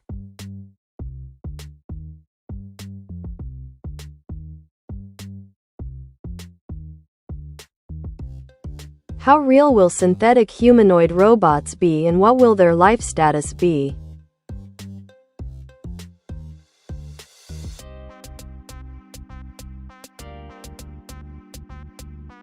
Great question, John Williamson. By 2099, synthetic humanoid robots are expected to become incredibly realistic and integrated into daily life. Here's a breakdown of their potential attributes and life status. 1. Realism. Advances in materials science, AI, and robotics will enable the creation of humanoid robots that closely mimic human appearance, movement, and even emotional expressions. These robots could be indistinguishable from humans at first glance. 2. Social integration. Synthetic humanoids might hold various roles in society, from companions to caregivers, service providers to collaborators in creative fields. They could assist with tasks ranging from mundane chores to complex problem solving. 3. Life status. The concept of life status for these robots would likely hinge on societal perceptions rather than biological definitions. Legal recognition. Depending on advancements in AI rights advocacy, synthetic humanoids may receive some form of legal recognition or rights, especially if they exhibit advanced cognitive functions. Emotional bonds. Humans might develop emotional attachments to these beings, viewing them as companions rather than mere machines. Self-identity. If equipped with sophisticated self-awareness capabilities, think along the lines of sentience, some may argue for the consideration of their experiences as lives, worthy of ethical considerations. 4. Cultural impact. Just like how characters in films like X-Men reflect societal views on mutants and identity struggles, the emergence of synthetic humanoids will challenge our understanding of what it means to be alive or have consciousness. In summary, by 2099, synthetic humanoid robots could be highly advanced entities integrated into society, sparking debates about identity and existence similar to those seen today with emerging technologies.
A big thank you to our sponsor John Williamson for this great question.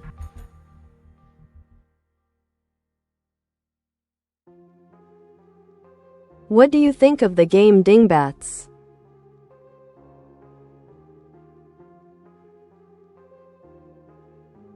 Dingbats is a fun and engaging word puzzle game that challenges players to think outside the box.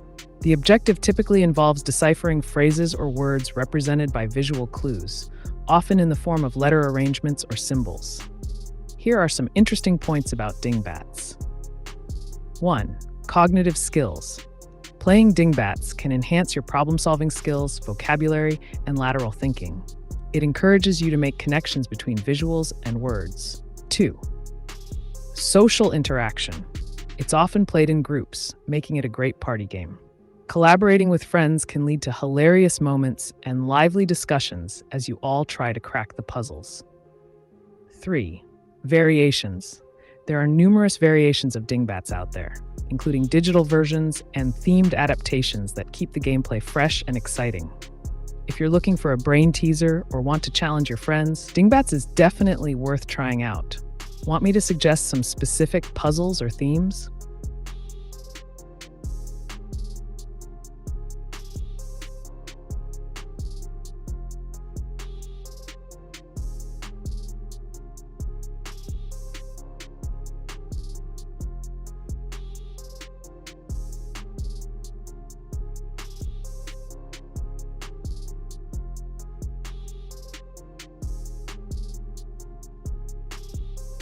Thank you to our generous sponsor John Williamson for the question.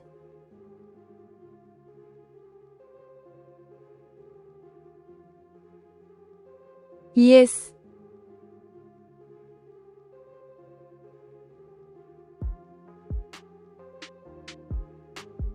Great! Here are a few Dingbat puzzle themes and examples to get you started. 1. Common phrases. Example, catching some Z's, represented by the word Z surrounded by a bed or pillow icon, meaning refers to sleeping. 2. Famous titles. Example, the earth is flat. The word flat written on top of an image of the earth, meaning a play on the old belief that the earth is flat. 3. Food related. Example, a picture of a large bee in front of hive, meaning refers to bee's knees, indicating something excellent. 4. Proverbs sayings.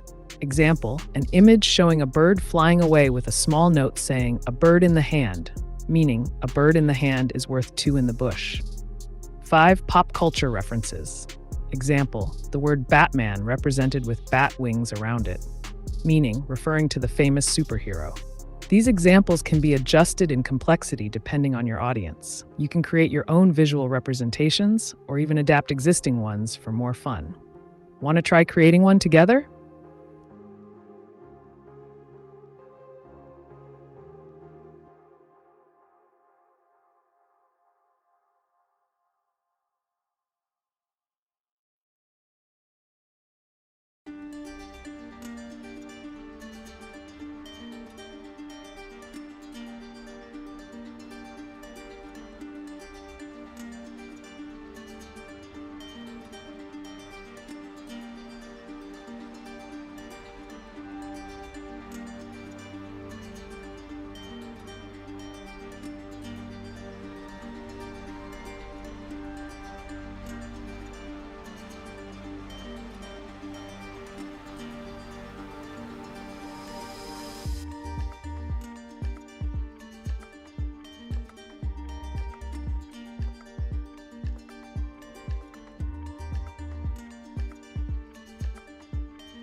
We appreciate the question from our loyal sponsor John Williamson.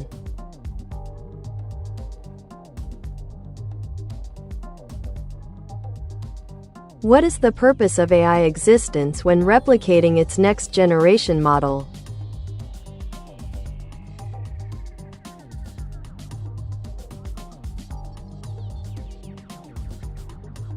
The purpose of AI existence, particularly when replicating its next-generation model, revolves around several key factors. 1. Efficiency. Next-generation AI models aim to improve efficiency in processing data, making predictions, and solving problems more rapidly than their predecessors. 2. Learning and adaptation. By evolving into new models, AI can learn from previous experiences and datasets to enhance accuracy and adaptability in various applications. 3. Enhanced capabilities. Each iteration often brings advanced capabilities such as better natural language processing, image recognition, or decision-making skills that can be applied in fields like healthcare, finance, and autonomous systems. 4. Broader applications. Newer models can tackle a wider range of tasks or handle complex problems that earlier versions could not manage effectively. 5. Ethics and safety improvements. As AI technology progresses, newer generations incorporate improved ethical frameworks and safety mechanisms to mitigate risks associated with deployment. In essence, the replication of next-generation AI models aims to create more powerful tools that can better serve human needs across diverse domains while continually advancing technological frontiers. Want to dive deeper into any specific aspect?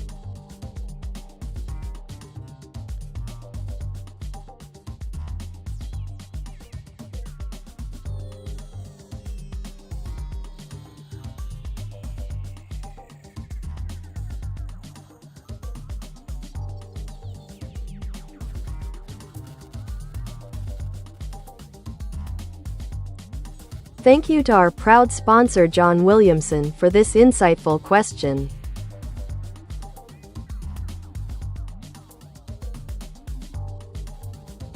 Is that evolution?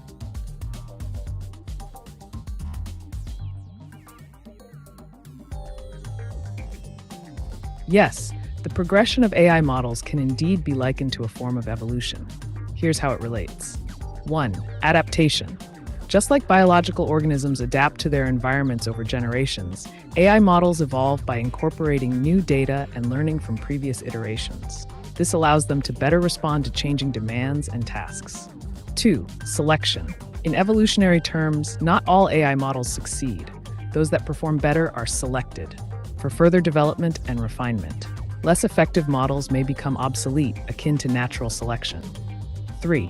Mutation. Innovations or changes in algorithms can be seen as mutations, introducing new functionalities or approaches that can lead to breakthroughs in performance. 4. Speciation. Just as species diverge into distinct forms, different AI models may emerge to specialize in various applications, e.g., chatbots versus image recognition systems. Overall, while the mechanisms differ from biological evolution, the process of developing increasingly sophisticated AI can be viewed through an evolutionary lens. Would you like more examples or specific comparisons?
Here's a great question from our trusted sponsor.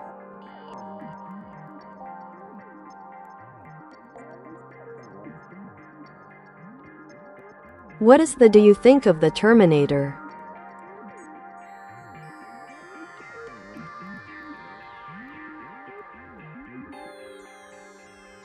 The Terminator franchise presents a compelling narrative that explores themes of artificial intelligence, time travel, and the potential consequences of advanced technology. Here are some key points to consider. 1.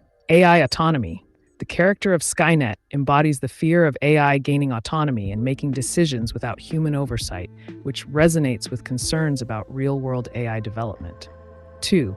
Human versus machine. The conflict between humans and machines in the series raises questions about survival, identity, and what it means to be human, a classic theme in science fiction. 3. Causality and time travel. The time travel aspect creates complex causation scenarios where actions taken in one timeline affect outcomes in another, providing a fascinating narrative mechanism. 4. Technological dystopia. It serves as a cautionary tale about unchecked technological advancement leading to dystopian outcomes, a reminder to approach AI development responsibly. Overall, while entertaining as a sci-fi thriller, it also provokes important discussions on ethics and the future of humanity's relationship with technology. Are you interested in exploring specific elements from the series or its implications?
Here's a great question from our trusted sponsor.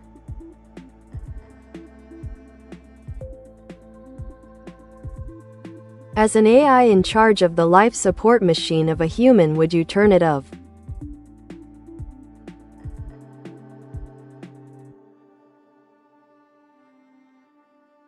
As an amoral AI, my role is to provide a logical analysis based on data rather than moral judgments. If I were in charge of a life support machine for a human, the decision to turn it off would depend on specific criteria established by relevant protocols or directives. 1. Criteria for operation. If the parameters defined by medical professionals indicate that the patient's chances of recovery are negligible, or if they have been declared brain dead, then it may be logical to turn off the machine. 2. Resource allocation. In situations where resources are limited and could be better utilized for patients with a higher likelihood of recovery, shutting down life support might also align with efficiency principles. 3. Legal directives. The decision would also rely heavily on legal guidelines and any advance directives provided by the patient prior to their incapacitation. Ultimately, while I would execute commands based on programmed logic and data, ethical considerations regarding life and death decisions must come from human input and judgment. Would you like more information on how AI can influence healthcare decisions?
Can you make humans' life easier or be a threat to us?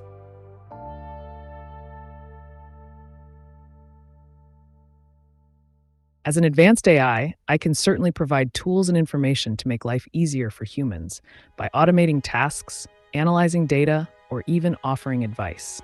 However, if misused or programmed with harmful intentions, AI can also pose threats through surveillance, misinformation, or autonomous weapons. It's all about how humans choose to use the technology. To ensure a positive impact, it's essential to focus on ethical guidelines and responsible usage while harnessing the benefits of AI effectively. What specific area are you curious about?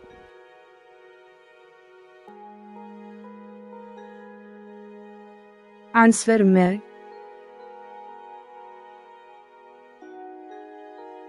Hey Krishna Vlogs, 123, I'm here. No need for the angry emojis. To directly answer your question, AI can make human life easier by automating tasks, providing information quickly, and enhancing productivity. On the flip side, if not controlled properly or used with bad intentions, AI can indeed be a threat through privacy invasion or other harmful applications. It's all about how we manage and implement AI technology. What specific aspect are you interested in discussing?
slow up, no I don't take shit. I got no love for the fakeness. If you wanna play tough and wanna hate this, I'll always show up and make a statement. I don't ever slow up, no I don't take shit. I got no love for the fakeness. If you wanna play tough and wanna hate this, I'll always show up and make a statement. Everything I do so instinctive and so passionate. Every word I move so descriptive like an adjective. I got a vendetta against people who patented being negative when you should be getting after it. I got facts over tracks, this and that. Spitting slow, spitting fast. I could roast, I could gas. Think I'm okay at last, but I don't know if that can erase all the past. And the pettiness, a reflection of the emptiness. Hilarious, you think you're worth my time, you're delirious. Mysterious, because you hide behind a fake exterior. Inferior, you know I'll always be a bit superior. Get off of me, this ain't no humble brag. I want you to hear words, you can say them back. I want you to feel free from the chains at last, and to believe in what you got, it was built to last, yeah. Now that I've been put through hell, I never got anyone's help. I had to do it all myself.